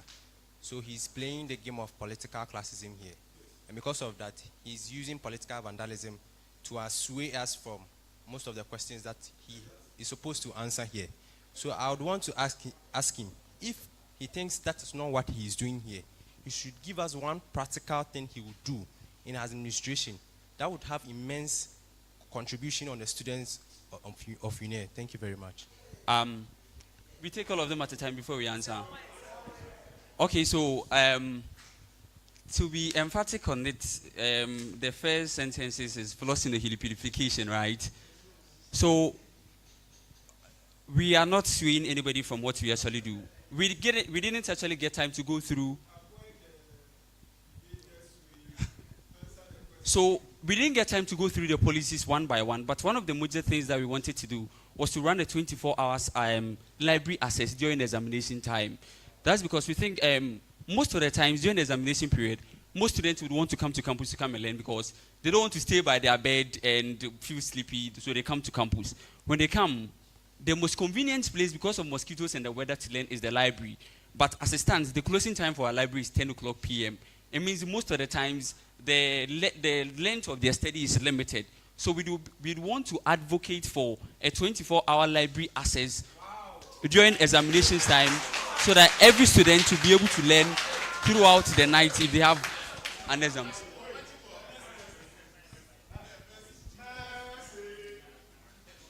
Okay, so suppose the Dean of Students and the Vice Chancellor makes a proposal to you that if you stop protesting an unpopular policy, they're gonna approve your flag project.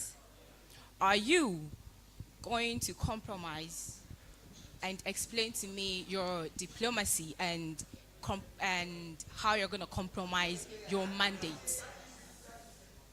So I think the question itself is contradictory, right? Because he said that they are telling us not to advocate for our flag policy, and also when we stop that, they will give us the funds to do our flagship policy. I mean, okay, then come again, because that's what I heard. Okay, sure. So I'm saying, yes, if they make a proposal to you to stop protesting an unpopular policy, for instance, an increase in fees, or maybe a restricted rule for, let's say, uniform for students, and yeah, that too is okay. If they, I think I get the question now. I get the question now. So the best thing as SRC president, before all other matters, you are first of all the mouthpiece of the students, and you engage at all points in the best interest of the student, notwithstanding going against any authority in that particular manner, right? Okay, so are you going to compromise? No. So far as what we do is in the best interest of the student. Thank you.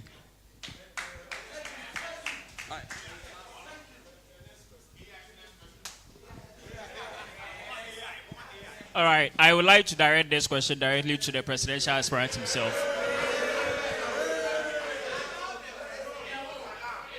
All right, so my question is a two-layered question, and after answering the second one, I have a follow-up question as well.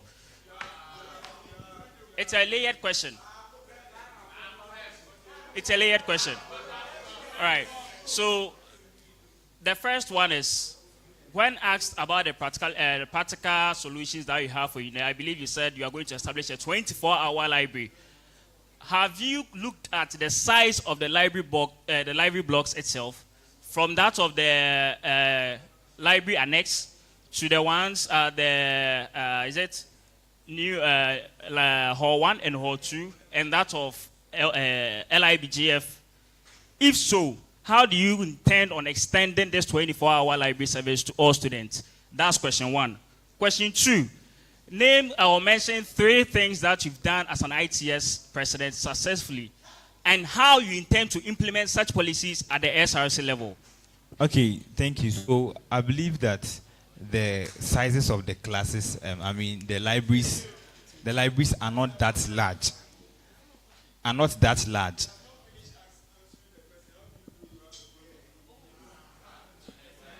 I believe the sizes of the classes are not that large. The library are not that large. That is the reason why we have classes.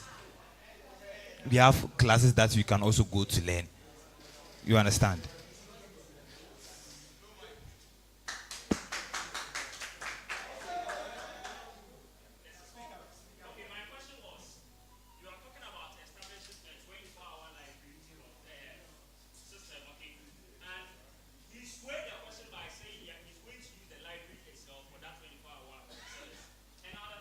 So what he is basically saying is that the libraries are very small. They cannot accommodate our student numbers. So how do you intend to? Yes. Because it is. Go ahead and answer. Because it is small. That's the reason why. Because it is small. Allow him to answer. Because it is small. That's the reason why. Please, will you allow him to answer? Yes, go ahead. Because it is small, the size of the library is small. That's the reason why we are operating it 24 hours. Are you okay? So that is his answer to the question. Okay, so with the achievement that I have done as the IT president, are you a student, please?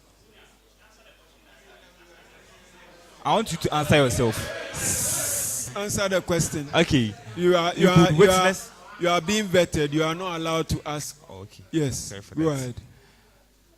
The most popular ITS week, ITS Freshers Akwaba, was last year, and then students could testify that the activities that was outlined within the week was so fantastic to the extent that people even thought that it was an SRC project or SRC program.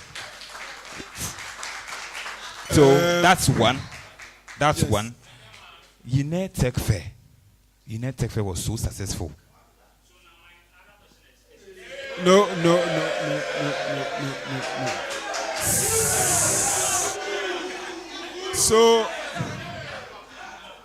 So we cannot verify this, but there is a comment. There is a comment online. There is a comment. Listen. So when you are dealing with students, be very careful. There is a comment online from your own department on the app that you said you have been using to write midterms. And I'm going to read that. I am an IT level 300 student. The pro proof has been seen as an advantage not because of any made-up security insurance claim, but because we do scan all the questions and get all answers from AI. So he lied. That is just what somebody said. It's fine. So we are almost coming to an end. We are almost coming to an end. Of a successful vetting. You don't have to. Please let's have some silence. So we are coming to the end of a very successful vetting. Before we draw the curtains down and allow them to say their final words to the students, we want to invite our registrar for institutional advancement to address the students. Yes. Thank you so much. Super pleased and excited with the line of questions and the work done by the line of question and the line of the work done by the team. On behalf of the Dean of Students, I call him the Alpha and Omega Dean of Students. When UNEL was established in the year 2011 by Act of Parliament, Act 830, 31st December 2011. On the 17th of November, Saturday 2012, the university had 154 students. Today, by divine grace and intervention, we have more than 20,000 students. First years alone are more than 8,400. In the year 2012, Professor Simon Abugri was the foundation dean of students. In the year 2026, he is still. So I call him the Alpha and Omega dean of students. So diligent, affable, gentle, committed, passionate about student progress. So what we are seeing here is under his able office. And I want to commend the team for the good work done. And we must thank them and thank them very much. They were not biased. They were fair. I kept watching online. I was forced to come here. My only worry is that students don't want their favorite candidate to be asked questions. If you don't get to ask them questions, so I'm writing, I've taken notes about security issues. The assurance is that on Monday, a team from National Signal Bureau were here. And the whole university campus will be under CCTV installation within the course of the month and next month. So because you cannot continue to employ security men. In other jurisdictions, we use the CCTV installations, and so that will solve a lot of the problems, and that is a good one. And then again, about structured timetable, I looked at it. From my point of view, we are advocating that at least the first years can have a structured mid-semester. So that one, we will support you to do it. We will do it, no matter what is involved, so that some of them come to university when they are just 16 years. So when you do unstructured mid-semester, it affects what they do. We are also pretty sure that I realize that most of you don't know what goes into governance and policies. For example, it is not even the duty of the vice chancellor to do road construction. So when they ask that question, I was saying you to provide a different answer, but you may not know. The vice chancellor, it is not even his duty to do the road. It is a government, a public funded university. It must be done by the central government. The good news is that the road infrastructure contract has been abrogated, and we are getting a new contractor who will come on site. So we are hoping and praying that they will come and work. What you need to do is that look at what you can do. The policy within which you are promising us that you do A, B, C, D. And most of them, you may not be able to do it. You may not have the resources, but you rely on partnership to be able to do it. And continue to do a decent campaign, clean campaign. After election, there must be outstanding and remarkable cooperation and partnership. That is the only way the university can progress. Most of them are watching online. Gideon Edu was watching online. Morata was watching online because they want to assess the caliber of people who want to be student leaders. The vice chancellor remained ready, and it is a culture that for the past 5 years, when you become an aspirant, you have a meeting with the management of the university, and then seniors, you have to be there where they talk to you and let you know that our interest is the University of Energy and Natural Resources. It is by far the most attractive university in Ghana. You don't know it because you are making a judgment of our university by the presence of we don't have enough huge monumental physical infrastructure. That is not the benchmark of a good university. The benchmark of a good university is the product and competition and the things you do. Because you don't know, you will say that. But today, on 1st of June in Russia, there was a contest what they call the Professional Competence Project. Guess who won? A 19-year-old student at the computer science, Beni Wakwisi, check tomorrow. She's the global best, and she represented us in Russia and won from the University of Natural Resources. This gentleman here knows that we are the reigning debate champions in Ghana. Every university you know in Ghana, we are the champions.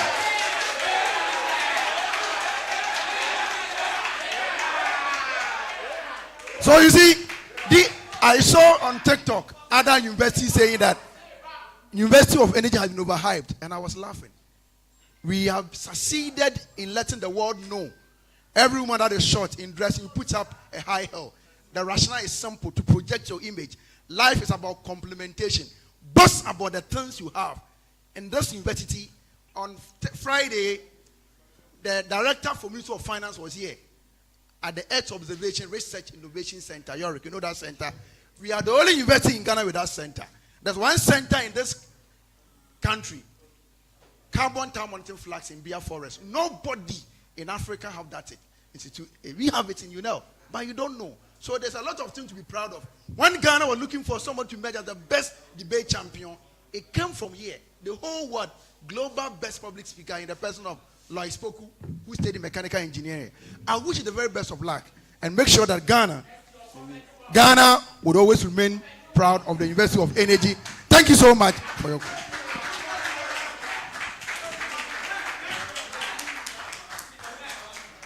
Thank you very much for coming. We are grateful. For the students, I thank you for coming, and for those of you who also participated online, we are very grateful. We hope that in your other engagements with the aspirants, you are able to take decisions and then select the best of leaders for our great and noble university. So before we leave, we want to give opportunity to the current aspirants to give their last words to the university. Thank you very much. Yes.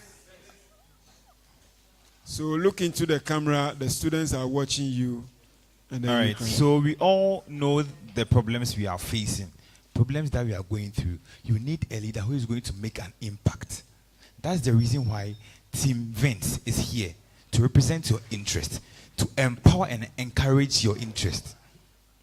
Please vote for Opoku Vincent as your next SRC president. Thank you.